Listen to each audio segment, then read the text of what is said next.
do we go on and as our budget was developed to purchase this truck with the funds that we have to purchase it, or do we hold back and consider this action to not be particularly or to be impactful if we have a budget shortfall, is what I'm saying. That seems to be the two sides of the coins that I see. And so how did Dan feel about this? Did he say that this truck is essential for the functioning of the department, or just that this was the plan, so let's go ahead with it? That's an excellent question, Brenda. And my personal interpretation of what he said today, as well as when he and I chatted on Thursday afternoon, is I think it's a combination of both of those factors. That this truck is definitely essential for the work that they do. And this is one of the most used trucks that they have, which is one thing. But he also feels that since it was planned for, it is in the budget, and we do have the funds for it. He was concerned that if the purchase was delayed until next year, if we do have difficulties next year, then that means that this truck is going to be, the purchase would potentially be delayed for 2 fiscal years, and that could then impact other areas in the future. So it's kind of a double-edged sword here. Mm-hmm. Any further, John? Yeah, I'll just jump in and say that I'm not comfortable making a decision to stop moving forward without some more clarified thinking, because it becomes sort of a one-off following another one-off that might come down the road, and then another one-off, and we'd have to develop a sense of consistency and care in all this planning. I believe I wouldn't want to not purchase this and then, yes, let's purchase the next thing that comes down the road because the information's changed a little bit. Mm-hmm. It doesn't make any sense to me. I think we need to go ahead. My view would be to go ahead with the purchase of this as we had planned, because we don't know anything else at this point except we have this looming thing out there that we just don't know about. But it's not strong enough for me to be able to make a decision about or act. I agree with you, Zahn. So I agree too. I mean, I'm sorry. Did I interrupt you, Richard? No, I just wanted to add my affirmation to what Zahn said, that I think we should go forward with the purchase of the truck. I would like to hear it from Danny's mouth about what the need is, but he's not here. And the significant factors of the present truck being lousy and breaking down and costing us money to repair makes it all the more, I think, a value proposition to buy the new truck. I would also add too, that I believe, at least from a communication with Danny, I believe his intent is to sell this truck. He won't be getting a lot of money for it, but his intent is to sell the existing truck. So that would help for part of the purchase price as well. And as we know, the care of the roads affects every resident in the town. And in my thinking, we need to be careful about having people be able to go places should we ever be able to go anywhere again. Thank you, Miranda. Is there any further? Does anyone else have a comment? I just wish that we did have the town in here to explain, because that's a lot of money, and yes, we're forced to make cuts, and we're going ahead without making cuts. I don't know. Yeah, it's a hard decision. Yeah, I hear you, Rusty. I wouldn't say yet that we're forced to make cuts at this point. I think we may, but we don't. I don't even know how to think about it, I guess. Well, to me, because now they're saying that there's going to be a second wave of this. In the fall. I mean, there's going to be some big decisions made that aren't going to be popular. Yeah. So. Yep. Any further comments? Sure. I mean, Michael? Is there any way, I mean, it seems like with the economy in the state it's in, it's not going to be too hard to order up a truck, 2, 3, 4 months down the road. I mean, I get this is a spec truck and it takes time to outfit it, but So wait, just to let you know, this is not to sway your decision, but just so you know, these trucks take approximately 6 months to build. 6 months. Yep. That's the wait time on the trucks.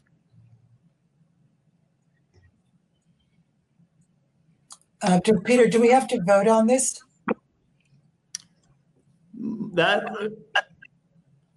Yeah, they're looking for whether or not the town is going to purchase the truck. So the only way you can decide that is for you to vote on it. Okay, are we ready to vote? Yeah. Okay, I'll take the roll. John? First, somebody needs to make a motion. We need a motion. I'm sorry. Can I have a motion? I move that we move ahead to purchase the truck as outlined. Do I have a second? I will second it. Okay, is there any further discussion? Okay, I shall now take a roll call. Miranda? Aye. Michael? Aye. Rusty? Aye. Zahn? Aye. Richard? Aye. The motion carries unanimously. And Okay. I'd just like to say that this is good. This whole kind of way is going to make me very nervous. So if we have to Exactly. continually move like this going forward, I'm going to be very, very uncomfortable. So we are going to have we're going to develop some premises that we can work under, right? Good. But we Good. are also I- we're also in a conditional situation. So Sure. yeah. I say that mostly in support of Rusty. Well, I'm having a hard time with just mentioned today, and we're talking about budget cuts, and then all of a sudden, Yeah. $93,000. That's not chump No, change, you know. But I mean, we're talking about potential budget cuts, not budget cuts. Yes, that's the key point, Richard. So, very good. I think that we have advanced the care of our roads significantly by replacing the truck and having a new truck. Okay. Richard, I'll communicate with Danny tomorrow to finalize the details of that. Okay. Thank you. Miranda, were you saying something? Richard, I just wanted to make a very brief comment to reassure Rusty that when the time comes that we really need to deliberate and make cuts, this isn't a board that's just going to avoid our responsibility. I just wanted to try to provide a little reassurance. Thank you for that. And we're all in it together, to use a popular cliche. Current praise. Okay. So our next item on the agenda is the CUD, the CUD. Zahn, you're up. Thank you. I just wanted to alert everyone to the fact that although Guilford has chosen, at least for the next while, to move in accordance with the Wyndham Regional Planning Commission's motion and actions with regard to the development of broadband in this area, there is, as you know, a CUD that's forming, probably you know this, around the Deerfield River Valley. Right now, there are 7 towns that have joined together to form a CUD, and they meet on a very regular basis as a CUD. They're not moving against the Wyndham Regional Commission; they're just moving ahead. And so it's not that they're moving it counter to or anything. Their hopes are probably in the same vein as ours. But I was contacted because I'm personal friends with the person in Marlborough who's leading the effort there. So he just wanted us to know that they have monthly meetings. This new CUD has monthly meetings that we would be invited to go to if we wanted to. And part of their agenda is to bring in 8 utilities, potential utilities that would offer services in this part of the state. And they're just going to interview these 8 utilities. That's happening on a different schedule, but they're also willing to invite us to. So there's a way that Guilford could be gaining information about what's actually going on with the CUD. I'm imagining down the road that we will be joining that CUD. That CUD will eventually become the Windham County Regional CUD. It's just not there yet. So it's just all I want to say is that we've been invited to attend meetings, even though we're not actively engaged. We don't need to join the CUD at this point. Oh, that's good. We could take part. And so they were asking us, Stephen John, if any of you know who he is, he asked me if we wanted to appoint a person, and I said that Peter is our current person with relationship to the Windham Regional Commission. And would we want Peter to be informed about all these other meetings, or would you all be comfortable if I were informed or if Michael were informed? And between the three of us, we would just build up the information system here is what we're trying to do. Well, I would be very happy with that myself. What about the rest of us? I would certainly be happy with it. I was approached by a couple of residents about why we weren't already applying to be part of the CUD, and I really didn't have a good answer. I think the answer is that we had agreed as a select board that we would work in tandem with Windham Regional Commission, and they're going on a certain schedule and a certain time frame, and we're just moving with that. We are free if we want to move with a different time schedule to join this other CUD, but I don't recommend that right for us yet. I don't think we're quite ready. I don't think we have enough information yet. Mm-hmm. So would the three of you work, Michael, you and Peter, work out how you will gather the information and then let us have that information? I'm willing to be involved. I can attend meetings when other people can't, but I don't know if we want this round robin approach or just Peter, what are you thinking? I'm willing to Well, I mean, I know. Go ahead. I'm sorry, I thought you were done, Michael. Go ahead. Oh, I guess I'm sort of wondering, given your recent additional duties, is that something we can assist with? I mean, at the moment, there's not a lot for us to do. I think that when it comes to that point, then yes, I think it would be very helpful if, say you and Zon could provide some assistance on that.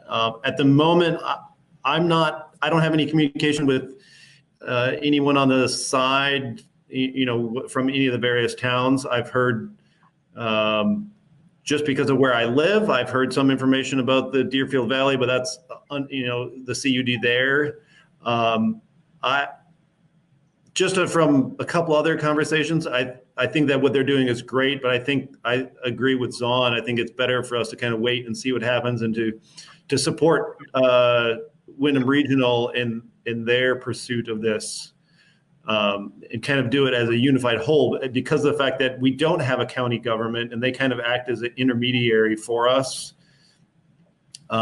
Because I think that they would have bigger sway than a smaller group, in my personal opinion. So could we leave it at this, that Peter, you're the point person, and that you would inform Zon and Michael of upcoming meetings where and this would be purely informational, as Zon put it, that the more information we have about how CUDs are organizing and advancing their cause, the better off for us that we can bring to the Windham Regional. Does that sound like that is good? Okay. Yes? Sure. Yeah. Okay. Moving on. We're fortunate that Ann Ryder has agreed to serve on the Finance Advisory Committee. As you remember, at our last meeting, we appointed the members of that committee. So here is one more addition. And would someone like to make a motion to appoint Ann as a member of that committee? I so move. Do I have a second? I'll second. Is there any discussion? Okay, I'll take the roll. Zon? Aye. Miranda? Aye. Michael? Aye. Rusty? Aye. Richard? Aye. The motion carries unanimously. Thank you very much. I think that Ann is going to be a great addition to that committee and its work. The next item on the agenda is the dog. So, as you all know, the select board received a letter about an incident with a dog bite, and we've asked Peter to get as much information as he can about what the responsibilities. We want to get back to Sarah, who wrote the letter, and I told Sarah that we would be discussing this issue tonight, but we wanted to make sure that we are knowing what our responsibilities are vis-a-vis dogs and dog bites as a select board, because there are ordinances and state regulations that govern what a select board can and cannot do in this matter. So, Peter, what have you found out?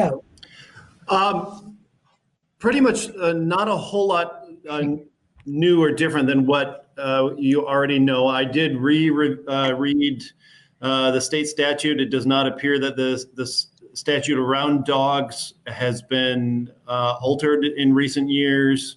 Our dog ordinance is in compliance with state statute, and so it outlines the various responsibilities of dog owners. So, for example, in this instance, I do have confirmation from Richard Davis, our health officer, who did attend to the individual who was bitten, that the dog is up to date on its rabies, and it is licensed, as well as the dog is currently in quarantine for another 3 or 4 days. I did hear back from him today on that.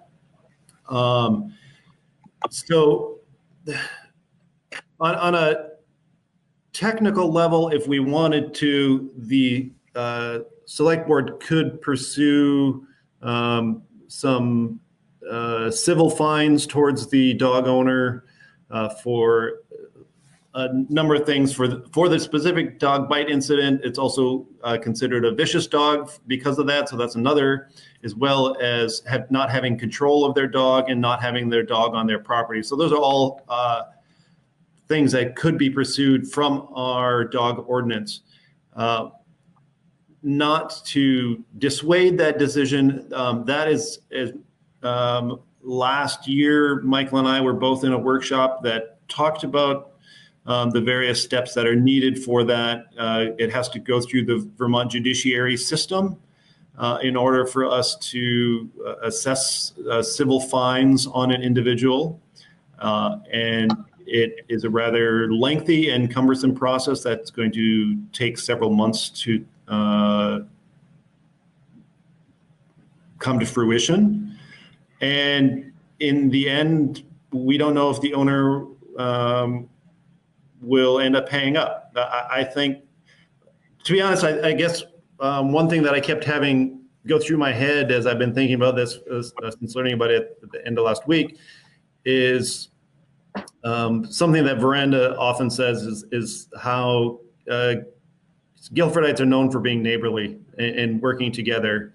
I don't see that it would be certainly out that I think the select board would do well to send a letter to the dog owner, including, and I have done this on behalf of the select board in the past, is send a letter outlining where the owner is at fault. And at the moment, per our dog ordinance, you can't take in, aside from having the dog quarantined, as well as having the dog cannot leave the town except for within the care of a licensed veterinarian for the next 30 days. We can't really take any direct action until there's been 3 incidences, which that might be something that could be reconsidered in the dog ordinance. That, in my personal opinion, that seems a bit excessive. I don't want to see a resident being, whether one resident or multiple residents, bit 3 times by the same dog. Your thinking is parallel to mine. I was thinking that that we could write a letter that has come to our attention and lay out what we have learned, and to request that the dog be ruled that the dog be governed. That would be in our. We would be able to do that, wouldn't we, as a select board, to write that letter? And By ask, all means. yeah. And I think in that letter, I would indicate that should this happen again, that civil action could be taken. Yep.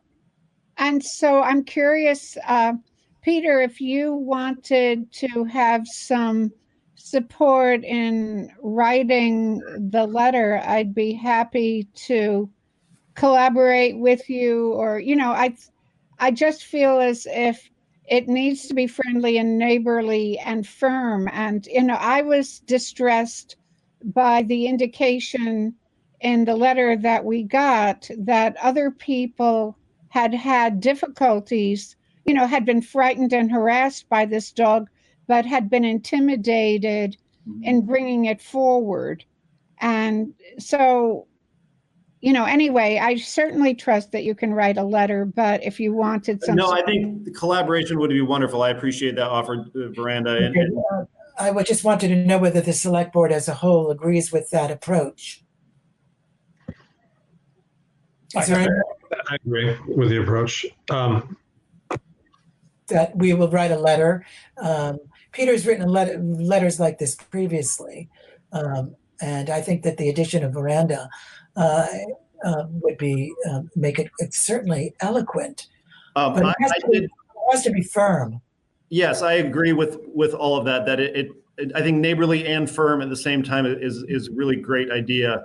I did hear from someone late this afternoon who asked for the comment to remain anonymous, but this individual believes that there seems to, from their perception, there seems to be a disagreement between several neighbors, and this has kind of escalated the situation. And so I think that my personal opinion is, instead of immediately going after the dog owner with civil fines, even though that is within the right of the select board to do so, I think that trying to de-escalate the situation and sending a letter like this, in my personal opinion, would be a better first step. Yes, and I agree, and I think that, but it should mention the fact that there is the potential of civil fines. Absolutely.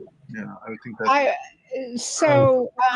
Are we responsible for allowing, giving some kind of feedback to the neighbors who have come forward to let us know about this?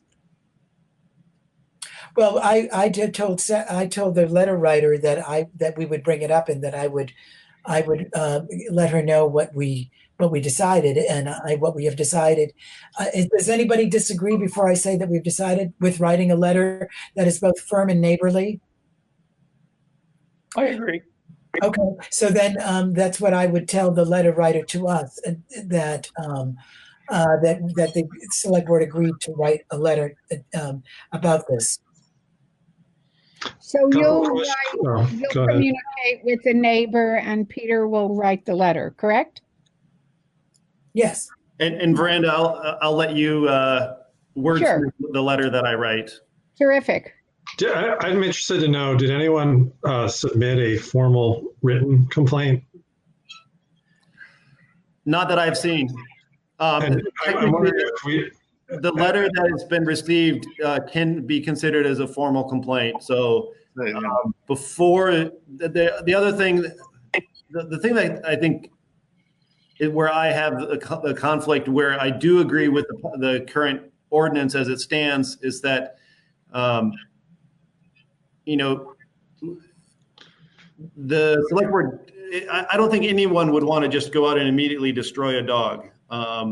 We don't, because none of us were there. We don't know the full situation as to what happened. I'm not laying blame on one side or the other. And so I think that in that sense, that's from my understanding of our current ordinance, that's why it's partially written in that way, is to give someone the opportunity to rectify the situation, whether that means training the dog, have a better confinement of the dog in other situations before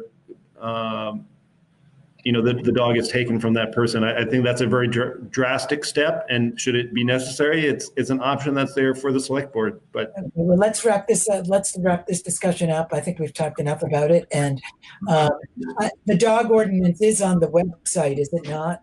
oh, certainly, yes. So I would ask, if you're not familiar with the dog ordinance, it would be a good idea to take a look at it. And if you think, select board members, that there need to be amendments or changes to it, we should put that on the agenda for a future meeting. All right, moving along. I had a suggestion from a town citizen who thought that our emergency sign was very correct and very important, but that could it be sweetened with a phrase that would be more welcoming, because it is right at the entrance to our town. She suggested that it might be something like, "We miss you." The building is closed, but we miss you. Would anybody be opposed to something like that? No. Would anybody be in favor of it? Sure. I'm in favor of it. Sure. Okay. What do you like? We miss you?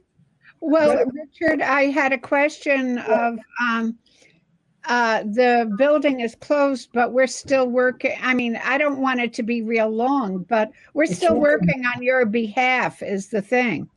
Oh, Oh, that's right. So maybe we're still at work for Guilford. I'm not sure "we miss you" is exactly nailing it. Stay safe. I mean, and I don't know. I'm with Veranda. We want to express okay, so how about we're still here. We're at work for Guilford. We're still at work for Guilford. How about that? Sure. Anybody disagree? No. I just have to say that I've driven by that sign a few times, and I've been able to read. Usually I get to one of the elements.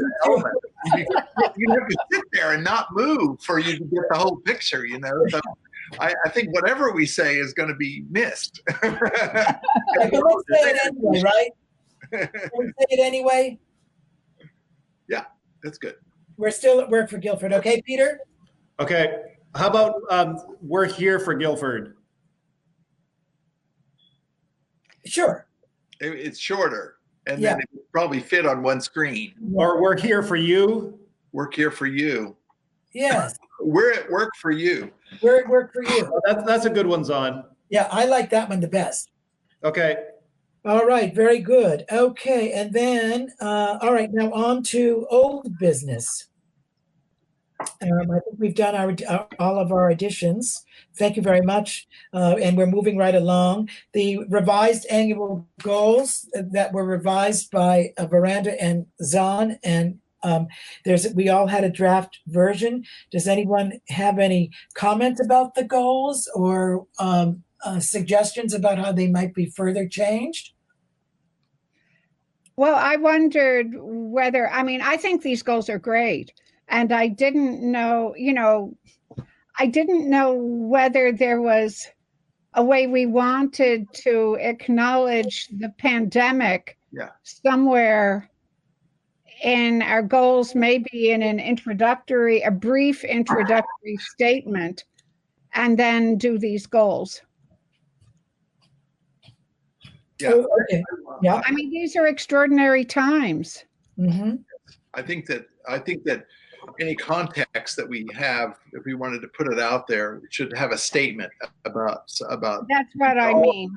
All of these goals are placed in the context of our current situation. Okay, and there is the goal of resident safety that the select board looks out for. But I think, and these are on the website, and I think that it would be good to have a preface that contextualizes it in terms of what's happening to us at the present time.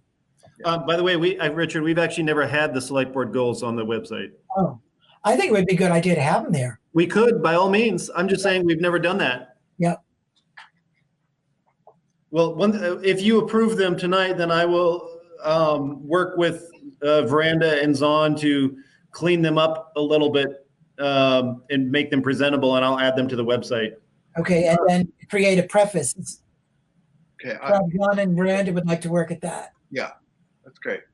Okay. I Yeah. want to note that there are a couple of action steps where there's no action.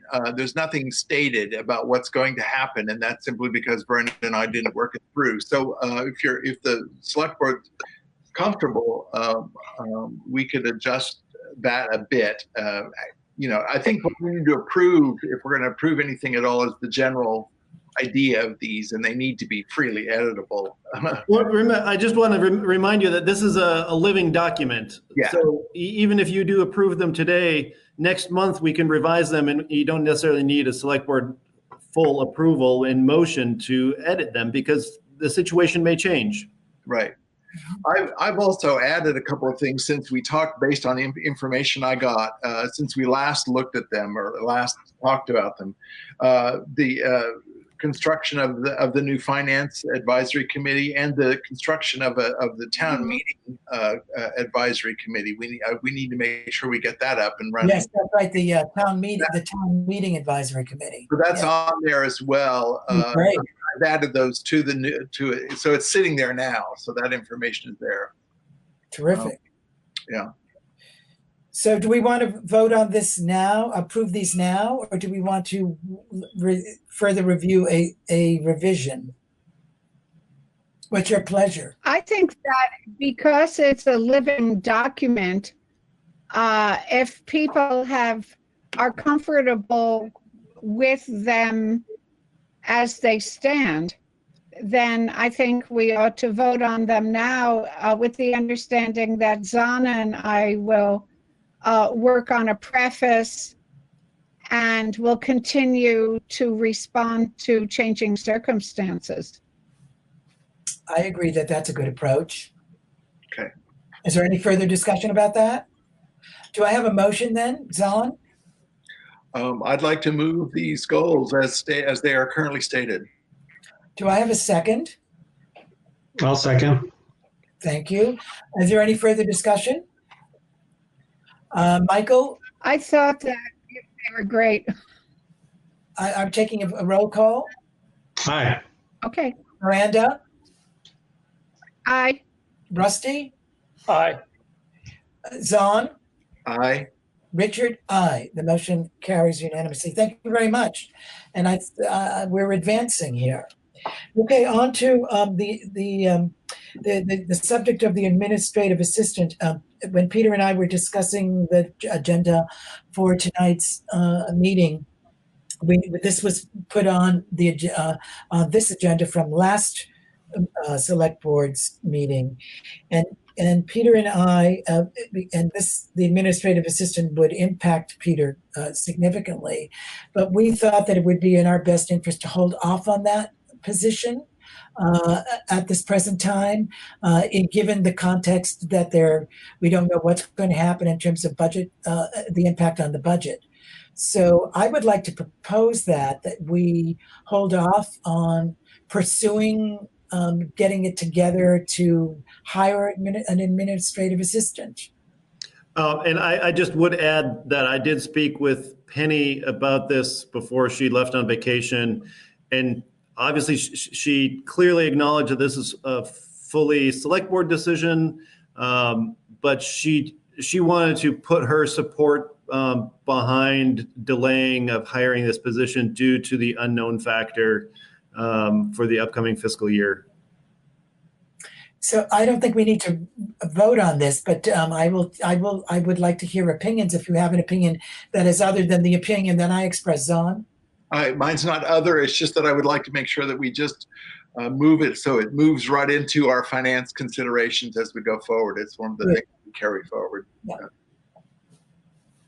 Anything else? So we're good with that. Excellent. All right, on to updates. Peter has the A, B, and C. If you would update us briefly on each one of those. Sure. For the COVID-19 update from the state level is actually quite, frankly, positive and brief this time. So the the state of Vermont has been seeing the beginning of a flattening of the curve, as we all heard everyone talking about. And so that's very good. We've seen the number of cases of people who are hospitalized in the state has been declining. The total case number is slowly creeping up, but it's starting to only be 2 or 3 new cases per day versus in multiple, the high double digits.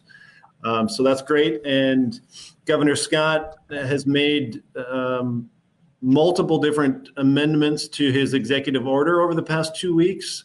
The 2 big ones were enabling certain sectors to go back to work as long as they're following social distancing and hand washing and all of those things that are protecting us from getting sick. And the other thing is that VTrans, with his amendments, VTrans has now stated that we can begin some work on existing grant projects. So that is positive for the town. So Dan and the crew, most likely next week, will begin work on finishing the project on the west side of Carpenter Hill Road. And so he's happy about that because he has other things he needs to get done later in the year. And it also means that we can start moving forward on the 2 existing VTrans grants that we have, and I'll get to those in just a second when I give you a grant update. But overall, it looks like Vermont is kind of holding steady, but the governor and the Vermont Department of Health are still strongly want to make sure that everyone is staying home if at all possible, and wear a face mask if you're in public, and wash your hands regularly, and stay safe. Good. Is there any comment or questions for Peter on that? Okay, Peter, then the hazard mitigation plan. Yes, so as all of you know, our hazard mitigation plan expires this year. I have begun work on this. Given the situation with COVID-19, I was really trying to be hopeful in that maybe FEMA and the state would make some exceptions to the various requirements for the completion of this. I reached out to Vermont Emergency Management, to the woman who is in charge of this at the state level, and the overall answer is no. They have not changed the requirements of this. The only thing that is positive is that the public meeting aspect of this, they will allow us to do in this manner via digital means or via phone call. So I have, for just over a week now, been working on redrafting portions of that. The one thing I did want to just briefly talk about is, so we need to put together a planning team for this. It doesn't explicitly have to be a select board agenda. If you want, I can just go ahead and reach out to some individuals. So previous members of the planning team were Sheila Morse, Herb Meyer, Michelle Frazee, Troy Rivas, Ann Ryder, Dick Clark, Steve Lemke, Linda Lemke, and then Alyssa Sabeto from WRC. My personal recommendation for folks to be involved is at least one person from the Planning Commission, one person from the Conservation Commission, put out an invitation to the Green River Village Preservation Trust, Select Board Liaison, myself, both as EMD as well as Town Administrator, our Town Health Officer, our Floodplain Administrator, and our Road Foreman. If you want, you can make it a formal group. I don't think it personally needs to be. It was not formally created by the Select Board. I think these people were asked if they would participate, and they said yes. Is there anyone who would like to volunteer on the Select Board to represent the Select Board? I can do that. Okay.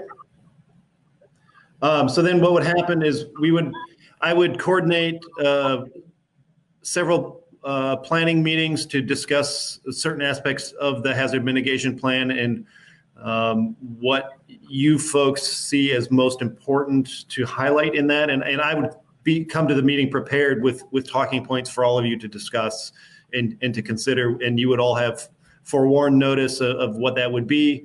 And these would be public meetings, so the public could participate and give input should they desire. So I'd like to just clarify what the action steps are in regard to this. One I heard is that you are going to send invitations to the road commissioner, someone from the conservation commission, someone from the planning commission, and who you have a representative from the select board now, isn't that? And then I think Steve Lemke should be involved, shouldn't he? Yep. So the Planning Commission, Conservation, Green River Village Trust, the health officer, the floodplain administrator, and the road foreman, and myself.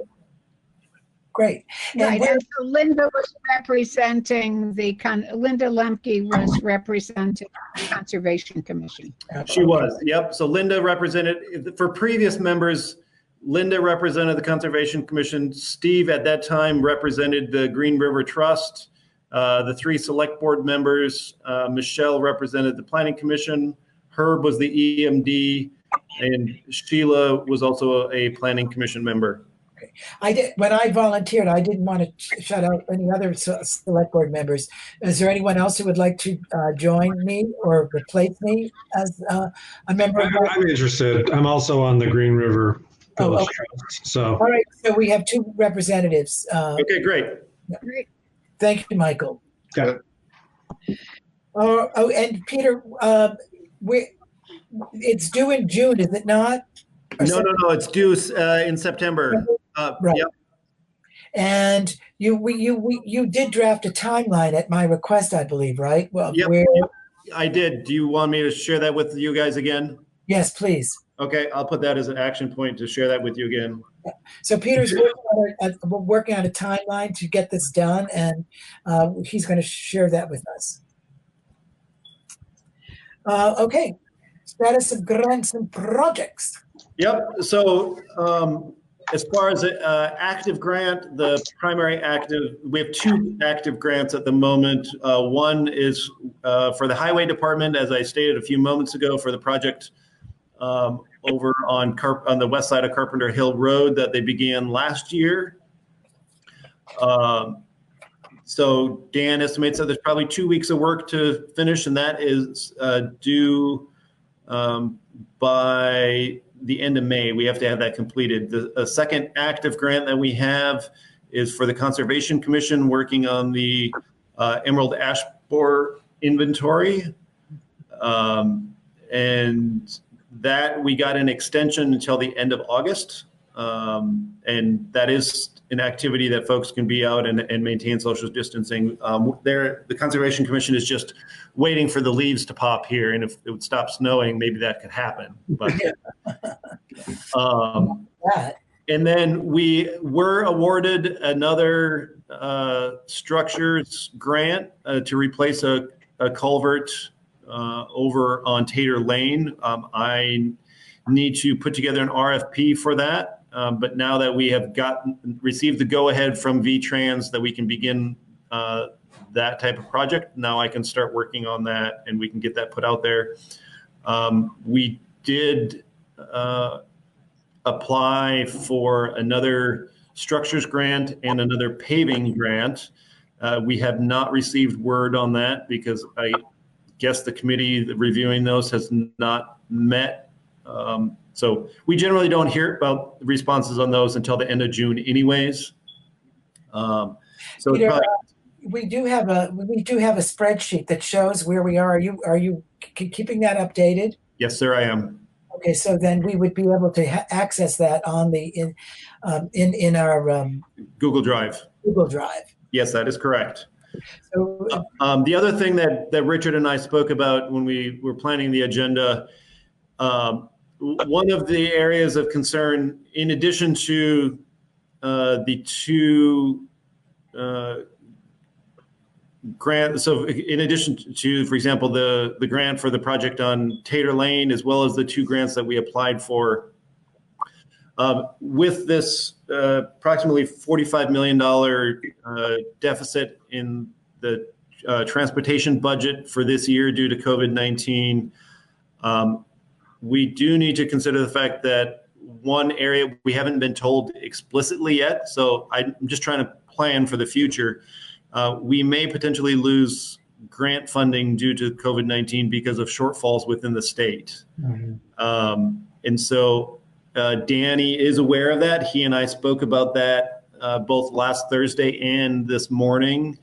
And while it would be frustrating to lose those funds, he feels that we could get by at least for another fiscal year without them.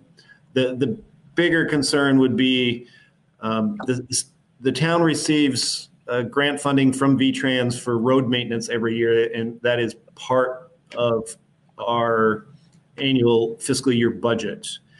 And that is potentially something that the state could theoretically cut if they do have that big of a shortfall.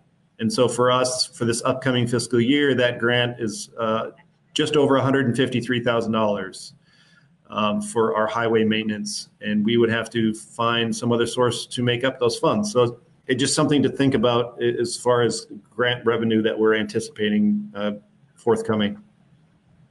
Any questions or discussion for Peter on the update on grants and projects? And remember that there is a spreadsheet on Google Drive where you can find what the current status of grants is. Sorry. Okay, warrants. Who's doing the warrants? Well, I didn't. I usually do the warrants, but I didn't get. They're there, Miranda. Pardon me? If you open up the document, they're there now. Oh, okay. Well, let me. I also see that John might be looking at the document currently, so he could do them as well, and then you could. Okay. Okay, who's looking at the document? Okay, well, why don't we just have Zahn go ahead with it since he has it in front of him? I have it open. Happy to do it. Thank you. All right. So I move that the town fulfill these following warrants: payroll week ending April 19, 2020 for $5,827.71. Payroll for week ending April 26, 2020 for $5,671.51. An expense warrant number 2020 for $6,931.71, and expense warrant FW20 for $58.50, for a grand total of $18,489.43. Thank you. Do I have a second? I will second it. I'll second that. Okay, Rusty was before you, Miranda. Thank you, Rusty. And is there any discussion or questions? I don't have the detail in front of me, so I can't provide any detail about the largest expenses, but I would say generally the expense warrant is smaller than, quite a bit smaller than normal, so I don't think there's anything unusual inside of it, probably. No, I mean, I can tell you, I have it open in front of me. Of that amount, the largest item in there was the water bill for the town of Brattleboro that we pay for Algiers Village, but we collect that in fees from the residents who use that service. But that was $1,328.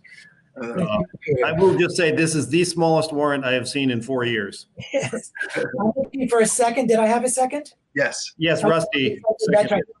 And is there any further discussion? I'll take the roll then. Zahn? Aye. Michael? Michael? Aye. He has to be unmuted. He said aye. Okay, Veranda? Aye. Rusty? Aye. Richard? Aye. The motion carries unanimously. Thank you very much. On to communications. Are there any communications? I have none. Okay. That indicates that we can have a motion for adjournment. No action summary from last meeting. Oh, I'm sorry. Thank you. It's very brief. So there were 3 actions last meeting. You approved the annual VTrans financial plan. You adopted the 2020 local emergency management plan and the NIMS system of communication. And you appointed the first 4 members of the finance advisory committee, and that was all. Okay, thank you. And there will be new actions on the current minutes. The minutes that go out now. All right. Any further discussion, or can we have a motion for adjournment? I so move. Okay. Can you hear me? Just one action step. I just want to make sure we get down on paper is the response to the concerned citizen over the dog situation. Yes. So I will write a letter to an email to that person to let that person know what we decided, and then Veranda and Peter are working on a letter to the dog owner. Correct. Okay, just want to make sure we're all on the same page. And Zana and I will write a preface to the goals. Right. Excellent. And I like to do this at every meeting, just go over the action steps. So we have 2. Were there any more, Peter, in the minutes? Let me just go back through them. So for today, you approved the liquor and tobacco license for the store. You approved the purchase of the truck. You appointed Ann as the 5th member of the Finance Advisory Committee. And then there's the other ones that you mentioned. Once Veranda and Zahn have finished with the annual goals, I will add them to the website. And Richard volunteered to be the select board liaison for the hazard mitigation planning team. And Michael, too. Sorry, Michael. I have Michael, too. I'm sorry, I just didn't read it. Very good. So where were we on the, did we have a second on the Oh, adjournment? you need a second. I need a second on the adjournment. I'll do it. Okay. Any further discussion? All those in favor? Everybody be well. Roll. Zahn? Aye. Rusty? Aye. Michael? Aye. Who am I missing? Miranda? Aye. Richard? Aye. Thank you very much. And thank you. Thank you. Stay safe, stay well, everybody. Thank you, Peter. Good night, everybody. Have a good night, everyone.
The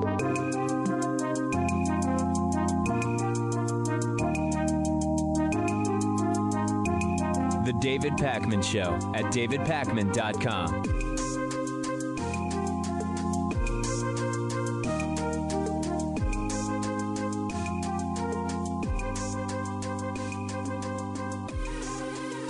All right, my friends, understand that Florida has been caught hiding, not reporting coronavirus deaths, and it's absolutely sickening, and it will lead to more people dying.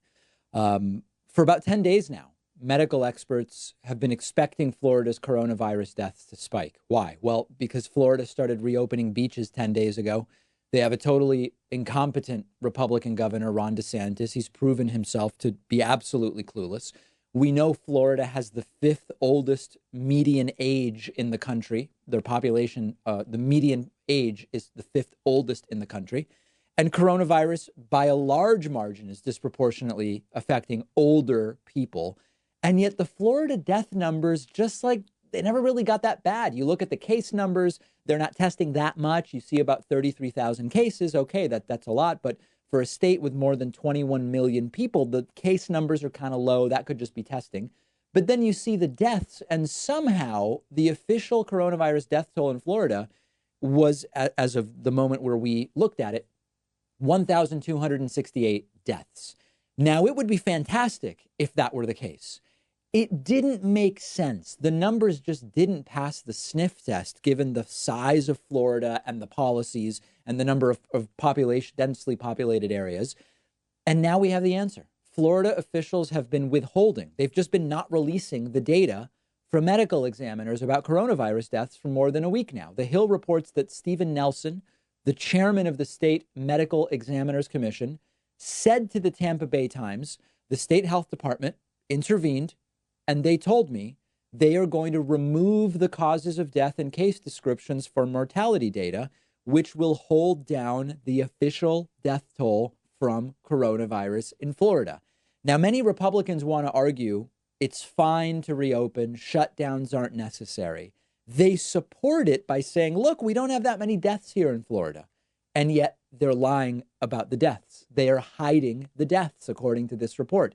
Not only is this disrespectful to people who have lost their lives, it's disrespectful to people who, seeing these fake numbers, will go outside instead of staying home, will not wear a mask instead of wearing a mask, will go and protest and lobby for opening instead of understanding why it is that we're doing what we're doing. So when you look at the measures that can be taken to deal with the virus, stay-at-home orders, closing businesses, social distancing, masks. What Florida has chosen to do is just lie about the number of people dying, claim nobody's dying. It will also backfire, by the way, because if you use fake numbers to support opening up when you shouldn't, that will drive a crazy explosion in the number of cases and deaths. You would imagine eventually it would get out no matter what. Well, here we have one report. They are blowing the whistle and saying that the number is fake. And it never made sense. I'm trying to think if it was on the show or on live streams a week and a half ago. I was saying the Florida numbers should be spiking. Okay, heat and humidity may play a role in slowing the spread, but from the studies we've seen, it's only a minor role. It only makes a little bit of a difference. Where are Florida's deaths? What is going on? And boom, in comes a whistleblower who says they're just not reporting them. If this is true, and there's every indication that it is disgusting, sick, and it will lead to even more death. We have the latest numbers from last week's new unemployment claims. 3.8 million more people, additional people, have lost their jobs.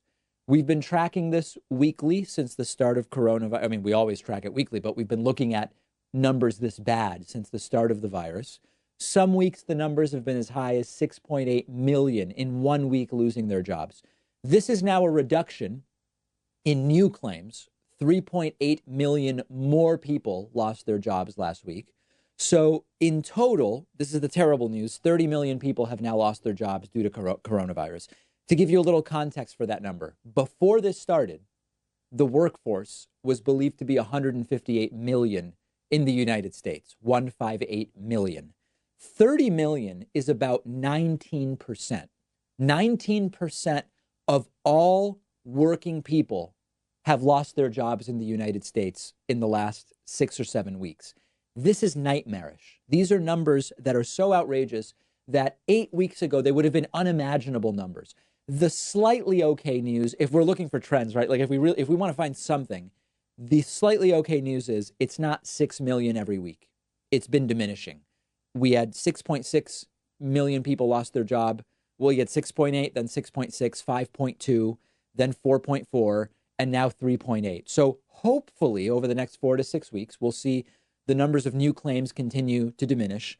Eventually, hopefully, we will see a net decrease in the number of people who are not working. But this is not going to be quick. You know, Trump talks about this V-shaped recovery that'll be as quick or even quicker than the decline. Doesn't seem like it's going to be that way. Many jobs that are being lost are permanent job losses. Many businesses are not going to reopen. And what's also becoming completely clear is that there hasn't been enough stimulus from the government. We're now well into month number 2 of this. Some states are here in Massachusetts, we're very close to entering month number 3. And there are still people who have not gotten their $1,200 checks. And even when they get the $1,200, it's not going to be enough. This is going to be a big deal. Remember that before this, half the country couldn't even afford an unexpected $400 expense. That was before this. Those numbers are going to go way, way up. They're going to get much more ugly as this continues. We are going to need more stimulus. I would like to also see infrastructure done. And I'll talk next week about how much more stimulus we are likely to need, as well as what an infrastructure deal would look like. And, you know, the thing about Trump is everything is always a crony capitalist hit job. Even when, as I said earlier, Trump is using a lot of the right tools here to deal with this recession, which could become a depression, or maybe already is, but is not yet reflected in all of the numbers.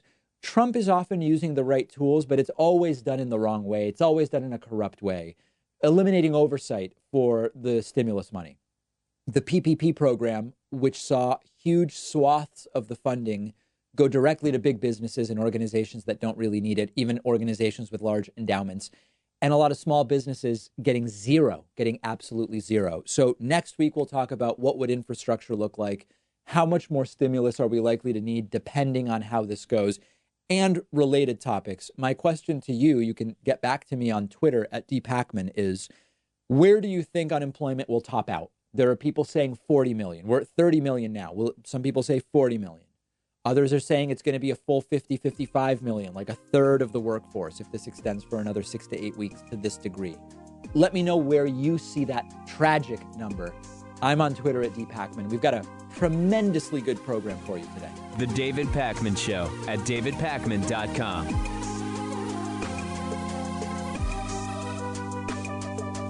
The David Pakman Show isn't some corporate media show with huge advertisers and a media conglomerate supporting us. We actually depend on support from our viewers and listeners. The easiest way, the most rewarding way, the most exciting way to support the show is to get a membership at www.joinpakman.com. You'll receive the world-famous daily bonus show for supporters only, the commercial-free audio and video streams of the show every day, and you'll be part of the solution. Because of membership, we are independent and we're able to cover whatever stories we want, whatever stories our audience is interested in, without executives looking over our shoulder. And it's why we've grown from a weekly show to a daily show. Much to the dismay of the Hatriots, we can't be pulled off the air unless all of you cancel your memberships. Please don't do that, but please do sign up today at www.joinpakman.com. Support independent progressive media.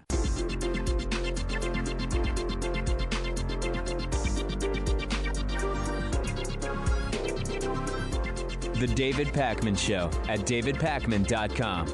Today's new members of the day are Yvette Cooney and Daniel Lightwing. Yvette and Daniel, thank you so much for your support. Also want to say a quick thank you to Richard Firestein, who's today's longtime sustaining member of the day. Hard to believe it, Richard, but you've been a member almost 5 years. Very much appreciate it. Grab a membership yourself. It's quick, it's easy, it's painless, and it feels good at joinpakman.com. Let's go to the phones, which are exploding today at 617-830-4750 and see what's on people's minds, starting today with our caller from the 443 area code. Caller from 443, what's your name? Where are you calling from? This is Anthony calling from Maryland. All right, Anthony, we've got you. Sounds like you have gremlins in your phone, but go ahead. Ben Shapiro recently made a video titled "Fascism is Secretly a Left-Wing Ideology." He said that left-wing means more government and right-wing means less government. He said that fascism is left-wing by that definition and anarchism is right-wing.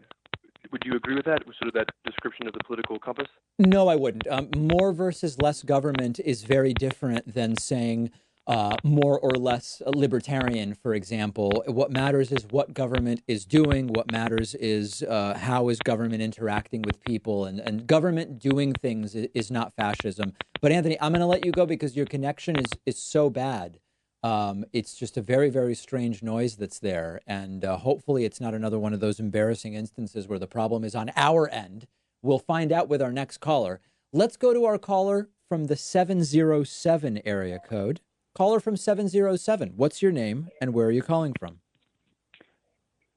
Hi, David. This is Bart, and I'm calling from San Francisco. Hey, Bart, what's going on? Your connection is pristine, I must say. Oh, I'm glad. Yes. Question for you is, did you figure out your YouTube issues with the algorithm? I know you were having issues with that, and I emailed you a while back about that, and I was just wondering if you had what the status was of that. Well, I don't know which element of that you're referring to, because the YouTube algorithm is sort of like a lobster regularly shedding and molting and having a new shell, and it's a constant new series of issues. But certainly, so YouTube has whitelisted us for coronavirus monetization, so that issue has been solved. But there's always issues, you know. There's search issues, there's other issues. So I don't know exactly which issue you're referring to right now. The biggest issue is it was the monetization. Sorry, it was the monetization. I was just gonna say there's people like me out there, or tech people out there, I think that can help you. But just in case you're interested, there's people that follow you that I think could be helpful. Got it. Okay. Well, we always, any tips and advice are welcome. But right now, I mean, the big thing now is because of the virus and fewer advertisers wanting to advertise, CPMs, or how much you make for every 1,000 views, are down about 35%. That's more of a systemic issue than an algorithmic issue, unfortunately. Gotcha. Then move on to the other callers. My next question is, what can we do to help the Never Biden folks you mentioned that are saying Never Biden and so on? And who are the leaders of that movement? How can we help, convince them to go down a better road, at least get through this transition point? The leaders question is an interesting one. I don't know who leads the Never Biden movement. I think that in the same way that support for Bernie was overstated if you just looked at Twitter and Reddit, the size of the Never Biden movement may be overstated if you're paying too much attention to Twitter and Reddit. I think it's a smaller movement than maybe people on the internet think.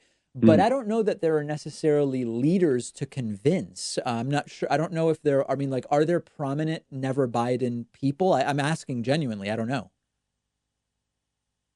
I don't know. I was just listening to your comments about that and how you were mentioning that there's a movement. I was just trying to figure out ways that we could help convince that movement and where to go on Twitter or wherever, to talk to people and to help them understand the situation for better. Me, what's been the only thing that's been at all effective, and there are probably more effective things, is to really drill down on, okay, so who do you want picking the next Supreme Court justice? Whose policy do you prefer on the environment? Whose policy do you prefer on taxes?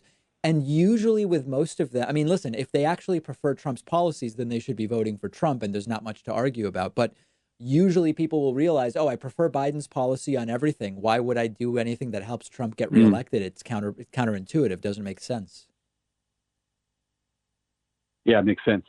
Absolutely. Last question. And why can't reporters do real-time debating with Trump? So what's the real issue? Is it just access? And what's your take on that? And how do we convince them to be a little more forthcoming. Yeah, Trump just regard. silences them. He moves on. He controls the bully pulpit, and it's hard to insist on a debate with Trump in the press briefings. Although I also wonder what the outcome would be. I think it would just turn one lie into four that now you're trying to fight. So we've talked about that before. Okay. I don't know. Thanks, Bart. Really appreciate the phone call. Hope to hear from you again. Let's go next to our caller from the 513 area code. Who's calling today from 513? This is John from Ohio. Hey, John, what's up? So we only just started getting some recognition of the Tara Reade story, like in the mainstream media, but it still hasn't been getting the attention that I think it should get. Mm-hmm. Do you have a take on why that is, or do you have a take or opinion on the issue in general? Well, listen, I mean, my view has always been that people who come forward and say this happened to me should be heard and their claims should be taken seriously and investigated. And that's my view, regardless of who's being accused of or political party, full stop. Right. I mean, that's my view. And then, there should be a full and proper investigation. In terms of why it's not getting more coverage in corporate media, I have two ideas about that. One is that there is skepticism among some in corporate media about elements of the story. Now, I'm not an expert on the story, so it would sort of be beyond me to go through all of those details now, just on the basis of your phone call. I'm not prepared to do that right now, nor do I think that it's necessarily the best thing to be doing. But I think part of what's holding down coverage in corporate media is skepticism of some elements of the story, and whether that's right or wrong is a real debate to be had, right? I mean, if you believe that accusers' allegations should be taken seriously, then, take them seriously and investigate. And then I think the second thing is also we're just in a crazy situation with coronavirus constantly, and a lot of stories that would normally get more attention, stuff related to insane government corruption that would normally at least make more of a blip. The Tara Reade story arguably is part of that. Some recent thing that's being widely misinterpreted about UFOs, but still, there's a lot of stories that I think, were it not for coronavirus, would be getting a lot more attention. Okay, that's all I wanted to know. All right, Thanks. my friend. Thank you. Great to hear from you. Very much appreciate it. Let's go next to our caller from the 831 area code. Caller from 831. What's your name? Where are you calling from? Hey, this is Phil from California. Hey, Phil, what's up? Hey, so recently New York decided to suspend the primaries, and last couple of weeks, people have been researching into the exit poll discrepancies between Super Tuesday and some other states. Do you have a lot of faith in the elections these days, and how confident are you in your vote being applied accurately in November? Well, so there's two kind of, the latter question is an easy one. I'm pretty confident my vote will be applied accurately in November. That's my belief based on what I observe voting here in Massachusetts in prior elections. But that's the more important question you're asking is the first one, which is general confidence in the election system. I mean, listen, there's no doubt that there is one party that has been working for 15 to 20 years to try to suppress the vote and or to disenfranchise. And this includes everything from redistricting and gerrymandering up through and including voter ID, voter purges, etc. Right now, based on what's going on right now, my instinct is that November 2020 is not going to be as determined by maybe voting machines, as has been the focus in the past, but how people are interacting with the voting system in general, meaning vote in person versus vote by mail, and how coronavirus is going to affect turnout. So because that is unprecedented and crazy, and we see one side, Democrats saying we should be voting by mail, you see Trump saying we should not be voting by mail, that is making me scared about what is going to happen in November of 2020. Now, all the other things like voter ID, those are all still issues. But for me, what's most present and foremost importance for November is where are people going to vote? How are people going to vote? And how is that all going to be carried out? Because we know Trump knows vote by mail is bad for him.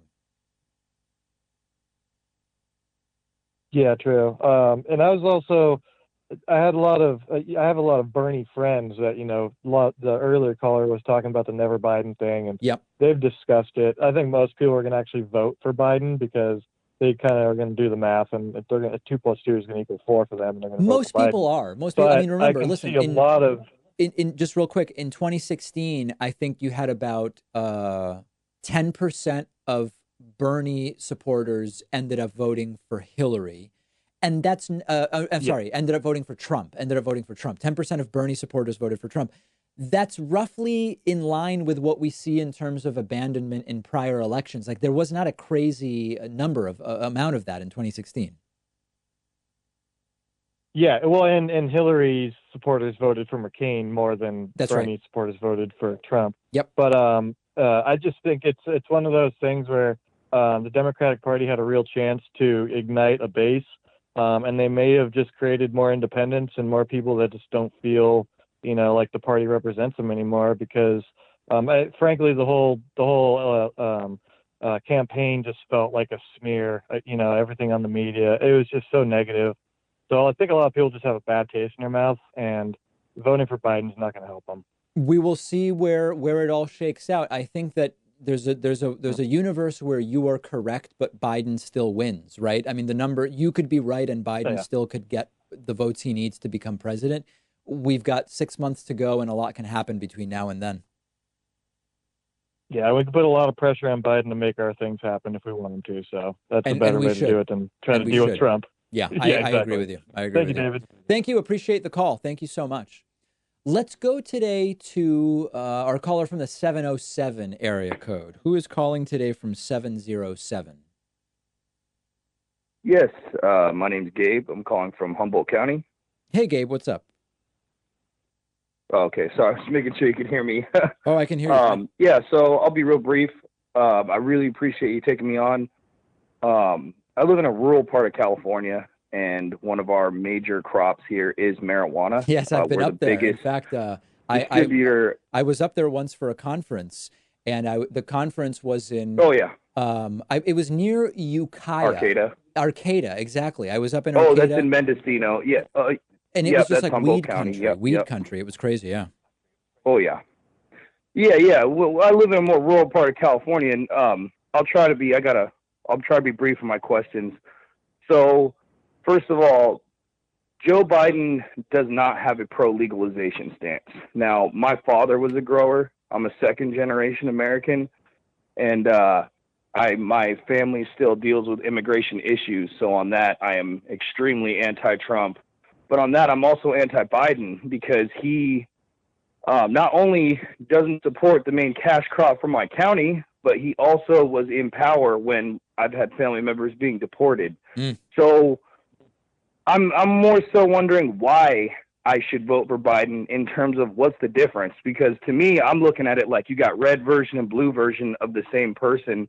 And by voting for Biden, I'm not only continuing my own family's destruction, but my country's destruction because it's a one-party system. Right. Well, let me ask you this. I'm curious. I'm curious if there's any answer for this. Sorry, go ahead. Let me ask you this. If we think about the future of marijuana legalization, which we're seeing a lot of at the state level, right? So a lot of what we're seeing, the next 5 to 7 years of marijuana legalization will come from the state level, not from the federal level, is my prediction. Do you believe that we will get more favorable rulings of cases that are appealed to the Supreme Court related to cannabis if Trump picks a replacement for Ruth Bader Ginsburg or if Biden picks a replacement for Ruth Bader Ginsburg? What does your heart tell you on that? Okay, so I'm actually really glad you asked me this. I thought about this a couple days ago. I was talking to my wife about this. So Trump and the Republican Party are pro-money. And right now in Humboldt County, there is huge, massive, multi-million-dollar corporations coming here and spending money. They're lobbying. I think that marijuana legalization, even with a Trump in office, is closer than you think. Now, again, I will never vote for a right-wing death cult. I'm not going to vote for Trump, the Republican Party. Yeah. You know, they want to see my state burned to the ground. And so on that end, I just want to tell everyone here, do not vote for Donald Trump. Don't do it. But on that same level, it's like the difference between the left and the right in this one is minimal, because it's like, okay, yeah, you may get someone who may not be favorable towards it, but financially they'll let it go. I mean, it's just like, alcohol prohibition, I'm All sure right, a so lot hold of the on, Gabe. folks Let me that let me slow things legalized down, alcohol. Gabe, just a little bit here because you're saying a lot. Let me. I so I Oh, yeah, I go don't ahead. I don't Go ahead, agree I'm with you. sorry. I think there's no doubt. I think Okay. there's so hold on. I think there's no doubt that whoever Biden picks to the Supreme to go to the Supreme Court would be better on this issue than whoever Trump picks. I also believe. Oh, no doubt. I also believe that, remember, back during the Obama Biden era, they said, even though weed is illegal federally, we're not going to send federal agencies into states that have legalized it. When Trump put in Jeff Sessions. But they did. But they did, though. Obama administration, there was many raids by the feds during those times. There's no doubt that there were, but they were dramatically diminished. Whereas Trump's AG ran on, we're going to ramp that back up. So Yes. for me, it is not what Trump's Biden a fence is not. walker. He believes in nothing. Gabe, thank you for the call. I very much appreciate it, and I hope that you make the decision that is right for you. Let's take a quick break. Don't hang up if you're holding, because we will be right back with your calls in a brief moment. The David Pakman Show at davidpakman.com.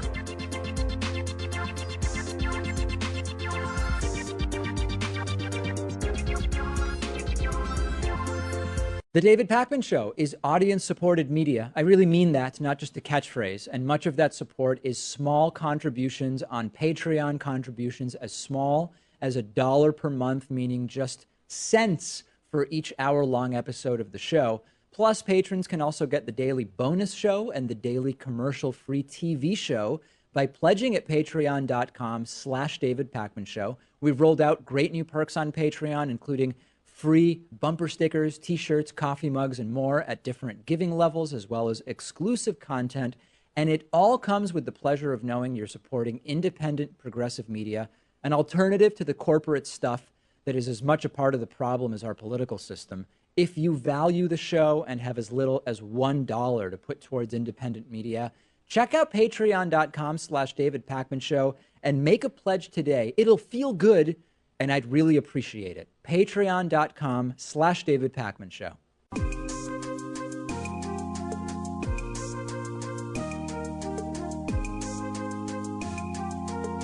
Welcome back to the David Pakman Show. Let's go back to the phones at 617-830-4750 and see what is on people's minds, starting with our caller from the 240 area code. Who's calling today from 240? Where are you calling from? Salutations, David. This is Rob. I'm calling from Maryland. Hey, Rob, what's up? So I have I've always worked at small businesses. I've always resisted going to big corporate places for work because I know that I would suffer. It would be spirit crushing. I prefer places where, rather than there being a very established culture, the place has a malleable personality that I can actually come in and contribute to. Okay. And because I work for those types of places, I'm unemployed right now. And it's looking less and less likely that those types of places are going to come back after the dust settles, because they typically have much lower margins that they're running on, that if they miss a month of profit, they can't keep up. And so now I'm very reluctantly applying to the Safeways and the CVS's and the Burger Kings of the world, because that's all that's going to be left after this.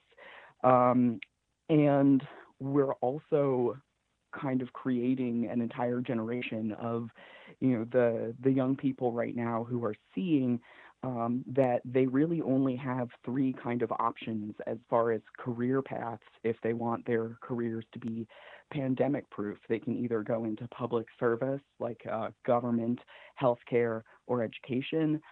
They can go into they can go work for a massive fast food chain or at a grocery store, or they can get one of those corporate jobs where they can work from home, and those are diminishingly rare. I mean, those are the jobs of our parents' generation, not ours.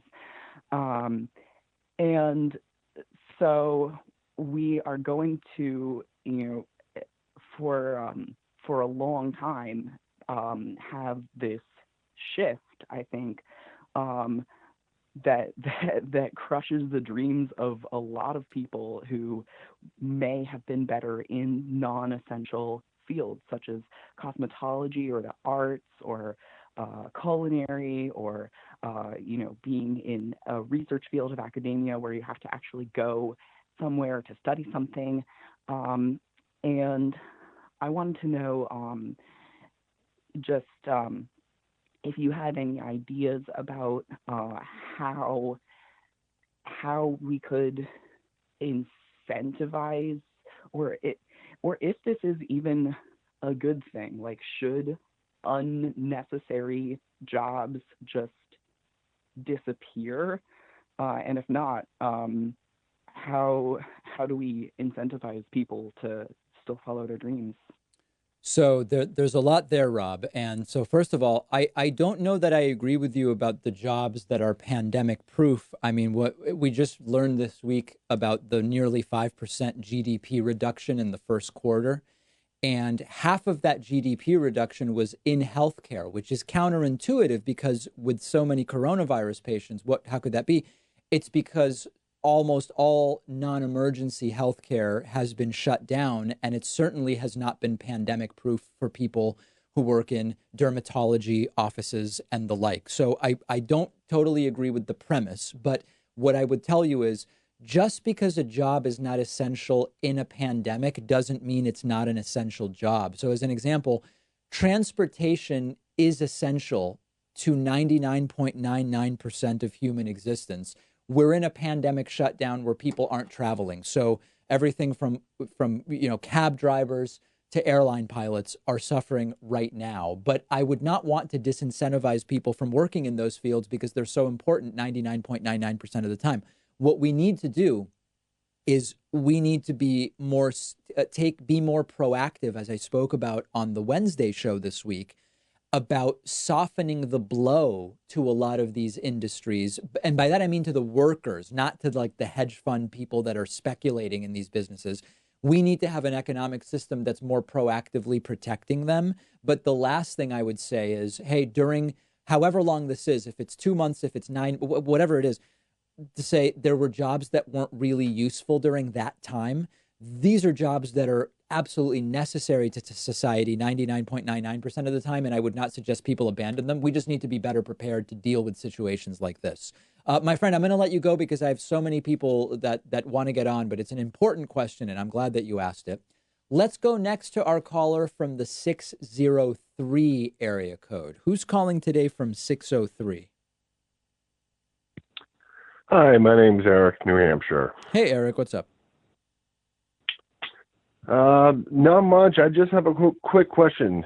Because of the pandemic, how wider will the separation between classes become without any policy or tax change? If say, Trump gets reelected and, everything becomes the way it has been for the past 3 years, how far do you think the haves and have-nots, that separation will grow?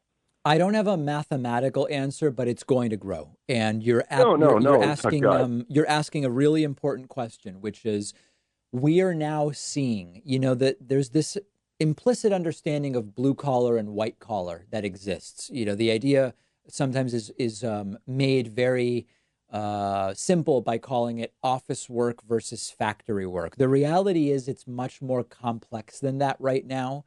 You see, as I mentioned, for example, airline pilots very much affected by what's going on right now. You see people who work in restaurants, but also people who work in certain types of retail, and even people in certain areas of healthcare that are being hit because they are typically non-emergency healthcare, et cetera. So we are going to see a growing. Yeah. I was more talking about the people that the shareholders of the airlines, not the pilots. Yeah. I mean, I'm talking about the ones that have the wealth. Yeah. They're going to seize opportunities, whether, but not the person that goes to work. The ones that tell the people to go to work. Absolutely. Absolutely. believe- Listen, at any time there is a cataclysm, a crisis, a pandemic, a natural disaster, something like 9/11, these are opportunities for speculators and those who are flush with cash to make a ton of money with speculative and non-productive use of assets. There is no doubt about it. And you're completely accurate in that there is going to be a widening income gap, a wealth gap rather, as a result of this, because of people who are in a position to seize some of those opportunities. Totally. Okay, great. I mean, that's what I thought. Unless there is policy or tax change. Of course. To so like one balance it example, out, now this is which I something don't. Trump actually floated this, but he didn't do it, which is, what about suspending the payroll tax for a certain period of time, the Social Security, Medicare? That would actually be an interesting thing, because if you, I don't remember exactly where the line is, but it's around 125,000 a year. You only pay Social Security, Medicare up to your first 125,000 a year in wages. So people who earn a lot more than that in wages, or people who are earning their money through capital gains, they're already not paying that. So suspending that would be a way to directly do fiscal stimulus to people who are actually mostly working for a living. It wasn't done, right? But that's an example of a policy that would have helped. Yeah, I agree. I agree.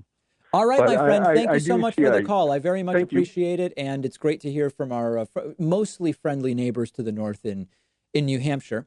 Let me go next to our caller from the 312 area code. Who's calling today from 312? Hi, David. This is Priscilla. I'm from Chicago. Hey, Priscilla, what's going on?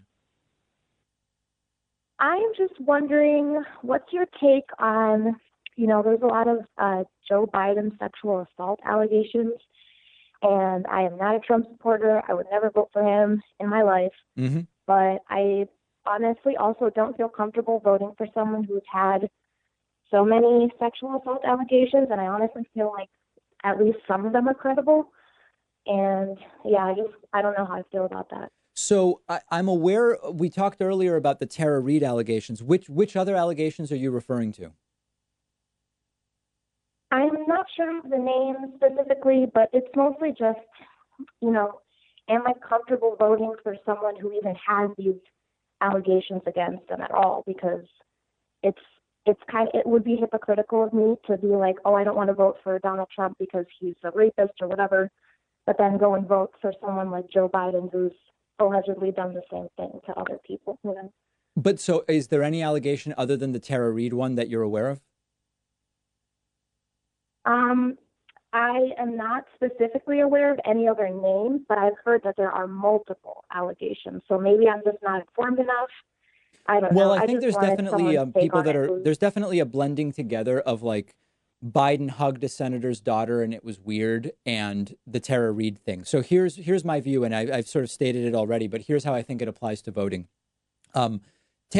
Every woman's allegations should be taken seriously and investigated. What Tara Reid is alleging is serious, and it deserves investigation. She deserves to be heard. This is my view, regardless of the political party of accuser, accused, whatever, period and full stop. Okay. Where I would next go to is, great, you don't want to vote for anyone who's been accused of anything like that. Perfect. The next question is, what else do you care about, right? In the sense that, so Trump's been accused by 16, 17, 22, 46 women, according to one book. We know that he's paid off some women. His own wife under threat of perjury in a deposition, accused him of raping her, etc. And then we do have the Tara Reade allegation with Biden. Where are you on climate? Where are you on taxation? Where are you on coronavirus response? Where are you on education? Where are you on diplomacy? Is there any difference there in terms of your view on Trump versus Biden? Oh, absolutely. I mean, I just think Biden is stronger on all those issues than Trump, and it goes back to what you always say, you know, it's kind of picking who I would rather have, you know. Right. Definitely not my ideal. I voted for Bernie in the primary, and I wish I could vote for him again in the general. However, I am still considering voting for Biden just because I really don't want Trump back in. And right. also, So like in other words, Priscilla, is there if I say to too. you, who do you prefer, Trump or Biden? Is there a clear answer in your mind? Biden, yeah. So then is there any question about what you should do in November?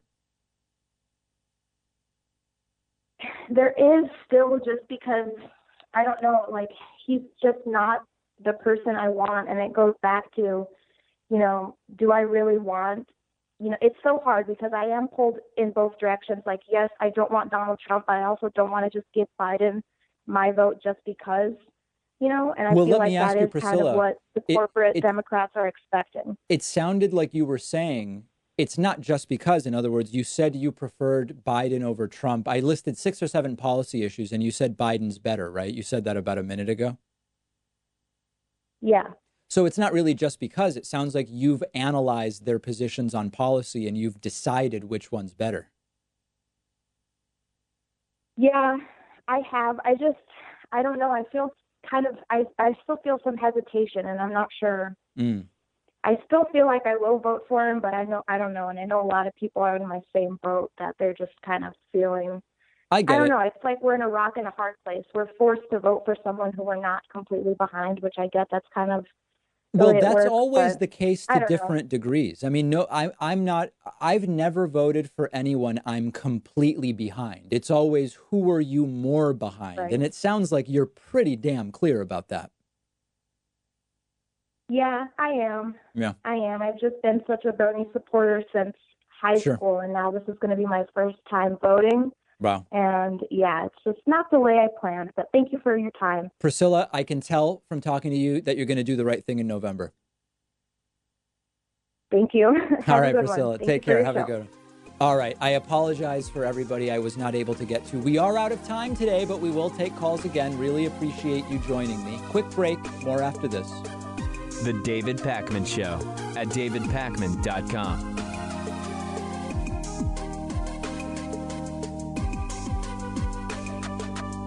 Did you know you can get David Pakman Show stuff, whether you're looking for David Pakman Show coffee for your Chemex, French press, or espresso machine, or a t-shirt? It's all available on our website, shipping to anywhere in the world at davidpakman.com/gear. The Very Stable Genius t-shirt is popular. The If Ivanka Weren't My Daughter t-shirt is actually popular with kids of all ages. We've got sweatshirts and hoodies with Patriot Mail designs, more than a dozen available colors.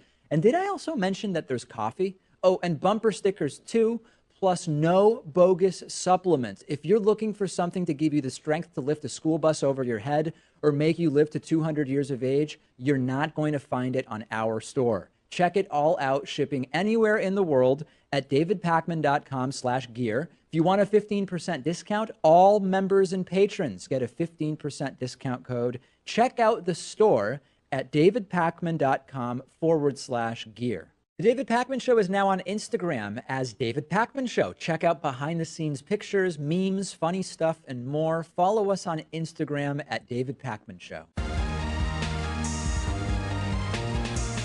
The David Pakman Show at davidpakman.com. Let's get into audience questions for the week, starting with, hey, David, what do you believe is the future of the progressive movement in the Democratic Party? Or is the future of American progressivism outside of the Democratic Party? So there's a philosophical debate here. There's an ideological debate to be had about, will the Democratic Party allow itself to become a truly progressive party, or will it not allow that, meaning that if progressives want a real foothold in the United States, they will have to work outside the Democratic Party as third-party candidates or whatever else the case may be? Beautiful conversation. I love it. Completely irrelevant if campaign finance is not reformed. And arguably, if we don't actually change our system of elections away from a first past the post, winner take all system. I think that if you look at the Tea Party movement of 2010, if the Tea Party movement had decided to work exclusively outside of the Republican Party, instead of just having Tea Partiers run as Republicans, had the Tea Party succeeded at taking seats, it actually would have weakened the Republican Party, and by its very, by the inverse, it would have strengthened the Democratic Party. Why is that? If the Tea Party candidates were not running as Republicans, they would have been running against Republicans. They would have disproportionately taken votes from Republicans. They would have played spoilers for Republicans. And they likely wouldn't have won as many seats either, right? So you would have had some cases where Republican seats would have been lost to Tea Party seats as third partiers, and that would have weakened the Republican Party. You also would have had seats that a Tea Partier running inside the Republican Party could have won, but would not have, because Republican money would have poured into the Republican candidate and not the Tea Party candidate. So because campaign finance is what it is, and because we have a voting system that is what we have, the Tea Party won a bunch of seats in 2010 in the midterms because they ran as Republicans. At the local level, some didn't, but nationally they ran as Republicans. Eventually, the Tea Party became integrated into the Republican Party, and the Republican Party overall was moved towards the Tea Party. This was a massive win for the Tea Party. You don't really hear much about the Tea Party anymore. It's just part of the Republican Party at this point in time. That's an example of a success at changing the party.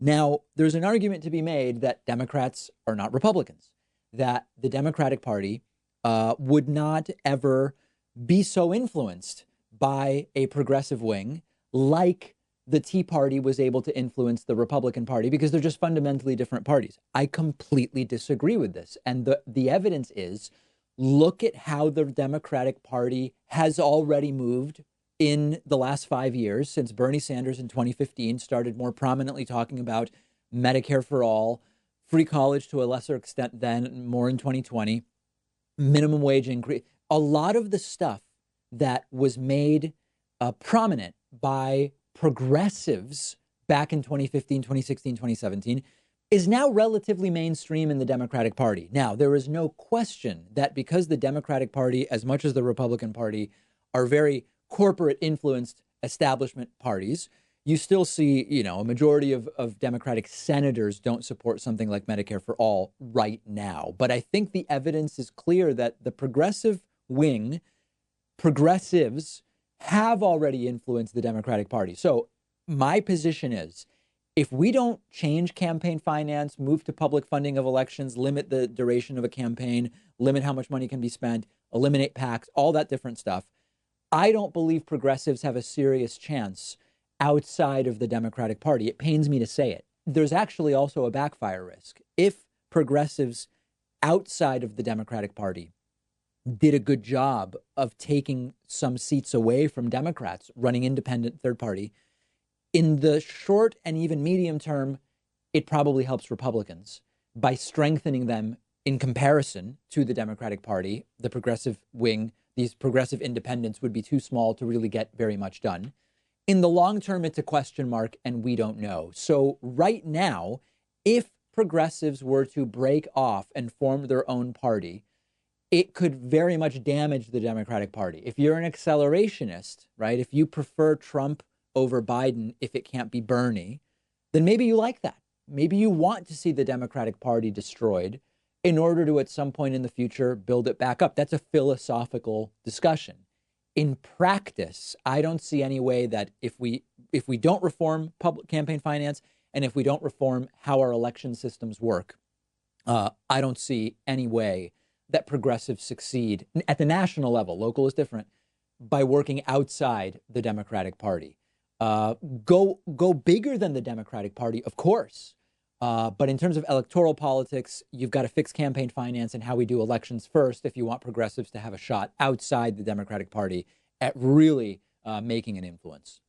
Hey, David, does the hashtag Never Biden movement help or hurt progressives? So there are elements to this question that are similar to the elements of whether the progressive wing of the Democratic Party should simply separate from the Democratic Party altogether. First and foremost, the Never Biden people who insist Biden can't win, these are the exact same folks who believed, even when it was very clear Bernie had no shot to the nomination, that Bernie was going to be the nominee. So in terms of their ability to do political prognostication, I would not put too much weight behind the opinions of the hashtag Never Biden movement. But I think that they bring an important question to the table, which is over the long term, does the progressive movement benefit or not from Joe Biden winning in 2020? Now, I did a segment about this a couple of months ago. I am no stranger to this idea. If you sort of take a game theory perspective, you can argue that the best thing for progressives is for Biden to be the nominee, but to lose to Trump. Why could that be the best thing for progressives over the long term? This is theoretical. Well, Biden's the nominee and loses, it gives progressives the strongest position to say, we told you an establishment Democrat can't win. We need an actual progressive as the nominee.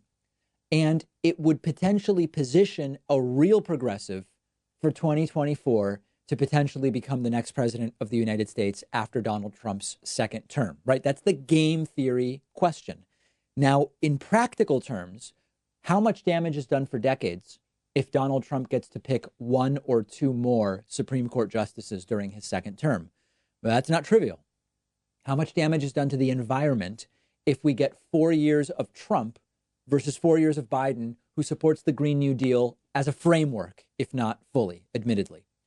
How much does our economy suffer if we get 4 more years of Donald Trump's tax plan as opposed to Joe Biden's, which is better on marginal tax rates, which is better on the taxing of capital gains? I could go on. So I believe that if you want to ignore the damage and destruction that Donald Trump will do in a second term, in a game theory hypothetical perspective, there is a very good case to be made that in the long run, maybe the progressive movement is more jump-started by Biden losing in November than winning.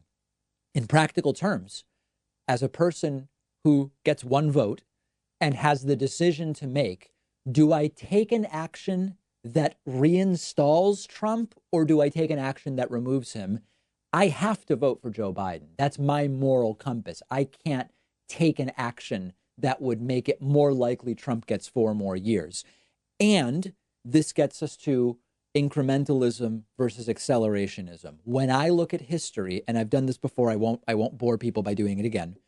When people say, hey, let's burn it down to build it back up, I don't see instances in the last 150 years of American history where that was actually what worked, other than through cataclysm and massive death. When we look at the progressive era, the New Deal era, and the civil rights era, yes, there were protests. Yes, there was some violence. Yes, and I'm not minimizing it by saying some. I don't mean, what I mean is, in the grand scheme of things, those were advances that happened because of peaceful protests, because of who was on the Supreme Court at the time and was able to uphold some of those changes. So the theoretical question of the long-term progressive movement's success, if Biden loses versus if he wins, let's do it. When it comes to November, I can't take an action that helps Donald Trump. Okay, last question today. Hey, David, are you worried about violence if Donald Trump loses in November? I want to be really careful when talking about this because I worry that I'm stepping into a minefield where I might be giving people ideas, and I really don't want to do that, which is why I've sort of resisted talking about this. But I think at this point, it deserves some discussion. Okay, let's game it out. Joe Biden wins by a lot. What do Trumpists do? Joe Biden wins by a tiny bit. What do Trumpists do? I actually think the more dangerous scenario is if Biden wins by a little bit, because if Biden really just crushes Donald Trump, my instinct is that you will see Trumpists sort of just like pretend nothing ever happened and say, hey, you know, coronavirus was a unique circumstance. This isn't really a big loss for Trump. This was, you know, people voting because of a pandemic that affected every country. This doesn't say anything about Trump. Okay, Biden's the president. Good luck with that, guys. And I think you would see Trumpists be relatively quiet if Biden absolutely blows out Donald Trump. Now, more likely is that it's going to be maybe a closer election, no matter who wins. The scenario that scares me is if Biden wins very narrowly, very, very narrowly, and Trump fuels the idea that something unfair happened, that the election cannot be trusted, that the results have been doctored, that it was rigged in some way. That's the scenario that really scares me, particularly in the period between Election Day and what would be Joe Biden's Inauguration Day. That period, in my mind, could become one of these where you want to stay home when the virus is spreading. Maybe you would want to stay home during that as well in certain parts of the country. I believe that law enforcement, locally, state, federally, is more than equipped to handle it. But that doesn't mean that there could not be dangers. And yes, it is something I'm thinking of, and I am hopeful that it does not go that way. If Trump wins, I think it's less likely that you see that violence. I think the scenario most likely to lead to violence would be a narrow Biden victory, which Trump casts doubt on the integrity of the election in a way that really gets his base going and going crazy. I hope I'm wrong. Let me know your thoughts about what you expect, what you think there. We've got a fantastic bonus show for you today. It is Friday, meaning producer Pat Ford is taking the reins of the bonus show. So that's it for me for the week. I will be back with you on Monday.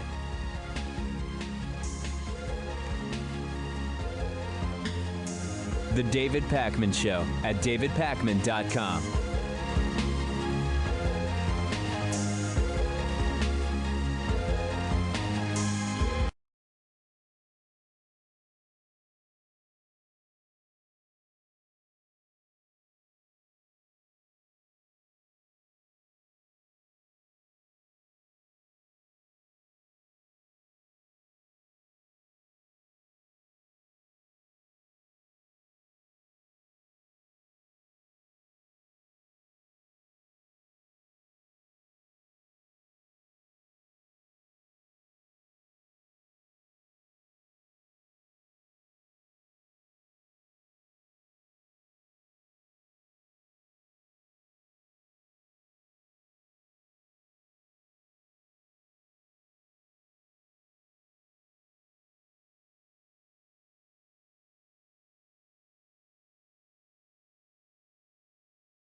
it out that the sun shines down its power to all the world and makes the wind blow strong as it will. I wanna hope gentle rains can fall upon the land, so lovely earth can stay lovely still.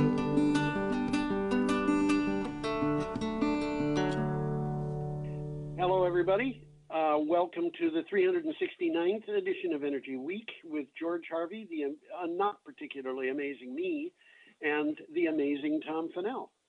In the This is 4:30, isn't it? It's 4:30. That's correct.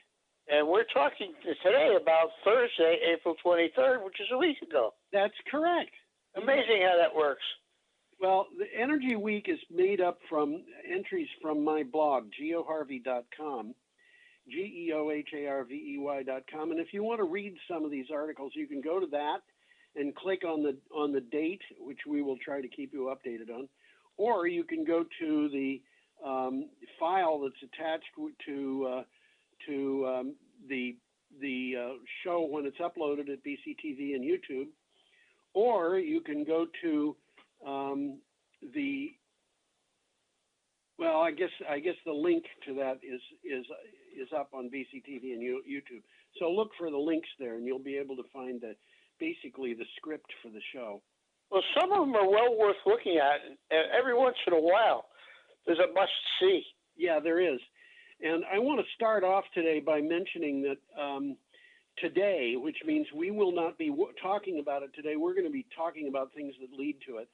But today, there was a load of articles in the news that basically carry a single message, which is that the fossil fuels industry, the utilities that are heavily dependent on the fossil fuels industry, and the automotive industry are all in steep decline.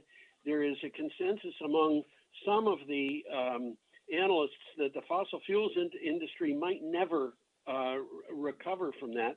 And on top of everything else, and this is the big surprise, the people who are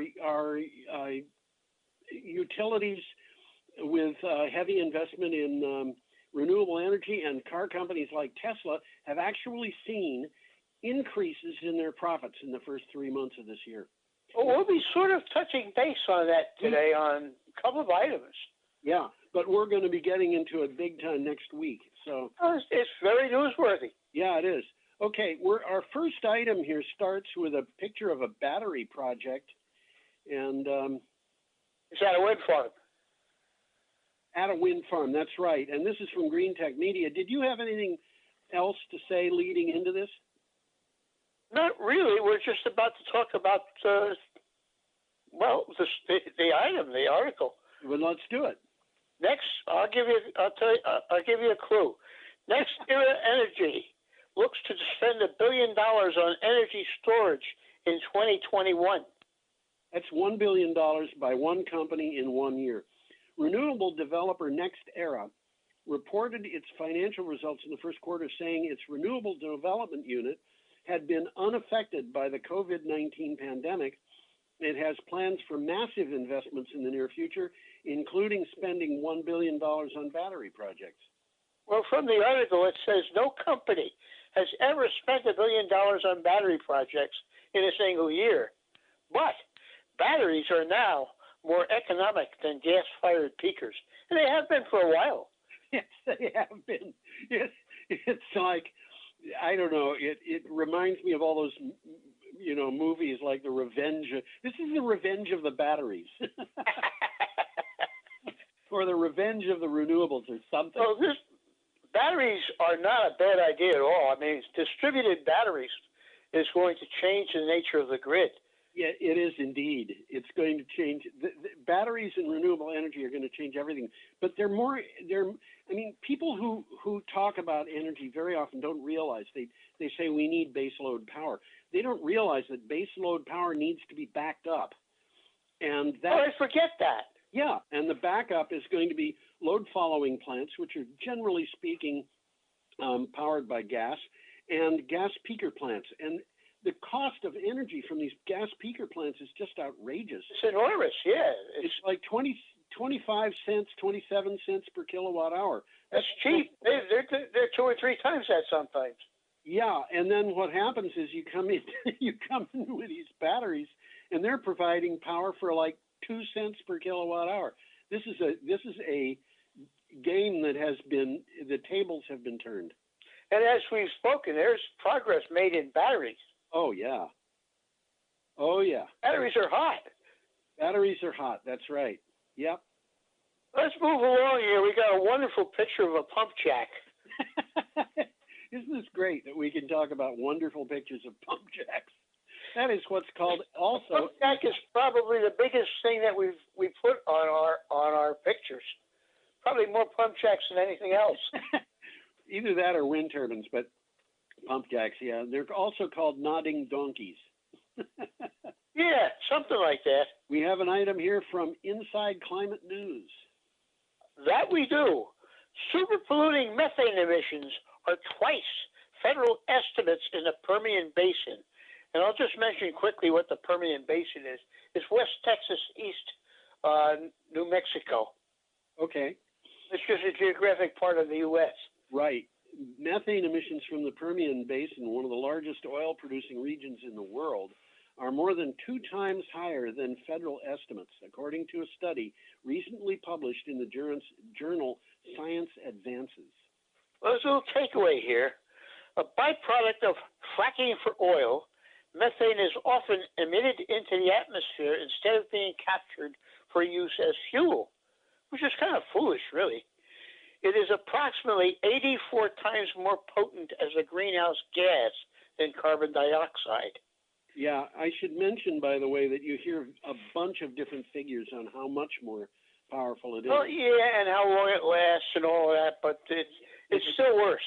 Yeah, I've seen figures as low as 20 times, and I've seen figures as high as 100 times, and it's basically dependent on how long you're going to let the thing go before you actually do a measurement of it. Yeah, exactly. No.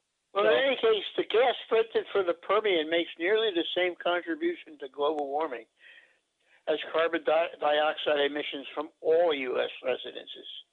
That's the salient point. That's Bingo. the point. Yep. Yeah. Well, let's move on to the next one here. Okay, this comes from The Hill. It does that, yes. We have a picture here of a young man changing the price at a gas station.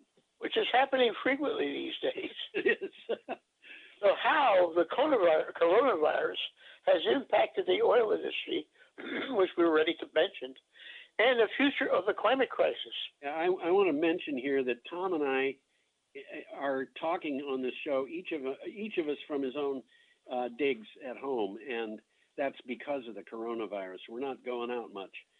Okay, and this says on Monday, which was, I don't even know what Monday was. What was the date? It was the 20th of April. Yep. On Monday, oil prices fell as low as minus $40 and eventually settled at minus $37.63 per barrel. Scared investors and negative oil prices leave the future of the industry on shaky ground. They may poise renewable energy options for a greener future. This again points to that what I was talking about before, that the oil industry is getting into trouble. Absolutely. Yeah, and I think we one of the things that I've noticed here is that nobody seems to be celebrating this. I mean, the companies that are dependent on oil, which are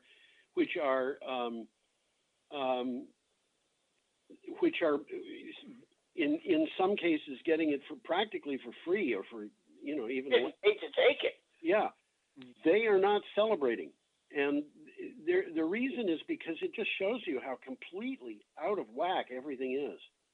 Well, right now there's so much oil, and we'll touch base on this. They don't know where to put it. They don't know where to put it, and we don't have a reason to burn it right now either. So we don't. We've got a surplus. The demand has dropped precipitously. I think it's off by about a third. I don't have a figure at hand. I think that's a pretty good guess. Yeah. Okay, well, however, some experts believe that rock bottom prices and a massive halting in renewable energy installations will slow the much needed transition to green energy. well, other experts, Unanticipated side effect. yeah, other experts are saying exactly the opposite. We really don't know where this is going to go, and Tom and I, for anybody who's listening, Tom and I have talked about what we expect for the future and a lot of things for a long time. And I don't know about you, Tom, but I don't have a really good handle on this yet. I don't think anybody does. Yeah. I mean, we're all in unexplored territory here. We are definitely that in unexplored territory. Should we move on? Yeah, this is a good one right now. Okay. 84 gigawatts. Remember, gigawatts is megawatts. U.S. renewables plus storage pipeline has developers anxious for market integration rules. Yeah, this is from Utility Dive, and by the way, we have advanced to Friday, April 24th. Counting projects of 1 megawatt or more, 4.6 gigawatts of operating U.S. renewable projects are co-located with batteries. That's a good move. Huh? That's a good move. Is the immediate development pipeline has 14.7 gigawatts more, so it's about 3.5 times as big as what's already there. And absolutely, that is another 69 gigawatts. And developers really want to know what the rules are for this. It's a little bit confusing because batteries are both a source and a load. Yes, that's right. And there's confusion there. Yeah. There's different rules applying to sources and loads. Right. And if you look at, for example, the Federal Energy Regulatory Commission's material that they put out every month. They're confusing too. It's confusing there because they talk about how much electricity is generated from batteries, and it always comes up negative. And the reason is because they store energy, and then they lose a little bit in lost efficiency, and then they deliver it back to the grid.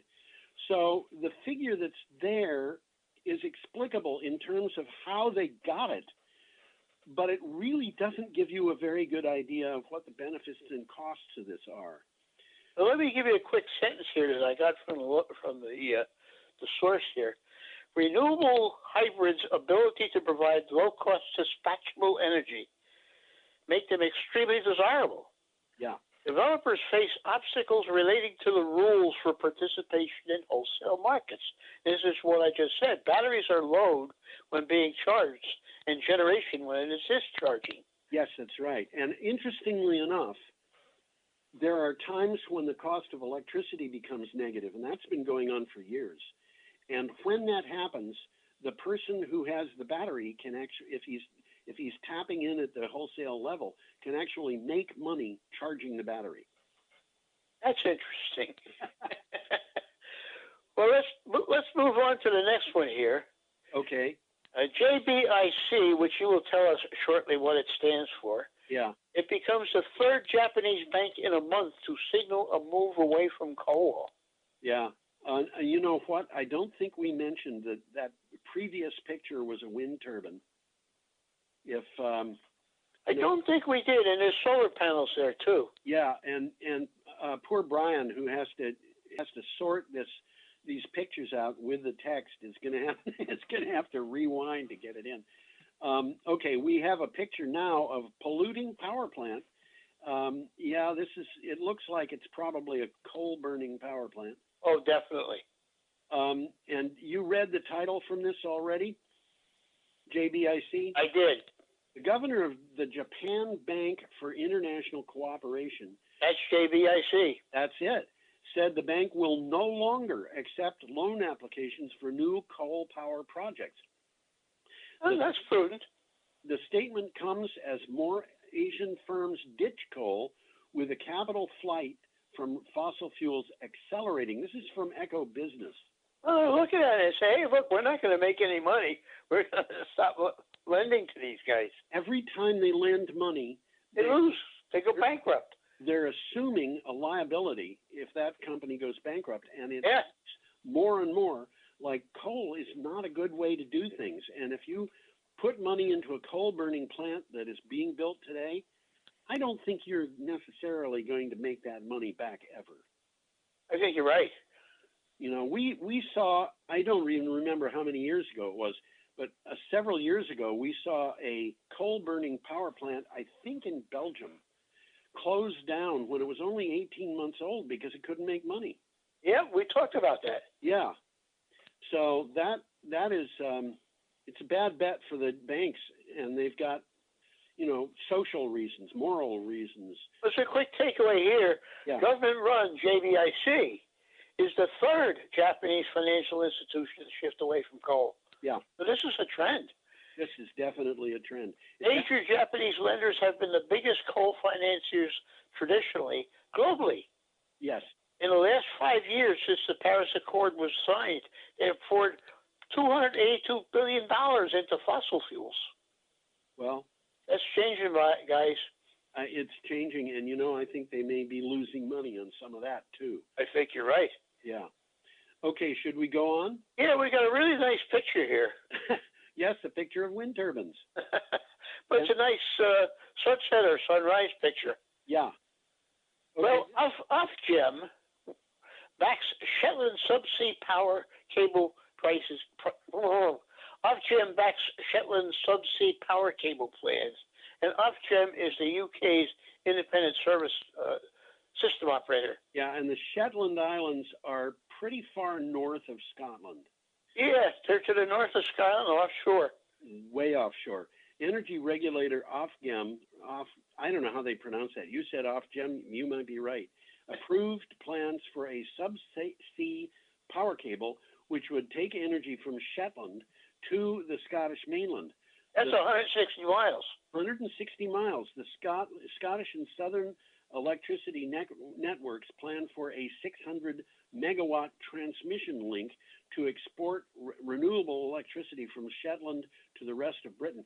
I noted on this thing when I put it on the website that it was 160 miles. I don't think that was actually in the. No, I got that from your note. Yeah, I know. It's for GHH, and I got it from you. I think that's me. Well, what's happening here is a new wind farm project on Shetland is going to be operational by 2024, and it's going to generate far more electricity than Shetland can use. Yeah. So they're going to bring it back to the mainland. And now this is a very important thing to listen to and memorize. Kirgord in Shetland to North Head on the Scottish mainland near Wick in Caithness. There will be tests on that. I will definitely memorize that, Tom. But you know, it's a sign of the times. They've got the land, so they decided to put up a wind farm. Yep. And they got more power they can use. So hey, guess what, guys? Let's sell the power. Yes, that's right. And all they have to do is put in 160 miles submarine cable.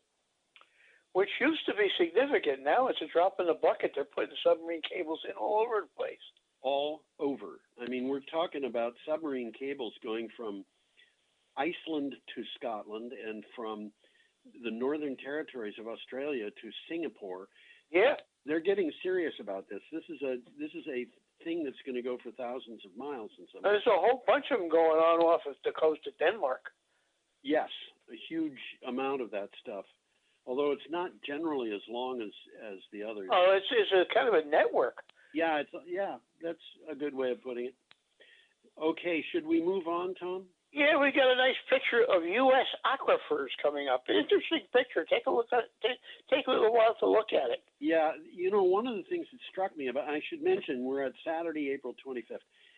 One of the things that struck me about this was my eyes just go to the part of this map that centers in Michigan, in the lower peninsula of Michigan.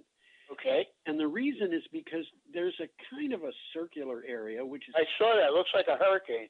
Surrounded by an aquifer, which is surrounded by another circular area that is surrounded by a second aquifer, which is surrounded by another circular area, which goes through the lakes there, and this is surrounded by another aquifer that goes through. It looks like it might go through Canada, but it certainly goes through northern Michigan, Wisconsin, and I thought that's weird. And then I noticed there are actually other places in this map where you have an aquifer surrounded by another aquifer. Surrounded by another one. Yes, we do. And There's several. There's several of them. Yeah. Anyway, this particular item comes from Clean Technica. It does that, and it says, and I quote, U.S. Supreme Court decides Clean Water Act applies to groundwater. This is significant. It is very significant, and it's coming from a Supreme Court that people have expected to rule in favor of industry and polluters, and they didn't do it in this case. In this case. This week, the Supreme Court made a ruling on a case that involved the activities of a wastewater treatment plant on the Hawaiian island of Maui. Wastewater was being pumped underground, but it was subsequently getting into the ocean, and the ruling says that that is not permissible. Well, these guys are just trying to get rid of their waste. Yeah. And of course, they're saying, it just goes into the ground. And the Corps of Engineers are saying, no, guys, it affects anything, whether you can see it or not. Yeah, and the original point of the Clean Water Act was to prevent people from dumping water directly into streams and rivers and the ocean. And now they're saying you can't do it indirectly. Yeah, you can't do it indirectly. You can measure the pollution in the ocean where this water is seeping through the land. Therefore, you can't pump it into the land. That makes sense.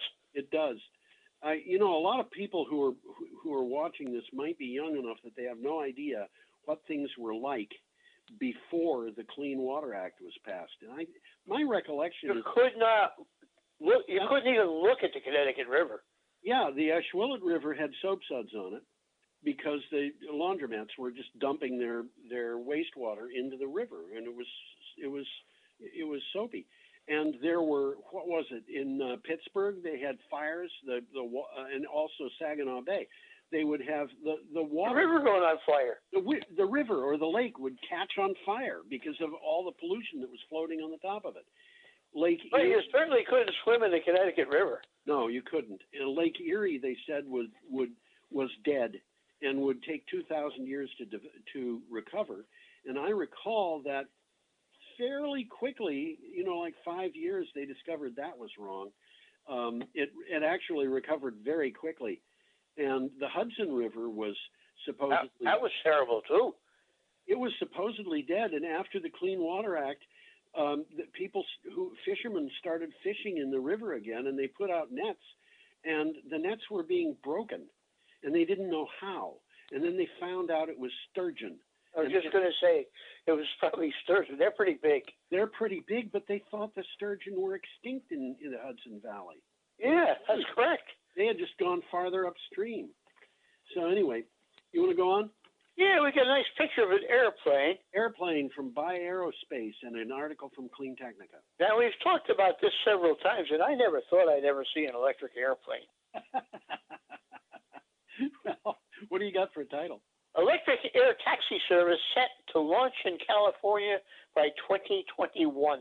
Quantum Air announced plans to launch what is called the world's first an air taxi service using a fleet of 26 all-electric flying taxis to shuttle passengers between major points in the greater Los Angeles area. Quantum says that its air taxi flights will be surprisingly affordable. Well, this isn't for everywhere. This has to be a place where they've got a lot of concentration of traffic, like California, right? Like Chicago, like New York. Ain't going to happen in Vermont. Not very soon, I would I would say. When we get our Brattleboro Airport. Well, there's one in Keene. Yeah, there is one in Keene. I think there was one in Brattleboro not all that long ago. I might be wrong about that. I don't remember one, but there could have been. Where's the next one? Up by Springfield, isn't it? I don't know. Yeah, there's a little one up there. Yeah. Well, there's a quick takeaway here. Okay. These air taxi trips will replace hours-long car rides on LA's notoriously bad traffic. With, and they quote this, blissfully short flights that last just a few minutes. Yes. So they got a market here. They definitely have a market. There's no question about that. So Quantum will be utilizing conventional fixed-wing aircraft powered by lightweight, high-torque electric motors, which take off and land on conventional runways. You know, last week we were talking about electric motors that were 15 inches across and 4 inches thick. And, and were like 1,500 horsepower. This isn't even anything like that, but yes. And it's going to open up more like this. An electric motor of that size could power an airplane that would be significantly larger than this one. That's what's going to happen, I think. I think, yeah, and that comes about because of a change in technology. We've got super magnets now. So yeah, that's what's going on, really. It's a technological change. It's changes that are happening in areas of technology that I never imagined would change. And who gave a darn about electric motors, you know? Huh? Who gave a darn about electric motors? They were the same in 1970 as they were in 1870. Yeah, and you know, I think about DC motors that I worked with that were pretty obsolete. Working with them, that were like, you wouldn't want to hold one of these things in your lap because they were heavy, but they were only half horse. And I think a motor of the same weight would be this 1,500 or 1,300 horsepower motor. It's a different world we're in. Well, a friend of mine had a Volkswagen Squareback, and he put an electric motor in. it was an easy job, but he put in a 5 horsepower DC electric motor, which was half the size of a garbage can. Yeah. And today, you could mount a motor in there that would make it a rather funny-looking dragster. I was just going to say 0 to 60 in 3 seconds. Yeah, I bet you could do better than that with a VW Bug in one of these motors. I bet you could. Okay, should we move along here? We got a picture of some tomatoes. Yes. Why do we have a picture of tomatoes? This is also from Clean Technica. We must fix our food system to withstand disasters. Well, that's absolutely correct. I guess that's true. Just as this pandemic has shown light on the fragility of our medical system, it's also shown that the U.S. food system is broken. Our food supply comes largely from mega corporations across the globe. Disruptions are widely felt and impossible to plan in advance. You know, you go down to the co-op in the middle of the winter. Unlike many stores, they tell you where this stuff comes from. So yeah, they do. If you buy tomatoes, you can learn that they have come from Florida by air, but they will have come by air from Chile. Yeah. You know? Sure. They're not going to come from Vermont in the wintertime, that's for sure. Well, unless they come from a hothouse. Well, there is technology where they're building vertical farms. Yeah, I guess there is. And that's going to help a lot. Not around here, but in the big cities. Well, I think it'll help around here, to tell you the truth. And one of the things that's really interesting about those vertical farms is that they are put into buildings that would really not have much other use. That's correct. You can put them into old warehouses and things like that. That's what's going on. Yeah. But we got a quick takeaway here. The concentration and consolidation of food production is unsustainable. Yes. Workers are exploited along the chain, from small farmers to field and factory workers to food service workers. Yes. And that's true. Yes. Consumers are confronted by costs of housing and health care competing with food and the cost of managing the food they bring home. We need a new model, a more sustainable system with better stewardship of our food resources. That's a very true statement. I think it is, yes. And one of the problems that we've got here is this mega corporations thing. Well, that's the way American industry has developed. You know what it reminds me of? A friend of mine many years ago was talking about schools in the United States, and he said the American school system was designed at a time when the country was enamored of the factory system. And that's why we treat children as though they were components to be turned out in a factory. And that's an interesting observation, isn't it? And I think this thing of mega corporations, the mega corporations have got an approach to business that is, all corporations in this country have to follow business plans that are stated in the corporate papers. And their business plans say, we are interested in making money. That's it, period. And they may say how they're going to make money, but they don't say what damage they're going to do collaterally in the process. Isn't there a new form of corporation that's coming up that's socially responsible? We have B Corps in That's what I'm Vermont talking about. Yep. and other places in the nation. I think Vermont was the first state to have a B Corp, which is a benefit corporation. And the people who own the company are allowed to make money, but they have to file papers that say what benefit they're doing, what effects they're having, and things like that on the people who are involved.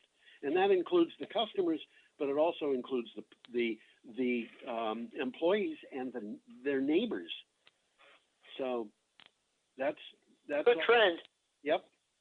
So should we move on now? Yeah, we got a nice picture of a tanker here. Yeah, actually another tanker in the background. We're up to Sunday, April 26th, and we have an item from ABC News, which is the Australian broadcast company, I believe.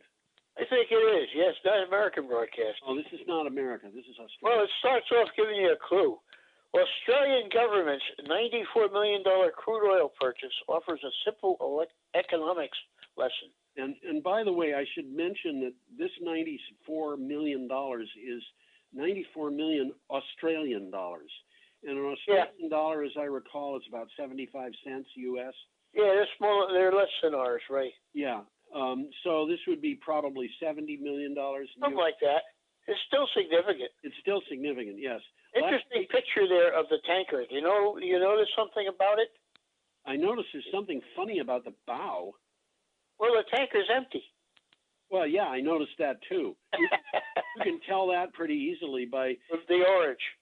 The orange, which is the part of it that was painted to be underwater for a long, long time. Also, you see there that part of the rudder is out of the water. Well, the picture that I've got on my screen, I can't see that, but that's. Oh, okay. I just modified the picture so I could get it in my notes. Okay. So in any case, it says the Australian government's $94 million crude oil purchase offers, I said this already. You did. Simple economics lesson. Last week, Australia took advantage of record low oil prices to buy crude oil it needed to maintain a fuel stockpile. This illustrates the difference between energy that must be stocked, such as oil, and energy that just flows naturally, such as renewables. That's interesting. We'll talk to you about that again further on. Yeah. But they bought this oil from the United States. Yeah, but they don't have any. Oil will have to be physically stored somewhere, and Australia doesn't have the capacity to store it. Yeah. It's going to have to stay in the United States with the storage space being leased. Yes. It sounds kind of crazy. The drop-off in demand has been so significant, the global oil industry is struggling to cope with its growing stockpile of unwanted oil and its limited storage capacity. That's why prices have plummeted. I was about to say that's why they went negative. Exactly. We've talked about it before. We're going to talk about it again. Sure are. It's newsworthy. Okay. We got an interesting one here. We got a picture coming up, and I'd advise you got a chance to take a look at that picture. Examine it because it's interesting. But they're turning PET into electrodes. That PET is a certain kind of plastic. Yeah, and this picture, by the way, is it's almost circular. It doesn't go all the way around, but it starts in the upper left-hand corner and it goes clockwise to the lower left-hand corner. In a circle. It's a process that's being illustrated here. Bing, bing, bing, bing, bing. That's right. So, what do you? This is from Clean Technica. What do you have for a title? New research turns old soda bottles into battery electrodes in a microwave. This is crazy.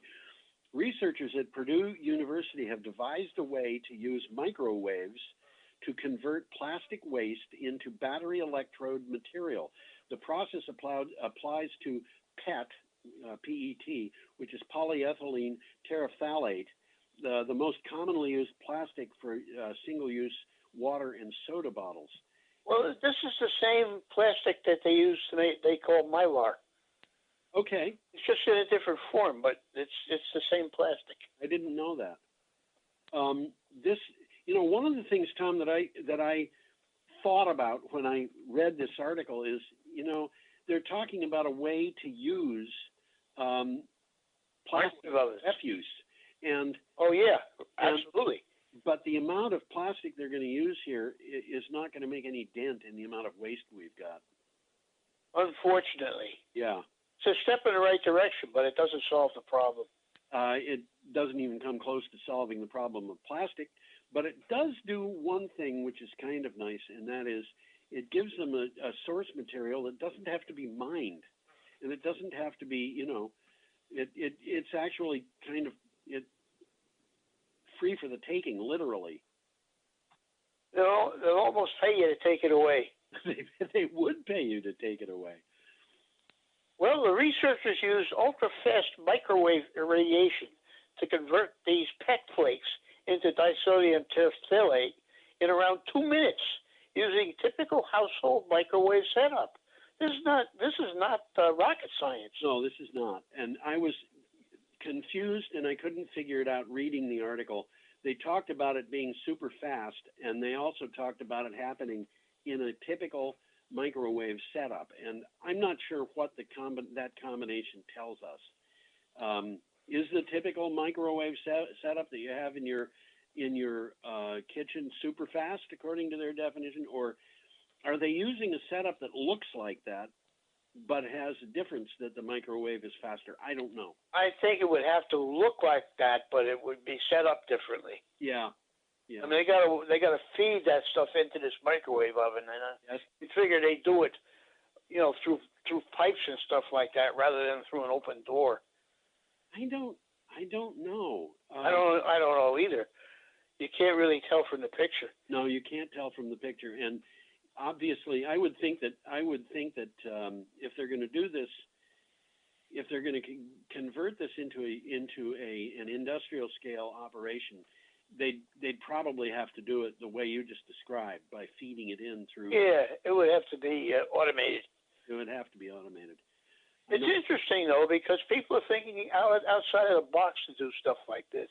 Yes, they are, and there may be other uses for the kind of process that they're going for here. There's so much going on with carbon.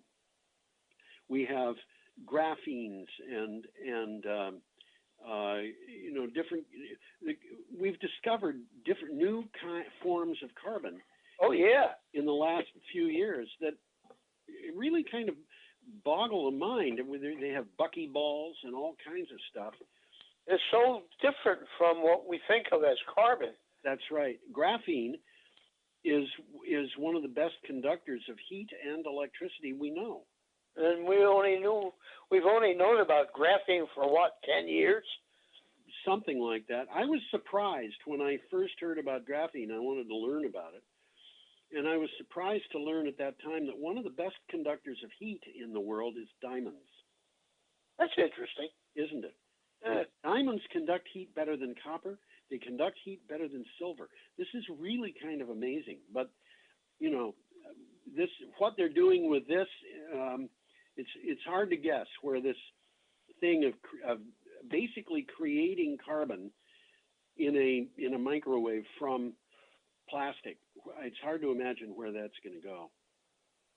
I think they're opening up new doors. I think they are. Okay, our next item is from Utility Dive, and it has a picture of lightning. It is that. Very interesting picture of lightning. Yeah. As extreme weather spurs billions in utility resilience spending, regulators struggle to value investments. Struggle to value investments. The National Renewable Energy Laboratory tried to evaluate approaches to resilience to guide utility investing and found there were too many factors to quantify easily, and this moves regulators back to human judgment. And this is a problem because regulators don't like it when you tell them they have to think. Well, this is a long, meaty article, and I'll mention quickly just to clarify, because I needed clarification. Yeah. Resilience is mentioned more and more in utilities' grid modernization proposals, but it often gets conflated with reliability. Yes. And they explain the difference. Resilience means the ability to prepare for and adapt to changing conditions and withstand and recover from disruptions. So this is what researchers are working on a value of resilience metric. Right. Reliability is maintaining the delivery of electric power where there is uncertainty in operating conditions. So this is how well the utilities are keeping the lights on. Yes. And I want to mention here, when you're talking about resilience, you're talking about an ability to continue, with your life, even when something very unexpected happens. Well, reliability is about preventing disruptions that are more common, local, and smaller, and resilience addresses high-impact events that can be geographically and temporally widespread. That's from the article. Worldwide, for example, this coronavirus thing is a worldwide problem. It certainly is. Yeah. So the article says that resilience investments are urgently needed. Yes, but it doesn't tell you anything about what they are, except that you have to think. Yeah, that's exactly what it's telling you. You have to think about it. Okay, should we move on? Yeah, let's move along here. We got a picture of a Starlink launch. Yeah, this is also from Clean Technica. What do you have for a title? Starlink, private beta testing to begin in 3 months. Public beta testing to follow. Public beta testing is an interesting idea when you're talking about rocket ships. SpaceX was launched, has launched. That's Musk. Huh? That's Elon Musk. It is. It has launched 422 low Earth orbit Starlink satellites, with more coming in May and June. Private beta testing of the Starlink network will start within the next 3 months, and Elon Musk says SpaceX has permission to launch 12,000 satellites. Now, well, we've only totally launched since the beginning, about 7,000. Yeah, I was going to say this is more satellites than have ever been launched in the past. Absolutely. But these are small satellites, and they're only going about 300 miles up. Oh, only 300 miles up. Well, regular satellites go 20,000 miles. I know, and these things are not just going to an area that's fairly low. They are pretty small. Yes, they are. They really are small. I don't remember how many of them there are. Maybe you have it in your notes, but it seems to me that the 422 were launched in 6 launches or something like that. I don't have that in my notes, but it was something like that. That was a very small amount. Now, here's the question: why is this being mentioned in Energy Week? Well, it's because these things are bringing internet access through the sky, which means that if you happen to have a solar panel and a little bitty computer and that has a way of reading the material, you can get internet access when you don't have grid power. Anywhere. There are hundreds of millions of people who could be customers of this project who don't have any electricity right now. Absolutely. And it'll give Elon Musk a very good reason to supply them with a solar panel, a battery. I mean, that's what he sells. Yeah. And a little bitty computer. And you don't need much of a computer. I mean, the one I use to power this thing, I've actually had it on the show once or twice, but it's bigger than a credit card. Yeah. Okay, we should go on. That's called progress. We have an item here also we're getting a lot from Clean Technica this week. Have an item from Clean Technica and another picture of tankers. Amazing. Well, the one we're looking at there is full. Yes. Actually, all of those are full. Well, yeah, but there's one that stands out. The other ones, well, there's a lot of tankers in that picture. There's a lot of tankers in that picture. I looked at the video that it came from. There's many tankers out there. Well, the article says there's 35 or more tankers. Yeah. Well, oil tankers lurk off the coast of California. Yeah. The U.S. Coast Guard is monitoring the, quote, increased presence, end quote, of oil tankers that are hanging out in the seas near the ports of Los Angeles and Long Beach. With a collapse in demand for crude oil, these tankers are being used pretty much as floating storage units for barrels of oil. And I want to point out, it costs money to store oil in a place like Cushing, Oklahoma, in a tank that's designed to just be a stationary or oil storage. These things are designed to transport oil, and it is costing somebody a lot of money to have them. They're just sitting there. Yeah. So well, the more than 35 tankers carry more than 25 million barrels, which is enough oil to meet the needs of 25% of the Earth's consumption. Amazing. We should probably move on, Tom, unless you've got more on this. No, I think we should. We got a picture of a small hydro plant in New York. Looks like Townsend Dam. You know what it reminds me of is that dam in Hinsdale. Yeah. You know the dam in Hinsdale? Yeah. That dam. Yeah, it does, right in the Connecticut River. No, I'm not talking about the one in the Connecticut River. I'm talking about one that's in the Ashwillet River. Okay. Yeah. I know that one. It does. Right. If you drive into the middle of Hinsdale and you kind of turn right at the post office, there's a dam there on the left. There it is.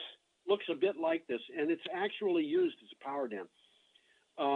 Did you read the title? I don't think you did. I didn't. U.S. renewables provide more electricity than coal in January and February. Seems like we've touched base on this elsewhere. Yeah. Like Germany. This is from Renewables Now. And, I want to point out, a lot of coal is burned in January and February because it's cold. Yeah. And those coal plants are just going to keep going during those months. If they haven't made more electricity than renewables in the middle of the winter, I don't think there's much chance they're going to do it in the spring. I think you're right. Renewable energy sources produce 10.6% of electricity, 10.6% more electricity than coal during the first 2 months of 2020, and topped nuclear power in February, according to a Sunday Campaign analysis of recently released data from the U.S. Energy Information Administration. Well, this Sunday Campaign is a company. It's a nonprofit research and educational organization supporting the aggressive development of renewable energy. And I got renewable energy and energy. Yes, well, I think I think that may have been in the article. I think it was. Yeah. I think it was. But that's the Sunday Campaign. It's Sunday. Yeah, 2 words. 2 words. Okay. It's interesting. We should move on. We've got about 12 minutes and 6 articles to do. And we got, 6 articles Tuesday. We're starting out coming up on Tuesday. April 28th, we have another article from Clean Technica. We got a picture of a North Dakota wetland. Yes, that's right. And by the way, this particular picture and some of the other pictures we use for Energy Week came from Wikimedia Commons. If don't come from Wikimedia Commons, they're almost always pictures that just were with the article when it was published. Okay. So this is the EPA's dirty water. A new rule discards science and ignores the importance of wetlands and tributaries. Didn't we just mention this? Yeah, we did. In the latest act of abdication, the EPA published its Navigable Waters Protection Rule in the Federal Register on April 21st. The EPA's own Science Advisory Board said its formulation did not incorporate the, quote, best available science, end quote, which tells you something. The administration is just ignoring the facts. They don't want to know the facts, I don't think. Well, it's propaganda, really. Yes. They're just trying to protect the oil industry. It's hard for me, if the Supreme Court is going to tell a waste treatment plant on Maui that it's not allowed to pump water underground, I can't imagine that it's going to let this rule stay. I think you're right. Well, let's get a takeaway from here. Yeah. Water flows on many more surface and subsurface paths than just rivers and other obvious waterways. Yes. These pathways, in turn, connect wetlands and tributaries with large lakes and rivers. Trump is saying that if you can't see the connection between the bodies of water, it does not exist. Which is exactly what the Supreme Court just ruled against.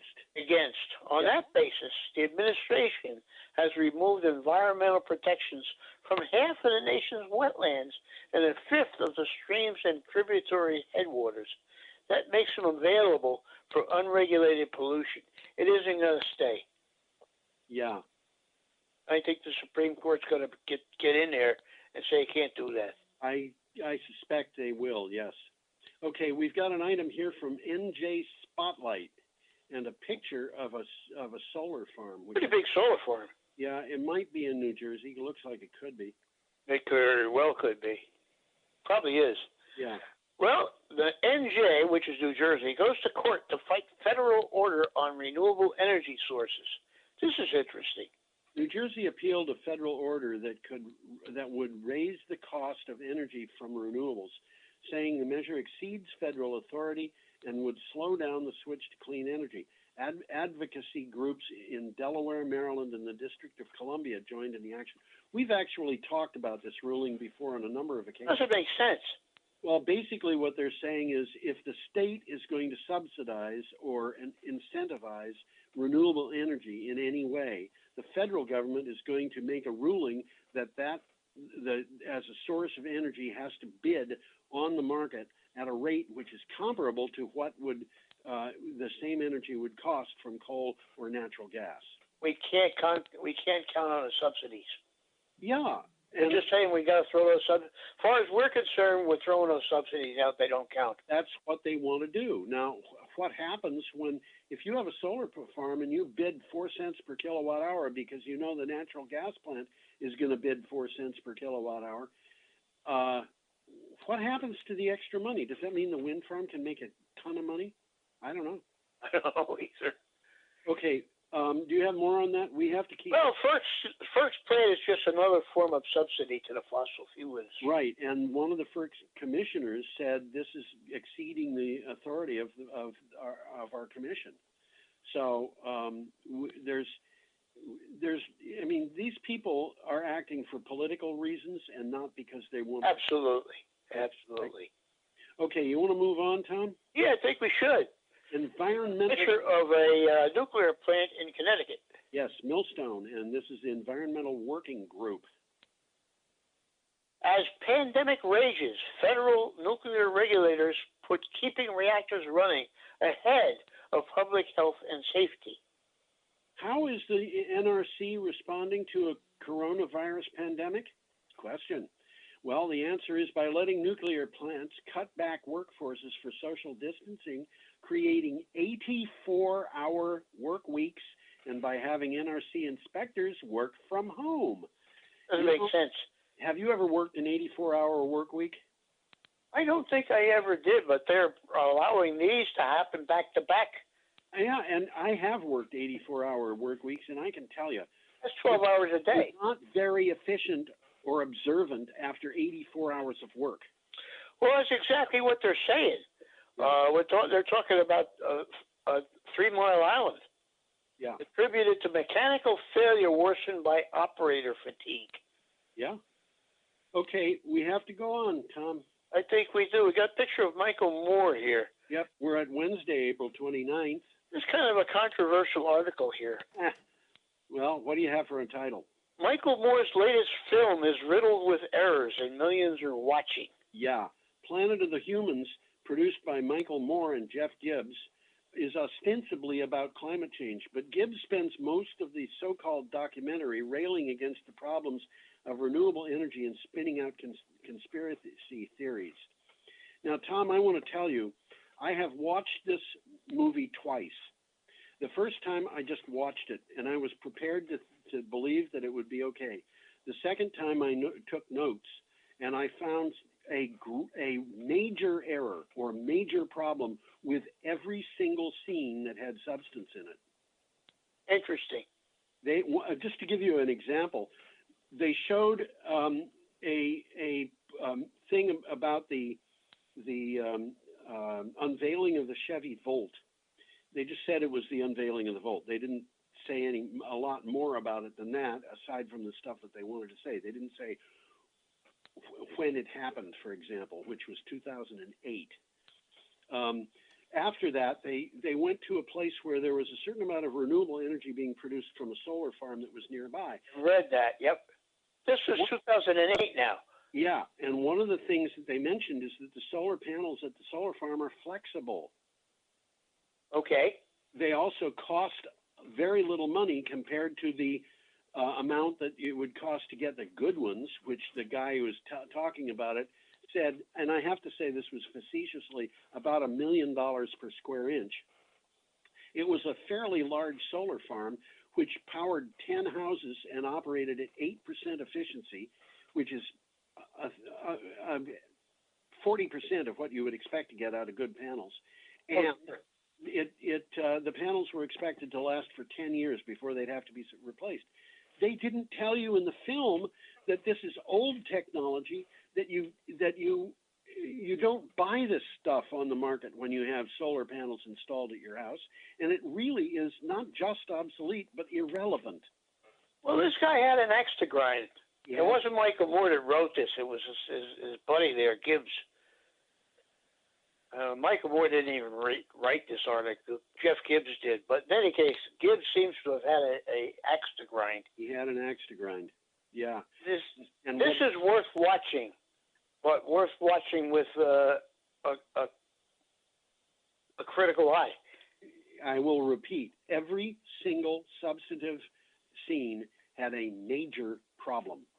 And the major problems ran the gamut of what you do when you want to put something down. And it includes character assassination. It included obsolete information.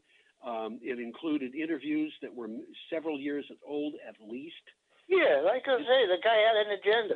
He had an agenda. Okay, our next item, next to the last, is from... Well, this is a nice picture. Power Technology. I thought about you saying this is a nice picture the moment I saw it. It's Tulips and Turbines. That's what it is. What do you got for a title? 5 renewable startups getting funding despite coronavirus. Despite slowdowns in renewable energy production caused by the COVID-19 pandemic, people are still investing in renewable energy projects, in particular startups. Power Technology took a look at 5 projects. This is possibly worth looking at. Well, there's a list and a description of these projects in the article. I don't think we have time to really go into them because we don't. We got one more thing to go, and we're running out of time. This last one, MacArthur Wind Farm is the picture, and it is taken from Renew Economy. Well, that's in Australia. It's 420 megawatts, and it's the largest wind farm in the southern hemisphere. Yeah.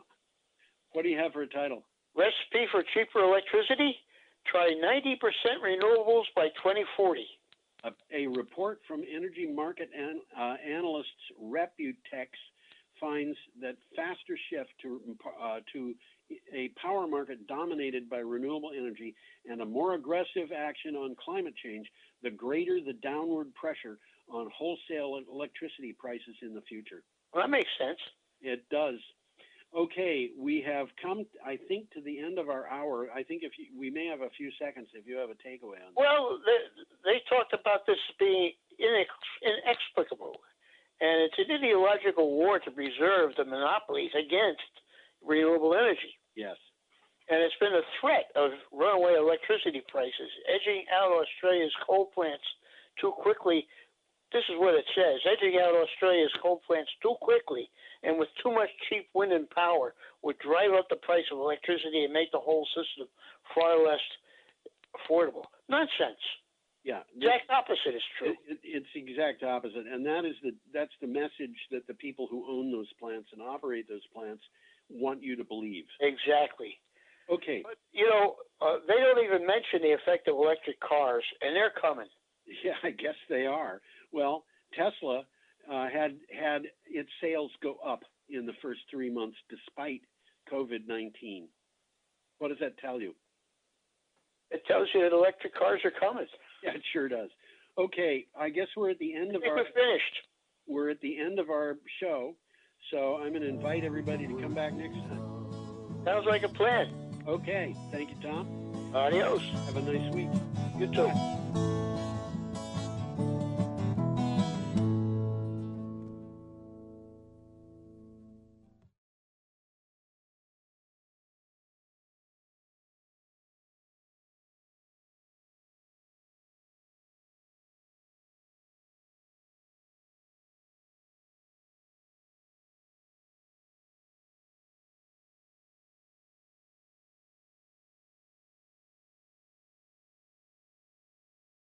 Welcome, everybody. We are streaming live on YouTube. This is the House Agriculture and Forestry Committee.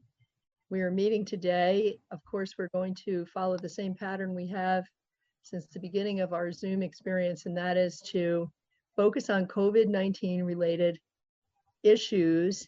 And we're very lucky today to have Teresa Snow with us from Salvation Farms. I've been thinking about you, Teresa, and Teresa has always been on the forefront of providing food for people, and gleaning has been her one of her raison d'etres. And but we're interested to hear today how things are going in terms of Salvation Farms and what you may have been doing to help with this COVID-19 effort. So welcome, Teresa.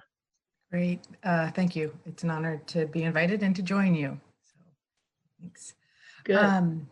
Do you want to just introduce yourself first, even though I already have?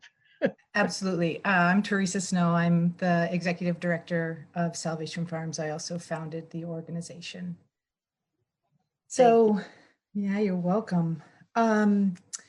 Specific to COVID-19, it is a slow time of year for surplus management, in the sense the farm surplus management that Salvation Farms and our direct colleagues have been doing, because we've been primarily responding to available surplus of produce. And as you all know, we aren't growing a lot this time of year, and most of the storage crops have been slowly depleting that were grown and stored last season. However, that being said, Salvation Farms does serve as the backbone organization to the Vermont Gleaning Collective. That's an initiative that we started in 2012, 2013, and currently has 6 different organizational members, one of which is Salvation Farms. You can visit the Vermont Gleaning Collective's website. It's vermontgleaningcollective.org. And at the bottom of the homepage, you can see its members. I would say now for about 5 or 6 weeks, we've been organizing weekly phone calls to learn what these members are seeing on the ground in their communities. In this last year, these members served upwards of 170 different agencies around the state that provide food assistance to community members. So those could be food shelves and senior meal programs, youth-based programming, or rehab programming. They're seeing, much like the Vermont Food Bank has reported, because we're often serving some of the same agencies, that there's been an increase in demand. That demand is fluctuating based on when the initial crisis hit and people were initially laid off from employment. Then some of that demand seemed to decrease right around the time when folks received some of their benefits in the beginning of the month. But that increase seems to continue. I think the food bank estimated in their network between 30 and 60% increases across the state.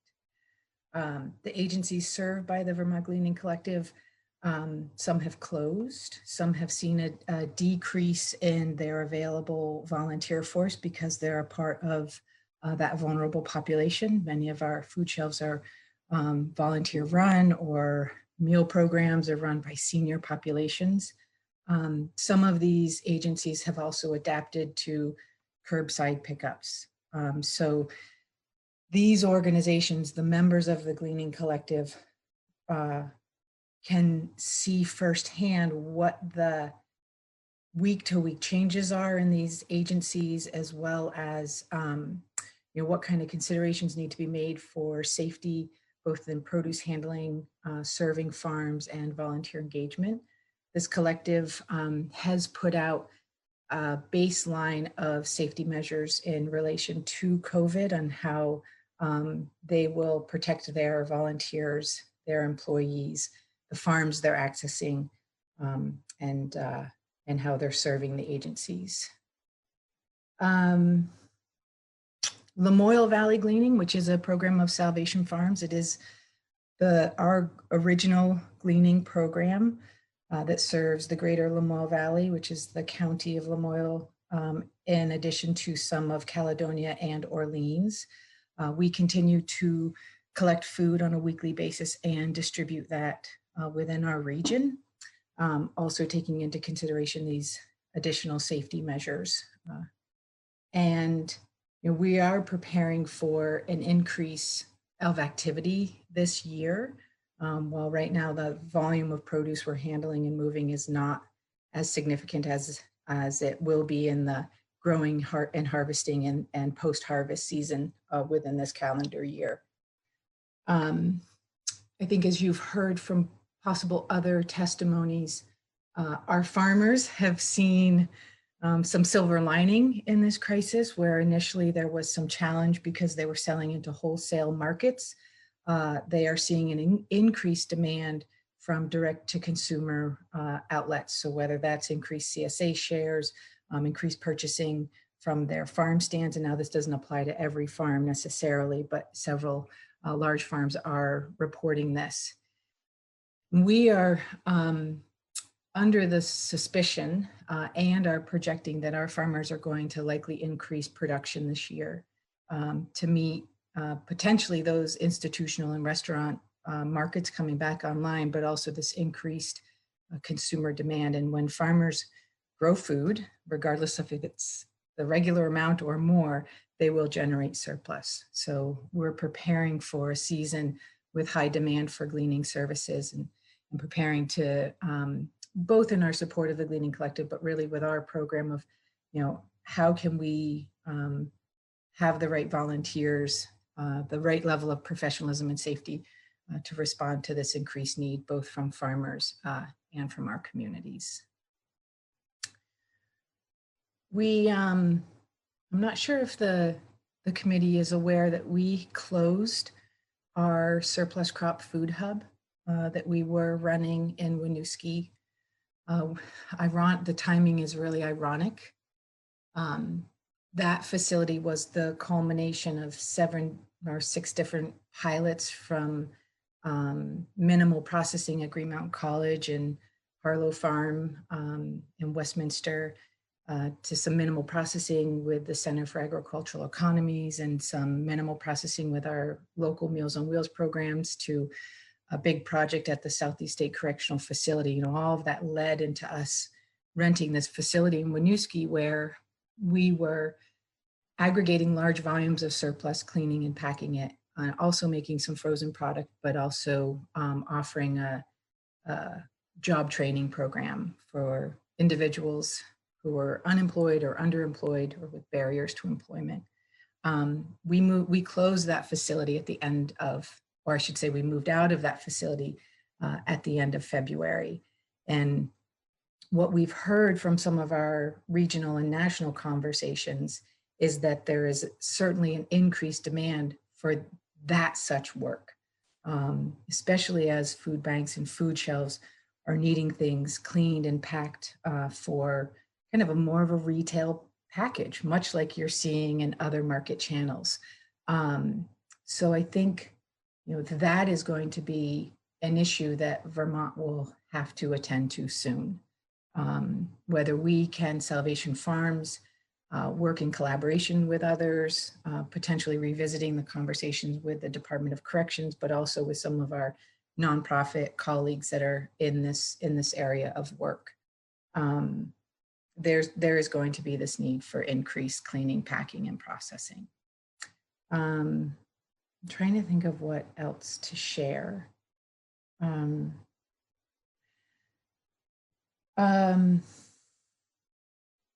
I wanted to offer, I know I've joined you year after year after year, and I share with you the work that we've been doing, and I don't know as though I've ever shared some of my personal story. And I think it's important for folks to understand what Salvation Farms was born out of. I grew up in Vermont, so I think some of you may know that. My family was in agriculture, dairy farming, and also some small homesteading, gardening. But then I studied at Sterling College, where I really gained an appreciation for ecology and food systems. But shortly after college, I enrolled in AmeriCorps, and that AmeriCorps service sent me, just interesting how timing happens, sent me to do disaster relief after the collapse of the World Trade Towers after 9/11. And I was in Manhattan about 6 weeks after that tragedy. And my job was to work in a really large family assistance center where there were many different agencies. But I was specifically tasked with working one-on-one with individuals who lost their jobs, who lost their homes, or lost family members. And what I was sitting face to face with, and I'm 23 years old and coming out of northern rural Vermont, and education that was teaching about subsistence living, to this environment where I was working with individuals who had lost the stability of their monetary economy, and were faced with not knowing how they were going to feed themselves, basically, or meet their essential needs. And it was an interesting juxtaposition. And when I returned to Vermont, I was really challenged by this newfound knowledge of how vulnerable our populace in the country was, because we've become so disconnected with our essential resources. We had become reliant on large global and national supply chains that had actually rendered us really vulnerable.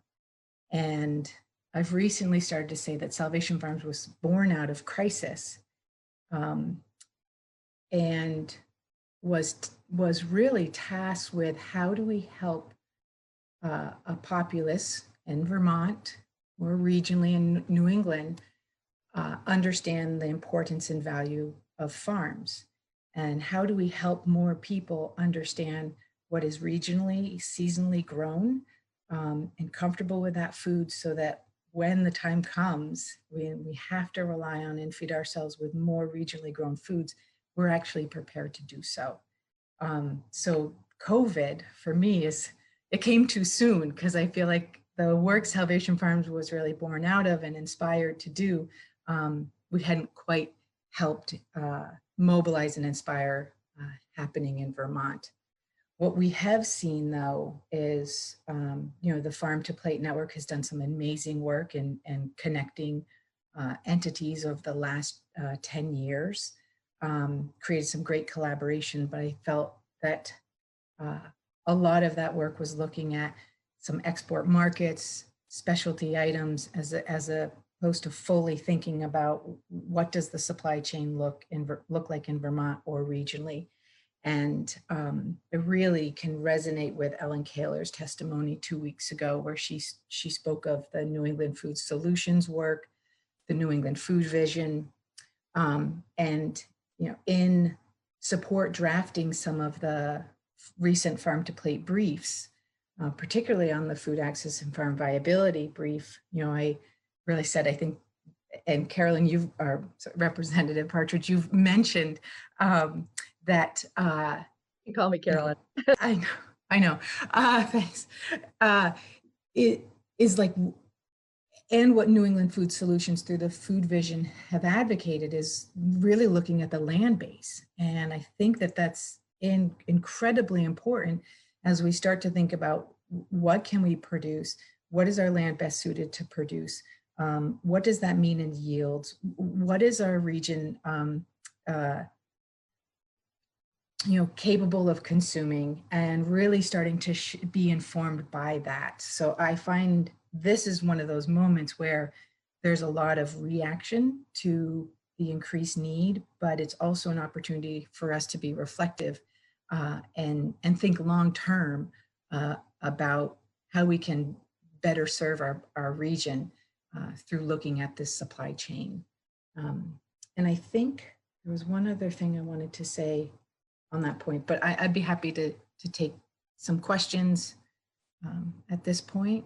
Well, it's interesting, Teresa, because it was New York City that sort of cured me and or made me aware of how vulnerable people are in that situation.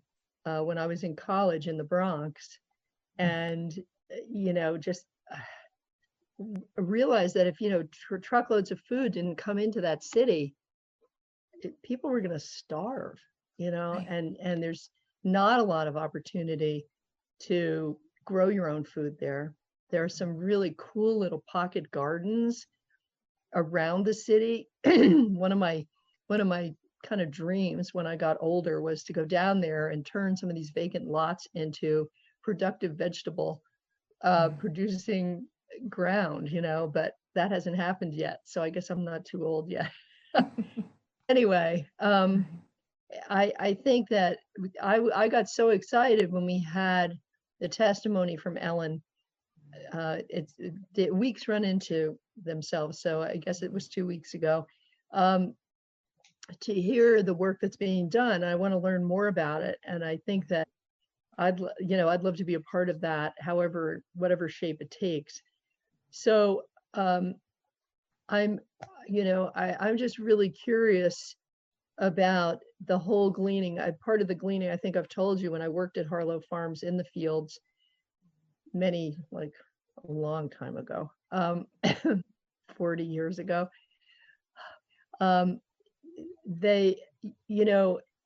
I was always disturbed by the amount of food that wasn't being processed. At that time, it was going on a manure or a compost heap, which is still good, but I remember taking just tons of zucchini home, trying to turn it into bread and casseroles and stuff like that, and just giving up basically. And Paul always encouraged me to take stuff and turn it into food. But the fact that you started the whole gleaning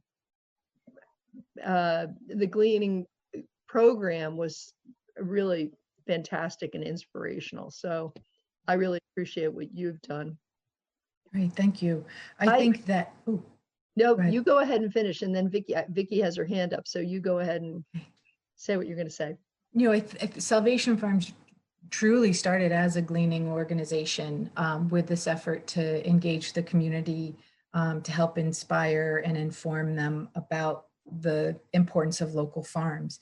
And that work has definitely evolved into, which I think it was always inspired by, food sovereignty as a concept. And as we've evolved, really looking at, well, what are these shortfalls in our supply chain, and how could we utilize farm surplus to build more resilience? And 10 years ago, we were looking at cull cows. So we send all these cull cows out of state. What if that was a food resource that we actually were retaining? What would that look like? What's the business model? What do our processing facilities need in order to actually handle that amount of food? And could that go into charitable food and into institutions? So it's interesting in this moment to see people asking some of those questions. And not that they haven't also been asked by others in the past, but looking at fluid milk as well. I think it's inspiring. We had a testimony last week of somebody pivoting and saying, oh, there's this resource and there's this infrastructure and there's this need. And necessity is the mother of invention, but it will serve us if we can be more proactive as we go forward, as opposed to being reactive and seeing like, oh, here are these things, let's put them together. Like, we could do that whether there's crisis or not. Right.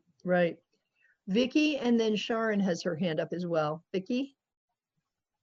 Good morning, Teresa. I always enjoy listening to you and hearing your story. It's really inspiring. And as you were speaking, I had kind of two comments or questions.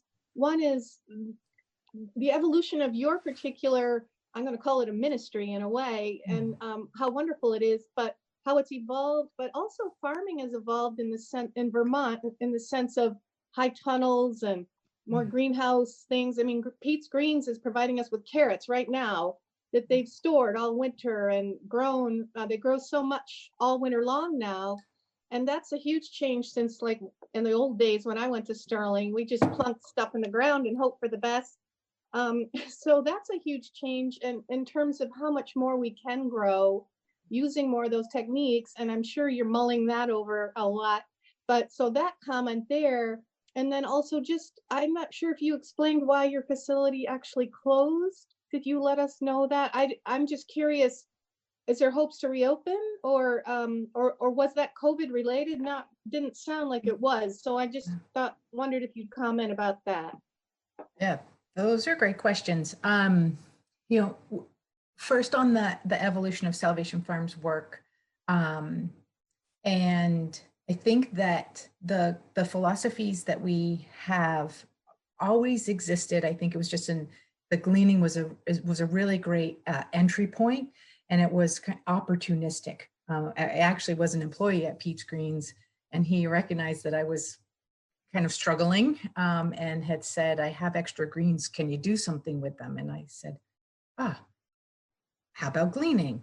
I could engage some volunteers, we could collect this food, and we could put it into the community in a way that doesn't impact your markets, but teaches more people about local food.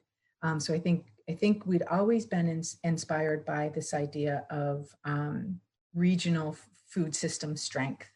The evolution of farms, that's absolutely true. I think our farmers are incredibly innovative. They are producing more, they're producing more efficiently, and they're still doing it in a diversified way, which is ecologically responsible.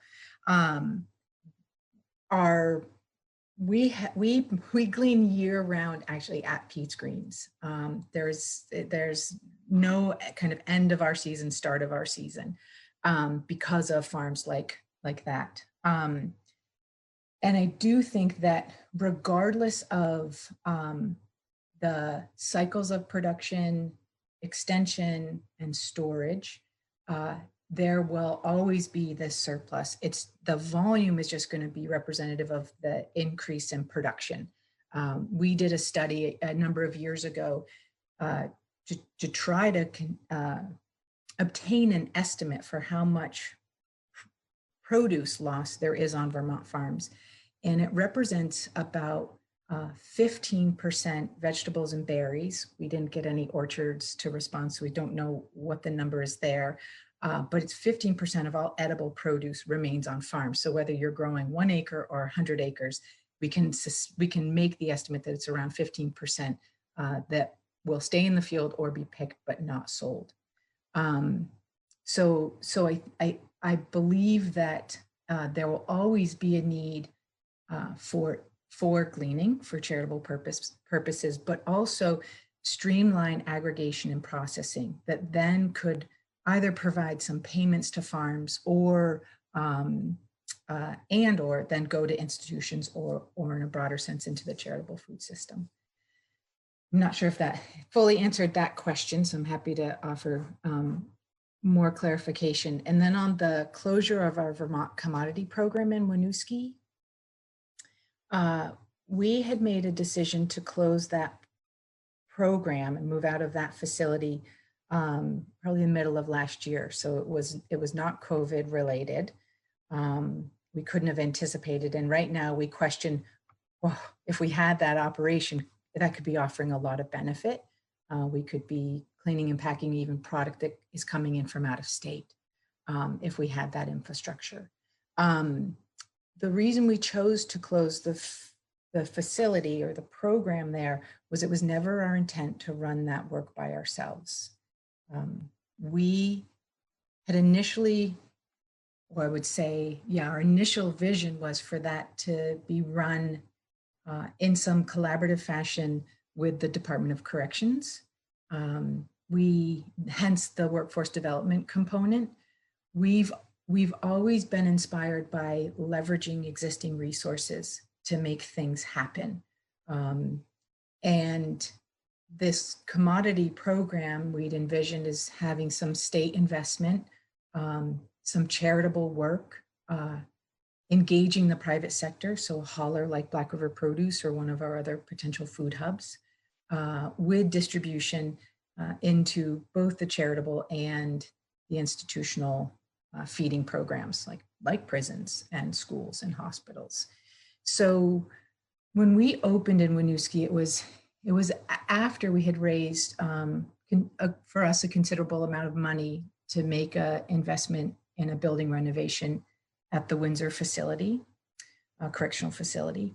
And when it seemed not the highest priority of corrections to continue that program or develop a correctional industry, and I mean, it makes a lot of sense. They've always had a lot on their plate. We took that money and we looked for a facility in the community where we could continue to develop the operational systems and the vocational element. And when we were faced with a new 3 to 5 year lease, we had to step back and say, why did we rent this facility? Was it to run this program and do this work in perpetuity?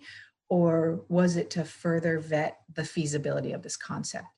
And have we had enough learning experiences that we can actually take this expertise, create a toolkit of resources where then we can reapproach collaborators, whether it is the Department of Corrections or working with the Center for an Agricultural Economy or the Vermont Farmer Food Center, et cetera, to have this kind of work happening in Vermont. We don't need to do it.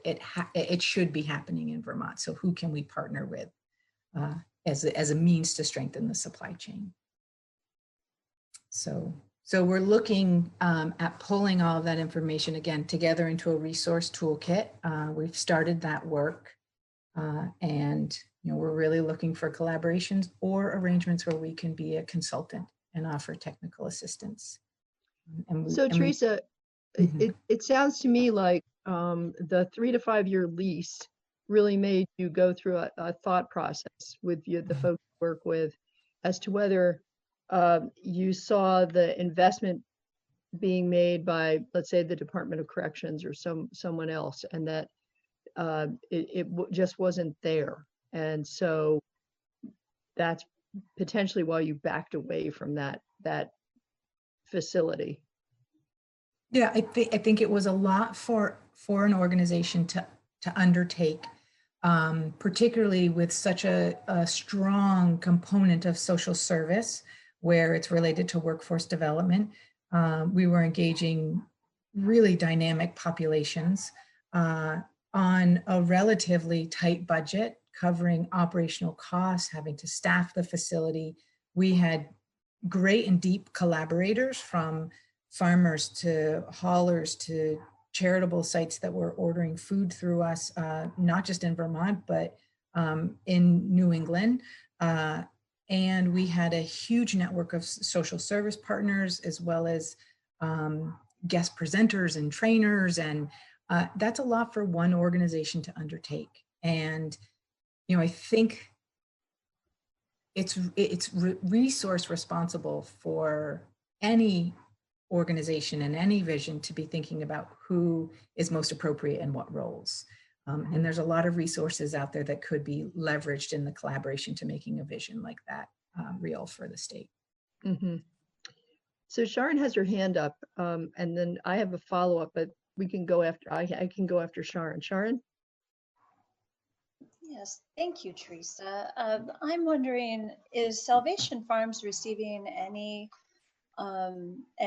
trickle down or direct federal funding to help during the COVID-19 situation? A good question. So short answer is no. However, we did apply for the Paycheck Protection Program, which is an SBA loan, and we were approved. So, that there are some strings on that can make it forgivable, and we just need to do our due diligence to hopefully make it forgivable in the way that we apply those dollars. As far as other funding, it's not. And I've done my best to try to stay abreast of what is eligible for federal funding, FEMA reimbursements, the recent USDA food access program funding. I have a call out to Senator Leahy's staff because I am on the board of a National Association of Gleaning Organizations, and we want to find out whether in that package or in a future package there could be funding specific to support smaller and medium regional gleaning and fresh food rescue initiatives in this country. But at this point, the federal funding seems mostly directed to food banks and affiliate companies that can help capture national supplies of food, potential repackaging and making that available to like the Feeding America Food Bank Network. And I did want to point out that the deep sorrow that some of us feel when we see food wasted, I feel like as I know most of the people, well, I think everybody on this committee does, that one of the most brilliant uses of food that might not have been dealt with and ended up on somebody's plate is to be turned into eggs by letting chickens eat it. Mm-hmm. I mean, it really is one of the most brilliant solutions. Anyway, thank you. You're welcome. That makes me think we were about to hold, there were several things that we had to cancel or postpone. Right now, we would have been hosting the 4th International Gleaning Symposium in the state of Vermont. It would have started yesterday and it would have ended tomorrow. And that would have been in Burlington. And so we'll likely be rescheduling for sometime next year when we're just clearer about the future of this crisis and its impact on gathering. We also, at the end of March, we're going to hold a farm surplus forum in which we have created this beautiful visual representation of what we've called a surplus continuum. So how does surplus exist on farms and how might it be used on farms? And so just that, feeding animals is a good use of this because it turns into food in its own way, or putting it into the soil, it then turns into food again in another way. But then these other mechanisms of then moving the food off the farm, what are those possible avenues, both into the marketplace and charitable? Maybe I can send you all that drawing. That would be fantastic. And that's the farm surplus continuum, did you say? Yeah, and we only have it for crops right now. But in this farm surplus forum we were holding, we were hoping to diversify the conversation into proteins. Because while we know prior to COVID, there were outlets for our surplus meats and dairy, this crisis has proven that quickly those products can become truly surplus without markets.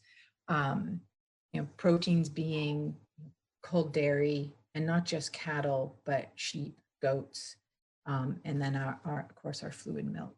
So. Mm-hmm.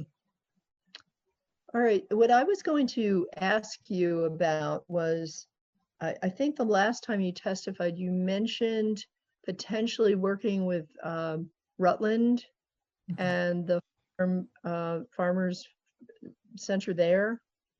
Did that end up turning into anything, or? Well, that conversation was paused. One of the ideas was to transition the commodity program potentially into that location. Well, we were also simultaneously looking at still how do we develop a relationship with corrections, and another program that's looking at job training around potential food work for individuals in recovery from substance use. So the Vermont Farmers Food Center, I think there was a lot of unknowns in the potential collaboration. So I think our resource toolkit will really help reinvigorate that conversation. But when we were approaching that conversation, it was not an interest of ours to be a long-term tenant but rather could we pull a vision together that could leverage the resources of Brock as a social service agency and the resources of the Farmer Food Center as a visionary of aggregation and processing and market development and farmer support to actually house this training, aggregation, processing work with surplus product in a facility that they were envisioning for farmers' first product in cleaning and aggregating and storage. And I think a lot of this comes down to financial resources and how much can each potential partner add to their plates. I think for Brock, they had a lot going on, and considering a new venture like this seemed too much at the time. Do you want to just tell us what Brock stands for? Oh my gosh, I don't know what Brock stands for. I will Google it. It's BRAC, right? That's right. So Brock is, it's a community action agency. And I wonder if it's Bennington, Rutland, because it is in Bennington, Rutland. I don't know. I'm completely guessing. Yep. Okay. Don't worry. No worries. No worries. It's a community action agency. Okay. That sounds right. Vicki has her hand up. Vicki? Yes, thank you, Carolyn. Listening to you talk, how our minds go in different directions. Have you ever been in touch with Teen Challenge, which is a recovery program in Johnson? Are they interested in maybe working with you, having those men, they're in recovery, they're looking for jobs and training in new vocations. Tell me a little bit if you've been in touch with them. Yeah, we've worked with Teen Challenge since 2005. And they initially joined us in the field gleaning. And more recently, they've been, and even then they were food recipients, but they are one of our weekly recipients through the Lamoille Valley Gleaning Program.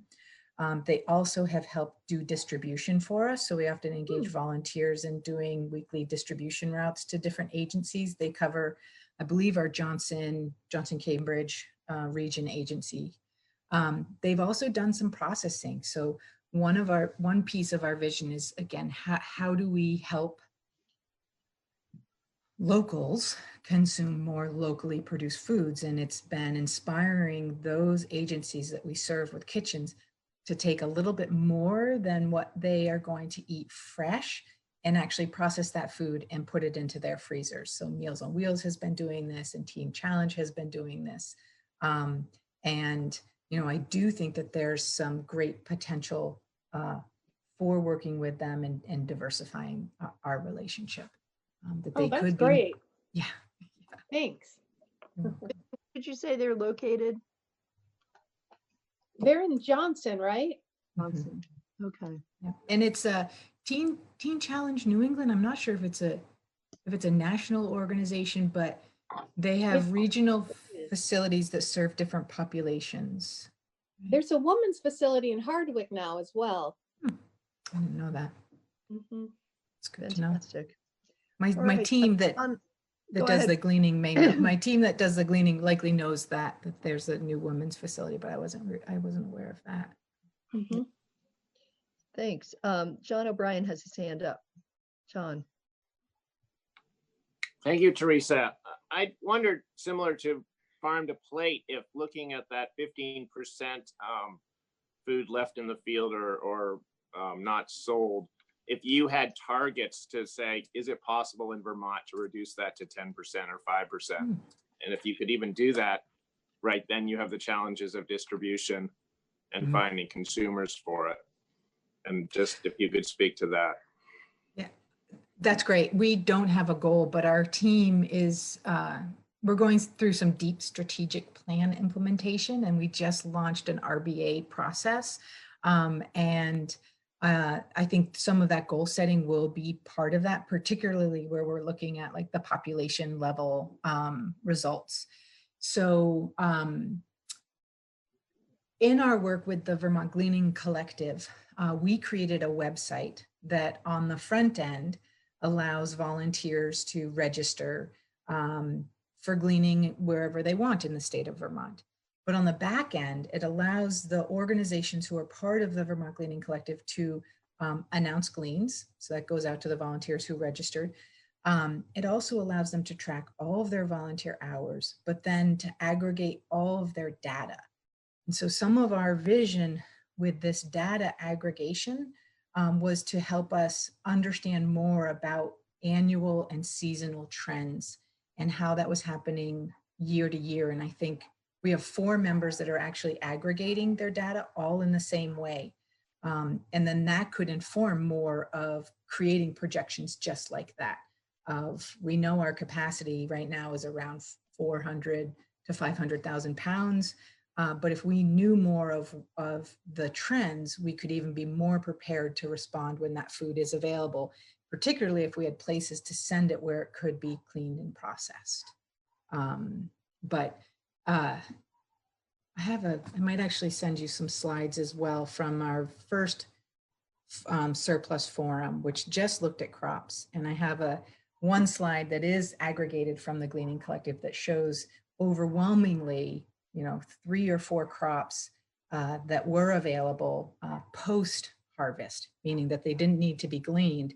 They just needed to be captured and moved somewhere. So that could inform setting a goal and collaboratively with partners. Great, thanks, Teresa. Are there any other questions for Teresa?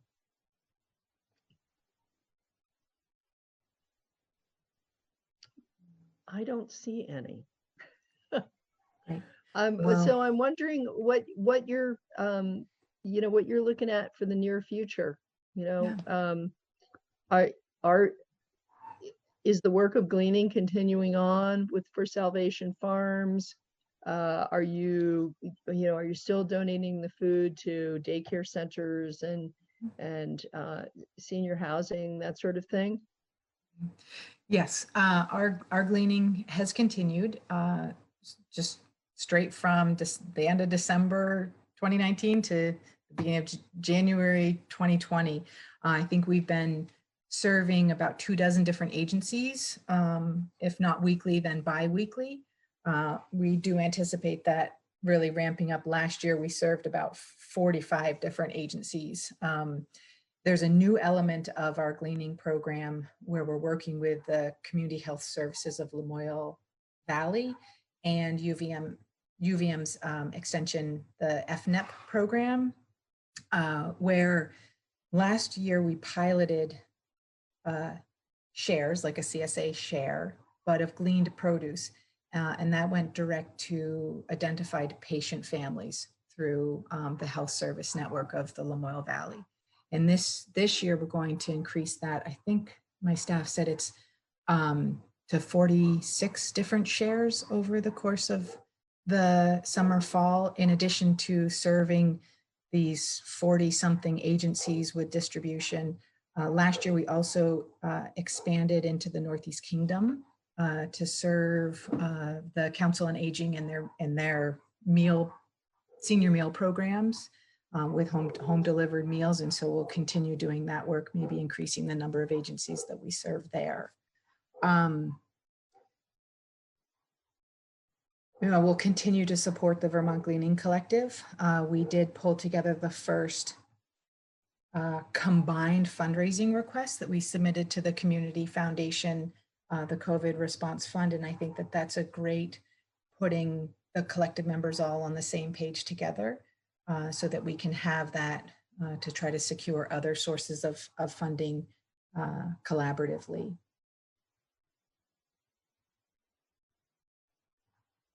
I think what Salvation Farms is really inspired to do is to be at the table. We are an expert in at least thinking about this, and in a lot of cases applying it. We are community organizers. We've worked with community organizers. We've worked with a lot of farms. We understand logistics. We've engaged unique cross-sector partners. And this isn't new to us, thinking about long-term food system resilience. So that's something that's going to become increasingly important to me and our team, is how are we at the table? I am filling a co-chair role for the Farm to Plate Aggregation and Distribution Working Group.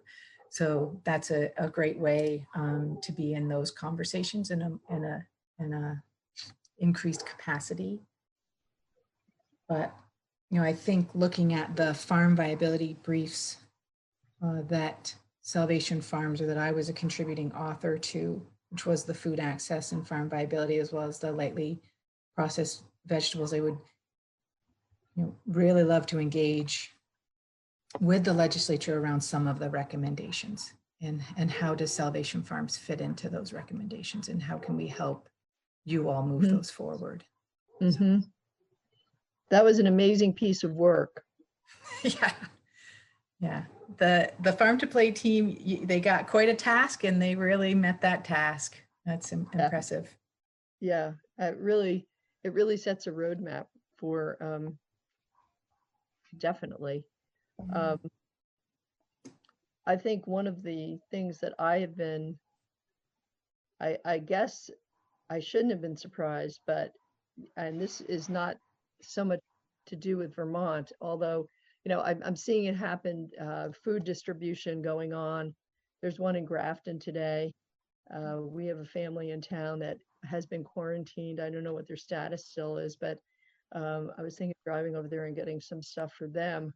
But the lines in other states of people who are driving nice cars who need food is really frightening. Yeah. I think that's absolutely right. It is. We've been talking with some, again, colleagues around the country, and in Boston, the grocery stores where people can go and shop, there's 80 people in line waiting for several hours to just get in the store.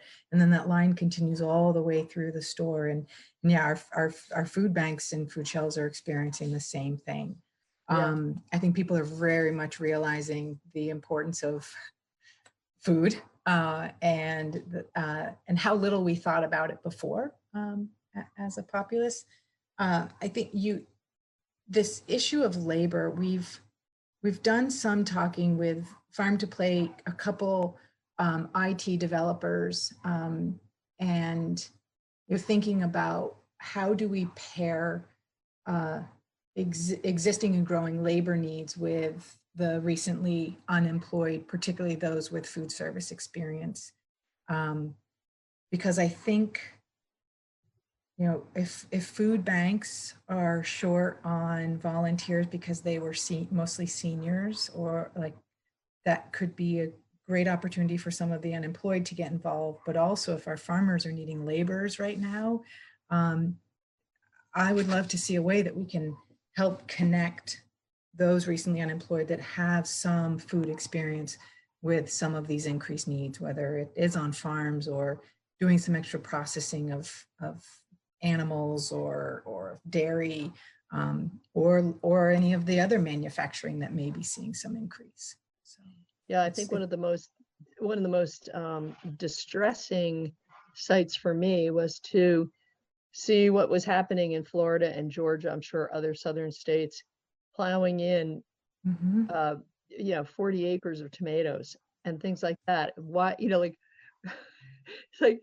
let's get together a whole bunch of people and go out there. And, even if all you got done was 1 acre of tomatoes, it would be that much more food in the food chain, for people to use. So that was like me at Harlow's, rescuing bruised zucchini, but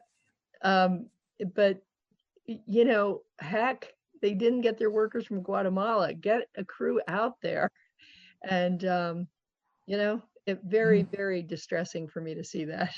Yeah, it absolutely is, particularly when we know when people are in need. I was just talking with our team yesterday about this, and even the USDA funding that is now going to be purchasing this product so farmers don't have to till it in for the charitable food system. And we've experienced that, just like the paying market, the charitable food system can become saturated with fresh foods, and fresh foods are so time sensitive that I question, without some processing, particularly to make shelf stable, not just frozen, that food might just get moved and not actually be able to, it might just bog down the system. So it'll be interesting how that does play out. Yeah. But tomatoes, you can, I don't like to do this, but if you're overwhelmed by tomatoes, you just throw them in Ziploc bags and put them in the freezer. Mm-hmm. Basically have tomato sauce. When you're done, you can pull the skins and, cook it down. But anyway, my little obsession. Sharon had her hand up. Now it's down. Sharon, did you have a question? I just wanted to mention, I don't know if you're aware of the MRE distribution that the National Guard is doing throughout the state. Well, on Wednesday up in my part of the state, they ran out. They started at 9 and ran out at noon. They were supposed to be able to run from 9 to 6. And they resupplied at 4 p.m. So the need is definitely being felt up here. Mm-hmm. Yeah, that I was aware of that. I didn't realize what the demand was, that it was that significant. Yeah. I think we're going to need some increase in logistical support and infrastructure to meet this need. Absolutely do. And when I think about supply chain issues, which we've just been talking about regarding more the direct supply chain of produce rotting in the fields, something that people don't realize is that a lot of our compressed carbon dioxide that we use in preserving meat and produce for extended shelf life is a byproduct of the production of ethanol, which is way down because people are not driving. And so we're going to see a shortage of that. So there are like a whole bunch of moving parts that we haven't really gotten our heads wrapped around or figured out how to deal with. So I think you're totally right that we need to find ways to process things so that they can be stored longer. Well, we would be happy to figure out how to be involved. Whether it is, we would need resources, that's for sure. But we have the expertise, and we'd need to find out who our key collaborators are. And if it's to help handle product coming in from out of state, we've had a long history with the food bank. It's just a way of figuring out what it is exactly that they need, so that we're getting them the product in the right way. Yeah, one of the things that was talked about in the Senate was tasked with trying to come up with some ideas directly related to COVID-19. I know Mike O'Grady is on this call, and one of the things that was thought up, and he might have had a big part in this, is the concept of having a lot of the restaurant workers that had been laid off be paid through the stimulus money that was coming into the state in order to give some of those folks jobs delivering food to, like, Meals on Wheels, to folks who were shut in. And Mike, I see you now. Good to see you. And I'm wondering if anything came of that. No, nothing did come of it. We were waiting to see what the conditions were for the use of some of for use of the 1.25 billion. The federal government just issued guidance on that Wednesday, and it's pretty limited. You probably could fit in a employment kind of food service program under those conditions, but you would basically need to set up the details of the program and then see if it fit underneath those conditions. So I'm saying it's possible, but I think it depends on the details of the program. Yeah, right. And maybe as we start to loosen some of the stay home, stay safe requirements, it won't be quite as necessary, especially if, I don't know what's going to happen to those restaurants if they're, you know, if they're going to be able to start up again, if the workers are going to be able to go back. But I thought it was a very good idea. It's still possible. It's just that you need the details of what you're going to do, and then you have to see if it'll fit underneath the three main conditions. Yeah, gotcha. And Thanks. Thanks. And Teresa, go ahead. Yeah, go ahead. Sorry for the lapse. Do you have any thoughts about that? Well, I think in a conversation with John Sales last week, and again, he might have just been talking about the Northeast Kingdom, but that I got a sense that at least the Meals on Wheels programs have been able to manage the food production, like the meal production at this moment based on the need. But I don't know how that extends certainly to the delivery of those meals. But I do think there's a labor pool out there that has food experience that should be leveraged at this moment. And if they can actually be compensated to do so, I mean, that would clearly come at everybody's benefit. So, yeah. Good enough. Well, any questions for Teresa?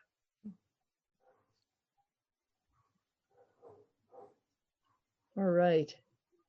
Teresa, okay, Rodney has a question. Rodney, it's good to see your smiling face. Not really for Teresa, but Mike, if some point, could you tell us what 1.2 billion can be used for, even if it's just in a sent through a document or something?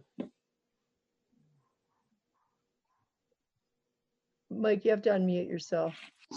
I have the guidance up right in front of me. The CARES Act provides that payments from the Corona Virus Relief Fund may only be used to cover costs that are necessary expenditures incurred due to the public health emergency with respect to the coronavirus disease 2019. They were not accounted for in the budget most recently approved as of March 27, 2020 for the state or government, and were incurred during the period that begins on March 1st, 2020 and ends on December 30th, 2020. Now, the key issue is what is a necessary expenditure? So the requirement that expenditures be incurred due to the public health emergency means that expenditures must be used for actions taken to respond to the public health emergency. These may include expenditures incurred to allow the state to respond directly to the emergency, such as by addressing medical or public health needs, as well as expenditures incurred to respond to second-order effects of the emergency, such as by providing economic support to those suffering from employment or business interruptions due to COVID-19 related business closures. So I think a food service program or a temporary employment program to provide food service delivery, I think it could fit in those underneath those criteria. But I think you need to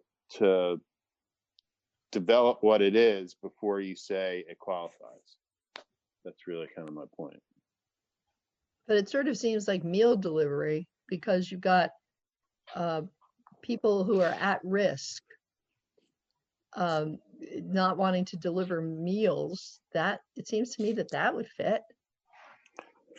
I definitely think you could fit that type of employment program, food service delivery. I think it could fit.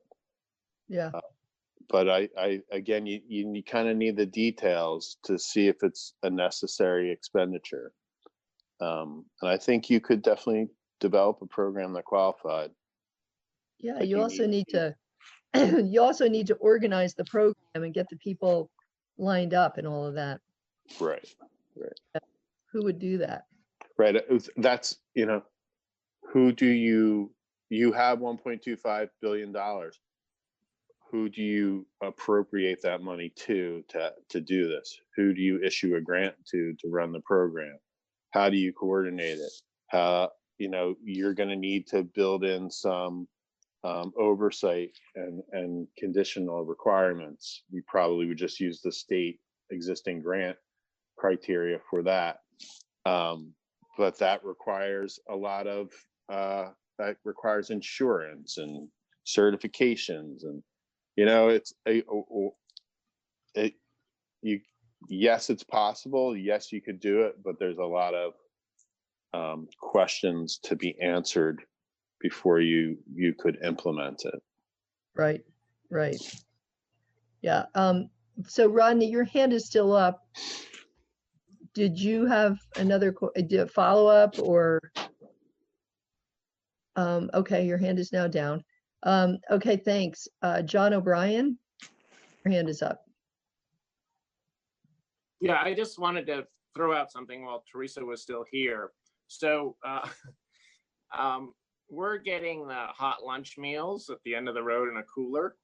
And the food we're getting from the schools, our 12-year-old calls nursing home food. It's just amazing how somehow the USDA has turned all food inedible. I mean, they're potato chips and Doritos that are specially made for hot lunch that taste like cardboard.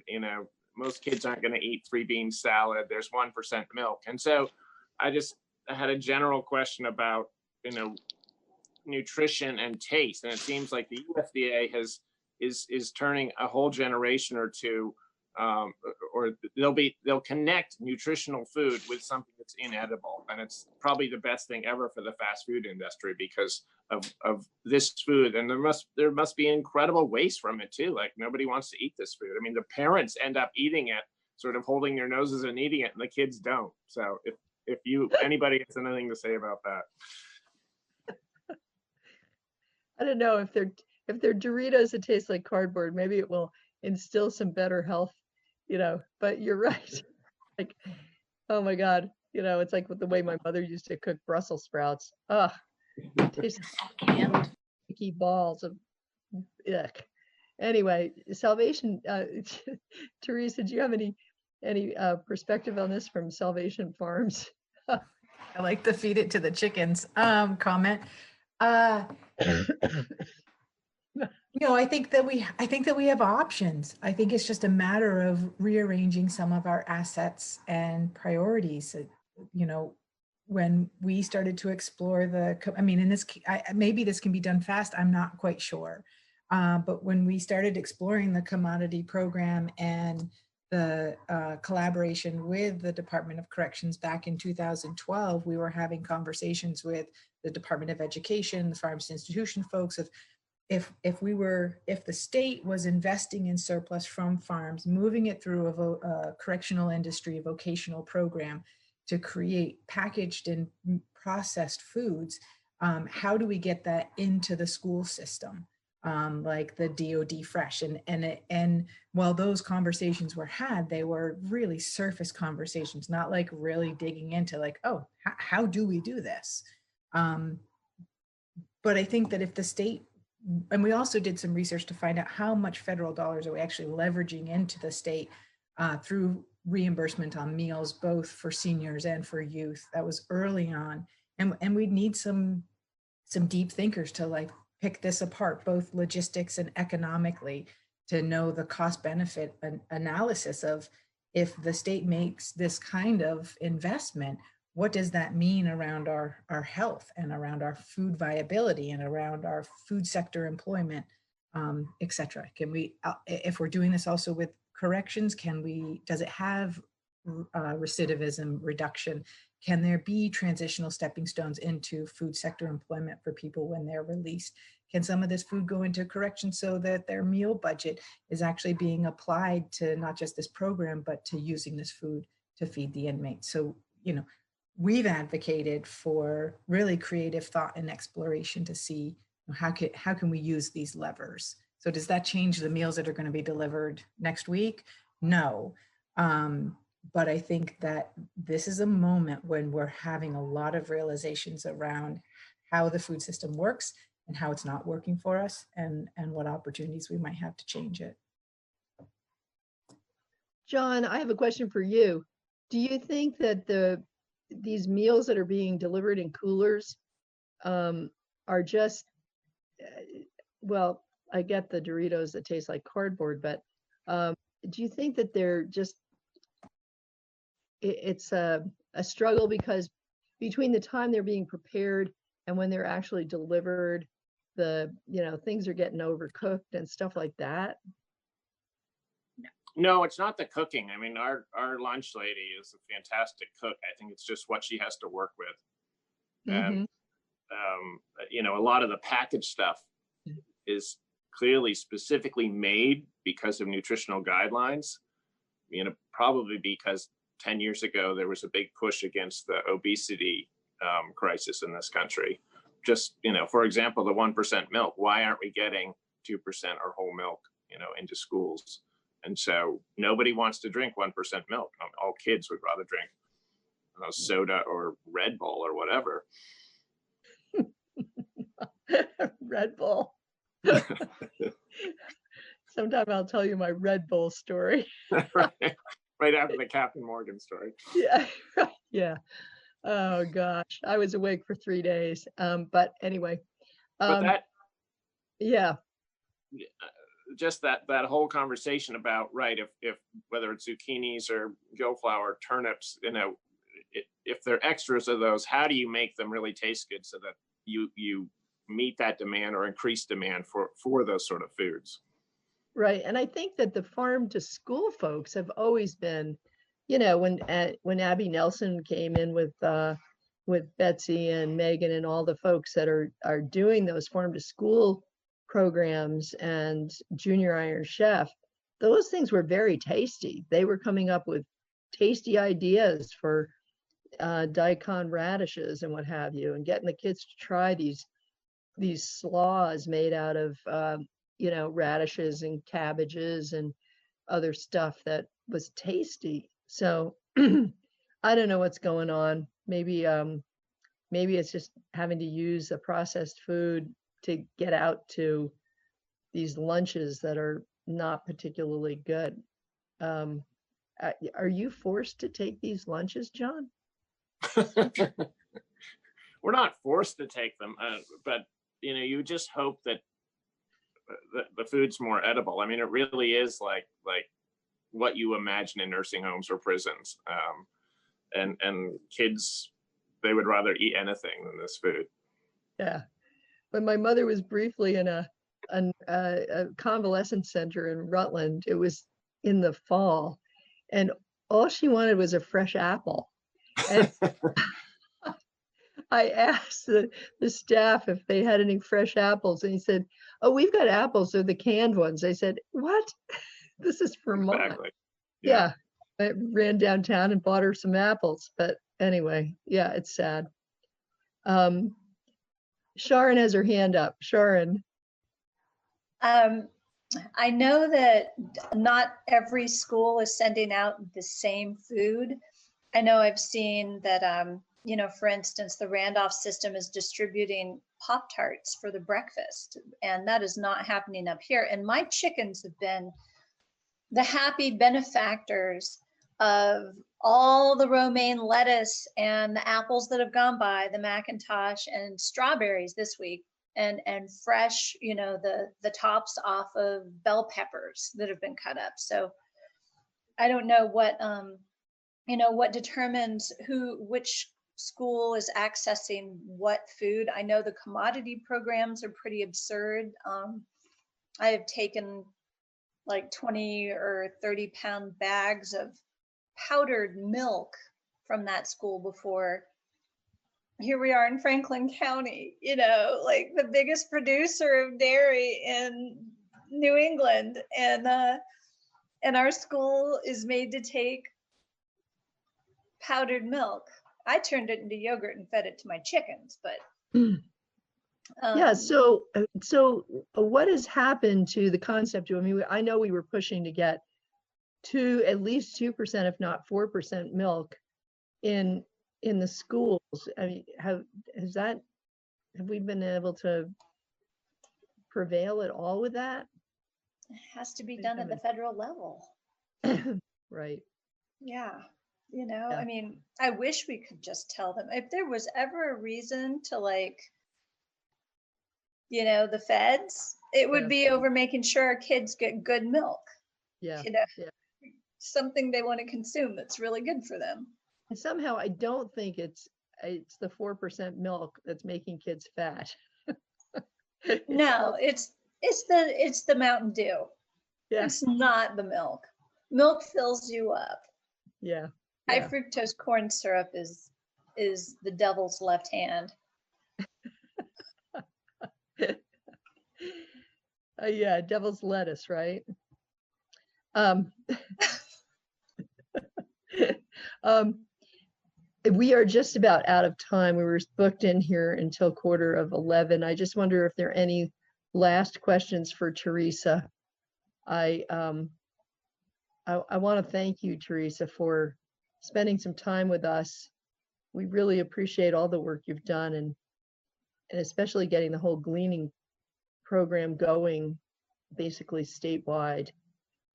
And you know, if you have any further thoughts, you can contact Linda. She'll get the information out to us. And you know, let us know if there's anything we can do. Yeah, I will. Thank you for having me. I think that this, you know, conundrum of really having abundance of fresh food that we could be using in a diversity of ways, and school meals are a perfect example. We have to figure out how we have the social, political, and financial will to be using this food for our community. So I will certainly continue to keep you informed and keep doing the work. Yeah, thank you so much. Yeah, thank you all. And so we're going to get ready to wrap this up. And I wish you all a good weekend, and please continue to stay home and stay safe and take care of yourselves.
Welcome. Good morning. And this is Vermont House Judiciary Committee. Welcome. And we are continuing our testimony on S-114, which is an emergency judicial response to COVID-19. I've invited the Commissioner of Department of Motor Vehicles, as she did not have an opportunity to testify in the Senate. We will start with Judge Grierson, who will testify as to the need for S-114 in its entirety, as well as helping us understand the current landscape of the judiciary. So, Maxine? Yes. I'm sorry to butt in. I just got a call from Tim Meehan, and he said that it's not coming up live. Okay. It's showing on my screen. It's like a 5-minute delay or something. So Yeah. It's not be. There's a little bit of, okay. Mhm. Okay. Thank you. All right. Thanks, Tom. Okay. So Judge Grierson, welcome. Good morning. Morning. Thank you for inviting me. For the record, Brian Grierson, Chief Superior Judge, testifying on S-114. The draft I have in front of me still reads 3.2. Yes. And I don't remember if I've testified before on this bill before the committee. If not, I can give an overview of the bill and how it came about. If That would that be, would help. yeah, it would be helpful. Everything is sort of blurring into everything else. I can vouch for that. Right. So the genesis for this bill came very early on in the emergency, pandemic and emergency. Pat Gable and I were asked to testify before a joint rules committee. This seems like a long time ago, on a Sunday afternoon. It was very early in the process. In anticipation of that meeting, and not really knowing what the committee was looking for at that point, I put together, with Pat's help, a quick summary of what we had been seeing in the courts up to that point, and some of the issues that had been brought to our attention as to court operations. And so that memo was presented to joint rules, and not long after that, that memo essentially became the template for what you're now seeing as S-114. There are some changes, some things that were in the original memo that are no longer in this bill. And I'll be glad to talk about the things that aren't there, but understanding that time is an issue, I'll focus on what the bill looks like now. And if committee members have other questions, I'll be glad to answer them. And so the bill essentially started in Senate Judiciary with that memo as a framework. I'll begin on page, obviously on page 1, the first section, rent escrow hearings. This section really is a very small part of eviction proceedings. And the committee members will know that very early on in this emergency environment, one of the biggest concerns was landlord-tenant relations, eviction proceedings. And the court at one point was asked, I forgot now who asked, but Supreme Court was asked if they would impose a statewide stay on those proceedings. And the Supreme Court took the position that that was not within their authority, that had to come from legislature or the executive branch. And that has been the case in other states throughout the country. So this piece was just one small section of the eviction proceedings that would allow a judge to exercise discretion if eviction proceedings came in as to, at the initial stage of any eviction proceeding, there's a hearing called a rent escrow order, or payment of rent into court. If the individual tenant wants to continue the tenancy, they have to pay rent into court. And there's a question, the statute in its original form read shall pay all the rent that was due into court. This was a one-word change, changing the word from shall pay into court into may. So it gave the court some discretion early on in those proceedings to determine the amount of rent that would have to be paid into court to maintain the tenancy. You're familiar with another bill, and I'm not sure the number, but there's a much broader bill in existence relating to eviction proceedings. There's still a place for this bill if this section, if a landlord-tenant issue came before the court in an emergency section, the court, if you will remember, issued an administrative order 49 that has been amended, I believe, through yesterday 7 times, that allows for emergency proceedings. And if an emergency landlord-tenant case was before us, this provision still could have some effect. And I'll go through each section unless you want me to stop after each section, Madam Chair, for questions, or go through the whole thing. I think it's fine to go through the whole thing. Thank you. So sections 2 and 3 really relate to the same issue, and that is the section 2 involves powers of attorney, and section 3 deals with deeds and other conveyances that normally would require appearance before a notary public. And both these provisions allow for the execution of those documents other than in the presence of a notary public. The notary public, as I'm sure most of you know, requires an in-person contact. And so the idea was to, consistent with social distancing, to try to eliminate that requirement during the emergency period. Section 4 involves a rule of criminal procedure 43 that presently identifies when a defendant in a criminal proceeding has to be present for the various phases of the criminal prosecution. What this amendment allows is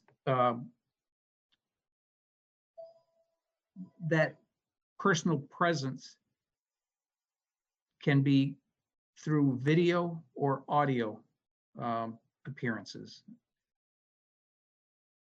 We have been, since the beginning of this emergency, we now have video capability in all of the correctional facilities throughout the state and most of the major courts in the state. And so folks have been participating in Rule 5 arraignment proceedings via video. There have been some uncontested proceedings conducted through video and audio by agreement of the parties. What this rule does, what this amendment would do, would allow the parties or the defendant, after consulting with counsel, to agree to waive a personal in-person appearance and allow them to proceed via video or audio telephone necessary. This, in my view, is one of the most important pieces of the bill in terms of operations. Section 5 involves a number of different proceedings, but they all stem from the same issue, and that is that there are certain timelines, timeframes involved in different court procedures, different dockets, different divisions. And we have found that we are operating, have been operating, continue to operate, not only with reduced judicial appearance, but substantially reduced staff. This AO 49 that I referred to, the Administrative Order 49, essentially suspended all proceedings except for a number of emergency proceedings that the court said need to continue to take place. And without going through the whole list, it would be arraignment proceedings for certain offenses, certainly bail reviews, hold without bail considerations, emergency hearings on suspension of parent-child contact in either juvenile or domestic proceedings, and a variety of other emergency proceedings. But other than those, the court operations have been suspended, and that order has been extended through the end of May. So we will continue to operate under that order, at least until that time. So that obviously reduced the need for judicial presence in the courthouses, or at least having a judge, every judge there every day. But as I indicated, we have a substantially reduced staff. And that really affects the ability to conduct any of the court hearings. The caveat that we've been operating under is, even when there is an emergency proceeding that needs to take place, we have to make sure that staff is available to conduct that hearing and to assist in that hearing. And for that reason, a lot of the timelines that presently exist in statute, and I can give you a couple of examples. For instance, a bail review, once bail is, monetary bail is imposed, normally the individuals have, if they file for bail review, they're entitled to a hearing within 48 hours. If they are asking to have conditions of release reviewed, they would normally have a hearing within, I believe it's 7 days. But realistically, we're unable to meet those deadlines. And so we asked in this section to extend those deadlines. And you'll see on page 5, those deadlines have been extended. For instance, under line 4, section A, conditions of release 7554D1 shall be held within 7 days, that's bail. And then section B involves conditions of release. And that has been extended. Those are really for practical considerations that we're just not able to achieve those timelines. There was a provision in there to extend timelines for mental health hearings, but that had been removed from the bill. This next section down, beginning on line 13, talks about, line 8 talks about sealing and expungement, which reminds me that I think I did appear before this committee before, because we had a discussion about that. So I won't go into any detail with that, other than say we're unable to meet some of the timelines in there, and we need additional, and with reduced staff, we need more time for that. But in order to accomplish that. Section 3, beginning on line 13, involves the statutory timeframes for civil suspension proceedings. And I need to give you some background on that section that I think will be helpful to the committee in making a decision. When a DWI, DUI charge is filed, there's also a companion civil proceeding, and that's what we're referring to here as civil suspension proceeding.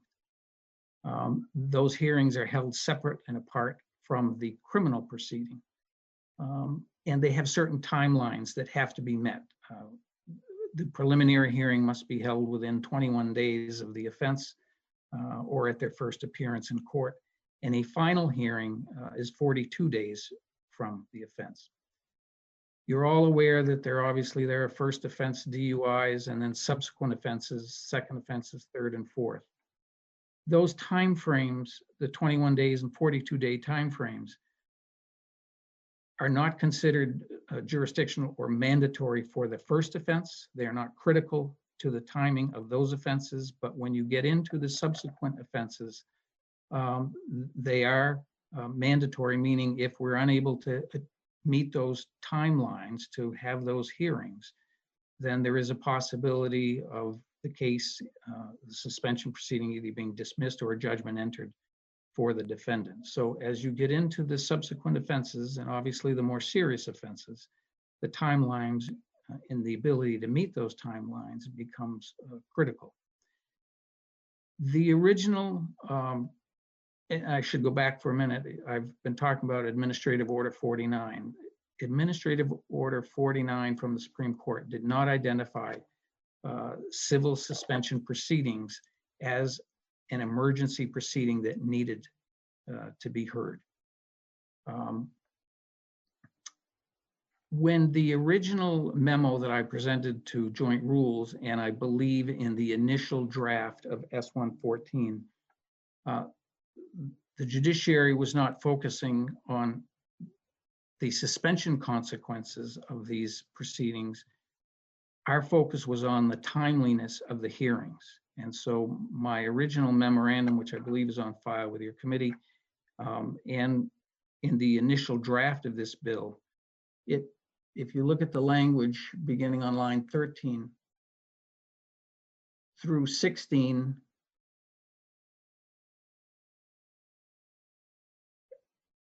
line 16 and where it ends, in HR suspended, there's a comma there now. That was essentially what the court was asking for in our original memorandum and in the initial draft of this bill. The language that follows, beginning on line 16, which reads, "And the Superior Court shall not suspend or disqualify a person's driver's license," and so forth. That language was added by the Senate Judiciary Committee. That was not part of our initial request. I did not pick up on the fact that the language as it presently reads, "and the Superior Court shall not suspend or disqualify a driver's license," until after the bill went through the Senate. But the Superior Court does not suspend an individual's driver's license. The Department of Motor Vehicles suspends. We hold the hearings, conduct the hearings on civil suspension proceedings, but all we do is either issue a judgment in favor of the state or in favor of the defendant. If it's in favor of the state, that would then trigger that notice going to the Department of Motor Vehicles, and it's the Department of Motor Vehicles that issues the suspension.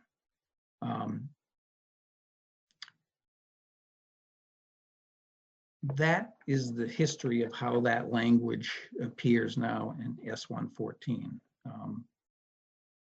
The issue that came up, of course, is that on these subsequent offenses, it was brought to Senate Judiciary's attention that in those subsequent offenses, the suspensions can be done administratively unless these proceedings, unless there's a hearing held. So in other words, if we suspended the hearings but didn't do anything about the license suspension on some of these subsequent offenses, there would be an administrative suspension by the department.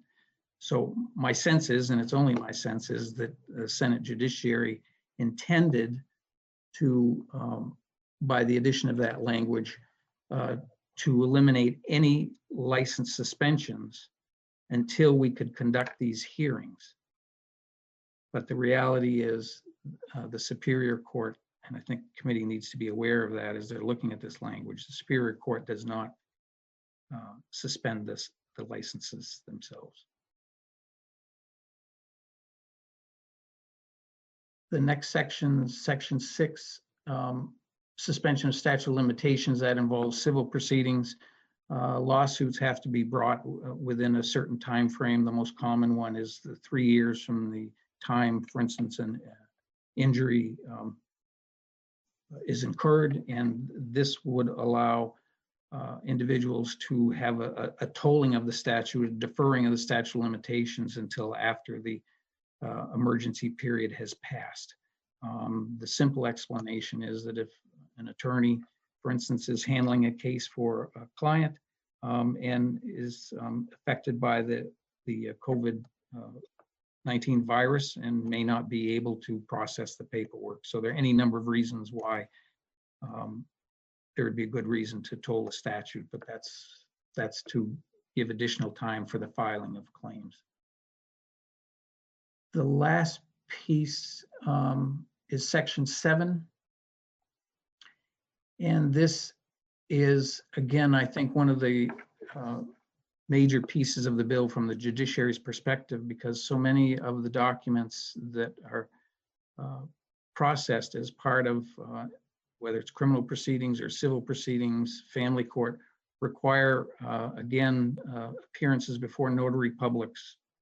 And to remove that need to appear in person before a notary many notaries or individuals who provide notary services are not providing those services.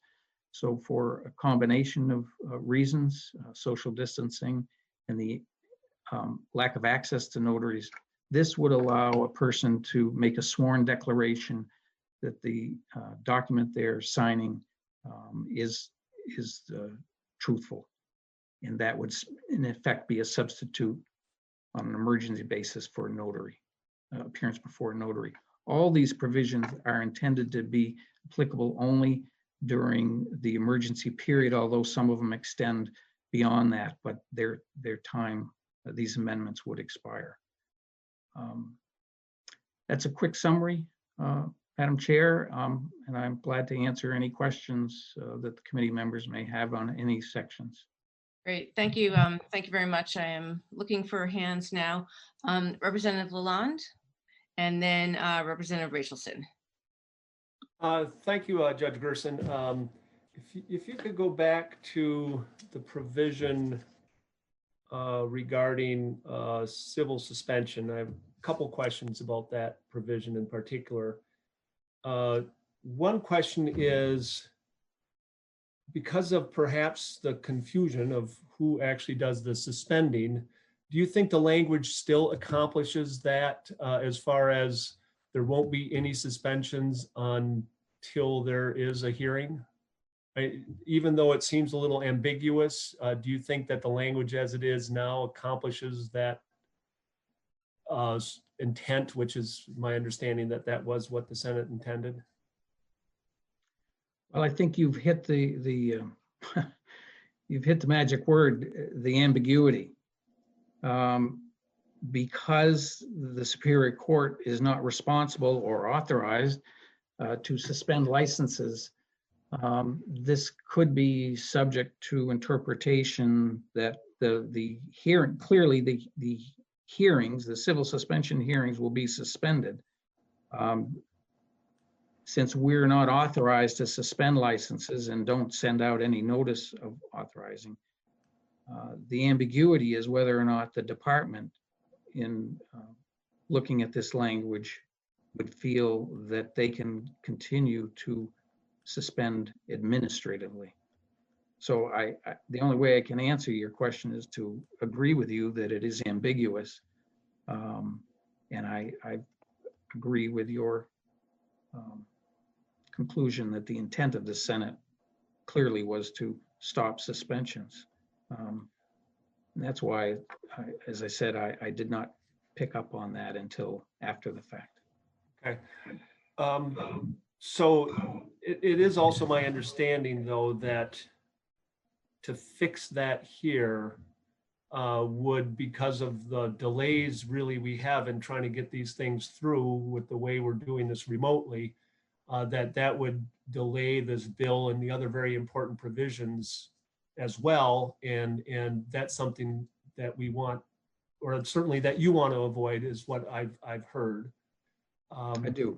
But I do. My other question has to do with public safety, and I know we have talked offline about conditions of release in the criminal case that would be related to the civil suspension, the ongoing criminal case. If you could talk a little bit about that, so perhaps will give us a little security as far as the public safety aspects, that it's not like this individual can, without consequences, get back in the vehicle if there's a second or third, second or subsequent DUI. Sure, I can try to focus in on that.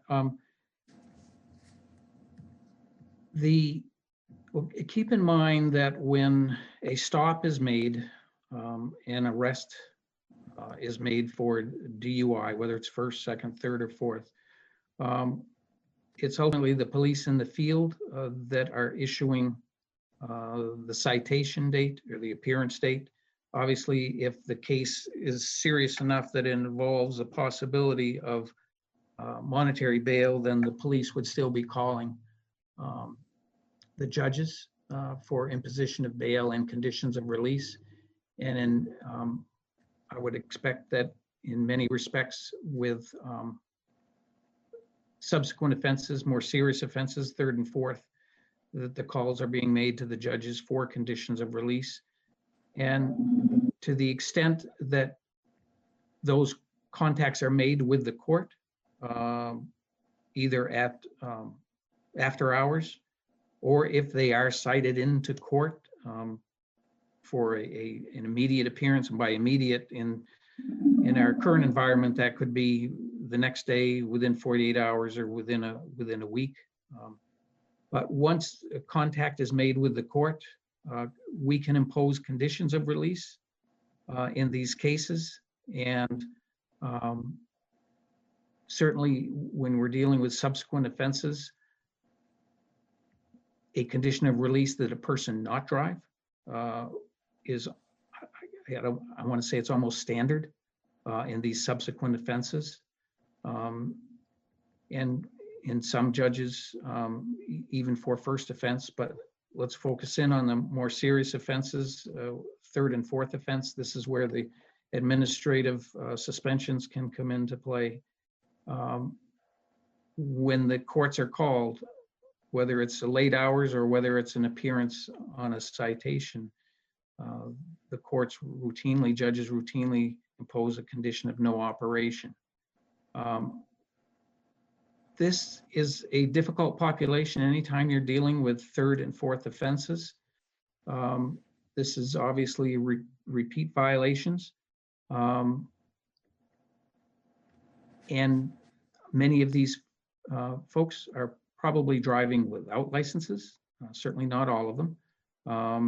Third offense, although it calls for life suspension, there is the opportunity through an interlock device for someone to be legally operating. So I don't want to overgeneralize, but because of the nature of the offense, the subsequent offense, even if someone is legally operating when they come in for on a citation, it is likely that a condition of release that they not operate while the case is pending would be imposed. I say that because even if we don't get to hear the civil suspension proceedings, the conditions of release would continue until we can have those hearings. So it may not be the administrative notice from the Department of Motor Vehicles. It may not be as a result of the civil suspension, but a condition of release that you cannot operate would be imposed. Thank you. And I will say, I guess I'll close by saying, I'm understanding that at least during this emergency period, there may have been only one or two of these subsequent third or fourth offense being cited into court. In other words, they don't happen that frequently. And I would not want the committee to feel that it's not the volume of these cases that concerns the judiciary. In other words, the impact on these cases coming in terms of volume would not be significant, would not have a serious impact. My concern in what drove the original memorandum was the ability to meet these timelines during this emergency period. So you're talking about a small population of offenses. You're talking about serious offenses, without a doubt, but with different ways of addressing that ability to drive. Does that? Great, thank you. Representative Lalonde, if you're finished, we'll go to Representative Rachelson and then Representative Bratt. Hi, Judge Gerson. Your testimony today was extremely helpful. And I'm off mute, right? You can hear me? Yes. Can you hear me? Yeah, okay, good. Yes, I can. Good, okay. And I wanted to say that in hearing more, I know I raised concerns the other day when you testified, and I'm feeling better about those issues. So I have two questions that I just want to make sure that I'm clear on. One is this bill, the measures in it are all retroactive to the start of the emergency order. for all of the parts. And I just want to make sure that that is your understanding as well. I haven't thought about the retroactivity. I'm not sure that it would be. In other words, we're continuing to operate the best we can. For instance, I'll use the bail review issues. I don't think in every case we've been able to meet the current statutory timelines. We're bringing people in and addressing those cases the best we can. But if this bill is enacted, these emergencies would come into play only at the time of enactment. I don't know how it could be retroactive. I'm just trying to think of the different provisions.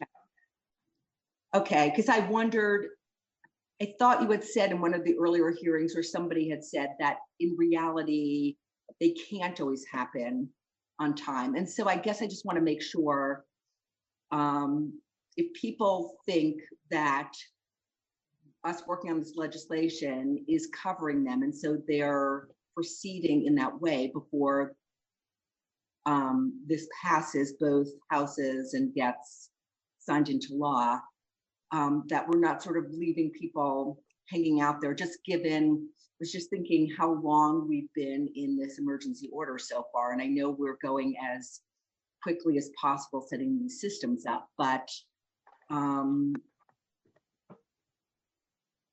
so obviously for people who are getting sworn testimony rather than getting something notarized or not appearing by video, that obviously we're not going to get those things appealed after this ends so much. Well, that we won't know, but no one should be operating or conducting their business on the assumption that this bill and the provisions of this bill will pass.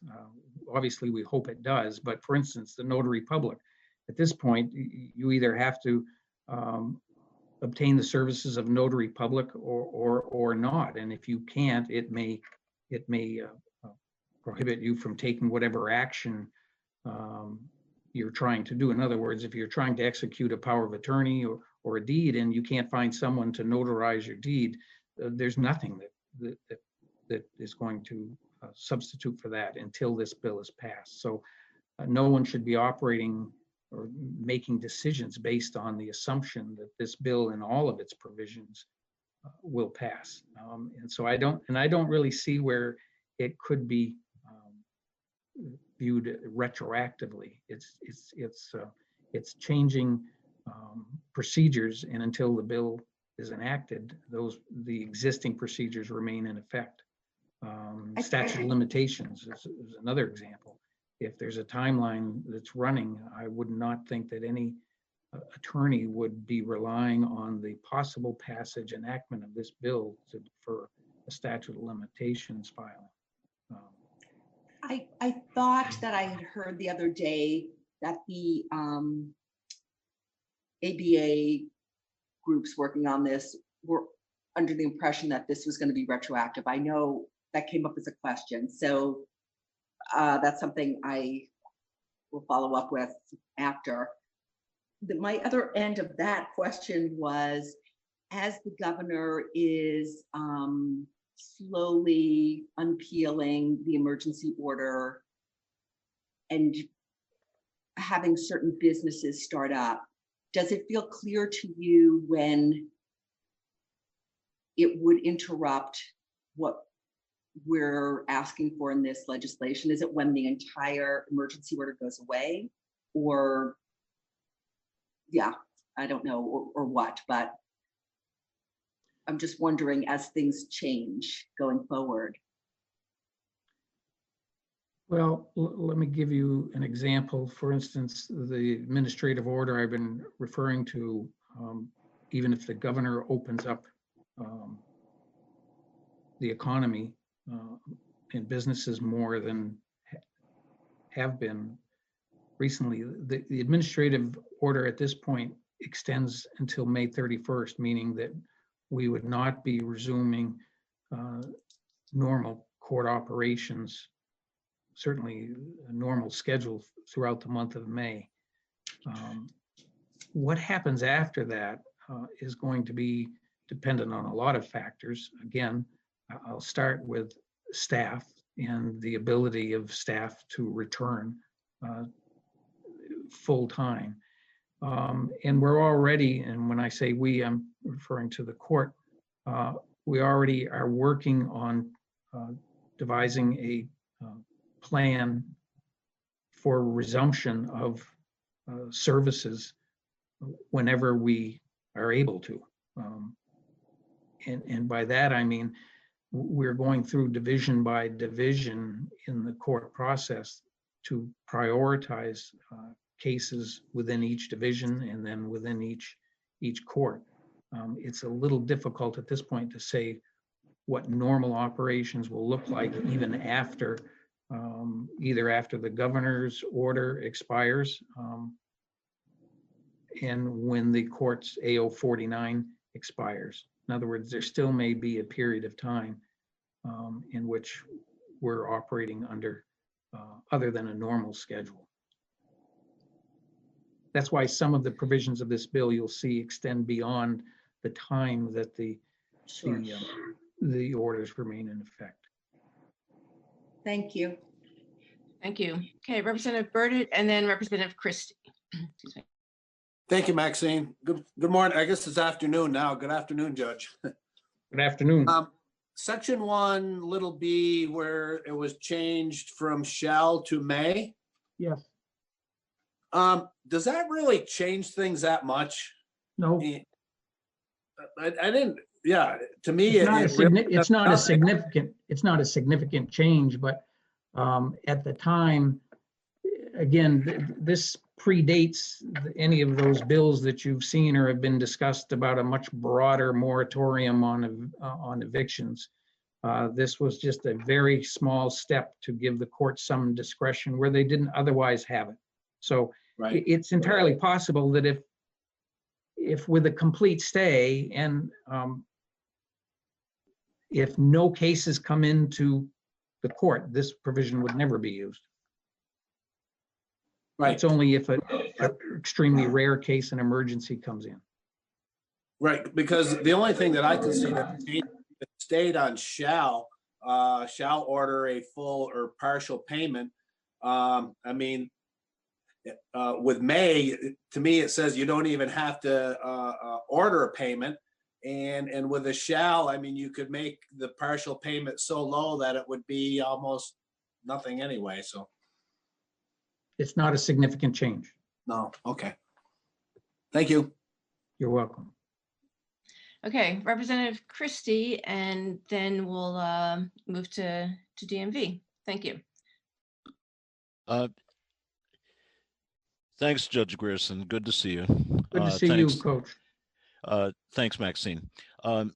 Just in thinking about testimony we took earlier in reference to process with the notarizations, we heard from a number of attorneys that it said that they were executing the documents, trying to use the best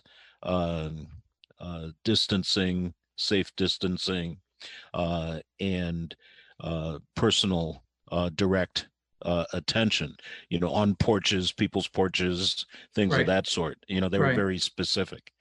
And, it seemed to be more of a question that this would allow for easier application of the process.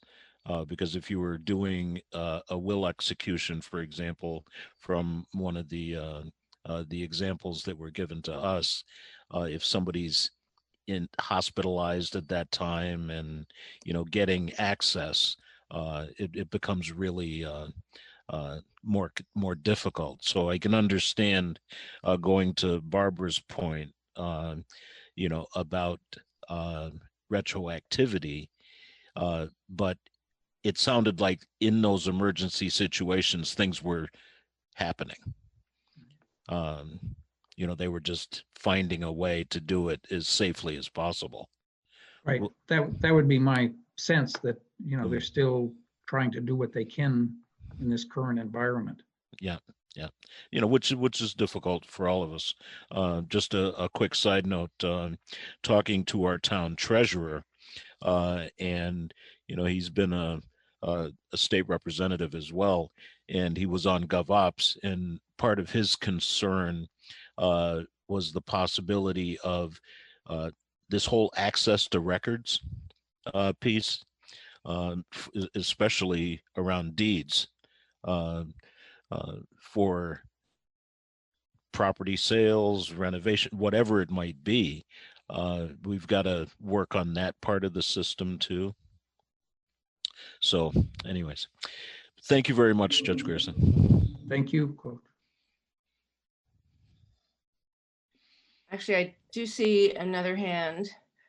Representative Gosselin, I can't see you, but yep, there you are. He's on mute. Yeah, I can't hear you. Let's see.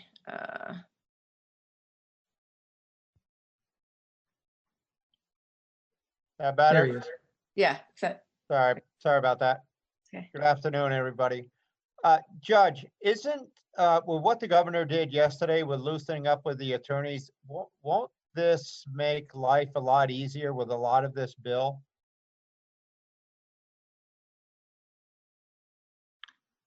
Well, I guess it certainly depends, Representative Gosselin, on what type of practice the attorney has. I mean, I think you're going to find that, for instance, on the use of video, there's been a tremendous surge in the use of video and remote testimony that I think will continue for a while, because people still aren't. I don't think you're going to see attorneys rushing to the courthouse because of what the governor did yesterday. It certainly may change their ability to work, but it's not going to. I'm just trying to think of all the provisions in this bill. There's certainly, it may give them more contact with their clients, but I think they would even find some of the provisions of this bill, for instance, the sworn declaration as opposed to notary public, is still something that I think would assist them significantly. The fact that they don't have to immediately file a lawsuit to preserve a statute of limitations. I think even with the governor's decision yesterday, perhaps relaxing what an attorney can do or not do, there are still provisions in this bill that would assist them in that. If I understood your question. Yeah, I was just hoping that life was getting a lot easier with dealing with this, but it doesn't sound like it is too much. So that's good for now. Thank you. You're welcome. Great. Thank you. Judge, did you have anything else you wanted to add before we? No, I don't think so. I understand certainly the issues relating to that, the civil suspension proceeding. It's a difficult subject because of the nature of the offenses and the different entities that play a role in that. I think it's unfortunate that I didn't pick up that language earlier with respect to Superior Court versus Department of Motor Vehicles.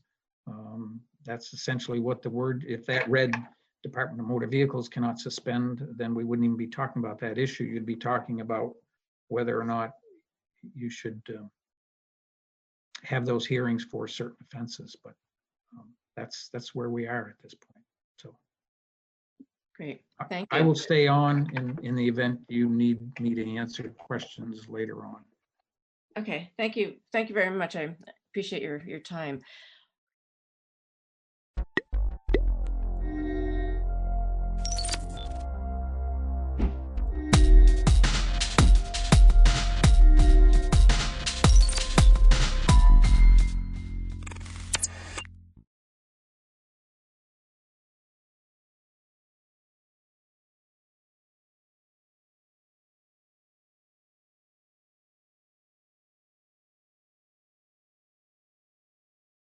Good afternoon, everybody. And first, congratulations on passing our bill and being the first bill. That was exciting.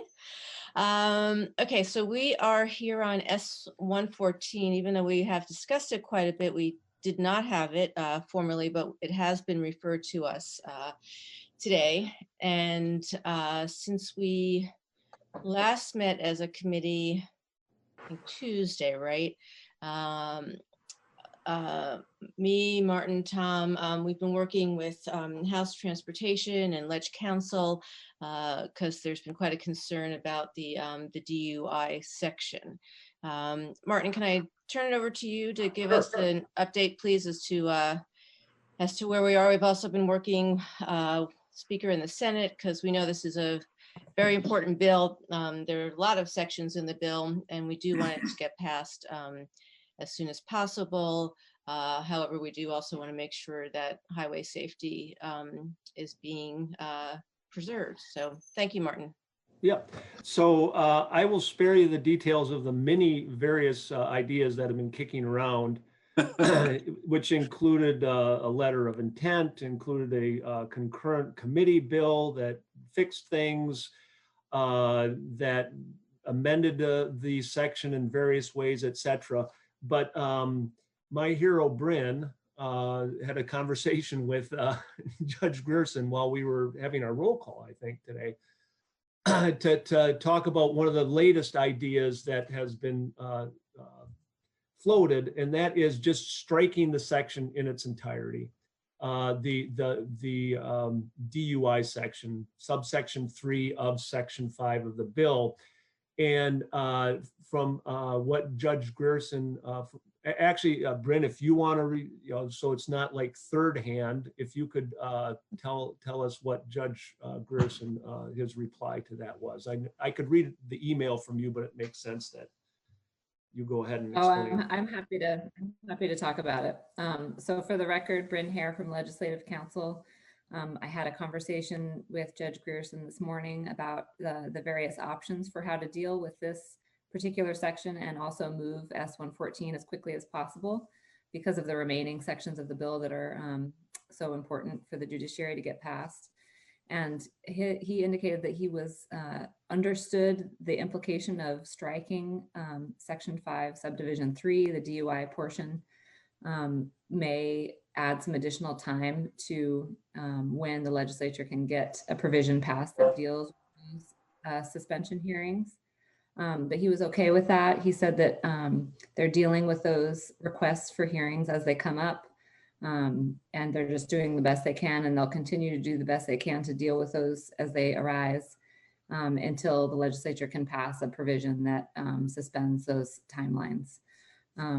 So he agreed that it would probably be the most expeditious and cleanest thing to do would be to strike that subdivision altogether, get the remainder of S114 passed, and then deal with that DUI issue separately in a separate bill. Thank you, Bryn. Anybody have any questions?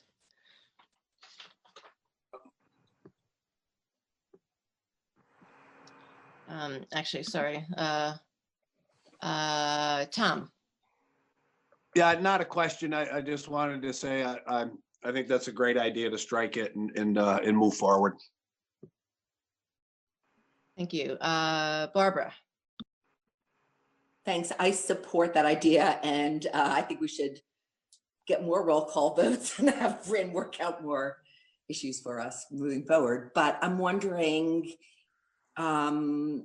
if the bail part is going to be controversial as well. So I'll speak and then Martin may want to add something, but no, Martin was in touch with Representative Donahue and explained how this works and who it would apply to. And my understanding is that Representative Donahue is satisfied. Okay. Yeah, and I'm happy to send that email to anybody who wants to see the email that I sent to her to see the explanation, which I probably will get into a little bit during the reading or the presentation of the bill. Great. I'd love to see it. I know I started going through my notes because I was like, wait, I know we talked about this a lot, but that would be super helpful. Ken, I see your hand is up. Yeah, maybe you should have sent that email to us before so we wouldn't be so alerted to this. But two things. Number one, not knowing really what's going on. Does this open us up for, or the state open up for unnecessary lawsuits? With that being taken out of there? So there is always the concern that there could be a lawsuit. However, our job is to pass the laws that we think are correct, and then it's the Attorney General's job to defend those laws. So I think it's important to move forward with this. While this is new territory and we don't have a whole lot of case law, I think that the court would most likely side with the law. But anyway, anybody else? If council wants to chime in. And I do also want to thank Anthea. She, as well as Bryn, have been working late into the night and early into the morning with us. So thank you both. Okay, thanks for that. My other part to that is with that being taken out, does it have a good chance of passing on the floor when it gets there? My understanding is that House Transportation would be supportive of this, certainly more so than the bill as it has been referred to us. And again, I don't know, Anthea, do you have anything to add to that or help clarify that? And then after you, Representative Burditt. So House Transportation, oh, sorry, for the record, Anthea Dexter Cooper, Office of Legislative Counsel. House Transportation is taking this up at noon. I know they're planning on hearing from the commissioner. Once I know what you all are doing, I can convey that to them in terms of whether or not you will be offering the amendment to strike the subdivision. And then if there's going to be a subsequent committee bill addressing it, I could report that back to House Transportation as well. Great. Thank you. Tom. Yep, thank you. Just to get back to Ken on that, I've been keeping our caucus leadership in the loop on this. And at this point, I would have to say, as far as striking this goes, our caucus leader is in favor of that. So. Okay, good to know. Thank you. Great. So I would like to move ahead with this. I'd like to amend the bill in terms of a separate committee bill. I don't want to commit to that or address that right now. I think the most important thing right now is to amend the bill and let Anthea go so she can report to House Transportation. My question is, would this be 4 point? So right now we're looking at S114 draft 3.2. So would this be 4.2?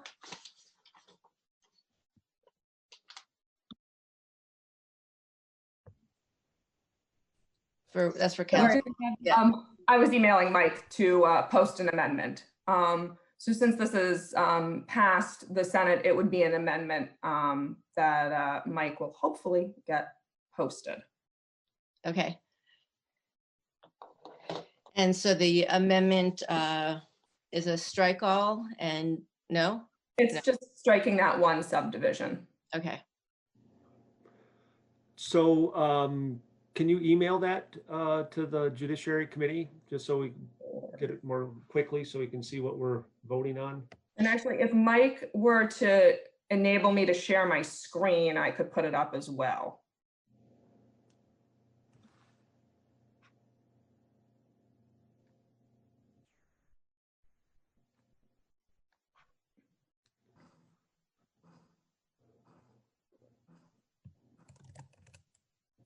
I don't see a way to do that.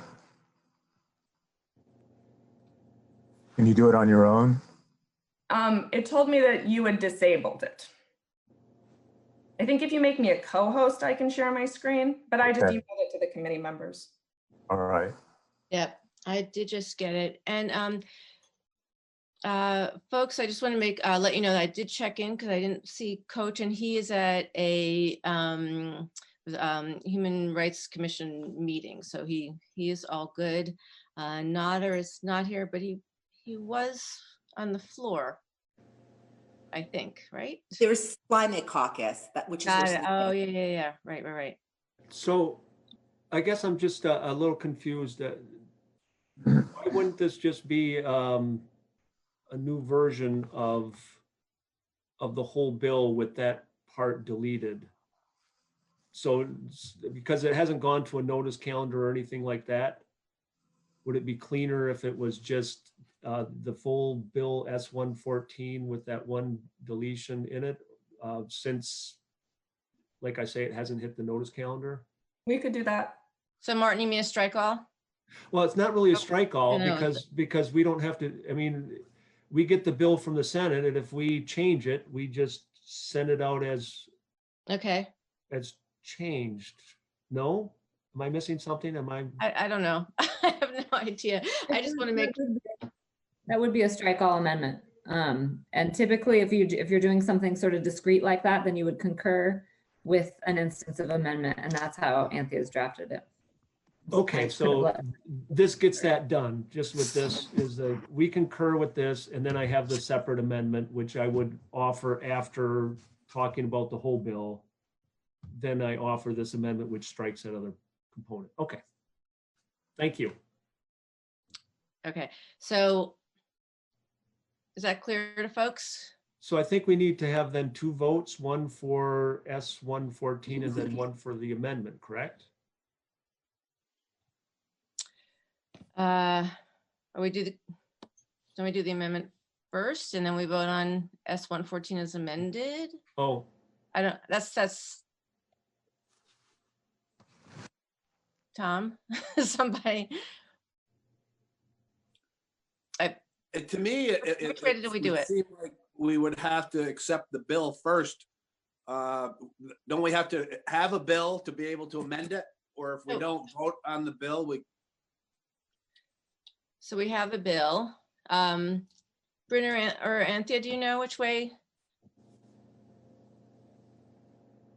I think that you can just vote on it, vote on your amendment. And that instance of, I know it's confusing because it's just an instance of amendment, but your vote on S-114 is the entire bill with just that one amendment of striking subsection 3 in section 5.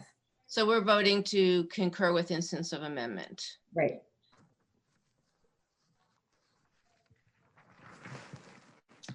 oh, okay, yep.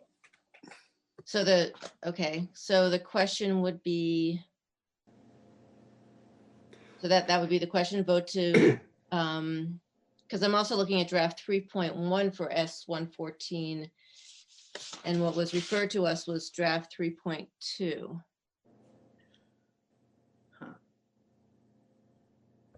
Right, draft 3.2 should be the clean version of the bill as it was passed by the Senate. Okay. With the addition of that section. Oh, I'm sorry. It should just be the clean version of the bill.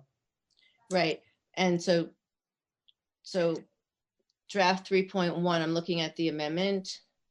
It's draft 3.1. Is that? Let me pull up. It's the third version of the amendment, since there were so many that were sort of being worked on behind the scenes. So I think that that's creating some confusion, but it is just the only amendment that you've seen. It just happens to be the third version of it with some of the back and forth that's been happening. It was more for my internal tracking. Okay, all right. I just want to make sure that I get the question correct when we vote. And Are you looking to vote yet or no? I am looking to vote. To amend S-114, or to concur with instance of amendment, to concur with the Senate on S-114 with instance of amendment, that amendment being draft 3.1. I'd move that. Maxine, is that a motion? Well, actually, I'm asking, so Barbara made the motion. I just want to make sure that I did get it correct, procedurally correct, council. And if not, I can always get a hold of Bill, but. That sounds right to me. Thank you. So Barbara has moved it. Do I have a second? I'll second that. Thank you. Any discussion? I'm looking for hands. I don't see any discussion. Okay, so we don't have Nodder here. So Ken, you get to be our clerk. So I guess we You want can. me to read the names off? Excuse me? You want me to read the names off? I've made the list ready to go here. Sure, thank you. That Okay. Christie, Is that, I guess you'd say, legal to have the legislative assistant do that, or do you have to have a member of the committee? I have no problem with Mike doing it. I just. I do that as for Senate Judiciary all the time. Okay, thank you. And then why don't we do that? And then we could also, we could confirm by hands or something like that. We can all put our hands up or a voice vote. But anyway, okay, go ahead. Colburn, Gosselin. Yes. Hashim. Rachelson. Yes. Seymour. Yes. Tully. Yes. Malone. Yes. Burdett. Yes. Brad. Yes. Okay. Okay, so that should be I think I got 10, skipped. 803. 10-0. I don't think you asked for Will Knott's vote. Oh, Will, sorry. That's all right. Yes. Okay, great. So that should be 10-02 in favor. 9. No. Oh, Right. okay, right. Thanks. It's 9. 8-3. Right. Right. Okay. Oh, yeah, 8-3. 803. I have it 803. Yeah. It's easier to count when chairs are empty. Right, I know. So it's Coach Selena Nodder. Okay, that were absent. Okay, thank you, everybody. And Martin, you're going to be reporting the bill? Yes, ma'am. Okay. All right. Great. I'll And do the so record of action and I'll forward it to you after I'm done with it. right, and so we need to, we have to figure out how to get it to the clerk. Well, I'll send it to the whole committee so Martin can send it and the bill once he gets the final bill to the clerk. Okay, great. And I'm not sure whether or not we were going to take it up at 1 o'clock when we're back on the floor, but there is a possibility that we might. Maxine? Yeah. Are we going to be hearing from House Transportation at any point on what they're discussing on 114? I am not sure actually, but we could probably watch them now. Right. I mean, I'm not sure that they have any jurisdiction over this anymore once we've taken that out of the bill. Oh, I realize that they don't have the bill, but I know they were going to be talking about it, so. Right. I just know if we were going to hear what they were going to, if we're going to let them weigh in, even though we've already voted and it's too late, that their weigh-in would have any weight, I guess. I'll ask Anthea to send an email to the committee letting you know what came of their meeting. Okay. Great. Thank you. All right. Right. So Thank you. Mike, Yeah. Mike, Sorry. can you email me Bill McGill's direct number? I don't seem to have it, or if somebody has that, I just want to give him a heads up. And I want to make sure that we have everything the way he needs it. Right. Mike, do you have that handy? If not, I can go through my emails and get it. I can get it. Okay. Great.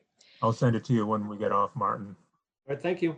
Okay, all right. Anybody else before we break for lunch? No. Okay, all right. I am hoping that House Transportation will be supportive of this. I think it certainly, it goes back to current law. And, it doesn't, right? So I would hope that we would have their support. And thank you, everybody. All right. We are going to adjourn and go off the live feed. Thank you. Thank you.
We're calling the meeting to order at 5:30 p.m.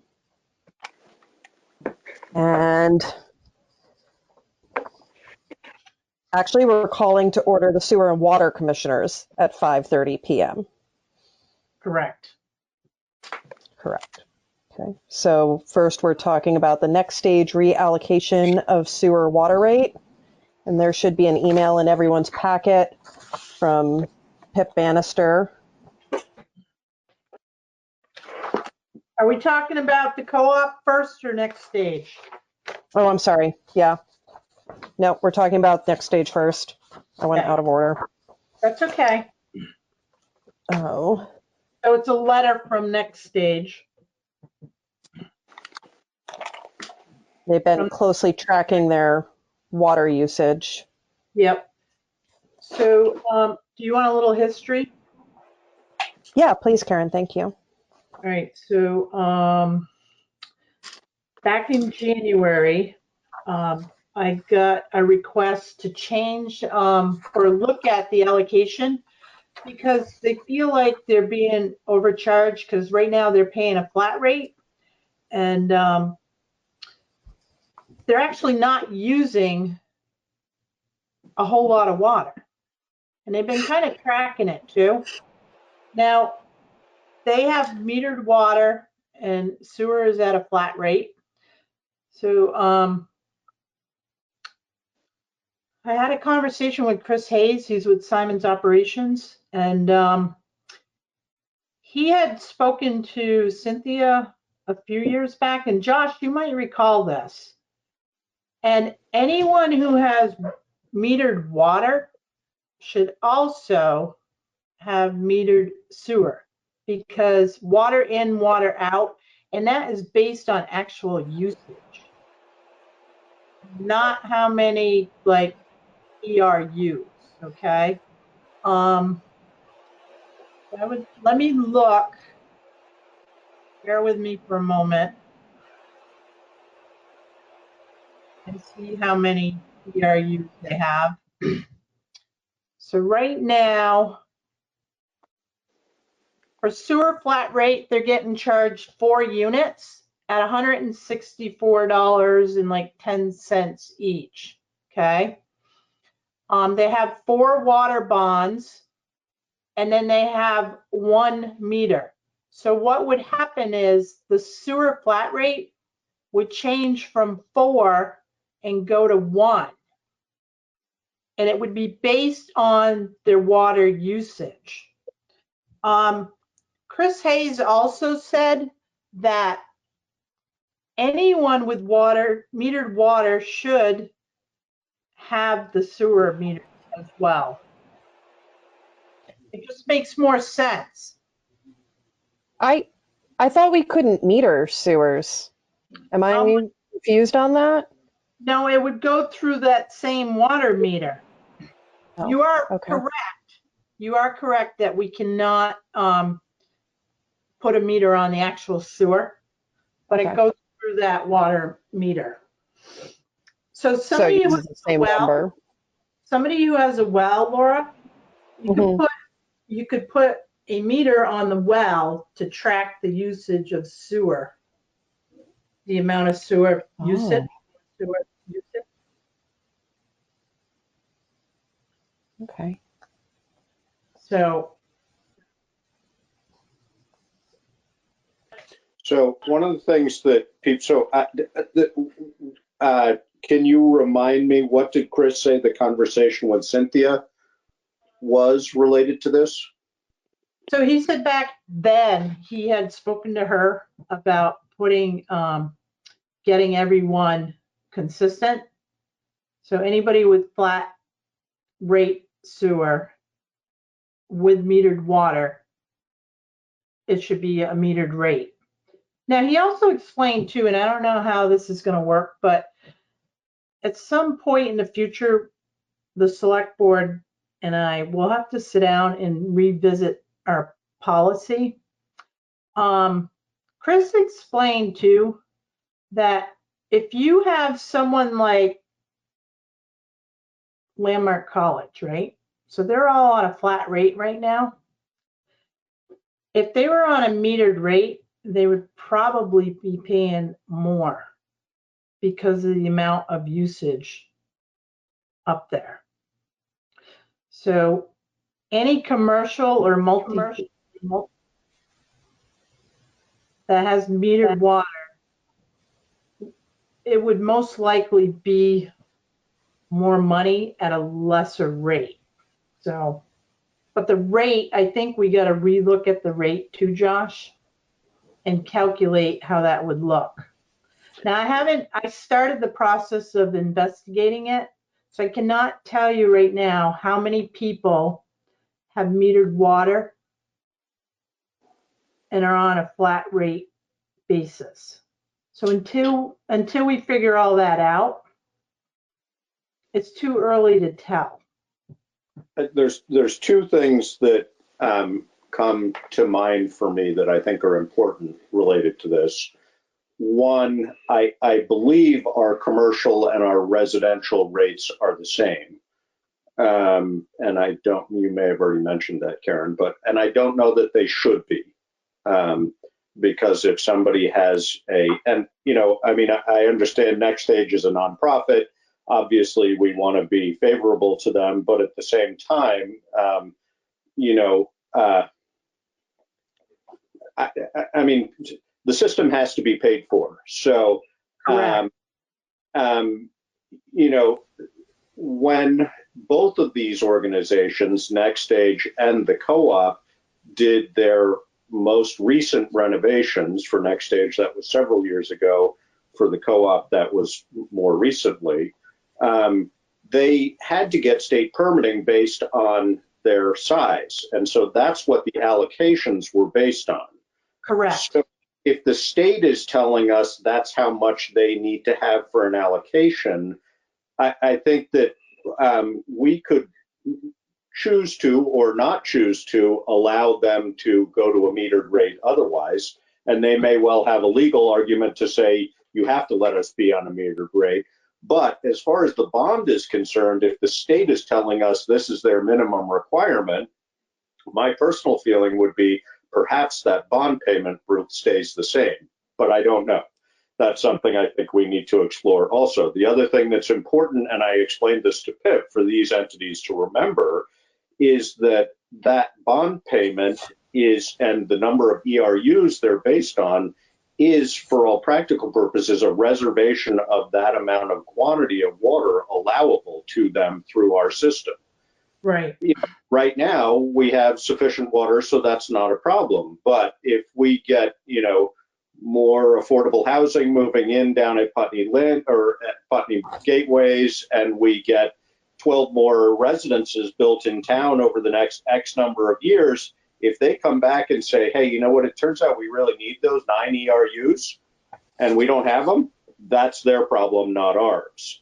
So I think we have to be very clear on that risk to them, that if they decrease their usage, then they have also decreased their allocation in our system, and that they are not guaranteed to get that allocation back if their circumstances change. But I also think we need to be clear, and I don't know whether this is ANR or somebody else, but we need to be clear what the implications are from the state. If they're the ones telling us this is how much these organizations need to be allotted for, then I don't think we should change that until we have pretty clear guidance from the state to say, A, we can change that, and B, sort of what the implications of that are if we do. So I guess my feeling with both of these is, without a little bit more information, I would be hesitant to change anything unless you feel confident, Karen, that you know those things.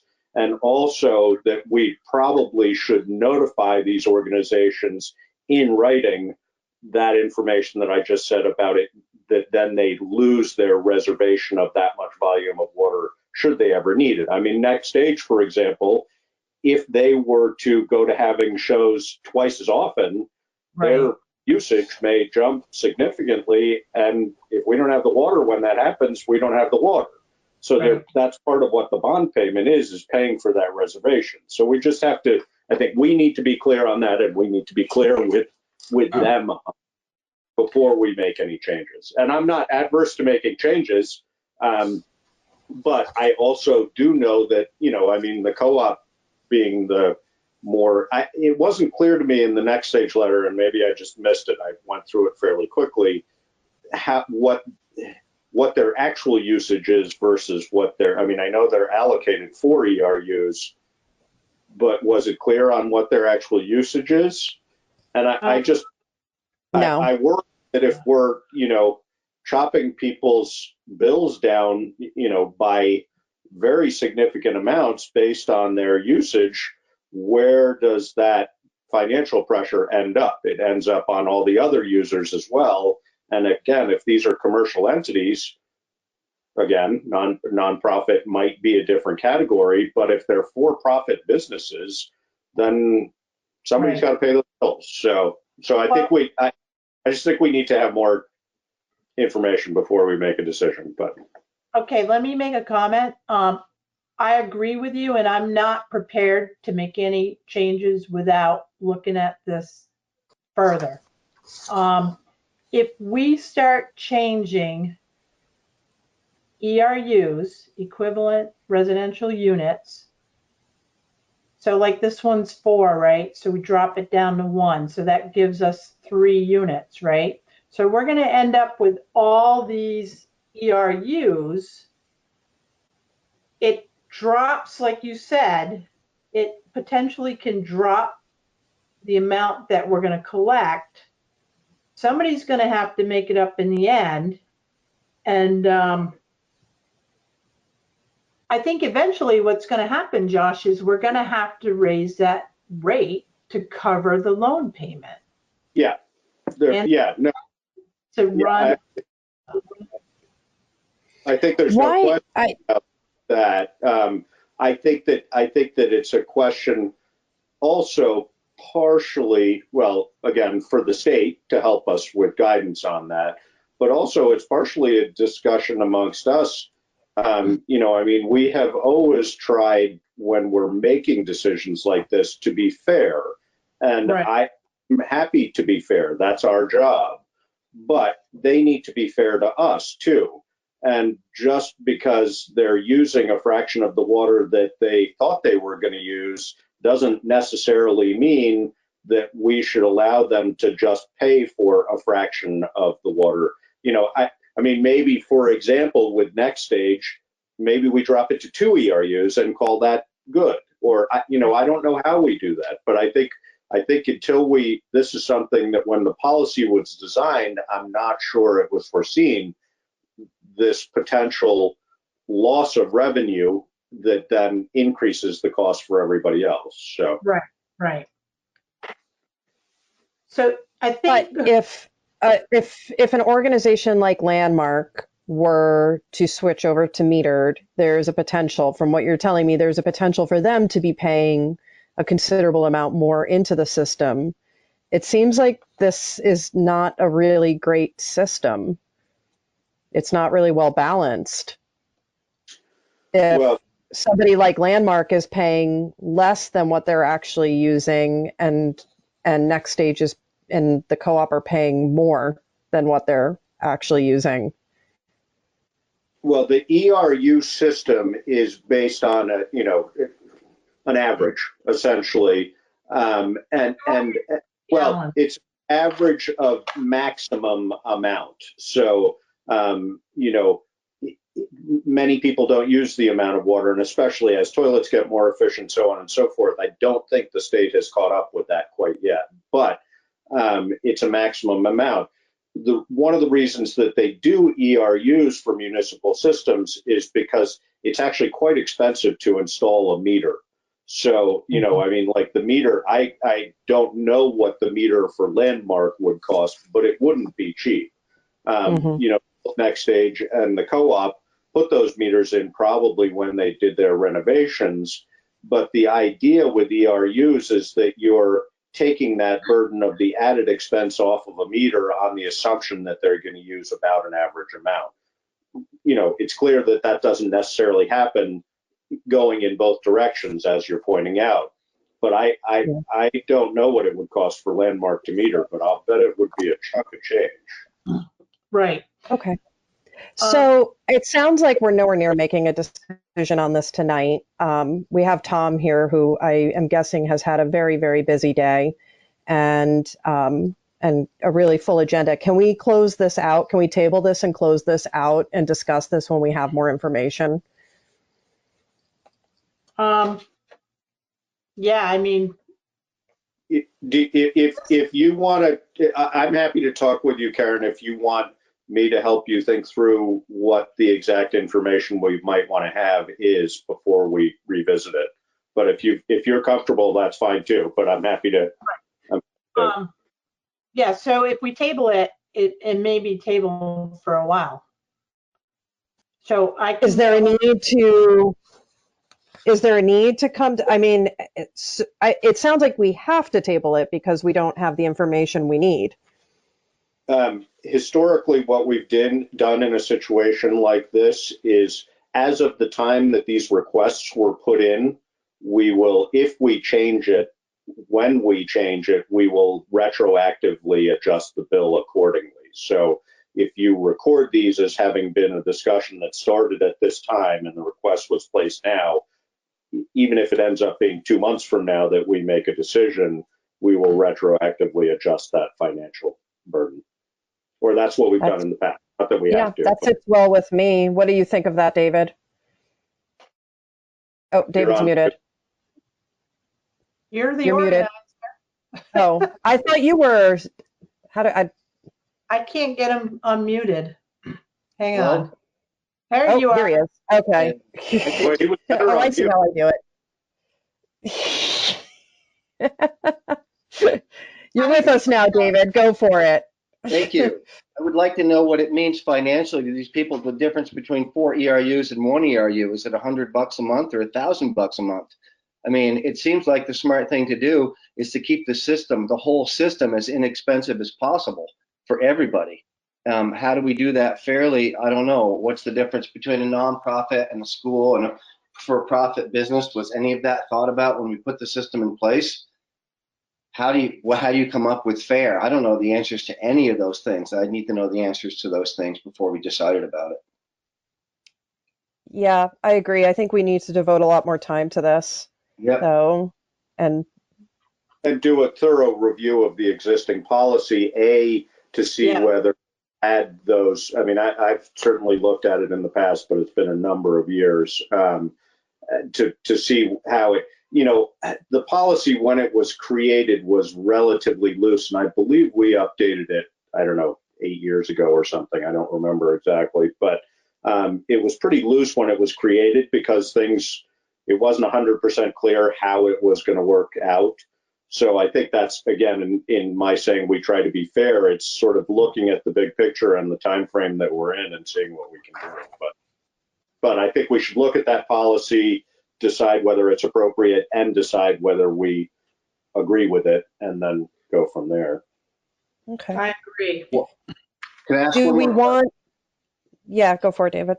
The next stage, does it have a water meter now, or would we have to put one in? No, it has a meter. Yeah, if they're saying they're metered, then they should be metered. They're metered already, so expense wouldn't be added. Okay. And I don't think the expense is ours if they meter, is it? No. I thought it was on them.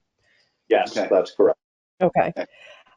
So do we want to make a motion? Do we need a motion? I guess, Josh, you would be the best to answer this. Do we need a motion to table this, appointing this as the retroactive date? Should we make any decision regarding?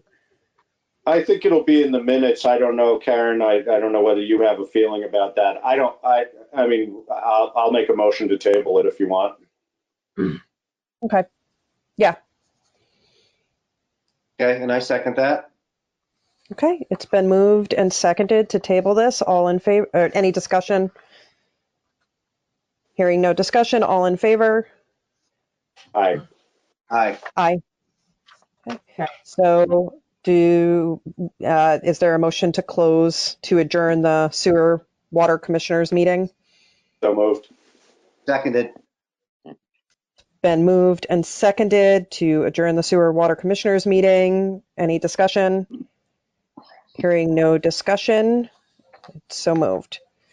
And now I'm calling to order the select board meeting, the Putney Town Select Board meeting. Sorry? Vote on that, but we Oh, didn't actually. I'm just moving right along here. No. No. It's thank you.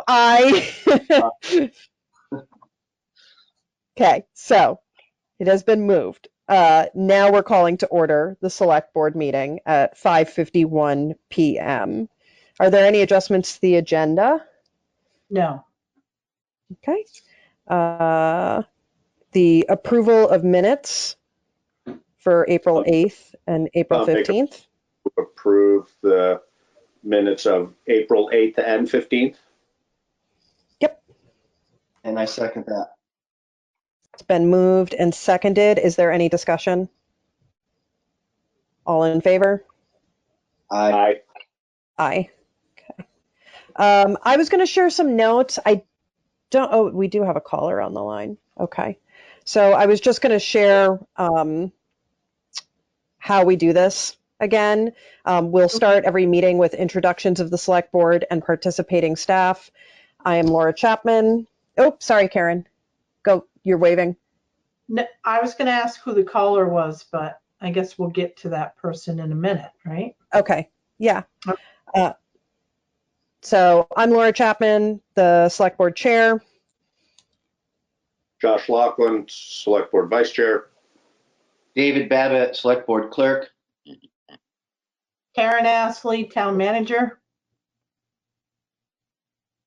Oh, I'll take Alyssa. And Sorry, I was muted. Alyssa Harlow, Yeah. Administrative Assistant. Tom, you're unmuted. No, there he goes. Yeah, I thought I was. Tom, and that is Tom Goddard, the everything man. Who's caller one? This is Lionel Chute from Hey, Force for Learning. Lionel. Hi. Welcome. Thank you. Okay. So normally the town manager or myself, I guess in this case, will mute all participants with the exception of the select board and the town manager. All participants should send a message in the chat app if they would like to speak. The mic will always be handed to select board members first and the town manager first. Public comment will be during the following times: the agenda item public comment on items not on the agenda, discussion on any moved agenda item, and the agenda item other business. Depending on time and participation, public comments may be limited. Please state your name before making comments. Video is encouraged if you are able. The easiest way to share your webcam is to click the button on the Grab tab, or you can click the Share My Webcam button on the control panel. And if you are unable to attend a meeting and would like to have a comment submitted, email it to myself or Karen, and we will read it during public comment on items not on the agenda. So moving on, public comment on items not on the agenda. Karen, I don't know how to monitor the chat app because you just made me an organizer and I've never done that. Do you have a little chat icon up top? I don't see it. No. Typically, if somebody puts something, they direct it to you and it just pops up on your screen. I could try that, Laura, just so you. Yeah, just to make sure it works. Thank you. And I'm gonna unmute Lionel just to make sure he doesn't have a public comment. I don't see one from him. Okay. Oh, here, I got it. Okay, we're good. Thank you. I got one from Karen. So, all right. So we're moving on to select board items. We have the local emergency management plan adoption from Tom Goddard.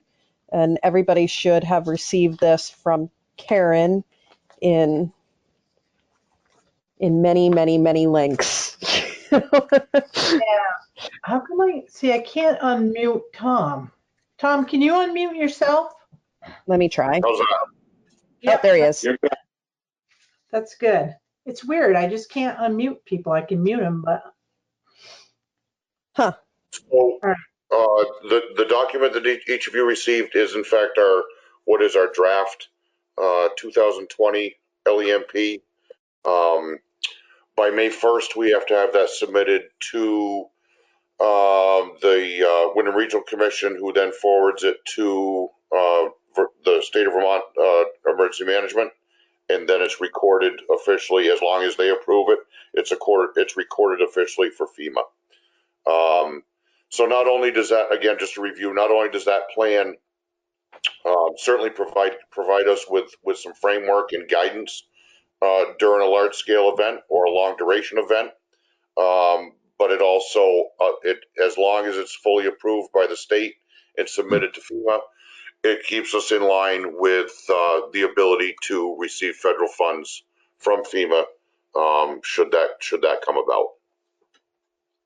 So this year there haven't been that many updates to the plan. There's been a few, again, just to keep us in line with where we need to be.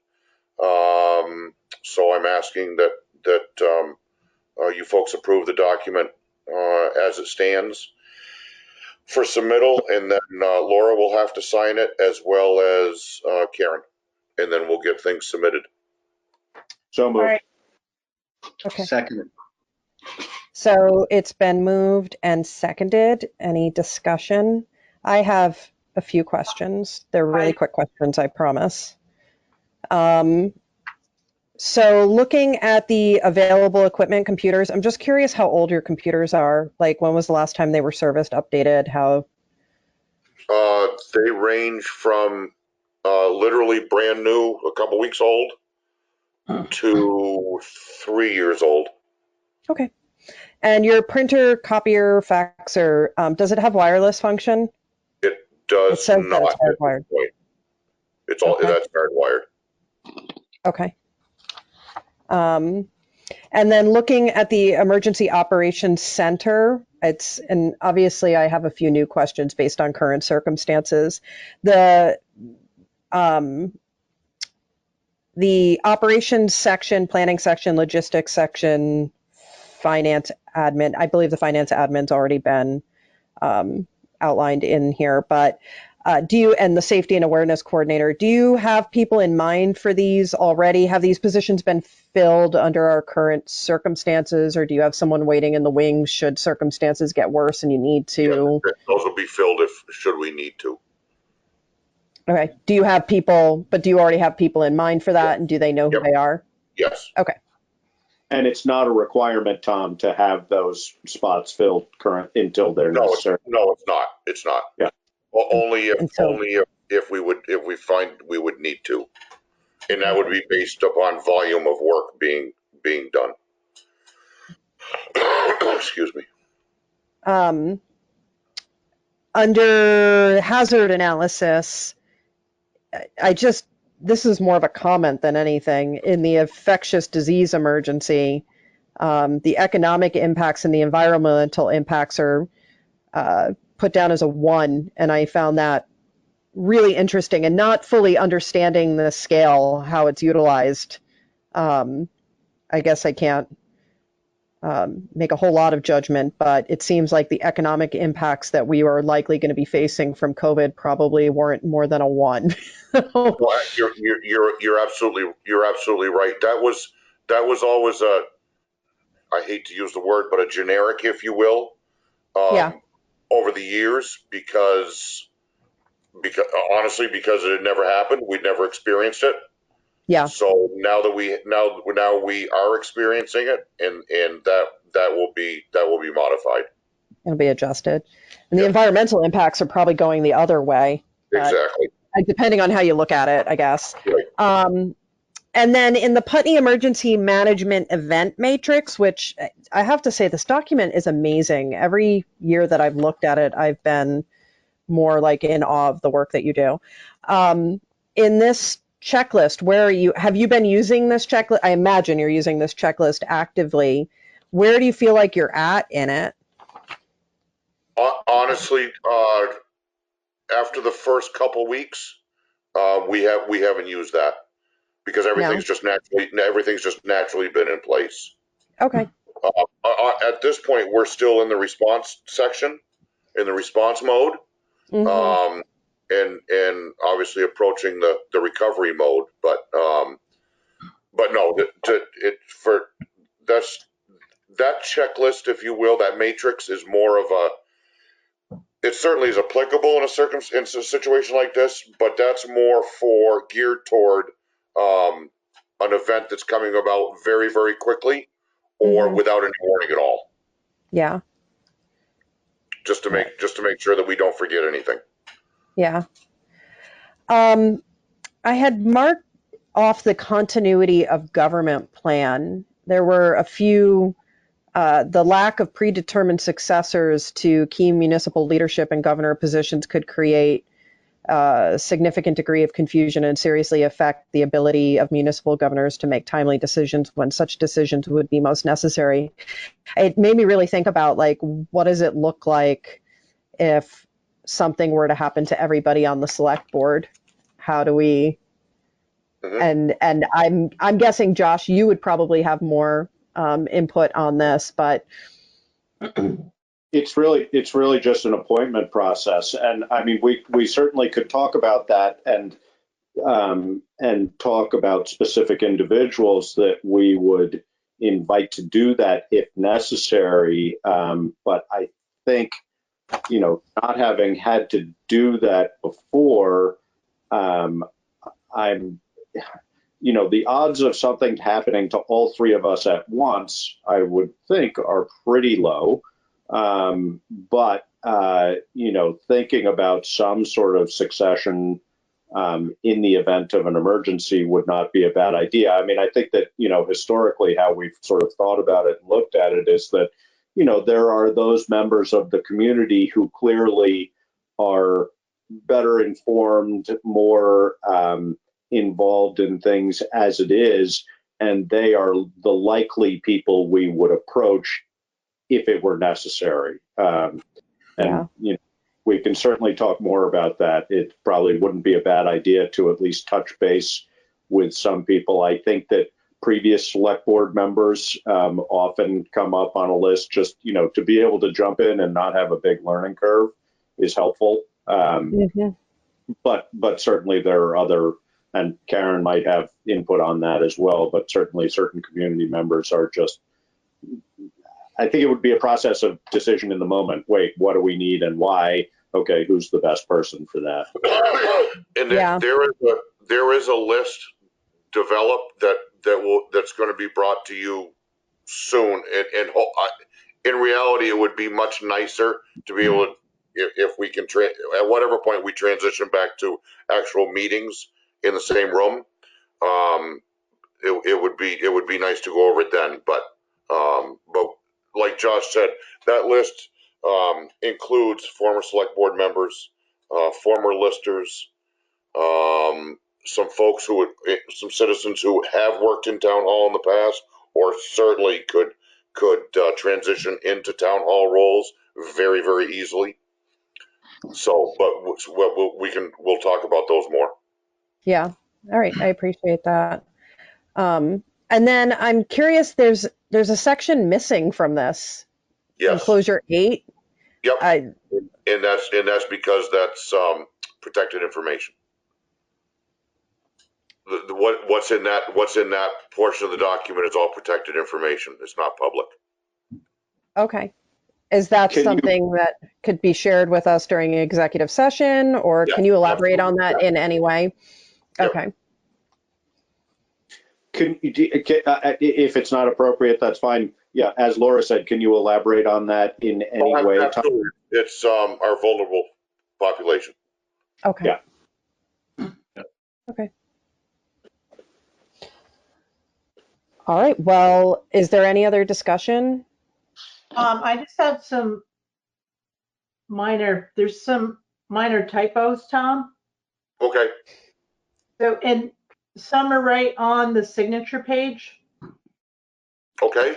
Oh, We probably want to correct those. So Yeah, we have, absolutely. yeah, we have, We can get, all right, we can get together on them. all right, That won't be a problem. all right. great. And my second question is, there is a form in here, Town of Putney Emergency EMD Delegation of Authority.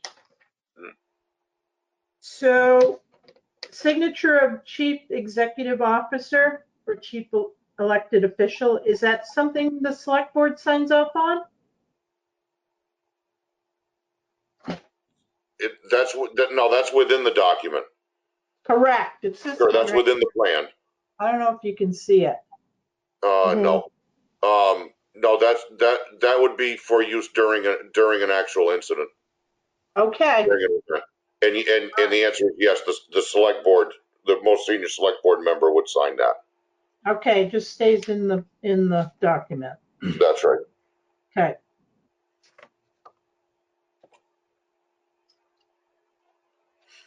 So Karen, are you concerned?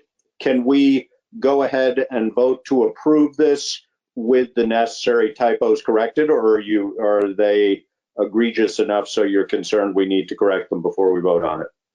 No, you can vote on it, and then we'll make the corrections, and it'll be good to be. She can sign it, and I'll have to sign it. I will just amend my motion to approve the LEMP with the appropriate corrections. And I'll second that. Okay. So it's been moved and seconded to amend the original motion to approve the LEMP with corrections to the signature page. Any further discussion? Okay. Hearing no further discussion, all in favor? Aye. Aye. Okay, it's been passed. So, and now we're going to get an emergency management preparedness update from Tom. In reality, nothing has changed for us since last week. We're doing the same things. We're still, again, it certainly continues to appear that statewide we're plateauing and flattening out. So that's all good. And it's simply a case where we see what the governor does as far as opening things back up. And hopefully we don't have a second spike. But as far as our responses are concerned, as far as everything else goes, there's absolutely no change in the last week. Do you want to offer an opinion, Tom, about whether, I mean, obviously we would follow the direction of the governor, but if we have the option to open up things a little bit more sooner rather than later, do you have an opinion about that? I think if we were to do that, I think if any community were to do that, I think it would be, first off, disrespectful toward the governor, and what he's charged with, and what he and his cabinet are truly trying to do. And I think if we went rogue on our own and something bad came of it, that wouldn't set well for any of us. Yeah, no, I must have misstated my question, because my question was we would adhere to the governor's recommendation, but would you have any opinion on whether, for example, if the governor were to say municipalities can open up their municipal buildings if they choose, would you rather we wait on that or don't wait on? I mean, I don't know. I'm saying sort of the opposite of I think how you heard. Yeah, no, I'm sorry. I did misunderstand your question. No, if the governor's given the clearance to begin to do things, at face value, I don't see any reason why we wouldn't be able to follow suit.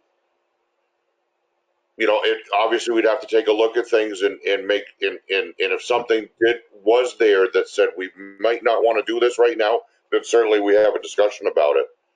But at face value, to follow the governor's orders, that would be fine. I can kind of imagine, though, a scenario like what you're talking about, Josh, where the governor puts out because we have such varying populations throughout the state and some areas are more rural than others. I can imagine him saying something along the lines of, depending on your particular circumstances in your community, your numbers, you can make a decision. And I would think that we would probably heavily lean on you, Tom, to decide, to influence our decisions on that if that were to happen. Okay, that would be fine. Certainly, we'd have some discussions about things. Yeah. Tom, I don't know.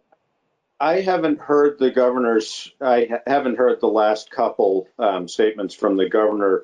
As far as testing in the state is concerned, and I would think, to your point, Laura, guiding any decisions of that kind of thing, increased testing, I would think, would be necessary to make well-informed decisions.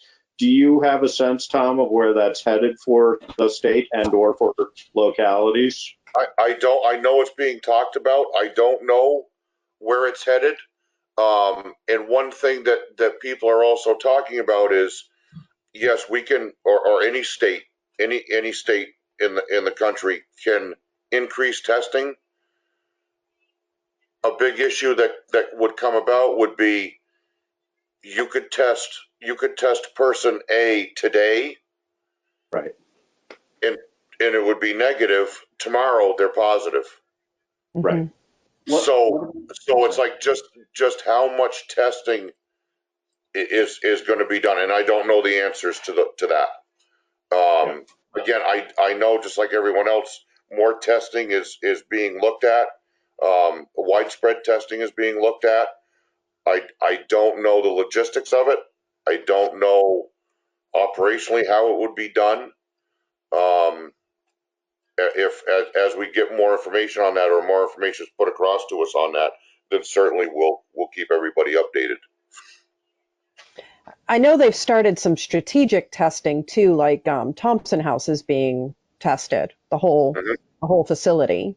Right. They had an individual there who was unfortunately infected. So now they'll go in, and that's been standard for the most part after a couple of specific other cases in the state. Now they're going to go in and test everybody.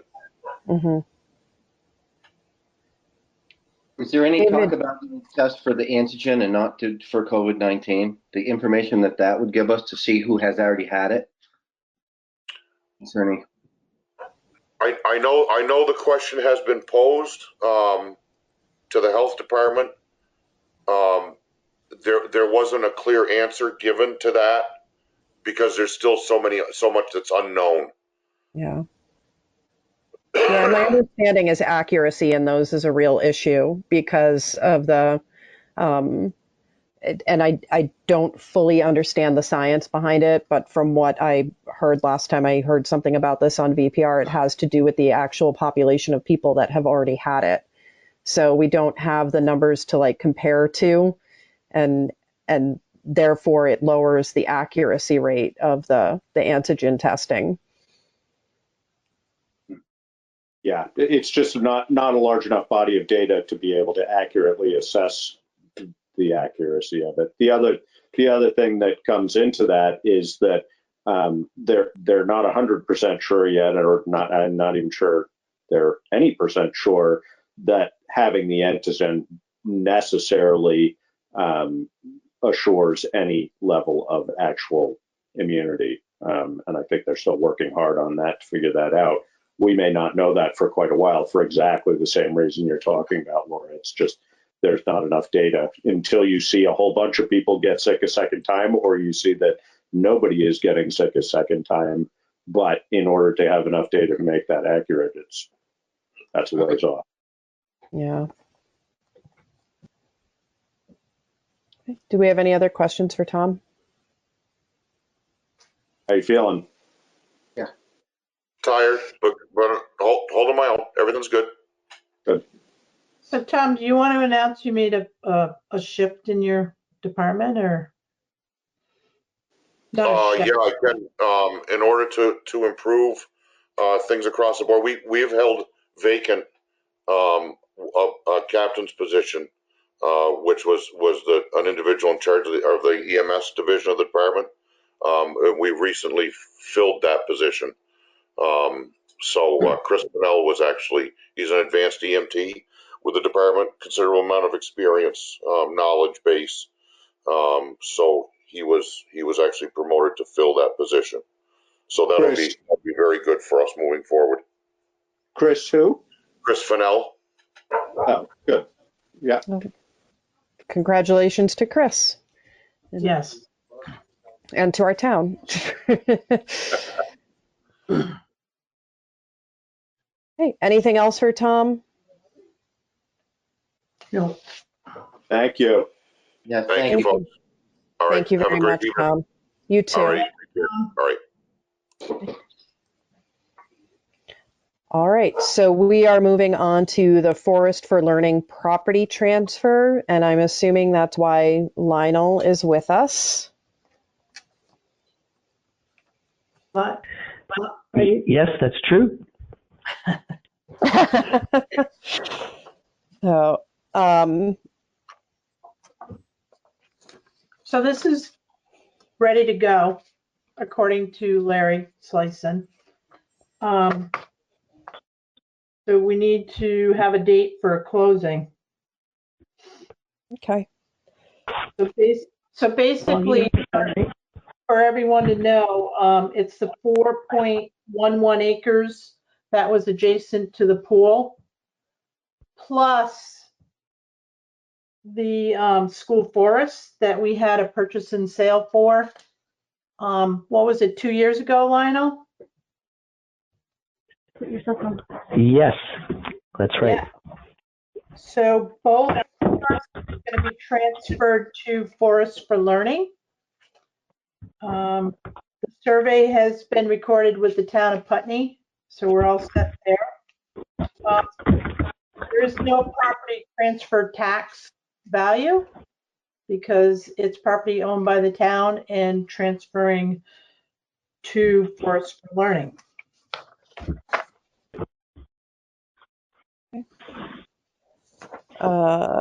Do we want to put forth a motion? I'll make a motion that we approve the, I can't change screens to bring it up, so I might not have all the language, but I will make a motion that we approve the transfer of properties, both the aforementioned properties from the town of Putney to the Forest for Learning. And before I actually move that, are those now one entity, Lionel, or are they still two separate properties? I get it off. Get what off? Hello, are we there? Yes, you are. Yes. Okay, so you're great. It's going to be one property. It's all we're doing is we did a lot line adjustment where we added the wet meadow right in front of where the kiosk is. We just brought that as part of the property as well, and there's no point in Forest for Learning treating that as two different properties. It's really all just one property. I guess my question to clarify is, for the purposes of our motion at this time, is it recognized as a single property now, or is it still recognized as two separate properties? It's recognized as a single property because it was a boundary line adjustment. And so it was we've gone through the whole process, and it is one property right now.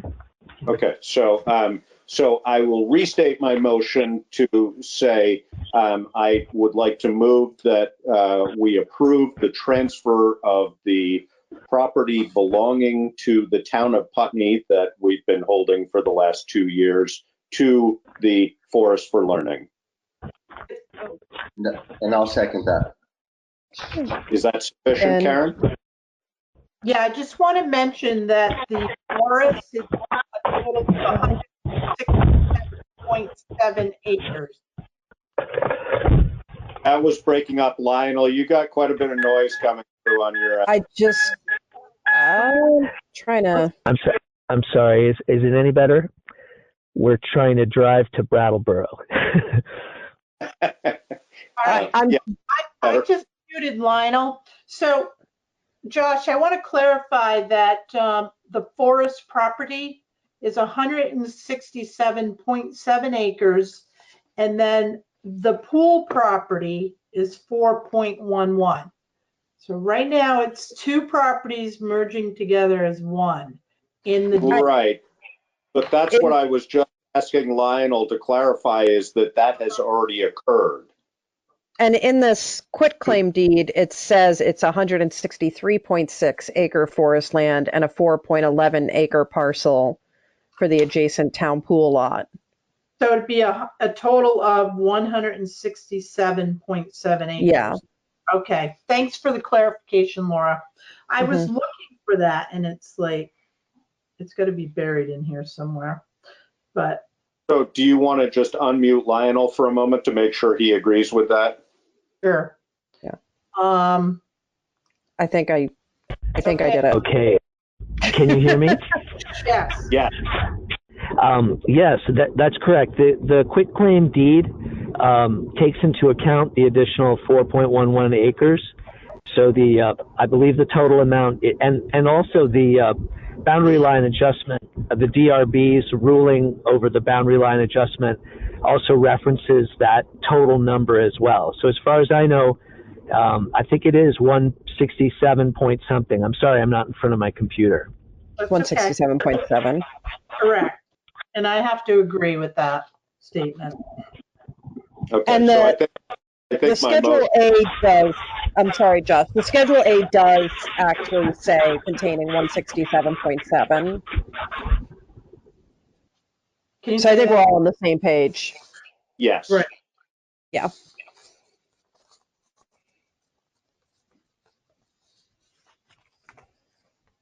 So Josh, both parcels are going to be transferred in this one deed. Right. So that was the nature of my motion. My motion was to approve the transfer of the parcel from the town to the Forest for Learning. Yes. So it's been moved and seconded, and we've had some discussion. Is there any more discussion? So the only thing I'm going to point out, because I am that woman, is that this quitclaim deed starts with "know all men" by these presents. And in the future, I would really love to see gender neutral paperwork. No. I don't know if you can change that. I think that is just the language that's. I'm not. I'm just saying. It doesn't have to be changed. I'm just saying for. I think that if it can be changed, it should be, though. I would agree with that, and I don't think we need to have that in the motion, but I think it should be reflected in the minutes that we would like to see that changed if possible. I don't know where that document was generated, but I totally agree with you, Laura. That's pretty offensive, really. It should just say all persons. Right. Yeah. I agree with that. Should say all persons. Yep. Something we can ask the attorneys, right? Yeah. So I am willing to sign it as it stands, just because I recognize that we're going through changes as a society and these things are going to keep coming up. But as long as we're recognizing it and in the future being more aware of it, I'm okay. I'm okay signing it as it stands. I hear you, Josh, and I appreciate that. Thank you. Well, and I think if it can be, yeah, I mean, I would agree. Yeah. I'm sign it too, but I would like to see the document amended if that's not unreasonable at this time. I mean, if it's, I don't want to hold anything up. Yeah, and if it's $600 worth of work to get it changed, I'm not sure it's worth it. But if it's a matter of somebody printing a new one before Laura or whoever is officially signing it, I would be in favor of that. Can I comment that the signature page is on the second page, so we might be able to get that one word changed. Okay, that'd be great. Okay. Thank you. So it's been moved and seconded and it's been discussed. All in favor? Aye. Aye. Aye. Motion has been passed. Sorry, I'm not at my normal state. All right, here we go. So we are moving on to, go ahead. Before we move on, I just want to say thank you to Lionel for all his work, because I know he has put a lot of time and effort into this, and I think this is a win for everybody. So thanks, Lionel, for the work you've done on it, and others, Karen included, I'm sure, and those who have made this happen. I think it's a good thing for all of us. Agreed. Thank you, Josh. It's actually pretty amazing to see this coming to a close. Yeah. It's been almost 3 years total for the whole process. Right. So when do you want to schedule a closing, Laura? I can I can do that this week, I'm sure. Tomorrow or Friday, if that works for you. No, how about Monday? Monday could work. Do you want me to just get in touch with you tomorrow to schedule it, or does it need to be scheduled now? No, it doesn't need to be scheduled now because I need to talk to Lionel too to make sure that we can line everything up. Okay.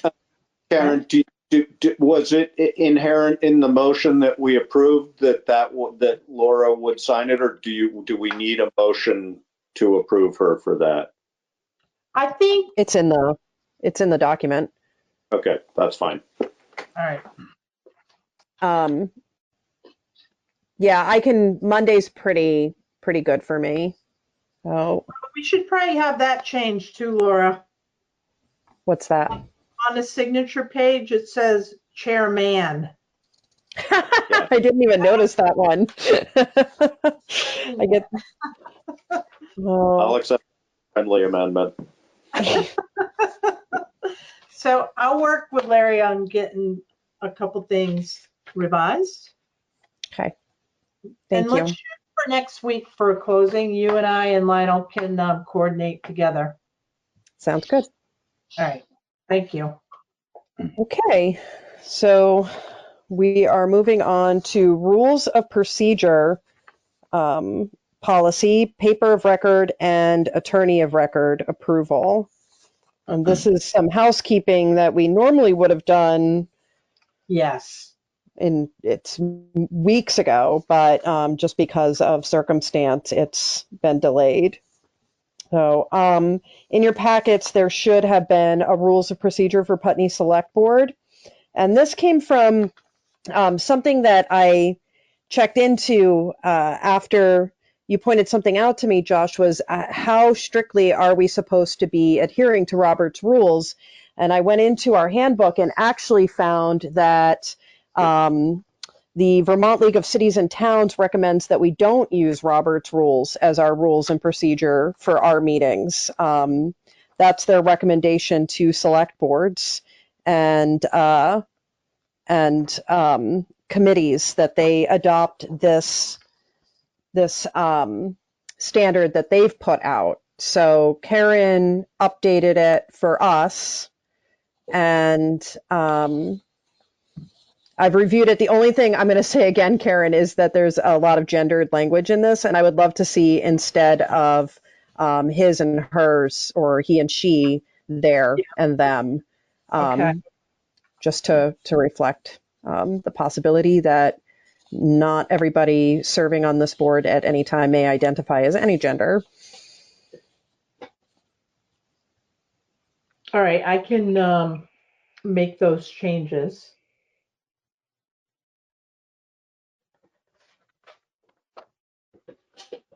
So did everybody have a chance to review this? I did not. I had missed it. So I mean, if we want to go ahead and do it and others have reviewed it and they're comfortable, I'm fine with abstaining from that vote. Or if I can't bring up two screens at once, so I can't really look at it right now. So I'm really comfortable. I think that we we function pretty well, all things considered. And so I'm comfortable tabling this for our next meeting if you want to take time to review it. It's 3 pages, and then I think we could discuss it at our next meeting. That'd be good. Thank you. I'd like to table it too. I'm actually looking it over right now. I did once before, but I'd like to read it more. Okay. And it's something very similar, if not exactly the same, can also be found in the back of our handbook. So, all right, well then, paper of record. Normally we have gone with the Brattleboro Reformer, and we've had some discussion about changing that at times. It's the last 2 years at least that I've been on, I know it's come up, the thought about changing it to the Commons. I know that the reasoning behind the Brattleboro Reformer is it's an everyday print, which makes it, if there's a need to warn in a really, in a way that wouldn't work on the Wednesday print, that's been part of the decision-making process behind it. I will put in a pitch that I feel pretty strongly that the Commons is available to everyone, and so it feels like it's maybe more equitable to our community to have access to that. I don't have. I think the language, and I can't remember whether you were part of this discussion or not, Laura, but that we've used in the past when we've been talking about that, this is to have the Brattleboro Reformer be our official paper of record, but to make all reasonable efforts we can to include the information in the Commons as well. For exactly that reason, that I mean, essentially, the wider we can distribute the information, the better. And when it comes to equity, also, I think that's a good observation as well. So I think we could, whether we move it that way or whether we just have that as included in the minutes. Karen. So I want to make a comment. I know Westminster uses the Commons, and the Brattleboro Reformer is expensive. And I have to use them for legal notices for like Development Review Board. I have to use it for, putting out bids for projects and stuff like that. So it is costly, but to do 2 papers, it would cost more money. And I will let you know that the Commons is less expensive for what I'm sending to Brattleboro. So our legal ads would be less expensive in the Commons. So, and we can get on their schedule because Westminster makes it work. So I'm not considering them. Okay. I really like the idea of supporting a community newspaper like the Commons, and knowing that actually makes a big difference to me, knowing that we would be paying into them where we might not have been in the past. I certainly don't object to that. I think it's the question of timeliness. If you're comfortable with that, Karen, I guess the other thing that I would say, and I have no idea, is readership numbers. And I also am very aware that in the current circumstances, newspaper readership is shifting rapidly. And so I don't know whether, I have no idea whether even if we had the data on readership, it would be even remotely accurate now compared to 6 weeks ago. But I don't have a problem with it being the Commons as long as you're confident, Karen, that you can do what you need to do. Yeah. David, does this, you realize we are obligated to have a newspaper of record? So we just have to be clear about that. I think if they both provide the same service and it doesn't cause any problems for you, Karen, we should go with the one that costs less, and feels better to everybody. And seems like Laura has it's important to her that we support that paper. Frankly, I don't read either one of them very often, so I don't really have an opinion. But I certainly think if you can get the job done with the less expensive one, go with the less expensive one. Right. Laura, the Commons is online as well too, right?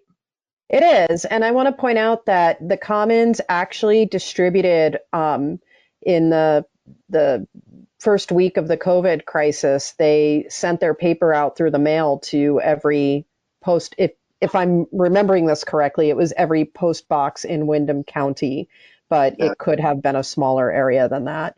But if I'm remembering correctly, it was every, and that's kind of the importance behind a community paper to me, that's the kind of thing a community paper does. Right. So yeah, my last comment about the newspaper is, from my experience in Westminster, if we did not meet the deadline for the Commons, we were able to put it into the Brattleboro Reformer. So we have a backup plan. What's the difference in money? Like you say, it's much less expensive. What is that? So when I run like a development review board, depending on how many applications I have, it's close to $200 every time I run an ad, for a legal notice. So, and I know the Commons, the Commons is a lot less. It's probably not half, but you do save probably $50 every time you run something. So you will save money with the Commons.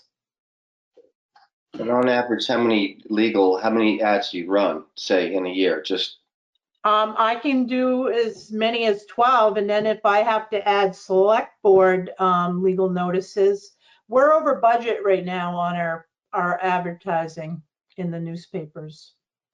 Depends on how many hires we have. It depends on, tax sales. It depends. There's a lot of variables that have legal posting requirements in a paper. So that I would say that varies quite a bit year to year. Right. It could be as many as a couple dozen and you're saving $50 a shot or more. Yes. Absolutely. That's a lot of money. Yeah. Yes. Especially now when things are so uncertain. Any way that we can get the good enough service for less money, that's a good thing. Yep. Let's see. So I don't mind shifting to the Commons because I know we can make it work. Is there anything else that we should consider? I have no experience with this, but does the Reformer provide us any service besides this that not using them in this way would be detrimental to us? Do they do anything else for us, Josh or Laura, that I don't know about? Karen would best answer that. Sorry. No, again, I mean, if we wanted to be as thorough as we could be, probably knowing readership numbers would be helpful for that. But again, I just can't imagine that the readership of the Reformer is going to be the same, or either of them for that matter. But the fact that the Commons, I think, I mean, not that the Reformer isn't online, and I don't know if there's public announcements, you may not have to have a subscription to see them. I don't know. I mean, we could put this off and gather all the data about it if we want to, so we know what the cost difference is and what the readerships are. But I'm open to going with the recommendation of going to the Commons as long as the confidence level is fairly high that it will save us money and that we have reasonably complete coverage. I think readership would be a hard thing to fully assess because the Commons distributes for free. So, they do drop-offs in widely visited areas, and people pick it up and read it that way. And then they also read online. So that may be easier to track. but I think it would be hard to compare them apples to apples. I agree, especially a weekly versus a daily. I don't know. I know that's been part of the discussion in the past, but I have no idea how those numbers look. So, and I'm not sure there's any reasonable way to assess it. But. Okay. So do you want a motion or do you want to wait on it, Laura? I think as long as Karen's comfortable and feels good about this, then I think we should make a motion. So I'm going to throw the ball into your court, Karen. Yeah, no, I'm comfortable that we can make it work. And like I said, it's, we have a backup with the reformer. So. Okay.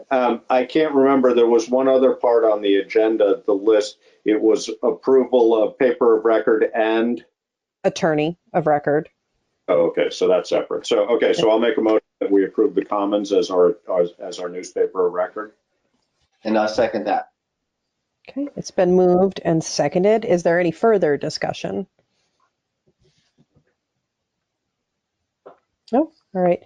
So it's been moved and seconded to make the Commons our paper of record for the town of Putney. And hearing no further discussion, all in favor? Aye. Aye. Aye. It's been passed. And I will make a motion to approve Salmon and Nostrand as our attorneys of record. I don't think it needs to be specific to Larry. Would you agree, Karen? I agree. So Salmon and Nostrand as our attorneys of record. I'll make that motion. And I'll second that. It's been moved and seconded to appoint Salmon and Nostrand as our attorneys of record for the town of Putney. Any discussion? I guess my only question is there any reason to consider anybody else at this point? No. Okay. And may I also add that so Salmon and Nostrand is primary legal counsel, with Robert Fisher being a secondary if there's a conflict of interest. Okay. Do you think that needs to be in the motion? I don't think it does, right? I think it should be. Just okay. So, yep. So I'll withdraw my first motion and make a second motion to approve Salmon and Nostrand as our attorneys of record and Bob Fisher as our backup attorney of record. Mm-hmm. Okay, and I'll second that. Yes. So it's been moved and seconded. Any further discussion? I think just the one thing I would say is that, Larry, they give us a pretty good deal, or a very good deal, I think. And that idea of considering somebody else, I don't think it's unreasonable that we would consider somebody else, and maybe at some point we might want to do that. But we've been with them. I mean, it goes back as long as I can remember. Richard Coutant, who was a member of that firm previously, and since passed away, but they've been doing our legal for a long time, and just having the historical knowledge is very helpful for us, I think. Yes, I agree. Okay. Any further discussion?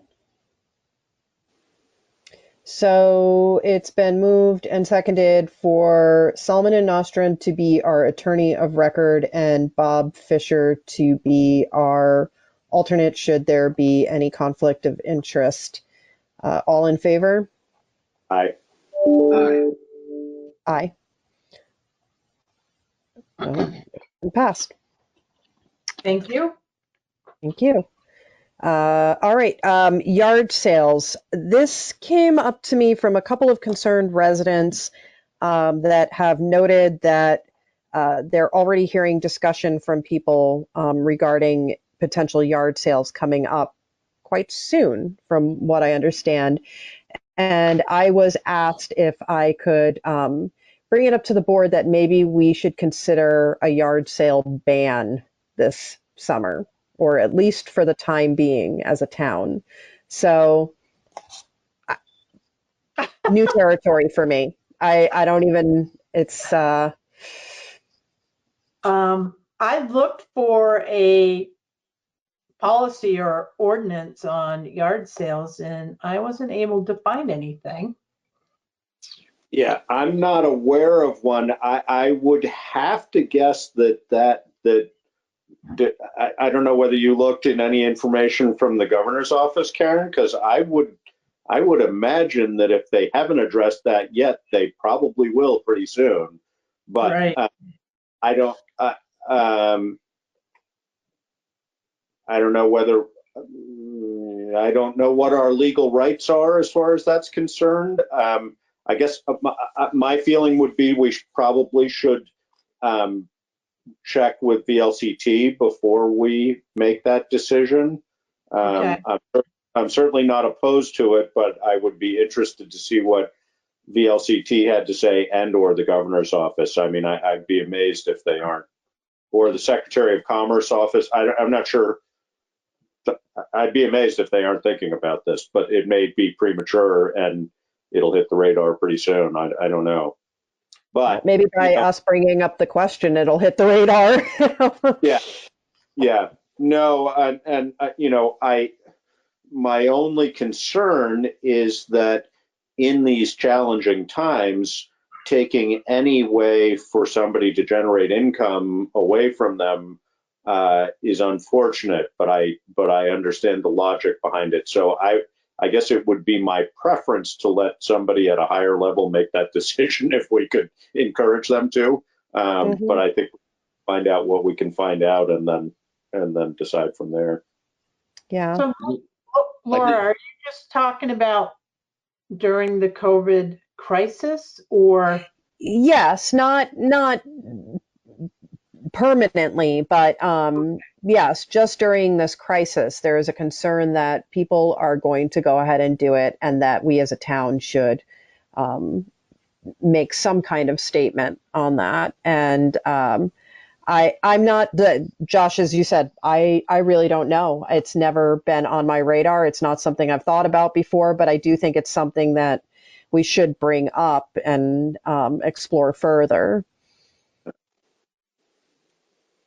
So Laura, I'm in weekly meetings with different groups, and I might be able to ask that question because maybe it's been asked already, but maybe not. And what I'm finding out that if they don't have answers, they get them to us like pretty quickly. Yeah. Very quickly. Yeah. That'd be great. Yeah. So let me investigate a little further. I'll start with VLCT, and then I do use Michael Maricki sometimes too, because he's a point of contact that might get, an answer quicker too. Yeah.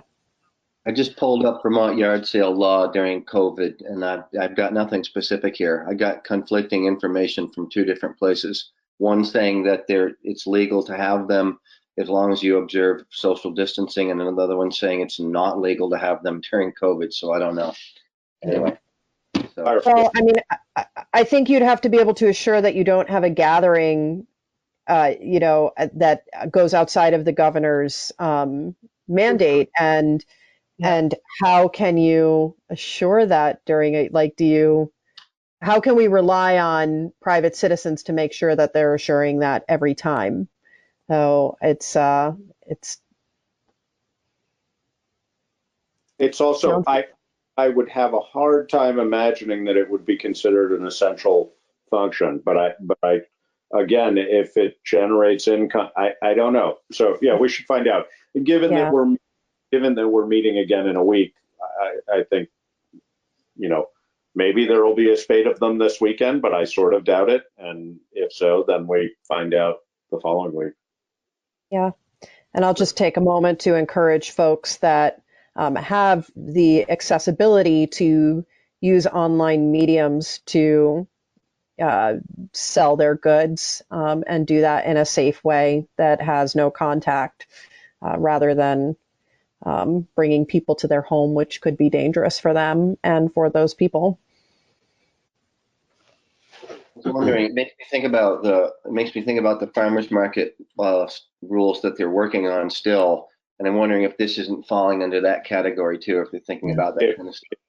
Yeah. And- Yeah, although And it, the difference again to me would be essential versus non-essential. I mean, you yeah. know, food acquisition is obviously essential. Acquisition of yard goods is not necessarily. So It's only essential, and it's probably one of my favorite extracurricular things to do in life is to go yard sailing. I just absolutely, which is I would think there would be those that would debate.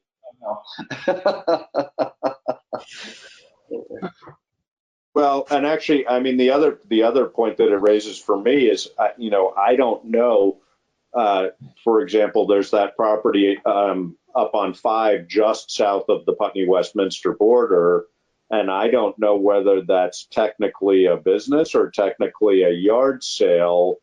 And if it's a business and it's a primary source of income, I don't know, a little tricky. I do, since I mentioned that property though, I do have to say it does sort of fall in the same lines as another piece of property that we've been having a discussion about. There, you know the one that I'm talking about, Karen, on 5 just south of the 91 overpass. Yes. On the right. Basically across from just north of Santa's Land. Yes. It has some similar features to the property just north of town of Putney, in my opinion. Yeah, and I agree with you. And it looks like Cynthia was keeping an eye on that. So that's a potential zoning violation. Yeah. So. No, and actually, I mean that would highlight perhaps for us the importance. I mean, one could probably argue that that is a yard sale and therefore would not necessarily fall under zoning.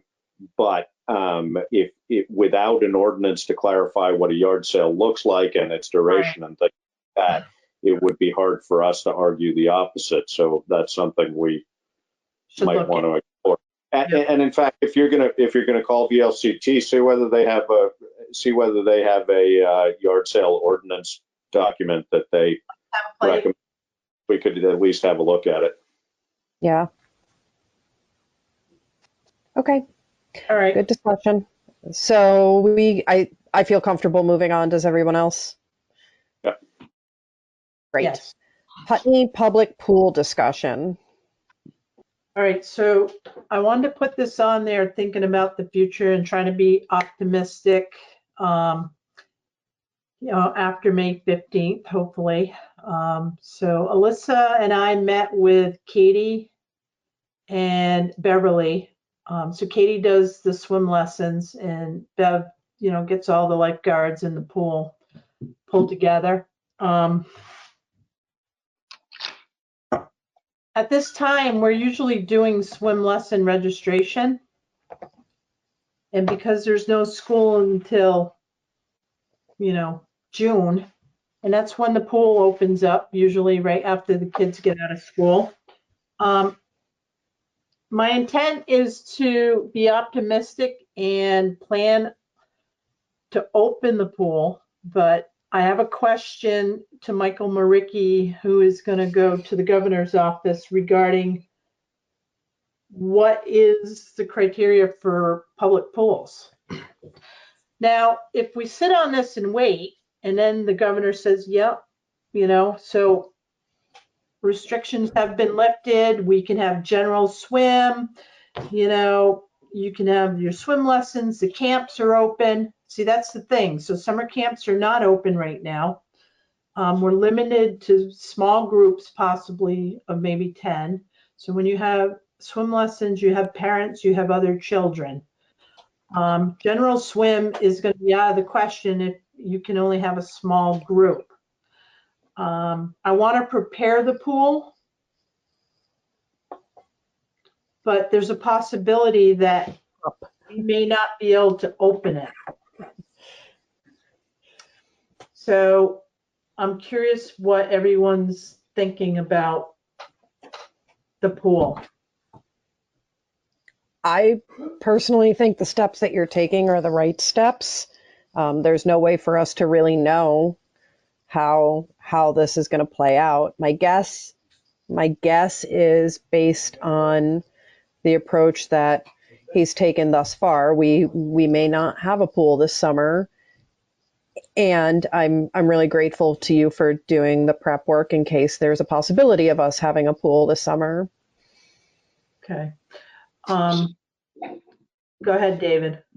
Besides the paperwork and the communication to prepare getting ready to go, what does it cost for us to actually prepare the pool? Are we under contract for that already and we're paying for it already for them to come in and shock it and do the chemicals and make sure the filters and pumps all work? Or do we, if we find out we're not going to have the pool functioning, do we save the cost of not doing that? So Joe, who works for Simon's Operations, has always drained the pool in the fall, and he gets it ready in the spring. So he does all the chemicals, he does the shocking, he opens the pool up. So there is no extra cost, David. Okay, all right. There is an issue with the pool right now, again. So the ramp leading into the pool, so it has this fiberglass skin on it. Last year there was a crack in it, and Tim Carrillo had helped Joe repair that crack. Now, because of our winters being cold, and then it warms up and it thaws out, and then it gets cold again, everything freezes, and then it warms up again, there is another crack on that ramp, and it's worse than last year. So I went ahead and I called Tim, and I had Tim work with Joe on it to determine how to repair it and see what it's going to cost. Now, Tim has not gotten back to me because all this just happened this week. I haven't been up to the pool. I should go look at it and then talk to Tim and come back to you, but the pool is going to need some money. I think it's been overlooked for several years now, but if we want to maintain it, we're going to have to put some money into that pool, and people enjoy it. You know, the kids enjoy it. It's a good asset for the community. It really is. Who is Tim, Karen? Tim Carrillo has his own pool company. Okay. And he and Joe went to school together. So okay. I was wondering whether it was a fiberglass repair guy or a pool company guy. And I think having a pool company guy is probably appropriate. You know, the one thing I'd say overall, I agree that proceeding as you are makes sense. The only thing I would be cautious about is not entering into any contractual agreements that are going to, I think any contractual agreements need to be, you know, I'm blanking on the term, but that we are not obligated unless the pool is open. Conditional on the pool opening. So, I mean, you know, for example, with Beverly, much as I would like to be able to hire Beverly and say, yes, definitely go ahead, this is what we want, I think we should be cautious about spending money on something that we aren't likely. So maybe we could do, you know, in preparation, do per diem with her or something that is fair compensation for work that she does, but doesn't obligate us for a longer period of time than we need. Okay. So I called Brattleboro Carol a lot. She's in charge of the rec department. They're going to proceed ahead too, and they're going to do interviews for lifeguards. They're not even going to have a start date. It's a tentative job with a date to be determined. Yeah. And it's not guaranteed. Yeah. I think that's how we're going to approach it. You know, if we don't have the camps, if we do not have the summer camps at the pool, That's like $1,000 of revenue. So we'll be relying on swim lessons, which is 6 weeks, and those could be pushed back as well. So, you know, she usually starts in July. So if we're looking at August, you know, she may be able to consolidate her groups, but it's going to be a short time period for the pool. So we may not make money on the pool this year. We don't make money anyway, just to let you know and be honest, we do not make money on that pool. So if we're okay knowing that, I mean, we still might have a short summer, but I don't know that we ever looked at the pool as a big money maker. I mean, I think that it's like having a town park. In Right. fact, maybe it's better than having a town park, because I think the pool normally comes close to breaking even, correct? Where a town park might cost us. No, doesn't break even. it depends. You know, it's It's not a huge number in the hole, though. I mean, in my recollection, we've never profited from it, but we've never lost a fortune either. No, we haven't lost a fortune, but I think of it as an asset. I don't think of it as a money maker. But yeah. No, and I you know, it's possible, because I think, and correct me if I'm wrong, Karen, I think that our single largest expense is employment.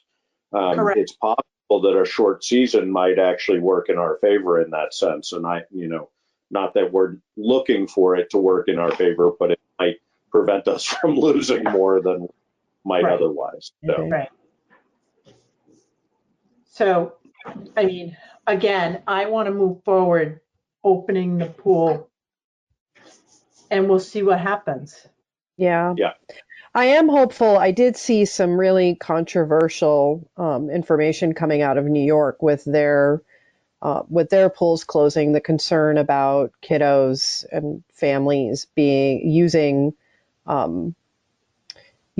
swimming holes that maybe weren't appropriate, and more accidents happening because of you know, people having to find ways to cool down and using inappropriate places to do so. So it feels like our pool also helps keep people safe. Yeah. And not that I want to discourage people from using Vermont swimming holes. We have wonderful swimming holes, and I want them to use those too. But having the pool is great for little ones, and to have some kind of responsible oversight. Huge asset to the parents of young children. Yeah. No, we'll see. Okay, well, I'll keep you updated on it. Thank you, Karen. Thank you. All right, so we're moving on to the town manager's report.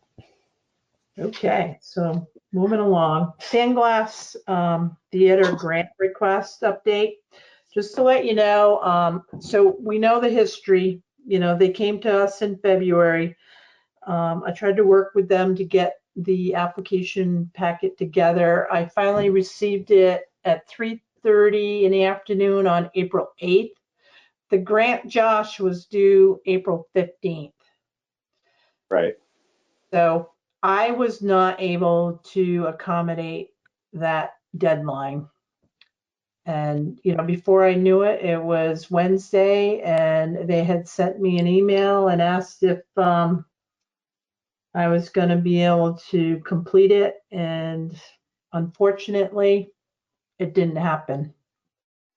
So and go ahead. I saw the communication, and they sort of implied that they would just wait for the next round and go ahead in the next round. Is that, yeah? That's what they had stated. So in the fall, now that I know what I'm looking at, and I can, you know, if I had had like 3 weeks, I probably could have got it done, but that wasn't the case. So if they want to resubmit in the fall, I'll make sure that we pull it together, and we can be ready. And you've communicated that to them? Yes. Yeah. So that's that. So dog complaints, running at large, and a reminder to license your dogs, please. So I've gotten some dog complaint calls, whether it's a barking dog or, you know, a dog just coming out of somebody's driveway and a walker, the dog comes towards the walker. I've talked to the person about it. We had another incident where a woman was walking a dog and the dog latched onto somebody's arm. They did not break the skin and the person did not seek any medical attention, but all of a sudden we have all these dog issues. We still have an animal control ordinance that's in draft format. And right now we can't get a public hearing pulled together to vote on that ordinance. So I'll watch the governor's orders and try to get that scheduled for the select board. I think it's important that the Animal Advisory Committee put a lot of work into it, and I think we should move it forward.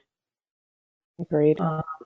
So I just wanted to mention that. Also, Laura, I want to mention that there are, let me see,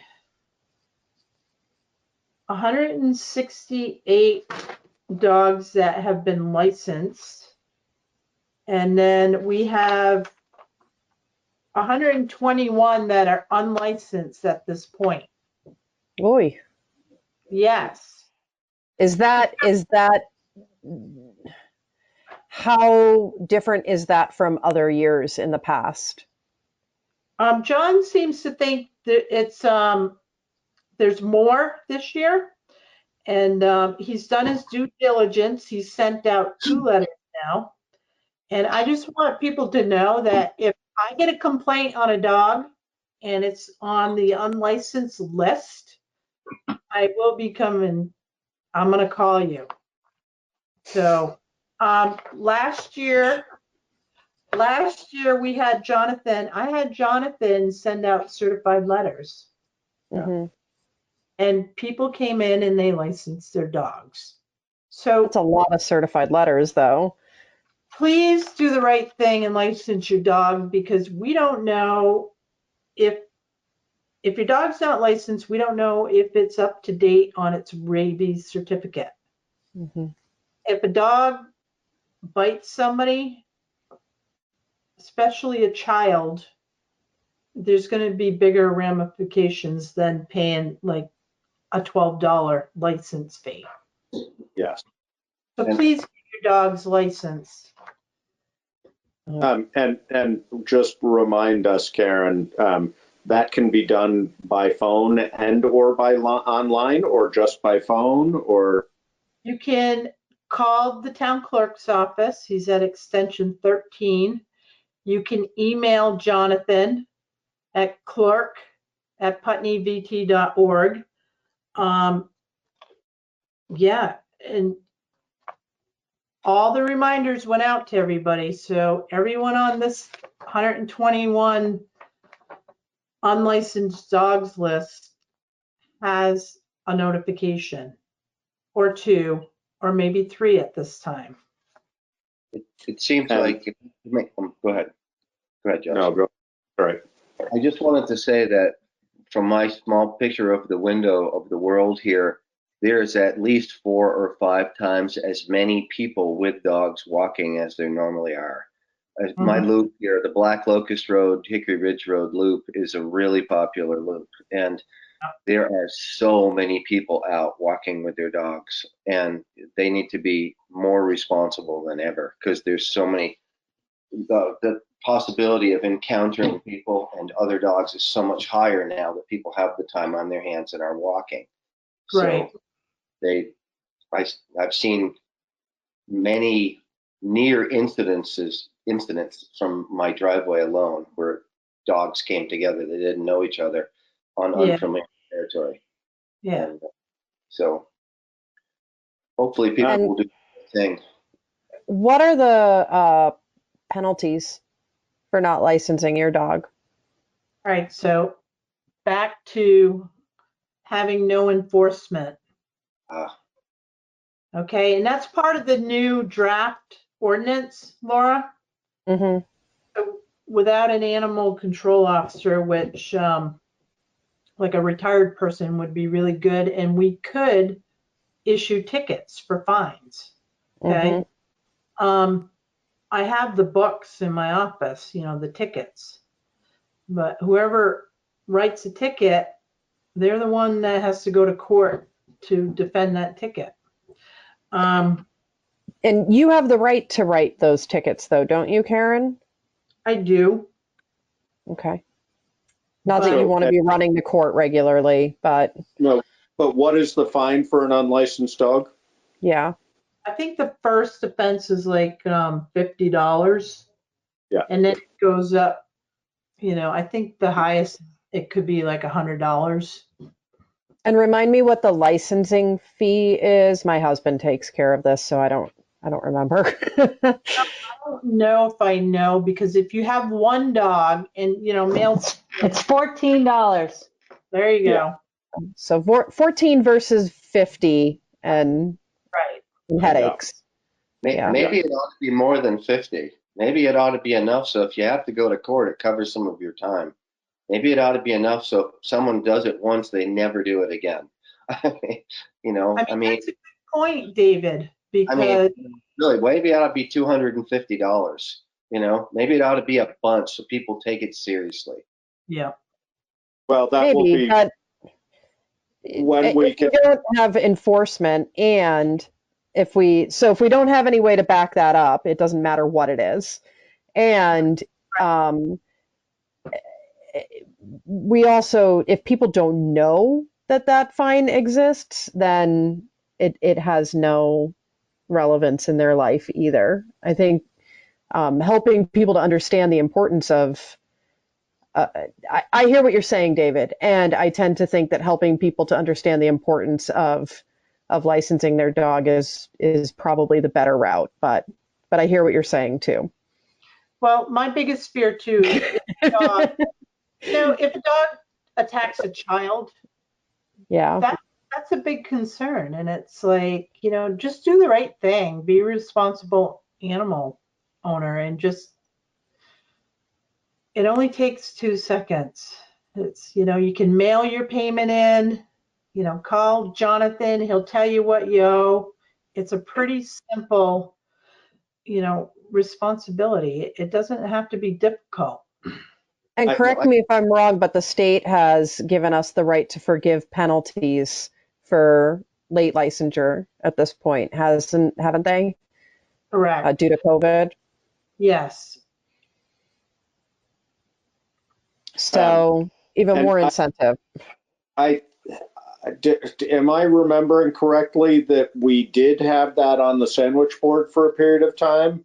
And or do we still, and or should we if we don't? No, there's something else on our sandwich board. It's eat local, buy local. Farmers. Yeah. Yes. Yeah. Well, if we have other sandwich board opportunities, then maybe dog licenses should be included also. Maybe we just need more sandwich boards. I say more sandwich boards. Just need sandwiches. We'll give you a sandwich if you license your dog. I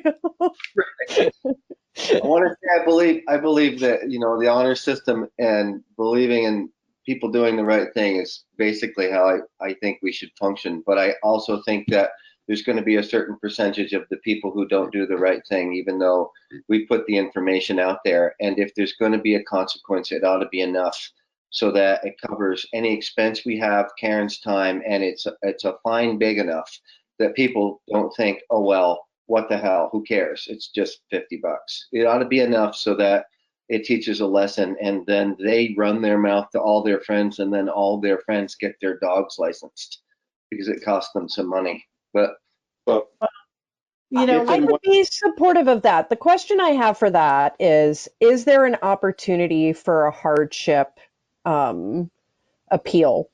So, yes, of course. Of course. I think that's a topic that should come up in the public hearing when we're looking at the dog ordinance. Right.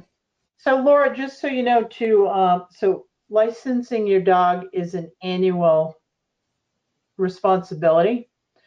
Yeah. And dog licensing is due by April 1st. Right. So, and I know this year has been a little bit tougher because of the COVID and the stay at home.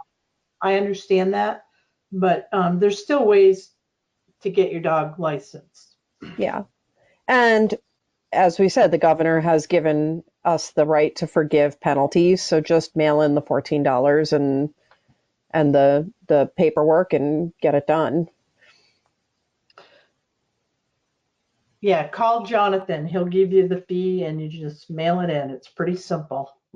Okay. So that's enough of that. So requests for proposals, we have, Alyssa and I worked together this week. So we put out the heating oil and the propane request for proposal. And we've also put a proposal out for auditing services. So we're supposed to advertise every 3 years for the auditor.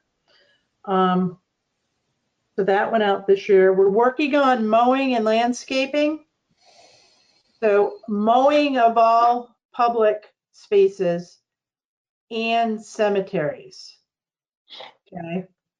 So, and I'm going to look at that on a 3-year rotation. So it's going to be a 3-year contract versus, putting it out to bid every year. Because that's kind of specialized. Does the cemetery commission, they do that separately though, don't they? They do it separately because there's so many cemeteries and it's kind of a specialty because they got a weed whack and all the headstones that they have to mow around. So it's a little different than just mowing like the town hall or the library or the fire station. So yeah, that's going to be a little bit harder. I'm not going to put them out together, Laura. Okay. So we have bundled them before, and then last year the cemetery commission went ahead and contracted separate from us. So whether we want to do them as 2 separate RFPs or as a single, we could do, as long as we're not competing with our own cemetery commission to get bids. That's why I was asking, because last year well, all I can say too about the cemetery is the mowing costs more than what we appropriate to them. So I think we're going to need to look at that budget hard next fiscal year. So I'm putting it out to bid because I want to see what we can get for competitive prices. And you have confirmed with the cemetery commission that they are not doing that also? Yeah, okay. No, I've already talked to Jonathan. He's one of the commissioners, and Greg sent the contract to me. So yeah, they're all on board with it right now. That's good. And I think too, the cemetery, we got a few complaints about, headstones knocked down or chipped. So I know these people are in the business to make money. So the faster you get it done, you can move on to the next, contract or the next property. And I'm kind of looking for somebody that's going to take a little more care when they're mowing the cemeteries, because those headstones, they mean something to somebody. And when you go there and there's a chip out of a piece of granite, you want to know why, what happened. And I think care needs to be taken when they're mowing in the cemeteries.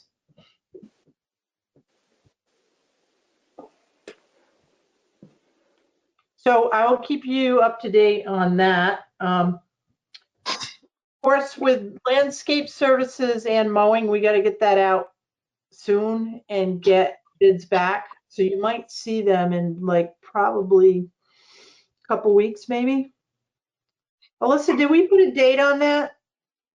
Yeah, like May 15th, right? May 8th. May 8th. Does that seem right? Yeah. No, 18th, sorry, 18th. Yeah, we might push that up. It was Monday, May 18th. Okay. So we still have time to get somebody, contracted to get our lawns mowed and our gardens taken care of. Historically, we've gotten sort of depressingly few responses to our proposals for that, but what it is. I've found a few more that were never, I don't think they were ever solicited. sent. Yeah, solicited. So I've got a bigger list together. Still not very many, but I have so if you know of anybody that maybe I can't find online, let me know. Whoops, Laura, you're muted for some reason. All right, she's back. The other request for proposal is going to be cleaning. So I'm going to put that out for some competitive bids as well. Again, like Alyssa mentioned, cleaning, there's not a whole lot of companies out there, but I just want to see what we can bring in and see if we have some competitive prices. And what I had said about the mowing also holds true for the cleaning, and I don't think you heard the mowing, was that they all need to be insured, and that's a part of what might limit the pool for us a bit. Right. Yep. They also need to have workers' comp if they have employees. Right. So broadband communication union district development. Because there's a lot going on right now, and we can put this right on the table too. So Deerfield Valley has created a communication union district. There are 7 towns that have joined that district. They are Wilmington, Halifax, Marlborough, Reedsboro, Stratton, Wardsboro, and Whitingham. So, as you know, we have a grant to do. We did the survey. We got some pretty good results. They're moving forward with a feasibility study, and then they're going to come up with the business plan. And all of this should be done by August, okay?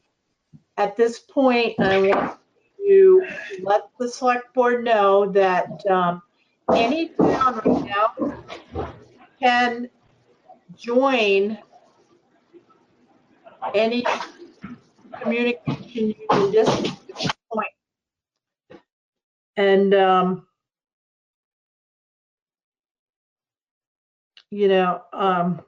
so we can do that now if we choose to do it now. But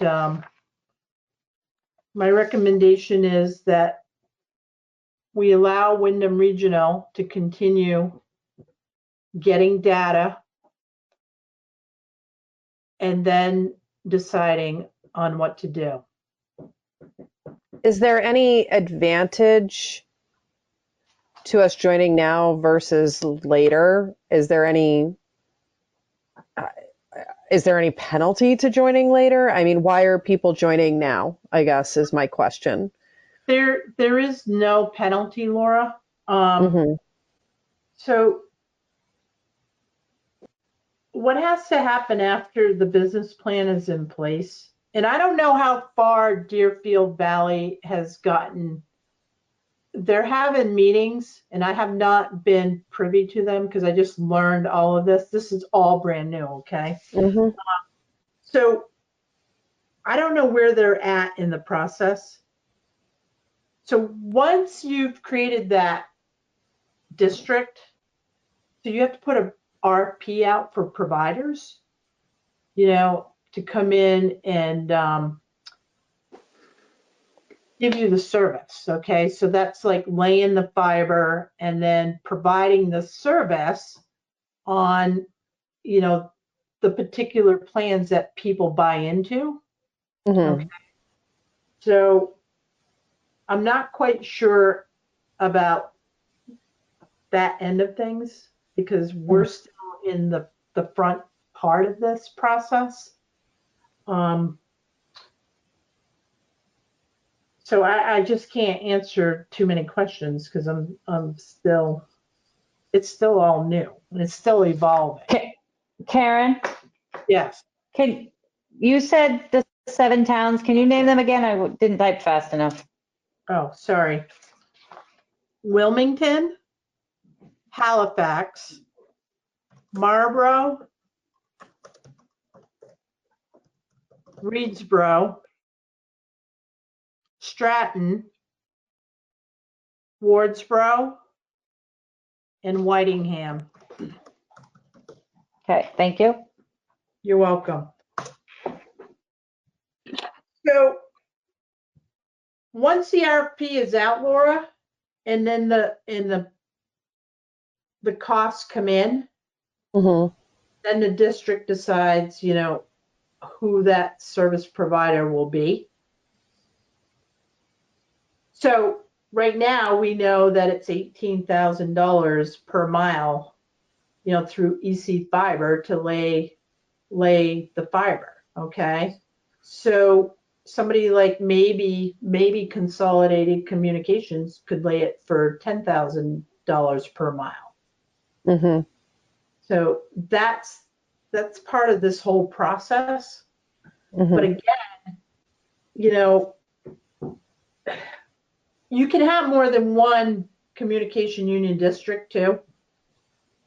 And yes, we could join this one that's already created. But I mean, it's not going to hurt us to wait and see what the feasibility study and the business plan looks like. And, we may get that plan and it may be, higher than what this new district might have. So. Yeah, just geographically, it doesn't make sense to align ourselves, in my opinion, with that group of towns that has already formed a district, but. Right, because I think too, Josh, if you look at, those towns right there, somehow you got to run that fiber over to, the lower section. Yeah. So I just don't know, Laura. I don't have enough answers to, be clear on how it's going to set itself up.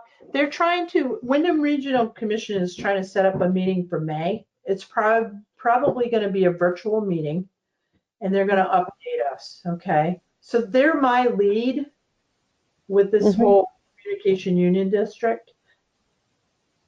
They agree that, it's good that a district has formed because now it allow other towns to join just through a select board approval. And that was part of that resolution too. Mm-hmm. Wyndham Regional. I guess I'm curious, like you said that we could form more than one district within the region. Is that what we're being geared towards, or is it going to be one large district? Or we just don't know at this point? We don't know at this point, but it potentially could be one big district. Okay. Yeah, I'm certainly not adverse to aligning with those towns if we're forming one big district, but I wouldn't want to see us try to align with the Pioneer Valley District and then have a Connecticut Valley District formed, and that just doesn't make. So I think until the Wyndham Regional Commission has done their work and we really know what the possibilities are, we've just waited out for now. Yeah, and it's not going to hurt. Yeah, no, exactly. And I think you were sort of alluding, Laura, if at some point there's an incentive or a reason to do it sooner rather than later, then yes. But at this point, that there doesn't seem to be a clear benefit of doing that. So I think we waited out. Yeah, I don't think we should jump right in. I'm not confident that's the right move. Yeah. And I think aspirationally, we're supportive of this process. We want to see this happening, and but we need to know all of the details before we make any commitment on behalf of this town. Correct. Okay. So highway department update. So all the dirt roads in Putney, except for 2, which were not that bad, have been graded. So I just want to share that with everyone. So they've all been done once already. So Brian's been running trucks. They've been trucking sand. And they've also been helping Dummerston. They do it every year. So they get sand and they bring it over to the Dummerston Highway Department. So they've been doing that. They've been busy. And right now, the governor, with his restrictions for the highway department, it's possible that we might be able to get signage taken care of now, Laura. Brian and I have had a conversation about the fence at the end of the sidewalk. So we're going to come up with a solution about that, and I've asked him, it needs to get taken care of. I'm curious, is that section vital? Does it have to be there? Because from what I saw in community conversation, it's going to be very difficult for any plow truck to be able to move snow in the winter and not hurt something that's there. And so yes, something has to be there, because that is a steep drop off. Okay. Once you get beyond that rock. So Brian and I talked about maybe having something that we can remove in the wintertime. So snow can get plowed between the rock and the tree right there. The other thing too is for many years, debris like leaves and brush and that kind of stuff has been dropped over there. And Salusi did a really good job of cleaning it up. And what I don't want to see over there is people dumping leaves and debris, because it's just going to make it a mess. And there's some over there right now. And people are actually bringing their leaves and debris and dumping it over. They used to do that before. So, yeah. And there's footprints over there. I was over there this week and I looked and I'm like, somebody's bringing leaves over here. And I'm like, oh no. And it's like, so I just don't want to have it. The grass is growing right next to the rock right now too. So I want to keep it clean. And, so we have a right of way. So we have like 25 feet. And then the state has that whole bank where all the rocks are. The state has that as a right of way. So, it's clean right now. Let's keep it clean. There are several places around town, Laura, where that occurs. historically and ongoing. Hard to enforce when we don't have enforcement. Right. It's also, Yeah. you know, people back a pickup in at, you know, whenever. 3 in the morning. 6 o'clock Right. or 8 o'clock at night or whatever, and you know, it's what it is. Yeah. So Brian and I will work on getting the fence up there. Just, it'll be, you know, spring, summer, and fall. And then we'll take it down, and then, you know, so the fence doesn't get wrecked again during snow season. But other than that, they're staying busy. The only time they're not working is if it's raining, because they're usually home. But everybody's been healthy, and they're adhering to protocol for COVID. So. Good. One other item I wanted to bring up is digitizing the land records. And I know we've talked about this in our emergency preparedness meetings. I was on a conference call today, a virtual meeting, and John Gannon was on that call. And he is pushing for town clerks to get their land records digitized for this reason with the COVID. So if everything was online, your attorneys, your title researchers, your appraisers, they can still do some work.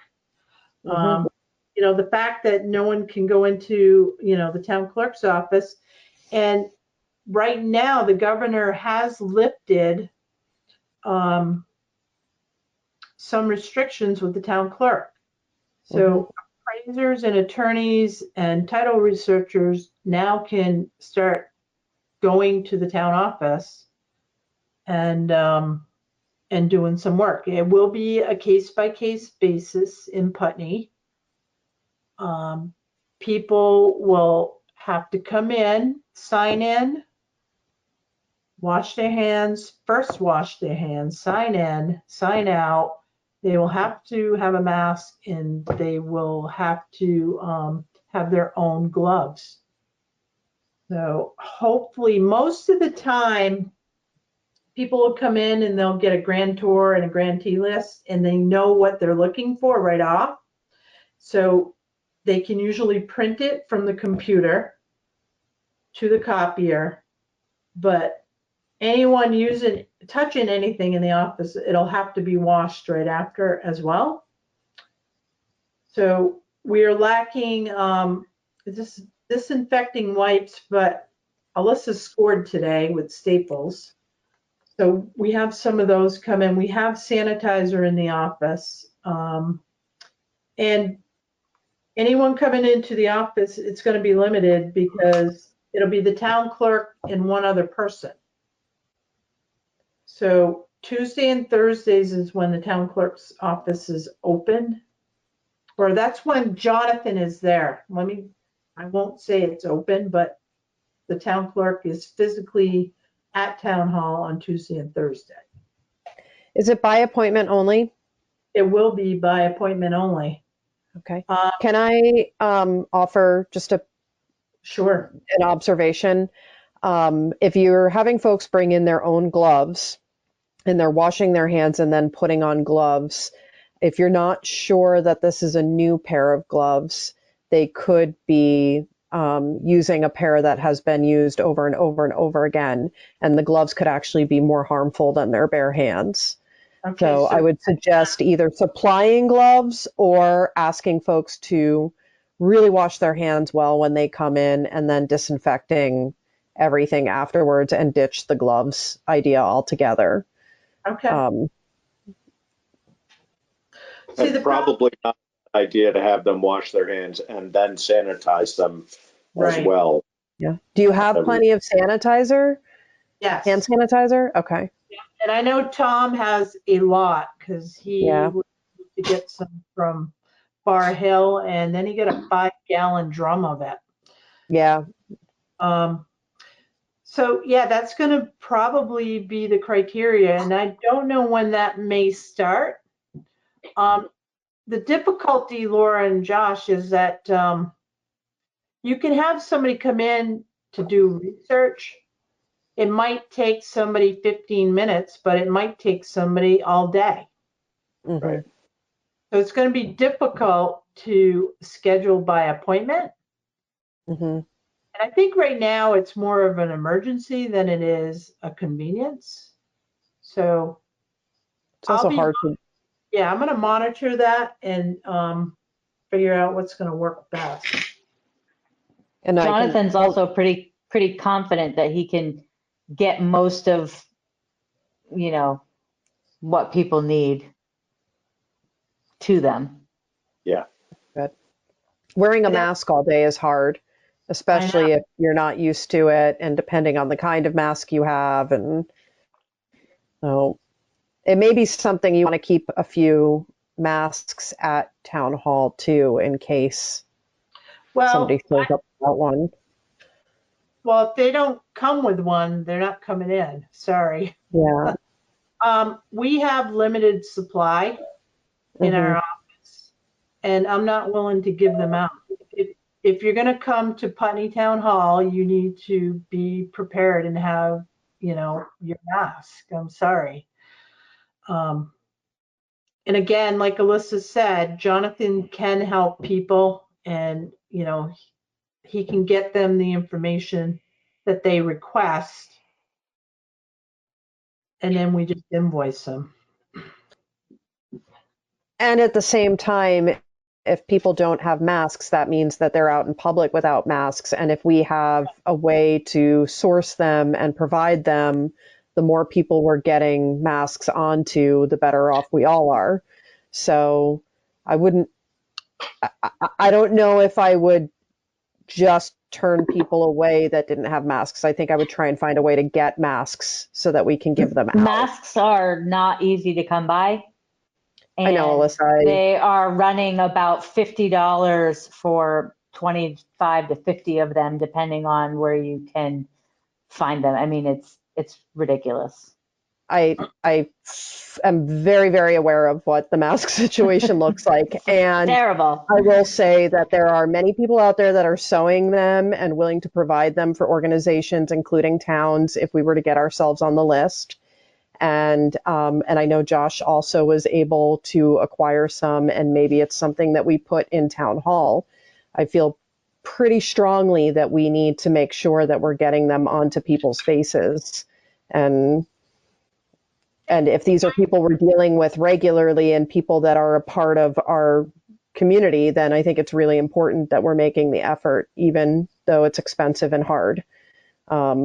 And that said, there is a community source list of people that are sewing many, many masks, and we have been able to fill our need entirely at Groundworks. And every time I put out a community ask, I've been able to get them. So I could put out a community ask for town hall and probably come up with 50 for you in a very short period of time. I think the other thing is, though, Laura, that this is not the people who are coming in to research these things are not typically folks who are coming in. I mean, it's on an emergency basis. And I'm not disagreeing with you, and I'm happy. I mean, I have boxes of masks if you want to have a box of masks there.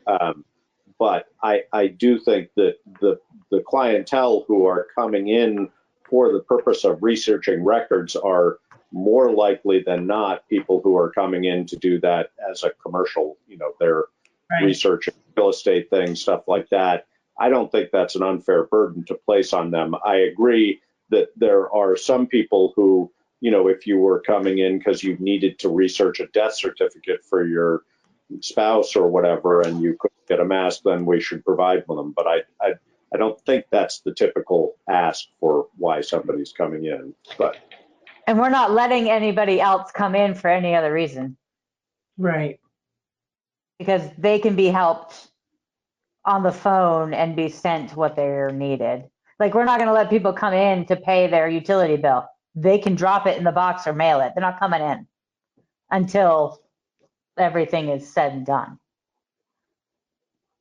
I understand that. I think having an extra supply of masks isn't a bad idea. And if somebody shows up without one, that's unfortunate, and we can help educate them and get one on their face. So the more people that have them, the better off we all are. It's not about, it's really about all of us. It's protecting us. Yeah, no, I totally agree with you, but I think that I don't think it's unreasonable. I mean, I've been surprised at the number of businesses that are doing business and allowing people in. I mean, there's a statewide order that you have to wear masks if you're out in public. You know, and I realize there's a shortage as well, so that's not easy. But you know, There's I not think that actually, no, there's not. I mean, I'm sorry to correct you, but I believe that the statewide order is, it's suggested that anybody that's out in public wear a mask. Anybody that's doing business has to be wearing a mask at this point. but as we're seeing, a lot of people aren't doing that. So, Oh, I hear you. I've had a whole frustration with it last week, and yeah, no, I mean, I just think, I think that, yeah, I agree with your sentiment completely that we need to get masks on as many people as we can. I think that if somebody who's coming in doing business can't provide their own mask, then sorry, we're not going to provide. I mean, I don't know. I mean, that's sort of a philosophical difference. If you're coming in and you know you need a mask, right, then you need a mask. That's what it is. And that should not be our responsibility to provide somebody in that situation with a mask. I think we should have as many masks as possible available to anybody who wants one, who can't afford one or otherwise acquire one. But if it's part of your business, you got to find yourself a mask. I mean, I don't think that should be our responsibility. But how do you decide that? How do you decide who can afford them and who can source them? And how are you deciding that?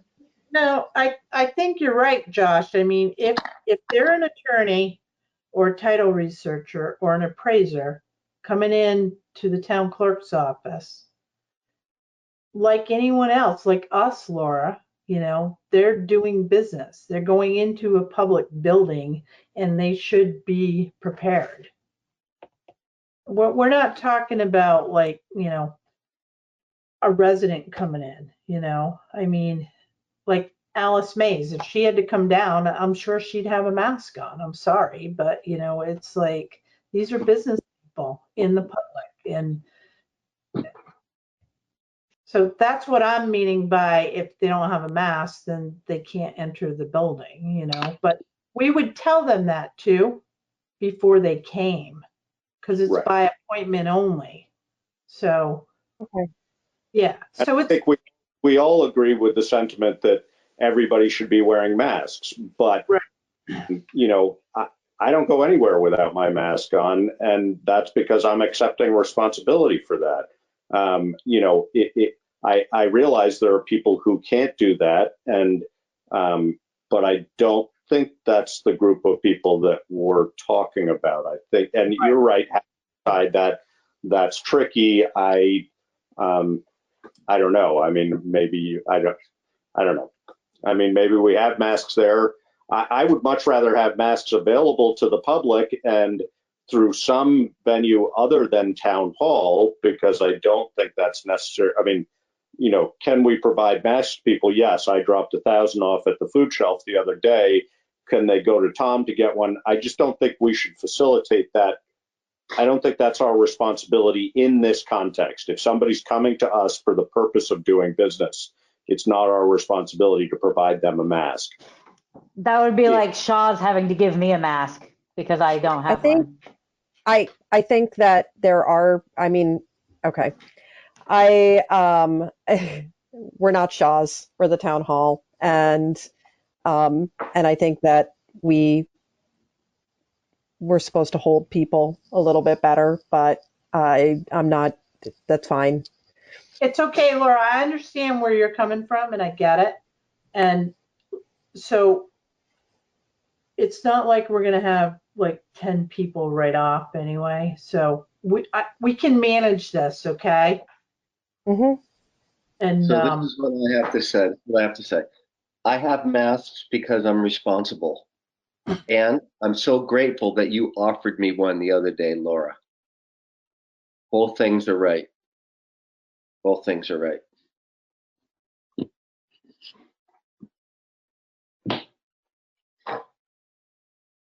I don't know. All right. I mean, Now, I think it would be responsible for us to have some extras and to be able to offer it. And whatever a person's reason for showing up without it, whether it was a mistake or something happened, I don't know. But I We think it do would be have some. responsible. Okay. We do So, have some. We just don't have boatloads of them to give to every single person who may or may not want one. and as it's been Not going to be the pointed reality. out, that we won't have boatloads of people showing up to town hall, but Right. So, Should and be you know, fine. yeah, and another thing too, Laura, if we have a soft opening and we still require a mask, you know, there may be a shortage at some point, you know, because they're not easily available right now. So I hear what you're saying. I think masks are going to be a part of our lifestyle for quite a while. I agree with You you. know? I honestly agree with you because I'm shopping online and buying ours, you know, and I know Alyssa's family's made them, and you know, you're absolutely right. I think we're all going to be wearing masks for a while. Period.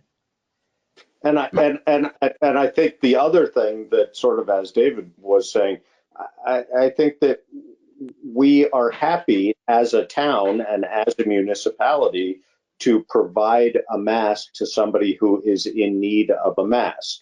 Right. I think that sort of offering that to people who are in need, and I totally again get what you're saying about how do we determine that. But I think that, you know, we're asking, I guess maybe, yes, we should have masks there for people if they can't get a mask, and we provide it. And we, of course, don't ask them what their reason for that is. But if we're allowing people to come to town hall for our services, it should be incumbent upon them, if they are able to provide their own mask. If they're not able to, then I guess you're right. We should provide it. But I think we're just coming at this from different angles, you work with a clientele for who the circumstances are very different, and I can understand why that sort of sentiment comes with it. But I think that we also, as David pointed out, people who are being responsible need to be responsible too. We can't say, oh, hey, you didn't bring a mask? Well, here's one. I mean, we can, but I don't think that's our job, really. And I think it goes both ways. So. Can I go backwards here for a second? Didn't this conversation start about digitizing the records? Yeah. Yeah. Okay. Hey, I don't know. We just spent half an hour talking about masks. So what are we doing to digitize the records? Are we doing anything? Is there a plan? How much is it going to cost? Are we required to, or is it just a suggestion? No, it's. I have Jonathan working with towns to get prices to see what they're using for formats, and we talked about it regarding, you know, if anything ever happened to town hall, you know, how would you get to land records? So it's very important, and the state of Vermont is pushing all municipalities to consider digitizing land records. And the thing too, David, I want to comment is that if our land records were digitized right now, somebody coming into our office who didn't have a mask, they wouldn't need to, because they could get that information online. And Okay, so there's a means to pay for the copies too online. So one, it's efficient, and two, it's, you know, it'll reach anyone that needs to. They can just jump online and get what they're looking for. It's gonna make things a lot better. I think it's a great idea, but as of yet, it's still just a suggestion. We're not required to do it, so we're not pushed up against a time frame yet. And we don't No, even know how much it would cost, but we do know there's companies that can do it for us. Didn't we talk Correct. about this a little bit last year? It was a Yep. little short.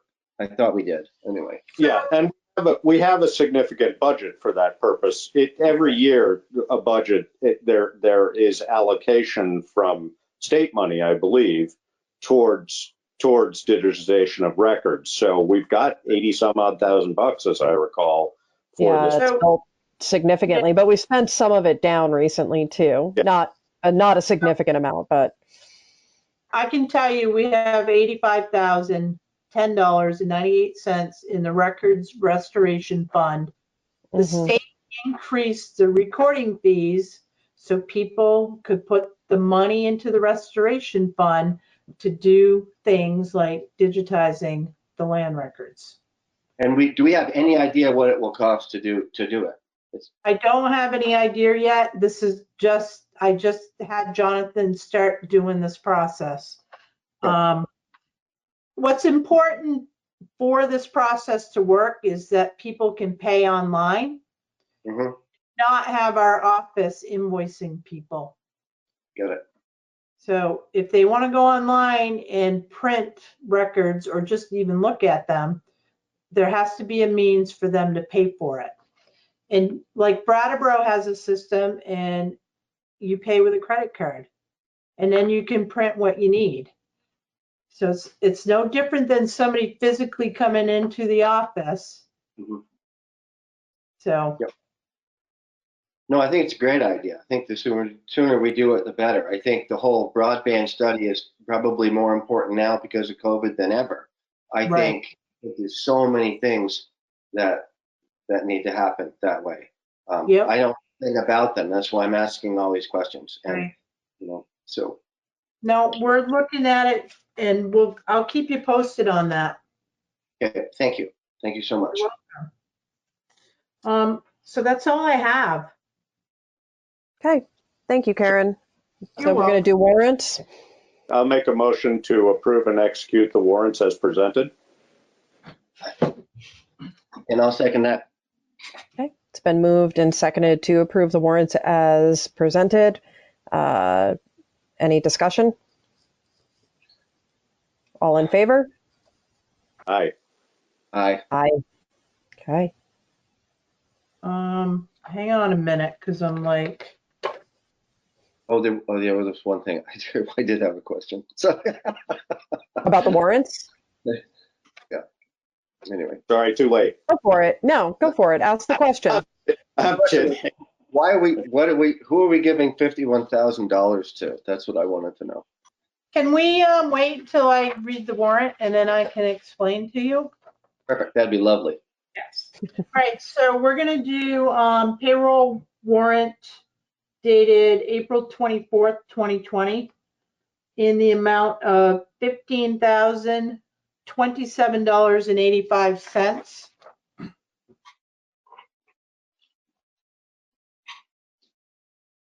Hello? Hello? Josh? Yeah. Do you want me to read that again? No, I'm good. I'm good. I looked them over. Okay. So that's payroll warrant. And then, so do you want to pass that one, or you want to do both of them together? Well, we already approved. We don't have to, we just have to sign them. We've already approved based on review. So as long as there aren't questions on review, all we have to do is sign them. We've already done the. So accounts payable warrant dated April 11th through April 24th, 2020 in the amount of $87,147.98. The answer to you is it's a bond payment, David. It is a bond payment. It's for the fire station and the water sewer. Okay, thank you. You're welcome. Thank you for telling me that. Is there anything else that you guys noticed? Do you have any questions? No. Look good.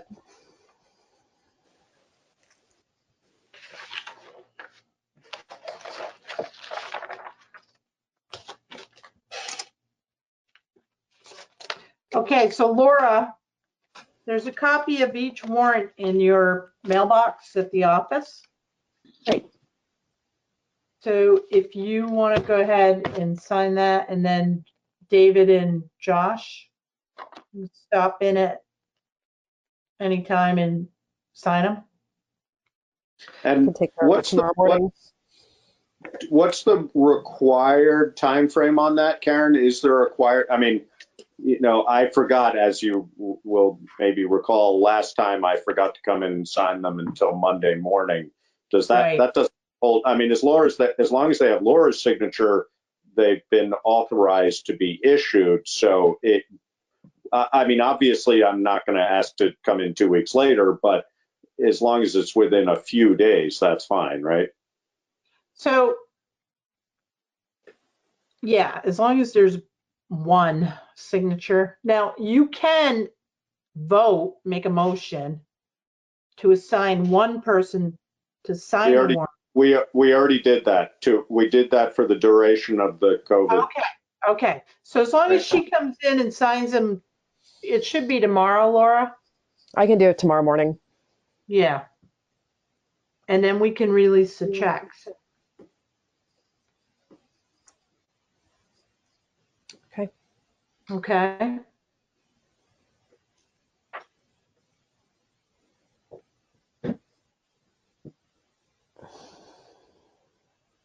All right. Do we have any other business?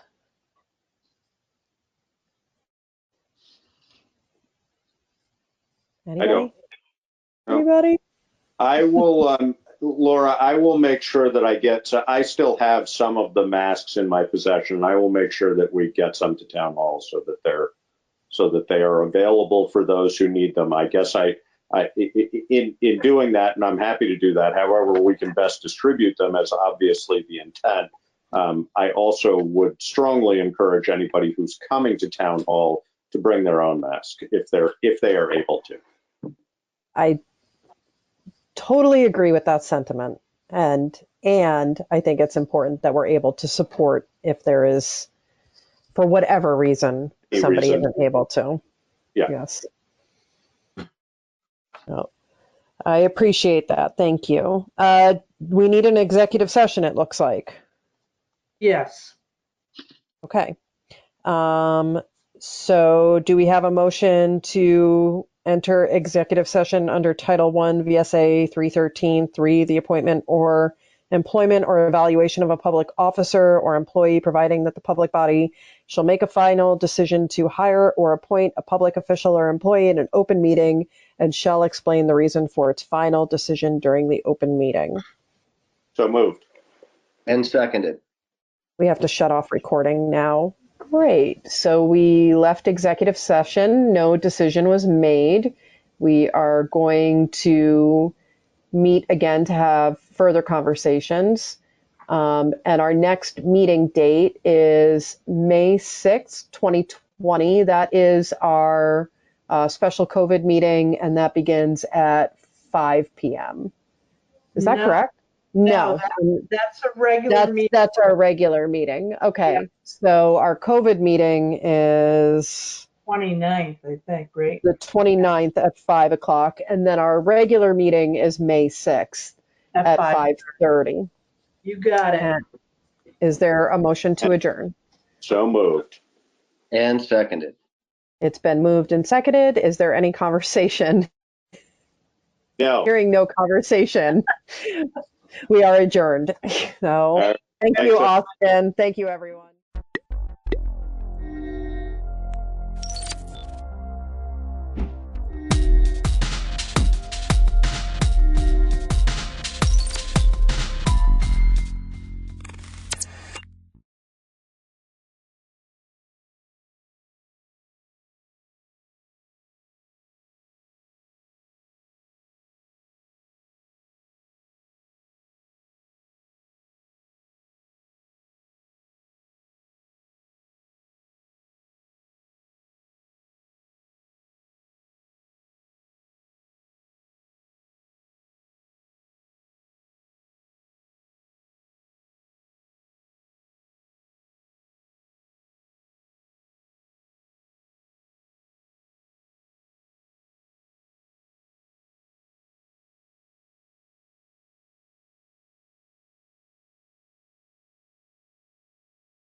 so I'll call us to order at 6:01. And the first thing on the agenda, recognition of groups. So we do have Mary and Lyle with us. We have our soon-to-be new superintendent, Andy Skarzinski, with us. Andy, wave and say hi to everybody. Hi, everybody. I'm thrilled to be here. We've got Scott Norrens with us. We've got Brian from BCTV, just keeping an eye out that I don't screw this up royally. And Frank is supposed to be joining us soon as well. Okay, good, good, good, good. All right, so clerk's report. We have the minutes of April 13th. Would someone like to move the minutes? Yeah, Carrie, this is Chad. I read the minutes and they look good to me. I'd like to move, we accept the minutes. Okay, do we have a second? This is Hannah, I'll second. Okay, any questions, concerns, critiques? They looked good to me. All right. Yeah. All those in favor of passing the minutes of April 13th, say aye. Aye. Aye. Any opposed or abstentions? Okay, minutes are passed. Communications. I don't believe I have had any. Has anyone else had any communications or anything we need to know about Mary or Lyle? Nope. Okay. Moving on to finance. Would someone like to move the warrants? Yes, everyone got the warrants. I confirmed with, there was an email glitch, but I did follow up. So I think everyone got them. So would someone like to move the warrants? Hey, Carrie's Chad. I'll move the warrants. Okay. Is there a second? I'll second. I have to do that often. I'll second. Any questions, any concerns, any things we need clarification on? Okay. All those in passing the warrants as moved, say aye. Aye. Aye. Aye. Any opposed or abstentions? Okay, hearing none, that's done. Finance, I'm sure we're gonna, when Frank gets on, we'll let him talk to us about where we're at. So I don't think the SU has had a meeting. I think we're good on SUSD negotiations, Lyle. That's on our agenda. I feel like that's done. Okay. That should be all done. Okay, I will get that off for the next one. So I think we're moving right into administrative report. So Lyle, you want to go? Actually, am I unmuted? Yes. Mary and I are doing a joint report because I took so long last time. Mary is going to start this time and I'll just fill in at the end. Thanks, Lyle. You do share well. We try to share. We do. So good evening, everybody. I hope you're doing well on this rainy and nasty day. Maybe the snow will turn things into flowers. I'm gonna do a screen share if that would be okay. Sure. Because I kind of wrote up a few things and it might be easier to read and listen. So bear with me just one second.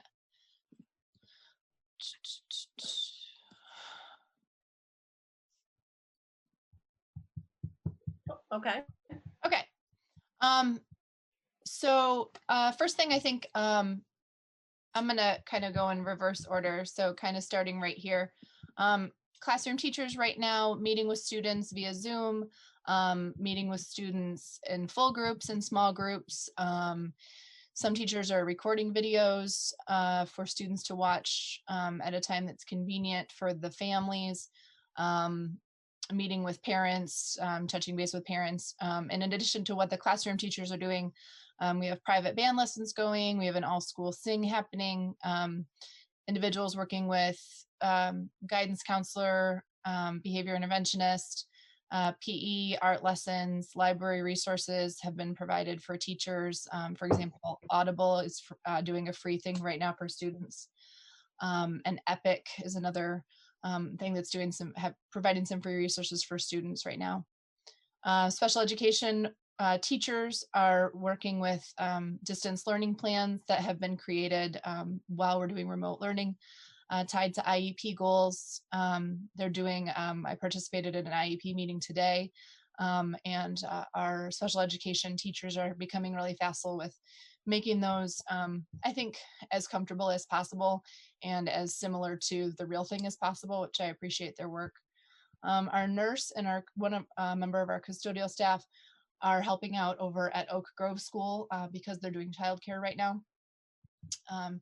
We found out today from John Sessions, the assistant principal over at Academy School, who's working very hard with a team over there, which includes Vernon staff, to distribute meals that over 3,000 meals, including dinner, are being distributed per day, which is incredible. Lots of work from our custodial staff, hardworking 4-member staff. They are doing vigorous cleaning, but also kind of starting on some sort of summer projects, moving bleachers, painting way up high in the gym, being very safe.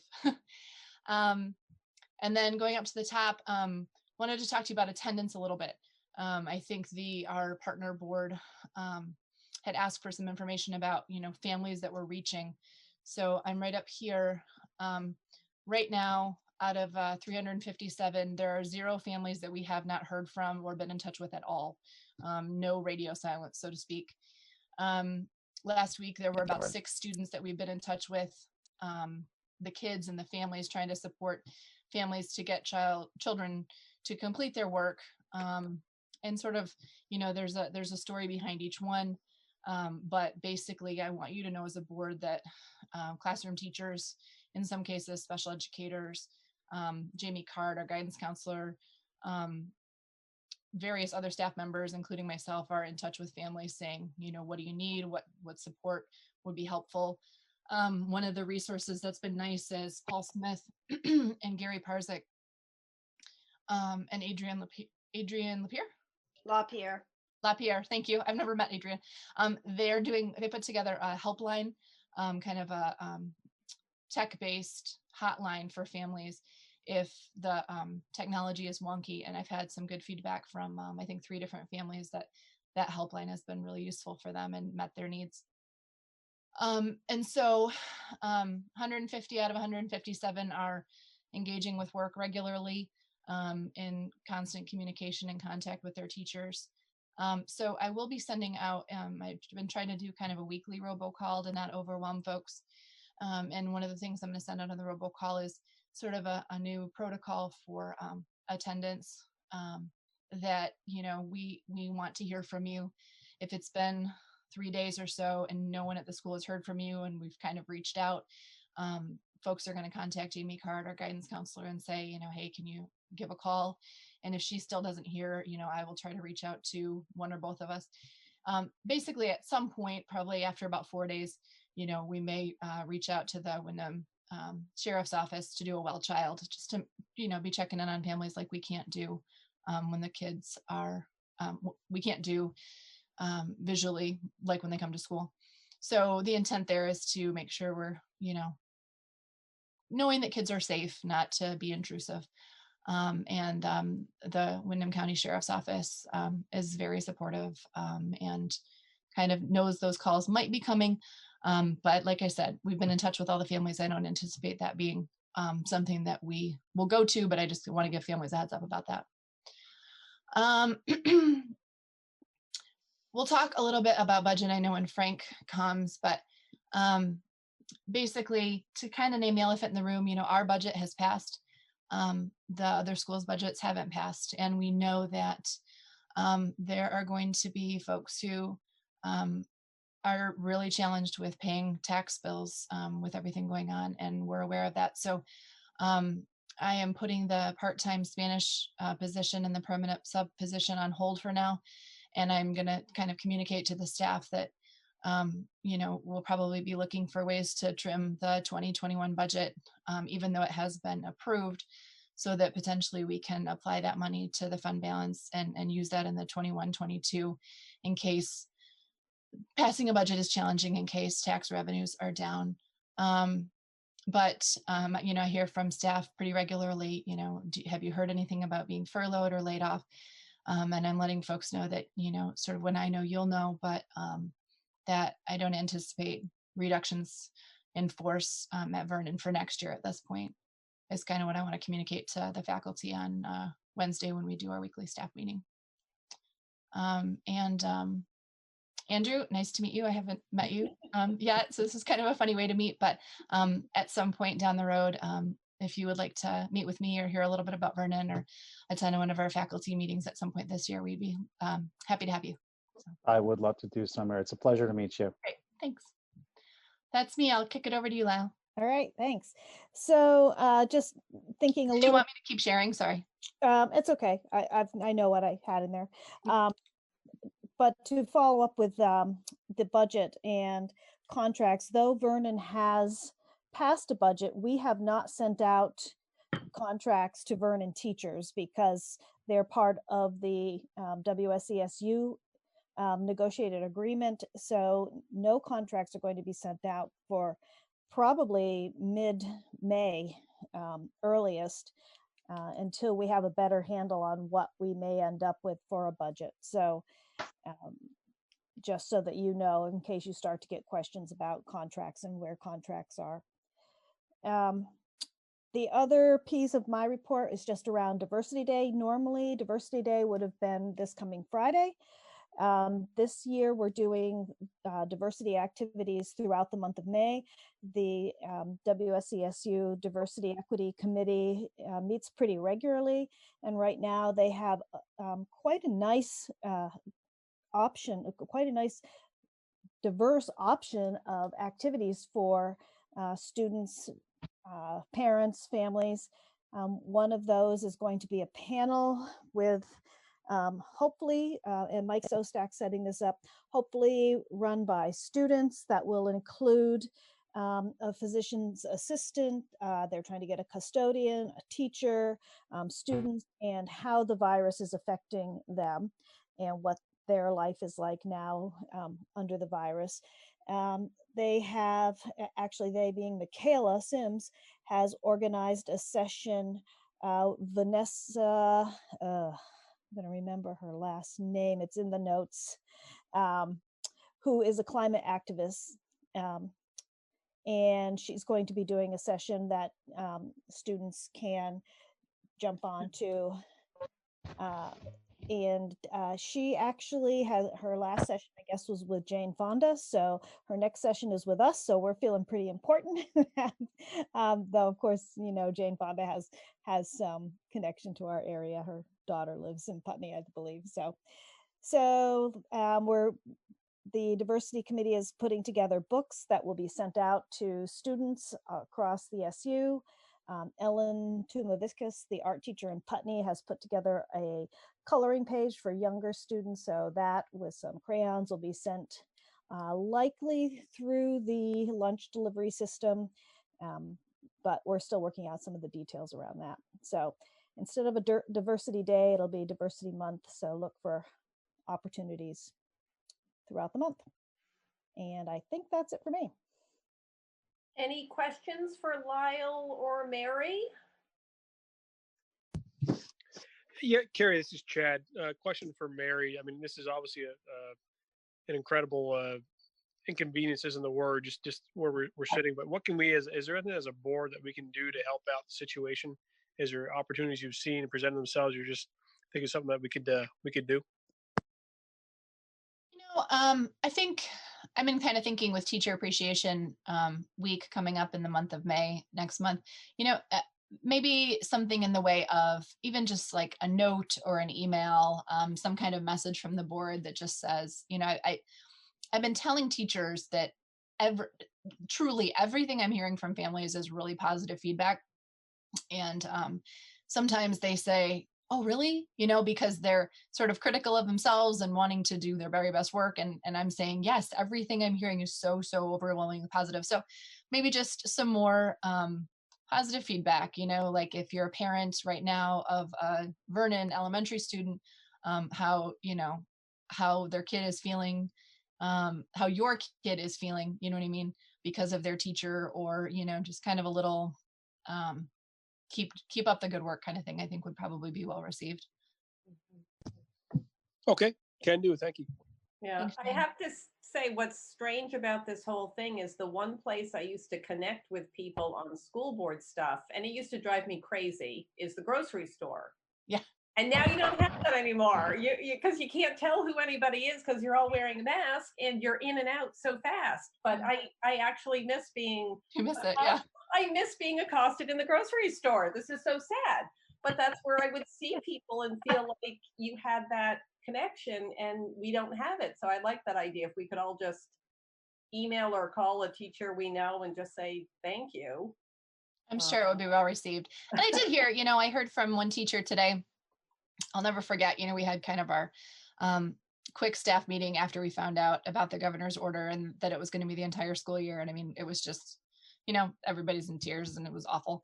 And so I kind of have that point from now to this point, coming back the day after a break. And a teacher said to me today, I'm really starting to feel like I've got my feet under me and I'm starting to settle in. I'm starting to feel a little bit comfortable with this. I don't want it, I hate it, but a little comfortable. And so I think that feeling is starting to happen for some. And so, yeah, I think just keep up the good work. You've got this. The sun will start shining sometime would be helpful. Yeah. Now, it's probably too soon to talk about this, but it's going to hit us fast, probably. Oh, Carrie's waiting to get in. Let me get Carrie in. Yeah, sorry. I was going to interrupt. She just texted me and said, I'm waiting. Sorry, Carrie. Welcome. Sorry I'm late. I gotta learn to look at the thing. I'm learning. We're getting there. So, Carrie, we're talking with Lyle and Mary just about what we can do as a board, being more out of touch than normal to support the teacher. So the recommendation was really just to reach out to any teacher you are in contact with and say, thank you. We got your back here. Mm-hmm. So I was trying to think ahead. What do we do for the end of the year? What do we do for graduation? What do we do for retiring teachers? It's going to be so different and weird and yeah. So at this time, the Dan French, from the Agency of Ed, has said that on by May 8th, he will be announcing end of year sort of guidelines for graduations, end of year celebrations, that type of thing. So we've still got a couple more weeks, but the Agency of Ed is supposed to be putting out those guidelines for us. I worry about seniors. I know, sixth graders are moving up to BAMS or to wherever they've decided to go. But I worry about seniors who are leaving and leaving the area, many of them possibly, and for them not to have closure, that's very sad. So that's hopefully on May 8th, we'll have some more definitive information. I still have not heard that we would not be doing 175 school days. So our school year will likely end pretty close to whatever it was going to, somewhere in the middle of June. Okay. And then the only other issue I've heard is some parents who have been very happy with us, with Mary, with Lyle, with teachers and all of that, but just a concern for the future. And it's almost more of a concern for what's going to happen to my kid next year when they move up. Are they going to be behind? And, parents who are trying to do the best they can, but some parents are still working and trying to juggle I'm lucky. I got middle schoolers and a senior, so my kids can go off and do their own thing, and I'm pretty sure they're getting it done. But I don't know how Hannah and Carrie, you guys are handling, Chad, you guys are handling elementary school kids and keeping them on task. And so I think there's that guilt of the parent of, is my kid going to be behind next year? Yeah, parents should not feel guilty. Parents aren't educators. And when we come back in the fall, and Andy, this is going to be more on you than on me. We are going to be, we're already making plans, and Andy's joining a central office meeting tomorrow, and that's one of our topics. So when are we going to start planning and looking ahead to how we're assessing kids when they come back, so we know what it is that they're going to need, how we're really meeting their social emotional needs, because we know for people that have kids that have been out of school for 5.5 months, not with their friends, they're going to need to come back into a really strong community. And one of the things that we need to be careful about it when we're making any sort of reductions due to budgets is the fact that our students are going to come in on such a different range of abilities and what they've been able to accomplish in the last 5.5 months. So we have to make sure that we're still providing strong teachers with academic coaches, good curriculum. So that's all of those things we'll be talking about over the next few weeks. Yeah. Hannah, you've got a question?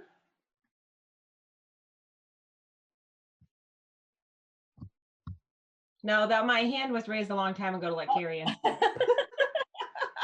You gotta learn how to unmute your hand. She's here. I'm gonna lower your hand for you.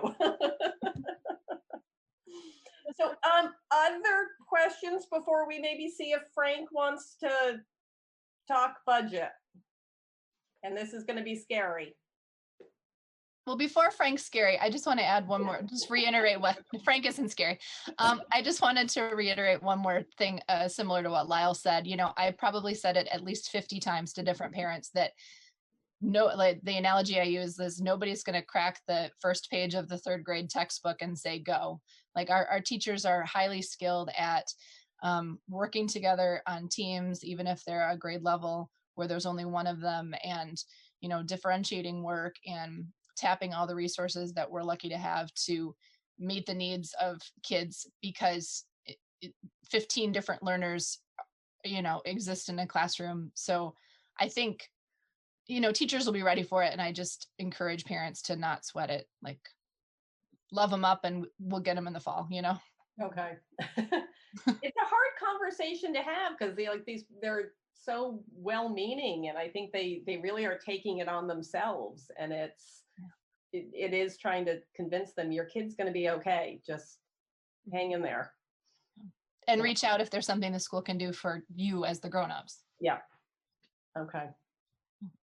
All right. Frank, you want to tell us what you might know and what we might not want to know?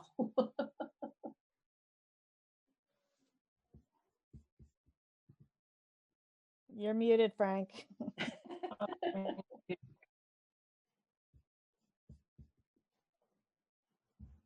I can unmute, I think. I never know. It's like, I'm always worried if I do it, is he about, oh, there he goes. He's good. We get it. Okay. Yeah. I was in a few different applications. I couldn't find the Zoom group, but hello, everybody. Hey, Frank. Yeah. So I'm the messenger on this one. I'm not the spokesperson for the great state of Vermont. So keep that in mind. And also everything is developing every day. So what I thought I would share with you is you may have seen it in various web sources. I'm going to click on the Mark Peralt's issue brief that he presented to the legislature. It's probably been 2 weeks now, but if I could kind of quickly go over the highlights of that briefly, and then we could talk about any questions you might have. But has anyone seen a sort of synopsis of the joint fiscal office update to the legislature? Okay. Did I send that to you guys? I can't remember if I emailed the video link for what it was. It's worth a watch. It's scary, but it's worth a watch. Okay, so I won't go into the detail. I'll just look at the first page here with you. I assume you can see the document. Mm-hmm. Okay. In summary, obviously with the loss of the major sources of revenue that goes into the ed fund, there's a big deficit. They're estimating for the current fiscal year, you see right there at the first paragraph, 89,000. I'm sorry, 89 million.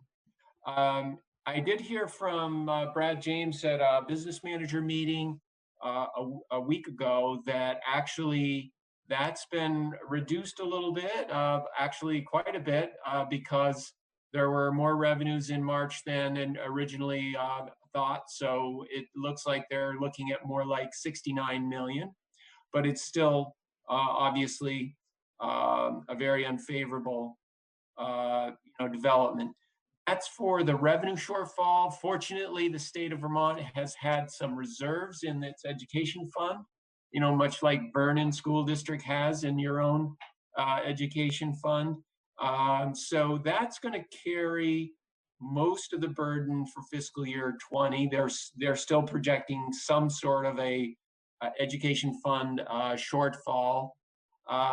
It's unclear how the Federal CARES Act is going to be, filtered through, Vermont's education funding system. That's 30 million.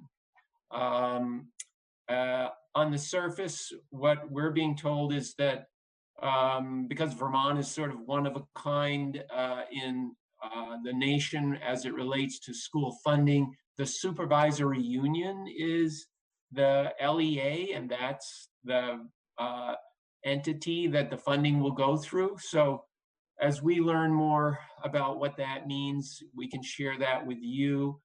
At a very summary level, joint fiscal, in this article here, you can see this brief refers to it, but Brad James again has indicated that that may look like something similar to our Title I allocations. So, for the supervisory union, it could be nearly $1 million of aid through the Federal CARES Act. So those are some little bit of relief points in a very difficult looking environment. As both Mary and Lyle have noted, the big concern, and as you go, if you look at this document, you'll see that in pretty much every place, no one really has a good estimate for fiscal year 21.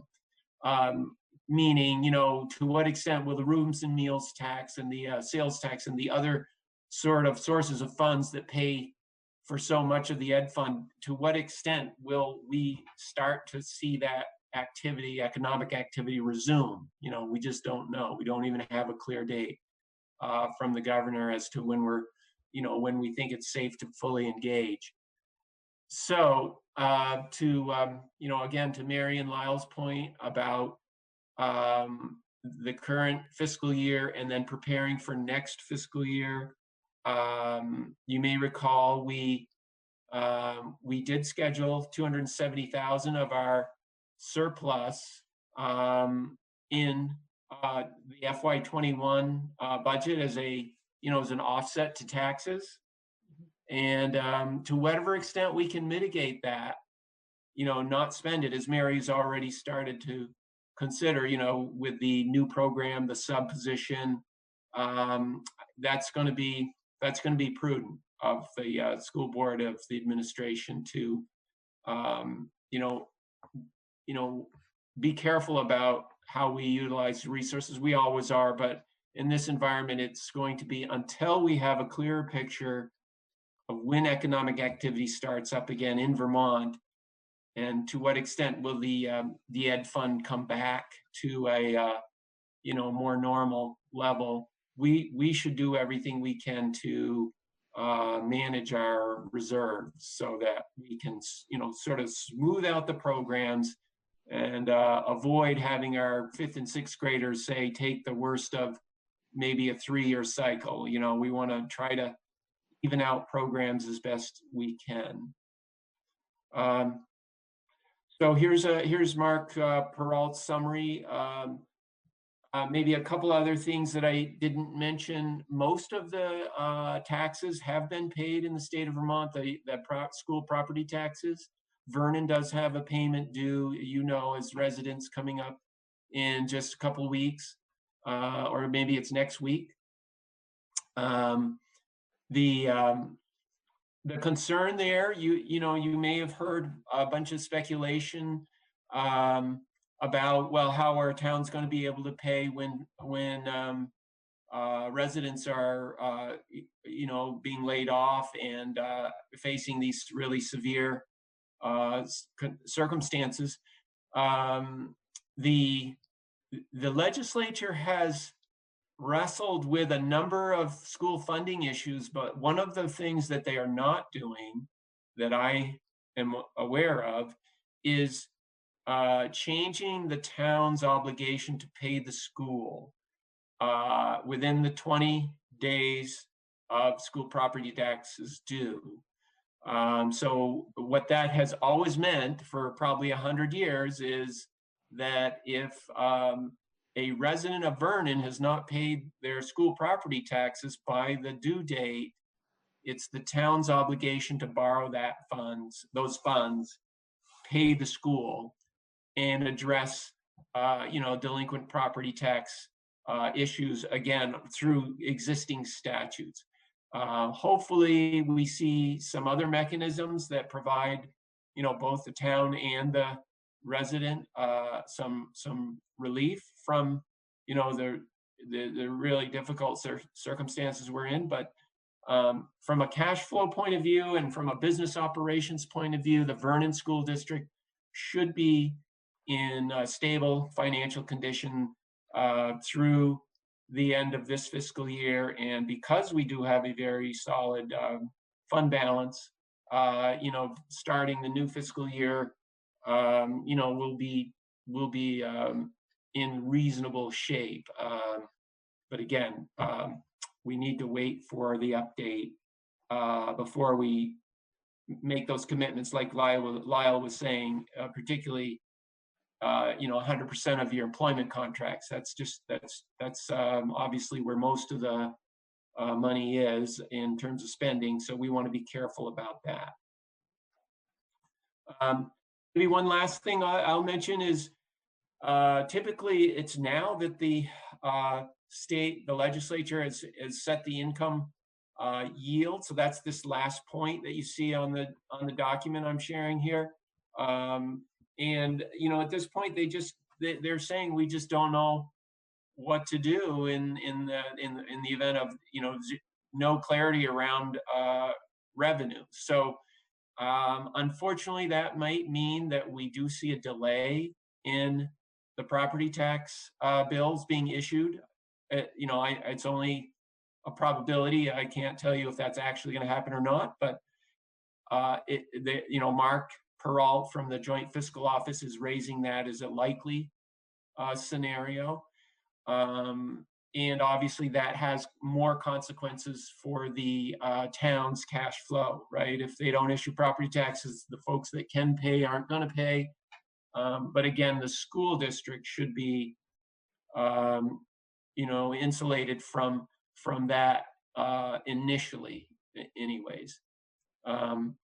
Another, I don't know, I wouldn't call it a bright spot, but it's something that I've heard that the legislature is considering, and that is, I think I'll stop the share on the document. But as far as when we look at fiscal year 21 and then fiscal year 22, we know 21 is totally unknown. 22 is, it just seems no chance that it's not going to be particularly, it's not going to be normal. It's going to be difficult.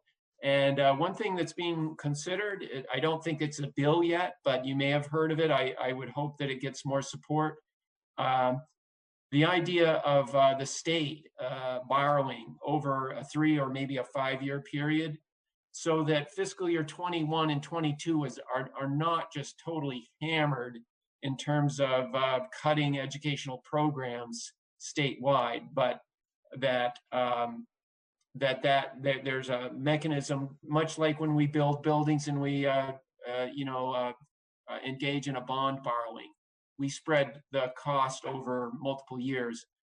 That's being considered. I hope it gets more traction because I think that is a way to sort of stabilize the way we invest in programs, the way we engage our kids and our families and our employ our teachers. So we'll just have to keep an eye on that. It's been very encouraging to see the level of advocacy that school board members, I know Lyle, myself, many administrators have been engaging in with our legislators, both locally and at the House Education Committee, the Senate Education Committee. So a lot of folks are really helping the legislators understand the challenges, the concerns, the fears, policy implications of the various things that are being discussed. So there's a lot being done on behalf of public ed, and I compliment the school board members that have been engaged in that, and certainly Lyle's been sort of just unrelenting in trying to help steer us through this. So we're doing the best we can.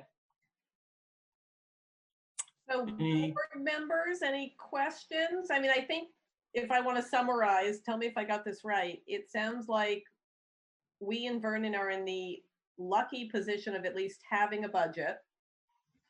But Mary is going to work to spend every dime prudently so that maybe we don't have to spend all that we did budget, because going into next year, it's going to start getting really tough. And if we don't have to spend that reserve money, if we can walk out of this year with more reserve money, we're in a better position for the upcoming years. But it sounds like it's also too early to tell based on what the state is saying yet as to where we're going to be.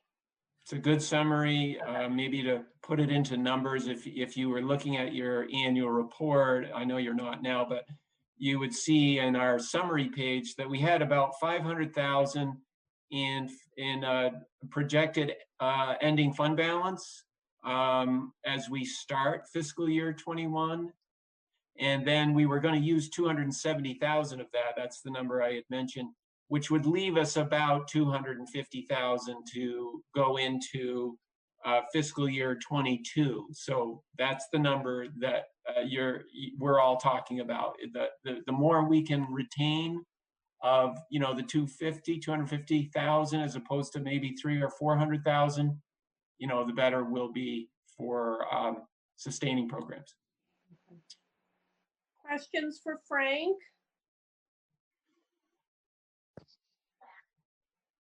Chad, you got a question? No, I don't have a question. I was going to actually ask the information he just provided. So I want to say, hey, well done, Frank. I was curious Okay. our fund balance was going to be walking into 21, but you answered it. Okay. Oh, and I was talking about the general fund, by the way. The capital fund, in addition to that, the capital fund has $660,000. Again, we know we have a number of capital improvements under these kind of extreme circumstances. It might be the one where we consider asking, it would be through an article on a public vote, but we consider asking the town to repurpose what has previously been restricted. That is the only way that you can repurpose a reserve, is by an article on a warning for the electorate. But hopefully we don't come to that. But it is, again, a good financial position to start the year with. And I was going to ask that question also, Frank. So basically, if we wanted to, if we said, hey, you don't really need that capital fund money to offset for the taxpayers, we could potentially have an article at the town meeting next March. And that's right. About doing that. Yep. Okay. All right, I didn't realize that, so I'm glad there's another lever we might be able to pull if we need to. I do feel like it's still so early to tell. And I haven't sensed anything with the town yet, so I'm hoping it stays that way. I am worried about that first payment, or I'm probably less worried about the payment in May. I'm more worried about the first payment next year. What's going to come into the town coffers, and what might they have to borrow, and that could be tough. Yeah, that's where there's just the growing uncertainty that we are all facing. Yeah, we're very concerned about that. Okay. All right. Anything else for Frank? All right. So I don't think we've got any unfinished business, but there's something I just want to bring to everyone's attention. So normally we do the Steenbruggen scholarship. So I was hoping to advertise it this year and get it out there that it's open, but then I stupidly opened my own 401k at the end of March and saw that like 15% just went away with the wind. And I realized the Steenbruggen is based on, I think, earnings for the previous year. So I'm not sure there are going to be any. So I talked to, is it Laura at the central office? Who am I dealing with? Laura, and she's working with Sally to see if there actually will be any money to give away. At this point, we think there might just be a little bit. So we might still be able to do that scholarship, but it's probably not going to be what it was last year. But so at that point, I said, let's not advertise, because it seems crazy to advertise and then say, oops, sorry, there is no money to give. But we will see where that comes back. So then we've got the code of ethics. I think, and I meant to look this up, I think we're required as a board to sign a code of ethics. Is that in statute? All right, Lyle's shaking her head, so I think it is. I think we have to do this. So I'm going to email you guys a code of ethics, and then we can put it on our next agenda. And how in the world we're going to sign it, I have no clue. I can mail it to you or something if we all just say we signed it. But I will email that to you guys so we at least can stay somewhat compliant. Does it have to be physical signatures, Carrie? Or... I don't know. I'll ask. I don't know if that's... It has been in the past. I think if you put it on the agenda after you've all had a chance to read it, discuss it, and then if you can all agree to it verbally, it'll be in the minutes that you've all agreed to it. And then when you finally get a chance to sign it, people can sign it and we'll be good. Yeah. There's a very easy option on Adobe Sign that, sorry, my dog. Me next to me. There's a very easy way to do it through Adobe where you just email it around and everybody just clicks and signs and it puts a date and it tracks when everybody did it. So that's an option and I'd be happy to help with that if you needed. Oh, you might be our go-to person on that. So. I do it all the time for work. So. All right. Anything else? I think I've gone through all my scribbles. I guess next meetings. So May 11th would technically be our next meeting, as would May 25th. But I believe May 25th is Memorial Day. Do people care? I know one day runs into the next now. We could do May 11th, and then we could do either May 25th, or we could push it off to June 1st and figure out what we're doing in June. I guess the real question is, Lyle, Mary, Frank, what do you guys see on the horizon that we need to be around for, be aware of? Well, maybe by May 11, we'll have some more information on end of year celebrations. So you can think about that. Okay. I can bring that to you on May 11th, and we could wait on and decide on another May date if we need one after a meeting on the 11th. Okay. Because you have a budget passed, I don't see that as needing a lot more discussion. Mary, do you feel like there are things coming up that?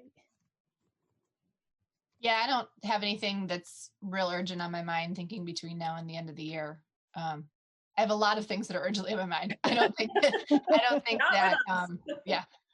don't think that scheduling is necessary. Yeah, I think May 11th and then we go from there is fine with me. If we need another, I defer to other folks who have busier schedules. Okay. Well, why don't we start with May 11th and we can decide then what we want to do for the next one. Okay. Who knows what we'll be doing on Memorial Day? Maybe we'll have everything lifted and we'll all be out running around doing something fun. Anyone have anything else? Andy, thank you for joining us. This must be a strange introduction to things, but. Well, no, thank you for having me. I'm thrilled. Either way, it is a bit of a bizarre introduction to the district, but well, I like to we're all in the same place. We're the fun board. We're the easy board. Carrie? Yes. I don't think it's any a specific action. I just want to throw out, we don't normally have to borrow in anticipation of taxes, but it is a very common practice. It's, a tax anticipation note. So I just want to mention it. It's something that, given the uncertainty about the road ahead, I just want you be aware that it may be something that we have to consider. Seems unlikely in Vernon, particularly given the reserves we just talked about. But if the town, changes their collection dates, or if there's something unusual about the way the legislature issues tax, the tax rates to the select board, it's something that I just wanted you to be aware I may be bringing up. It seems to me if it was an issue, it wouldn't be until the June meeting that we would need board action. Okay. Now, we had to do this, if my memory serves, 2 years ago, or it was when Vernon changed their tax collection system because they were spaced differently. All of a sudden, we weren't getting the ed payment we were used to, and therefore we had to borrow. And you talked us all through it, and it was, we're having to borrow, but we're about to get a huge check. It'll be okay. So it sounds like that's what you're talking about. That's what it's that kind of thing. It's purely a cash flow issue. It's nothing to do with a deficit or okay. It's really a statutory kind of thing. Yeah. And now you got me thinking of one more thing, and I don't know if this is you, Mary, or Lyle, but how are we doing right now on the current fiscal year, given that I am sure, I don't know, do we have a lot of extra expenses from we're sending packets out to everybody? How's the food service working? Is that going to hit us, or are we okay for that? I think everything's so different right now. It's hard to get a really clear read forecasting between now and the end of the fiscal year, but because some things are more expensive, but sub costs are way down, building use costs are way down. So I think we'll be okay. And I think we're being fiscally prudent, except for buying some things that we know we'll need for next year, math workbooks, that kind of thing, for example. So I think that I don't anticipate a huge change one way or the other. Okay. Yeah, I would agree, knowing that the governor, requested all contracted employees, through the school systems to be paid their normal contracted rates. That really locked down the majority of the budgets through the end of the year. So as Mary said, where there are discretionary changes, they're a much smaller portion of the budget. But so we should be on track, certainly with the elementary school, and maybe a little bit favorable. Okay. Any other questions? I have a question. Go ahead. And maybe this isn't the time or place to ask this. So this might be a down the road question, but I am curious about the implication of the rec and their rental fee for our facility and how that all plays out with their decrease in revenue from their preschoolers, since that's all paid per month. I'm just sort of, and I don't know if that's a question I should be asking Frank now, or if we just want to talk about it later, but I know there's a trickle down thing that's a little unique to our school that they don't have other places. Yeah, it's something that we want to understand. It really has to do, with a budget implication and the way it affects the tax rate. I did talk with Seth sort of informally about the analysis, in terms of whether we should collect the 200 and something thousand at all, from the Vernon taxpayers' point of view.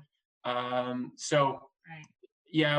I don't think we have what we need this evening to really analyze that, but it's a very good topic for conversation. I would think, if we have an August meeting, that would be a good time to understand that, and or if there are any kind of contract implications with private providers. Those usually come up in July, actually, so it wouldn't be too early to start talking about that in June. Well, and I would guess too at that juncture that they would have a better sense about whether or not they were going to be opening the pool, and they were going to have any other outside funding streams that they typically rely on as well. So yeah. I see all those layers, and I can't even wrap my head around it. Yeah, so there are a lot. Yeah, with the Act 166, there's a lot of components to that. Okay. Other questions? That's a complicated one because I still have not wrapped my head around how it actually works. So to pull the rug out from under makes it even more complicated.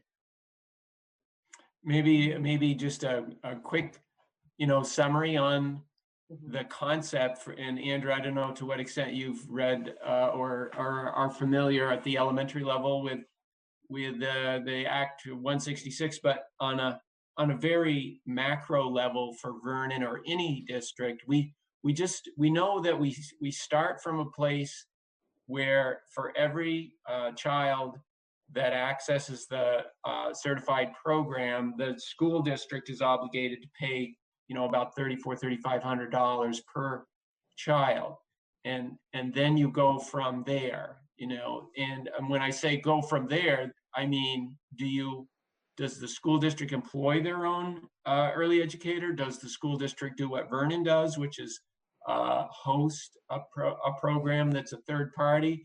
Or does the school district pay a private provider, 1, 2, or maybe 6 or 7 private providers? But it all starts from Act 166 saying that for any child that wants to access the certified preschool 10-hour-a-week program, the school district is obligated, to budget and to pay that approximately $3,500 per child per year. This will get fun next year. Yes, thanks for that overview, Frank. Sure. All right. Anything else? Wow, we're doing these in record time. We might have to Zoom more often. We're way more fun in person. Yeah. I'm looking forward to it. Especially when Hannah and Chad get together. That's always. It's always good when Hannah bakes as well, I have to say. Oh, that's true. I am missing that a lot. Before you leave. Huh? I said before she leaves, I'll give her a package on her. Thank you.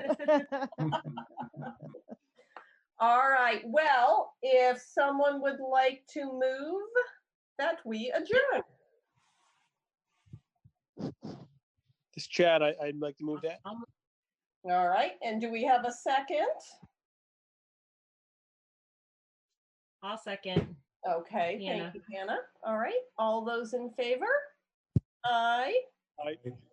Any Aye. opposed? opposed? Seeing none, we are adjourned at 6:56. Thank you guys. So we'll meet again on the 11th of May, and I will send you the code of ethics. That's on my list.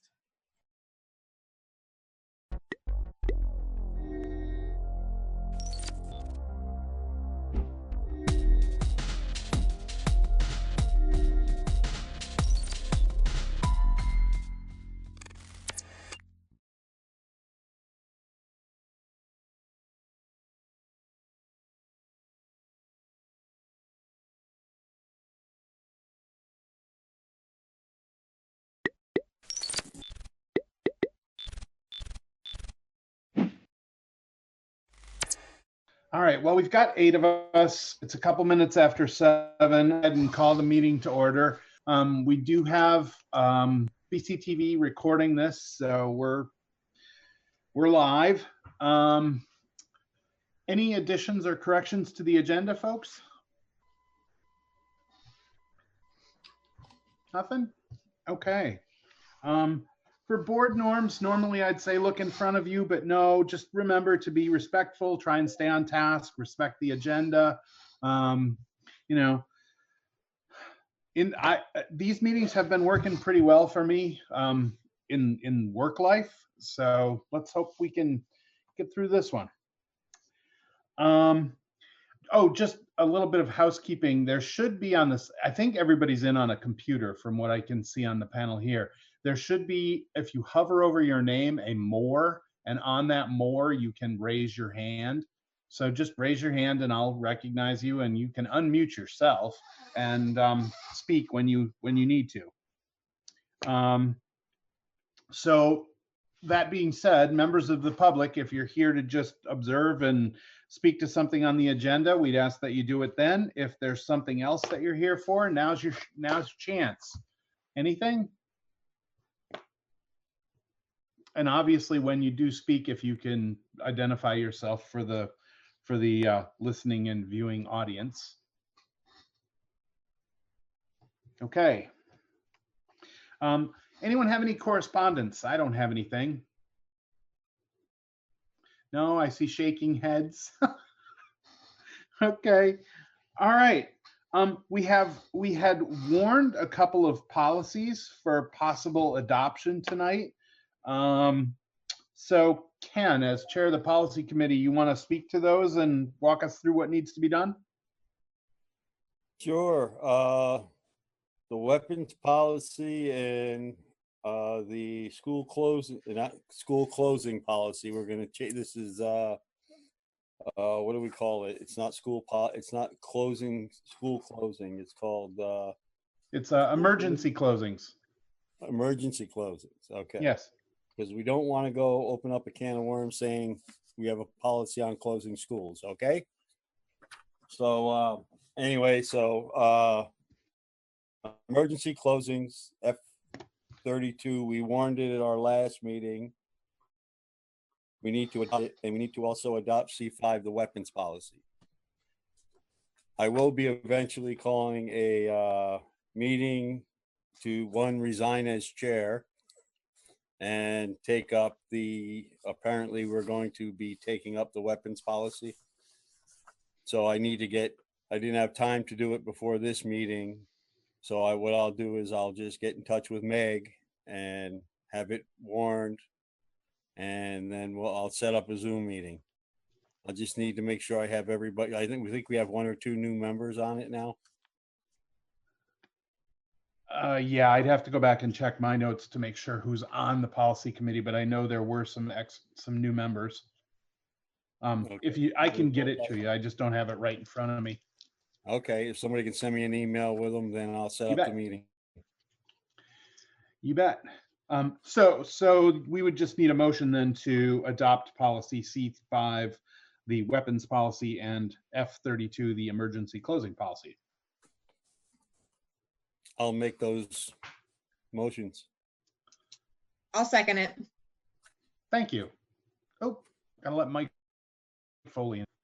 Any further discussion on those policies? Joe? Yes? Do we have to vote this, Dana? Do we have to vote on them separately, or can we group them? I don't see any reason to vote on them. We have to have a verbal.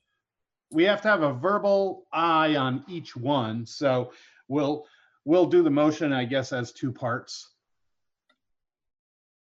That Okay. makes sense. So any further discussion on those? Seeing no hands. So all in favor of adopting policy C5, the weapons policy, please say aye. Aye. Aye. Wait. Aye. You have to do a roll call. Let me just go down the list here. Emily? Aye. Lindsay? Aye. Mike? Aye. Trish? Aye. Dana? Aye. Howie? Aye. Ken? Aye. Leanne? Aye. All right, motion passes. All in favor of adopting policy F32, the emergency school closing policy. Again, please say aye. Howie? Aye. Ken? Aye. Mike? Aye. Dana? Aye. Emily? Aye. Leanne? You got to unmute.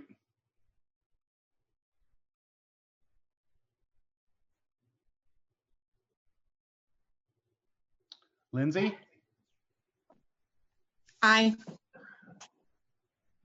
Did we Leanne, can record? you unmute? Yeah, we have to unmute Leanne. Let's My see. internet cut out. Aye. Okay, thank you. I'm like, I can't even unmute her. And Mike, you're the last one. Or did I? No. Mike. Trish. Aye. There's I had a already list down the- said aye. Yeah, I know. There's a list down the side of my screen, and as people mute and unmute, you move on the list. And I was using the list as a way to go through it. Again, the ayes have it. The motion carries. We have adopted policy C5 and F32. Thank you. Okay, we don't have a student report. I know they got invited to the meeting, but they didn't send a written report, and I don't see them here. I haven't actually talked to any students to know how they're doing, but I think from what I hear, they're actually admitting they missed school, or most of them. We had the principals' reports. We have all the principals. If anyone has a question regarding any of the stuff regarding any of the materials in the principals' report, anyone? Trish? Hi. So this wasn't really in the principal report. Sorry, I'm going to put you on the spot here, Bob. Question that I have is what, besides the lessening of, I guess it was Google Classroom alerts and some work, what's the reasoning behind canceling all humanities for the remainder of languages, art, I think it was band and chorus? Yes, the middle school, what we were hearing, there's that middle school students in particular are really overwhelmed. And when you think about a high school student who has 4, maybe 5 teachers, they get the alerts from the Google Classroom for those, credited courses. But the middle school level, they have 5, 6 really with PE and health added on to the 4 cores, plus all their exploratories. And so what we try to do is limit the overwhelming feeling that we were getting. And with the recommendation from the state of the 2 to 3 hours per day of work for middle school students, we wanted to also lessen the workload. So all the exploratories have been taken off.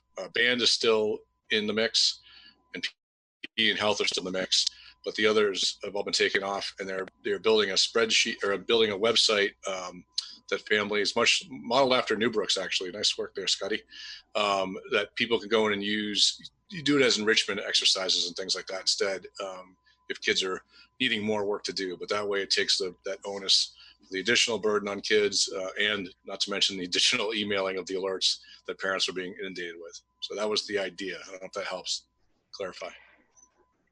It does. I guess I have two follow-up questions. One is, when will, I guess, just as a parent, a concern of mine is, so what happens to Spanish? Where do the middle schools, where do the 8th graders who are in Spanish go from here? When they become freshmen, are they taking Spanish 1 again? Is there going to be some kind of testing? When will we know what the next step is to do these things voluntarily? I have so many questions. I'm sorry. Will they be graded? How will they be graded? Yep. So let me try to answer those as they come in, so I don't lose track of them. The first is that earning credits towards the high school coursework. So all students, regardless of the dismissal, would still start at Spanish 1 in 9th grade. So in that process of selecting courses for 8th graders has already begun, and hopefully you've been in touch with Sarah Grasso about selecting courses for next year, which could involve a level 1 of a Spanish class. So the grade part of those exploratories is really not, it's not an essential part. We really want kids to use that as a way to explore what the things are that we have at the high school level, and not do it as in a way to overburden them. So it doesn't have an impact on them what they would do in high school in that regard. They won't be graded on it at this point. The 4th quarter scores will just be the 4 core subjects: PE, health, and band if your student is in band. That makes sense. And then I guess final question is, what are those teachers doing now? So because those are teachers that are shared staff with the high school, they're focusing on their high school classes, and working on developing the enrichment stuff, because they're still going to have things on that website for kids to do and families to engage with. It just won't be required work. So they're still providing work and putting on the website. And like Kevin Burke, for one of them, is actually doing the website building himself as part of his role. Gotcha. Thank you. Yep.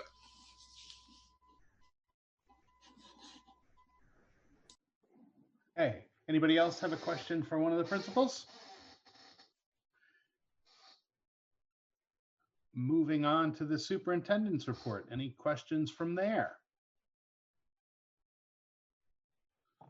Bill looks ready to get grilled.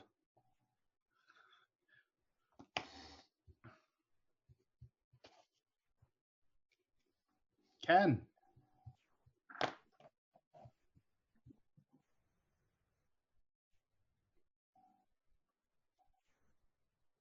Ken, you're on mute. There we go. Now I'm unmuted. Yeah. It's because the host muted me. Don't you wish you could do that in a live meeting, Joe? Anyway, so we have new recommendations from the Secretary of Education. A new grading policy up to high school, correct? I wouldn't call it a policy, but I would call it how we're operating under the COVID-19 pandemic period of time for the final 9 weeks of school. So we don't need a policy. We do not. Awesome. And the specifics to that, Ken, will come out with report cards this week from quarter 3. Awesome. Thank you both. Yes, Trish. Bill, how do you think it's going? I mean, it's such a, I don't even know. I have a lot of words that I could use, but none of them are appropriate here. I would say that I'm unbelievably proud of the team that you guys are a part of. The frontline workers, our counselors, social workers, teachers, food service, people that are paraeducators that are jumping into new roles. It's really quite amazing. I'm very heartened by the approach that all of our people have taken. It's been very team oriented, but yet specific to the talents and skills that people have. More often than not, I am communicating with principals about how they are communicating with their team members, about how to get people to stop communicating with families, how to give themselves times to recover because the care and dedication of our colleagues is unbelievable. So as crazy as this time is, it has really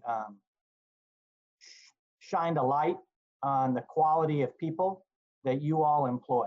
And it's been very enjoyable to watch everybody rise to the occasion. In terms of specifics, we have, certain families we're very concerned about, but again, when you have professionals as the social workers and the principals and the teachers, the paraeducators and the counselors that are focusing on those families that really need it, I don't worry. I'm concerned, but I'm not worried because people are on top of it. People are making sure that needs are being met.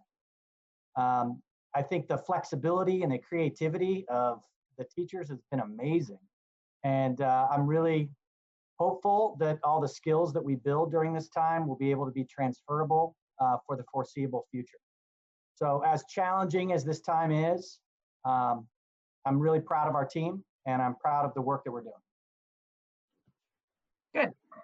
Thank you. Thanks, Bill. Watching this go. Oh, Emily, go ahead.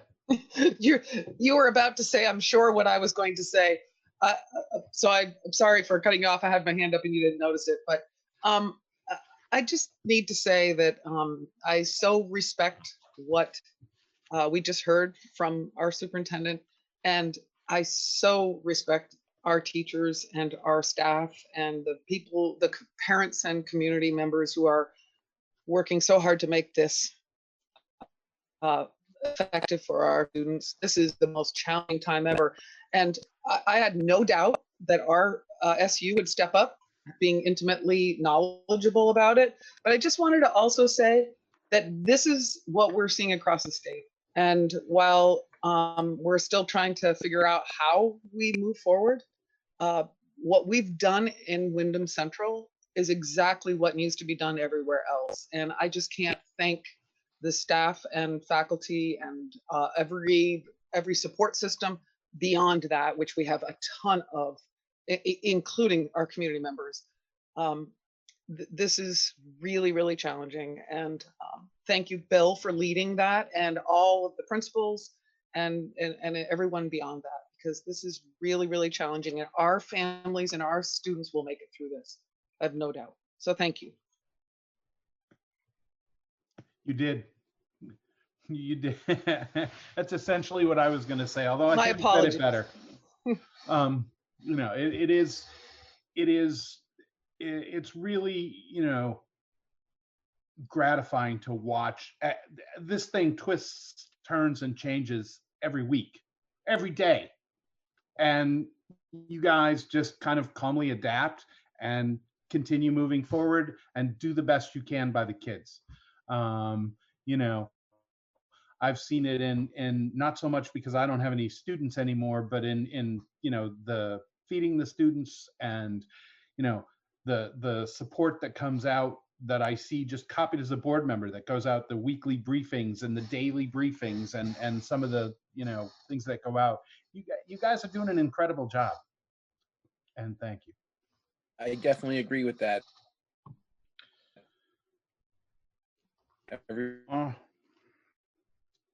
Yes, Bill.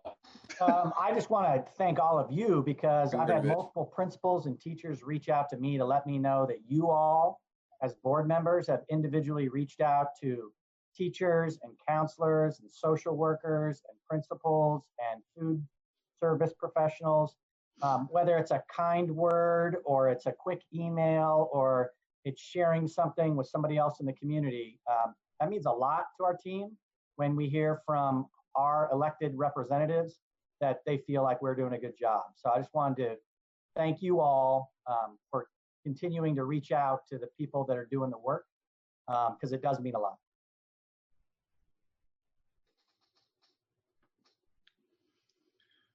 All right. Thank you. Now I actually have some business I got to do too. Can I do that? Okay. We'll let you. So I just wanted to update the board on a couple things that are going on. And Emily, feel free to jump in if I say something wrong. But The legislature is working on some possibilities for voting of budgets.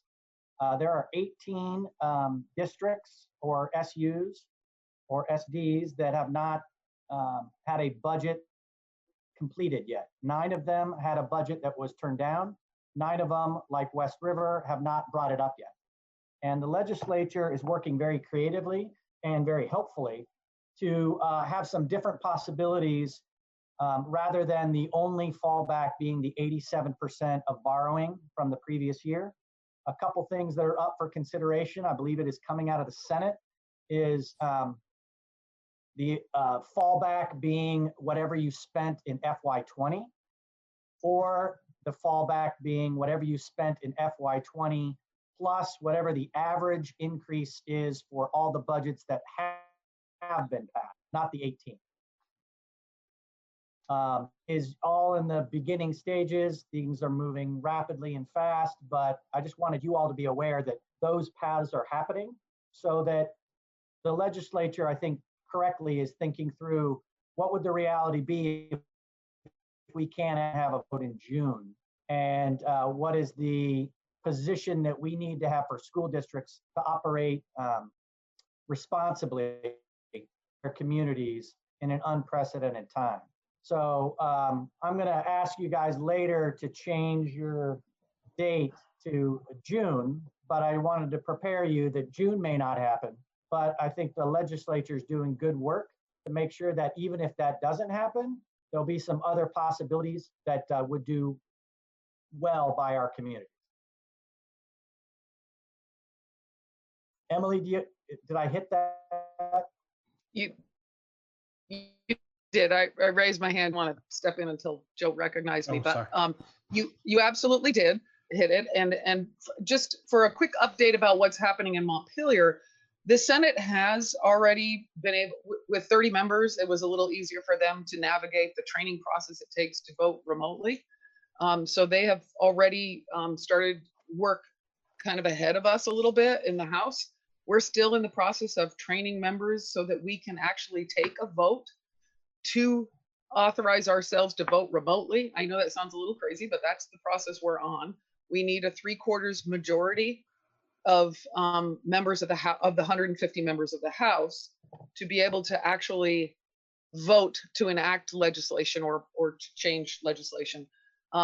So you're absolutely right. The work is happening in the Senate. And I applaud the work that they're doing. I thank them very much for that.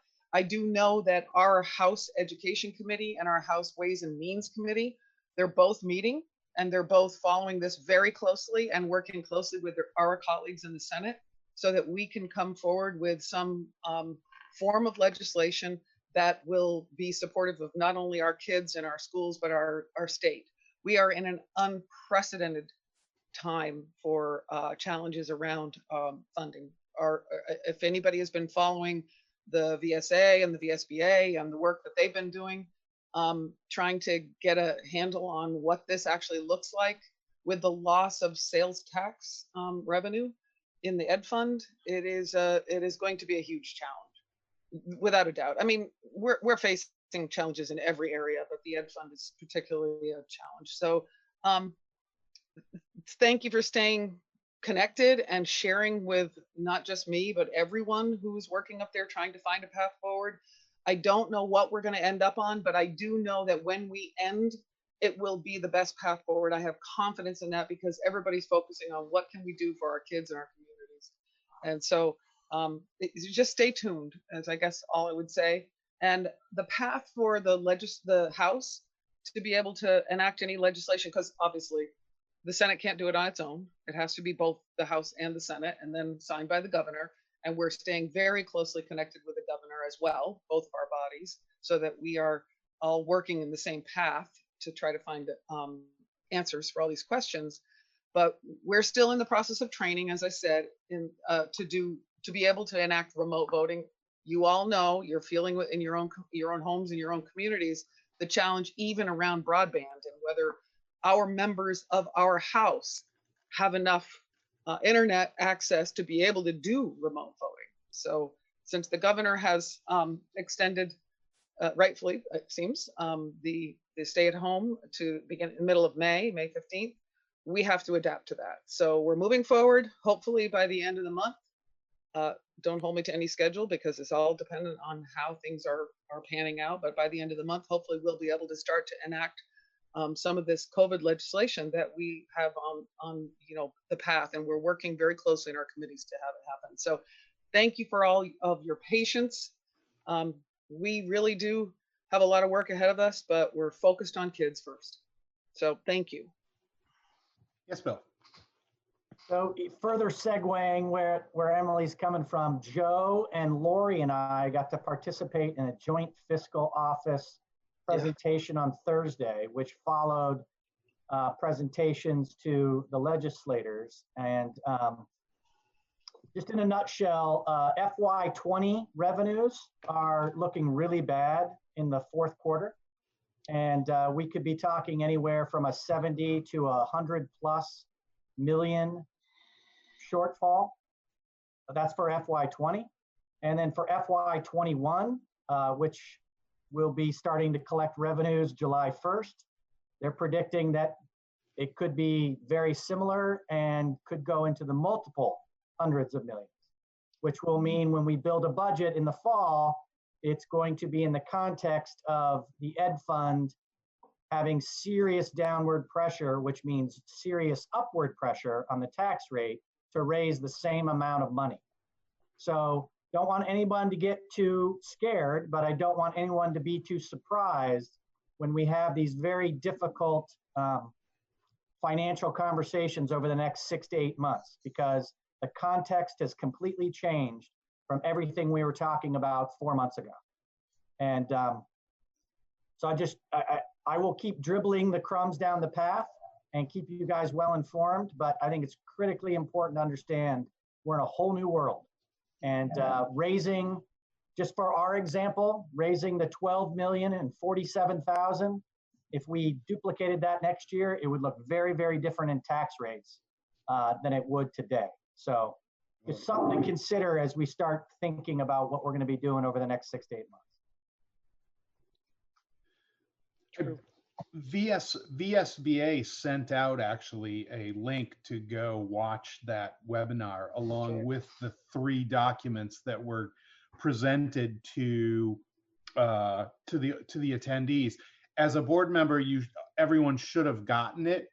If you didn't get it, let me know and I will get the VSBA link to you. It's about an hour and a half maybe of the gentleman from the Joint Fiscal Office and a couple of other people presenting.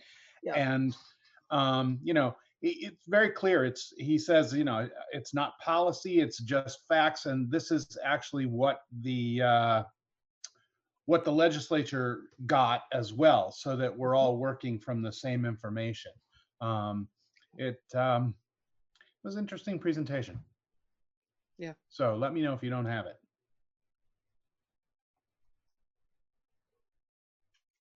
I don't have it, Joe. Would you send it to me? Sure. Does VSBA not send you things? Yeah, for some reason I never get their emails. That's because you keep changing your background, man. Come on, it's the closest I can do to an LNG meeting. Hey, Mike, you should contact them immediately and add yourself to that list because you need to be getting those. I will send it to you, but yeah, you should definitely follow up with Just call. VSBA. All right. Okay. So the next thing on the agenda. Oh, nice, Bob. You got a top mic. The next thing on the agenda was the discussion on postponing the annual meeting and budget vote. So,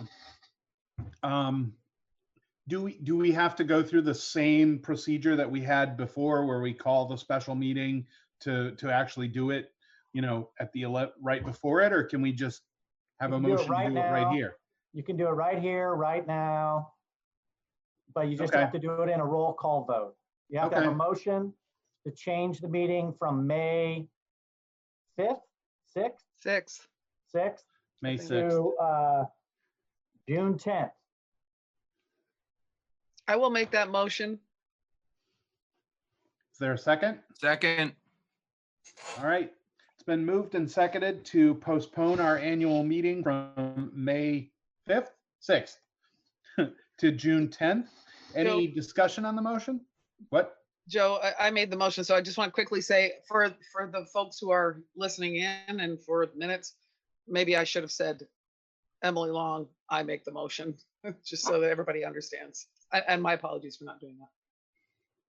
Well, they can see you. They'll be able to see you. They can see me, but they may not be able to recognize my voice and they may not see it quickly. So I think it's probably really important for transparency that we state our names when we make a motion in the second. Any discussion on that motion? All right. All in favor, please say aye. I'll run down the list. Emily. Yes. Mike. Yes. Howie. Aye. Ken. Aye. Dana. Aye. Leanne. Aye. Lindsay. Aye. Trish. Aye. Motion carries. We're pushed to June now. Thank you. Okay.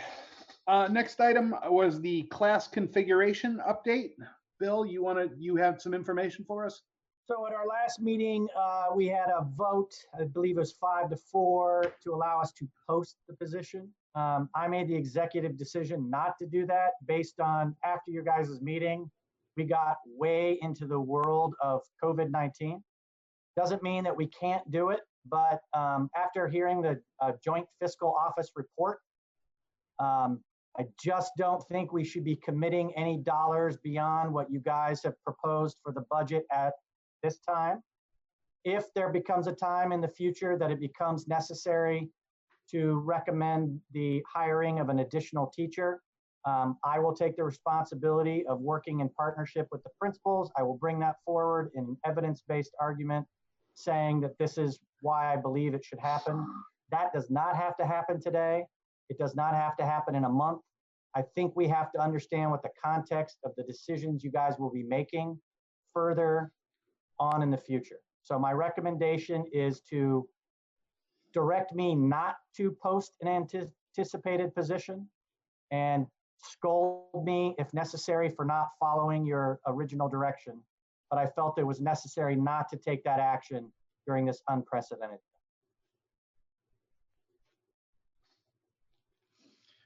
I would say those are the decisions we look to you to make. I think that's a wise decision given what we're facing right now. Dana's got his hand up, like using the thing, not waving at me. So Dana and then Ken. I just want to point out I'm in a closet the way my household is going right now. So you don't need to see my closet. I agree with Bill that maybe we better hold off and see how this COVID-19 plays, because I think with this shifting economic structure that's going on right now, we may lose families because they need to go somewhere else in the country or things have changed. So we might want to wait and see. And then if we let Bill pull the plug real fast and find somebody, I'm sure there'll be somebody out there looking for a job.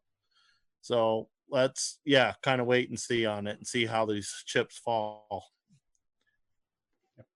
Ken? Dana just said it all. That's pretty much it. Good job holding off, Bill. I think you made a wise decision.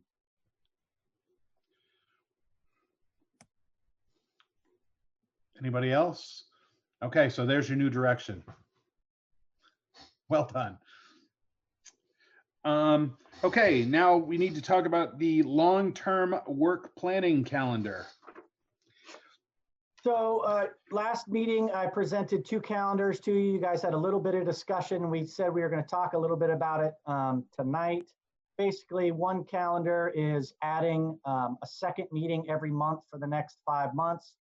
This other calendar is keeping those meetings, but then adding a check-in with the budget committee in between. And so I need the board to make a decision about one of those 2 calendars. And then secondly, I need direction for me and my team to start working on what those different scenarios can look like for the board. And in doing some reflection and chatting with my colleagues, I would like to keep it as open as possible in terms of direction so that we can provide you as many different options as possible. My suggestion would be that every scenario or option that is presented back to both the board and to the budget committee reflect the West River values. But any other constraints, I would say, can come during the process rather than at the beginning. But I take my direction from you all, and so I'm just going to make that suggestion. And then I need to hear from you what marching orders you would like us to take.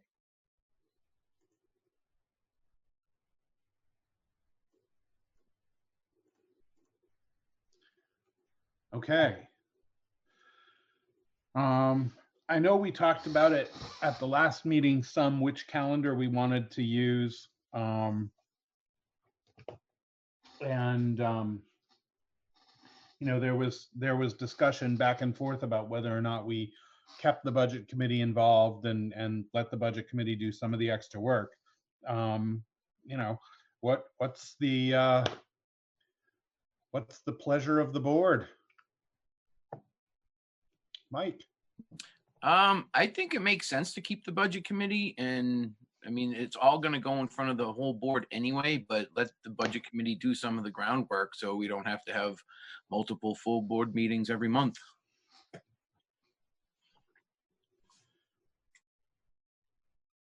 I also, you know, I know there were concerns about the budget committee maybe not sharing. I think if we use the budget committee more like we've been using the administrative tasks too, you know, the board can set the budget committee to look at certain elements of the plan, or, you know, investigate certain things the way they can happen.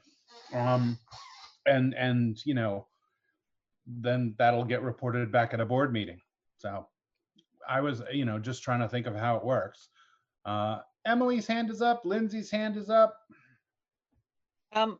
Very quickly, I agree with what Mike just suggested, and I think that that's maybe a more efficient model at this point in time with all the unknowns.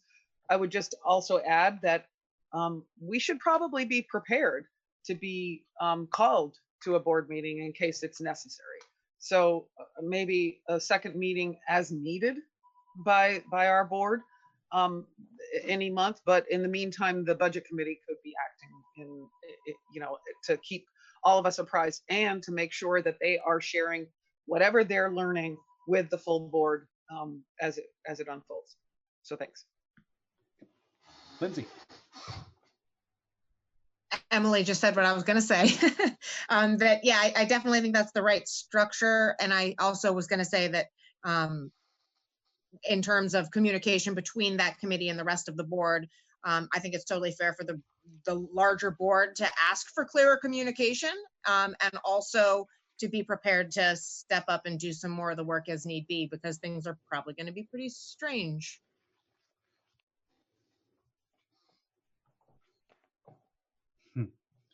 True enough. Anyone else? Oh. Dana agrees with you. He's chatting.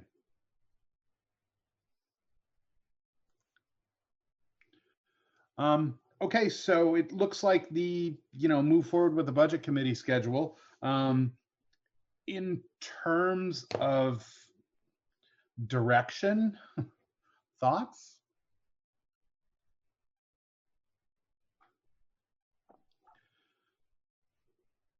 As much trouble as it got us in last time, I'm sort of like, remember plan A, B, and C, where we just said, show us what you can do, and you know, go back to the values and show us what you can do. I'm inclined to let you have that sort of freedom for the initial discussion anyway. Yes, Bill. My only caveat would be that what we learned from our last process is that we have a process that both Lindsay and Mike talked about the interplay and the information being transferred from the board level to the committee level, as well as presenting something to the public in a rollout in the fall over multiple meetings, multiple periods, not at a summertime period when it could be challenging for parents to fully participate and community members to fully participate. So the idea is that we would do the work from this point up until about August, back and forth, board, budget committee, so that the board would have some options that they felt that they had vetted, that they felt comfortable, and then they would present those to the communities, even though the community can participate throughout the whole process, but have an official opportunity just to present those things in September and October. So the board would be well informed about where the community stands before they got into budget building season. Absolutely. Yes, Mike. Just wanted to piggyback onto that. And I mean, obviously we all know we're in unprecedented times, but how are you even going to be able to come up with options? Because you got the options based on this year's numbers or last year's numbers. And then this chasm of, we have no idea what our budgets are going to look like and what the fiscal end is going to look like. Yeah, go ahead. We will build it on the best information that we have at the time. And it'll probably involve multiple options because you guys are going to have to vet them. You guys are going to have to say, oh, I like this part. Can you build it over this way? Or can you take this core and can you extend it? I consider the next 4 or 5 months this ongoing conversation as we get more information and we realize what's possible and what's not, and then what's palatable and what's not. Right. Are you finding, I mean, any glimmers of hope from what we're going through right now as ways to cut, reduce costs going forward? You must be seeing something, right? No. No. Nothing is on a positive side of money as of right now. Yeah. I was more thinking like with more stuff online or ways to cut the costs that we currently would be spending. Well, I think Ken and Lindsay's dream of not having snow days is a real possibility. So, I mean, that's low hanging fruit. I think we've just basically trained everybody to be able to make that happen. In terms of the ability for us to offer more remote learning, I think we're kind of doing a little pilot now to see what's possible. Mm-hmm. But in terms of building for the long term, I don't know how that's going to look. Fair enough. Go ahead, Ken. Got to unmute. I was going to say, we got to be saving money on transportation and mileage. We are in certain arenas. Some of our transportation is currently being spent making sure everybody gets fed. So we're using that transportation system in a different way. But our special education transportation is different. But remember, every time we don't spend $1 right now in special education, we lose 56 cents on the dollar in reimbursement. So there's a little one coin and the other. And we're spending more money in other areas than we're not. So we may be saving some money on electricity, but we're spending 3 times as much on food. And we're spending way more on outreach to families that goes above and beyond contracted hours. Well, these are points that should be made to the state, that these things are being done. They absolutely are. And as Emily said, what is going on in Wyndham Central is going on across the state. And so there's $31.1 million that's supposed to flow through to the SUs and SDs. Unfortunately, a lot of that money, there's a lot of places where that money could be gobbled up. One is the things we're currently doing right now in overspending certain line items. Another one is the discussion at the state level about whether that money will actually end up getting to the SUs and SDs, or whether there will be some other accounting structures that would have that money be making up for other money that would not be being received. And if you need more explanation on that, Lori Garland is fabulous at it, and she's on the line. Yeah, she just popped in when we started talking money. Yes, Lori. So just to piggyback on what Bill is saying, basically this COVID CARE Act, COVID-19 money, as we refer to it, it will be coming down from the feds into the SU level. It does not go into the ed fund. However, they need this money because of the shortfall. So I envision something like maybe the healthcare recapture. I don't know if you all remember that. Some of you were on the board at that time, where they captured the potential savings of the healthcare changes when we went to the new plans. So what they did was they reduced the ed spending money over a 2-year period. So I can envision something like that happening, where the money will come down from the feds, and it will probably come down, think ERA money, through grants, that type of thing, and have to be used in a supplement, not supplant way. So, that means you can't, you might be spending more on, teachers contracts or counselors or something like that, but you've already done that. You can't pay for that type of thing. And then sometimes you can. So it is a little broader than a grant, but that's how I envision it happening. So we may get this money, but then there might be some other mechanism for the state to take it back. Does that make sense to everybody?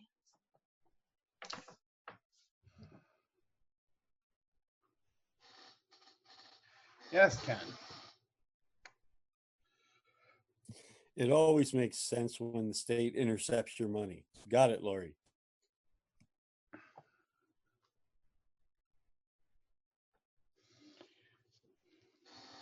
Okay. Do you need more, Bill, or do you have enough to go? I just want to make sure that the board is comfortable Howie. with me and my colleagues coming up with options for the board to consider over the next 4 or 5 months. Obviously, every time I touch base with the board and every time we touch base with the budget committee, we'll get feedback. But the goal is by the end of August to have some fully vetted options for the board to be able to share with the community and get feedback before they go into budget building season. And the only guiding document we're going to use, or the only requirements, the only guidelines, the only guardrails are going to be, it has to meet the values of the West River Bowl. Thanks, Scotty. Howie, you wanted to comment? Yeah, I'd like to say plan for the worst as far as the budget goes. Give us a worst case bare bones budget as a basis, because things are going to get bad. Wyndham Elementary School has cut down to one teacher / principal, to keep our end going. I think we need to look at, now that kids are getting used to doing online learning, switching over any class that can attract 20 or more kids into an online version of that class, so we can continue to keep our offerings without, exceeding our budget. We need to look seriously at it because it's a serious situation. So yeah, I would like to see in that range something where we sharply curtail staff and continue to offer the range of options curriculum-wise by online learning. I think that fits in with, as long as we, make sure that we are satisfying the values of the West River. I think all those options are open. I mean, that's what I'm hoping that the discussions are about for the next 4 to 5 months. We have to look at them all. Then the board has to decide what they want to present to the communities, and the communities will give you guys feedback, and then some decisions will be made. So yeah, I think we're in the same line there, Howie.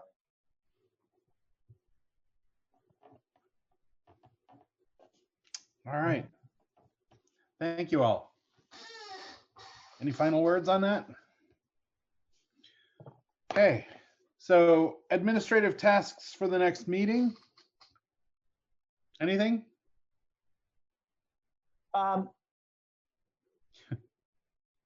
Keep us posted on, essentially just kind of keep us posted on this. I mean, the next meeting on the calendar is April 27th, where we're going to start talking about designing goals and parameters. There's really, I'm thinking you don't have to meet on the 27th, as long as you Yeah. guys are okay with letting us go forward to start our work. And then we can give our first, salve to you all at your first meeting in May. okay. And if you need a budget committee, if you need feedback, board feedback for ahead of that, you could always ask for a budget committee meeting. Perfect. Or a full board meeting, whatever you want. Okay. All right. So there really aren't any tasks then, necessarily. Well, we're going to be doing some work before your next meeting. Oh yeah, but nothing we're going to task you with. And I don't think there's unless there's a policy committee meeting where you look at the weapons policy again to take care of those things. I think that's the only committee task there is. Yeah, I'm confident that the policy committee will get together prior to you guys meeting at the third week of May. Just to let you all know, Scott Tabachnik has volunteered to assist that committee as the superintendent's designee. I thought it was important to have a principal on that committee to be able to have voice and reflection. And he will keep me well informed of anything that I need to know, but kind of that boots on the ground so that those conversations can be really fruitful for the budget committee. And so Scotty, I just want to thank you for doing that. That's great. Thank you, Scotty.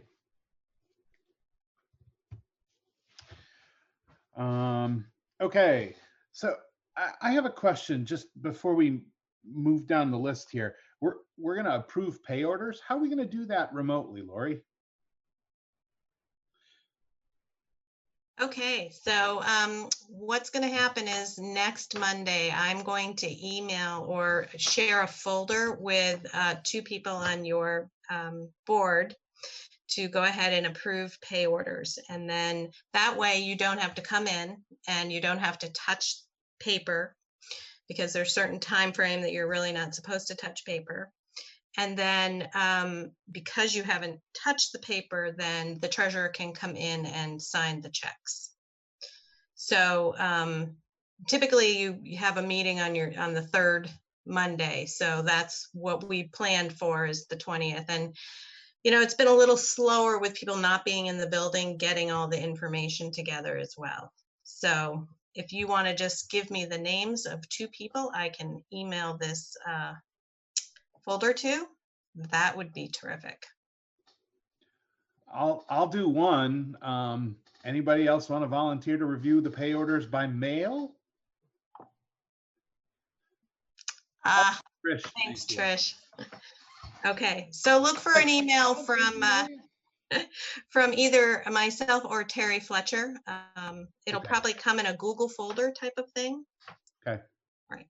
Okay. So we won't have a motion to approve pay orders tonight then? Not tonight. Okay. Trish, question. That's a question. Sorry, just a total aside, nobody cares. Just be patient with me. For some reason, sometimes I have multiple email addresses, and so Google Docs are sometimes a pain. I might have to do a little back and forth, but I'll get there. Okay. Okay.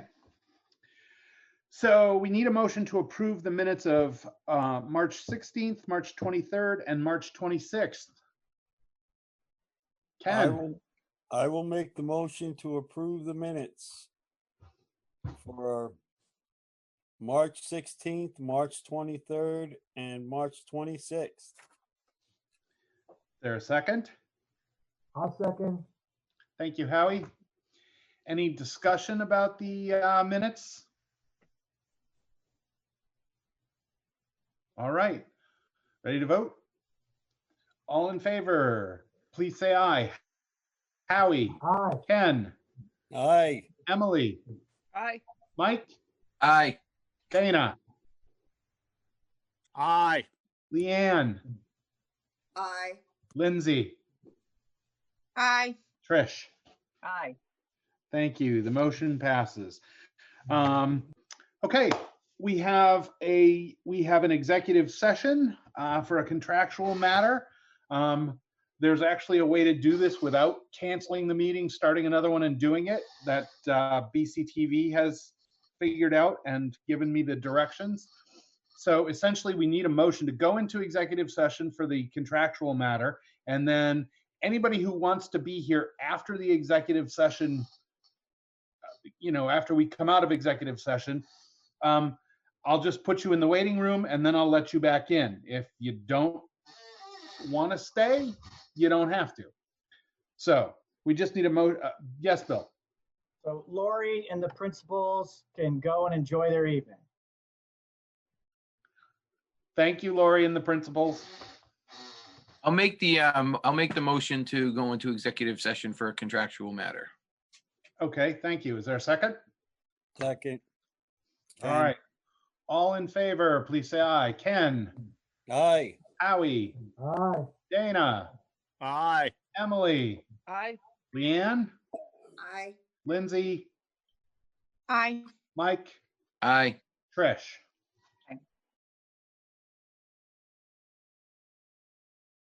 We're out of executive session and we didn't take any action. So we just have one more motion. Motion to adjourn. Don't all make it at once. Mike, you made it. Ken, you seconded it. So be it.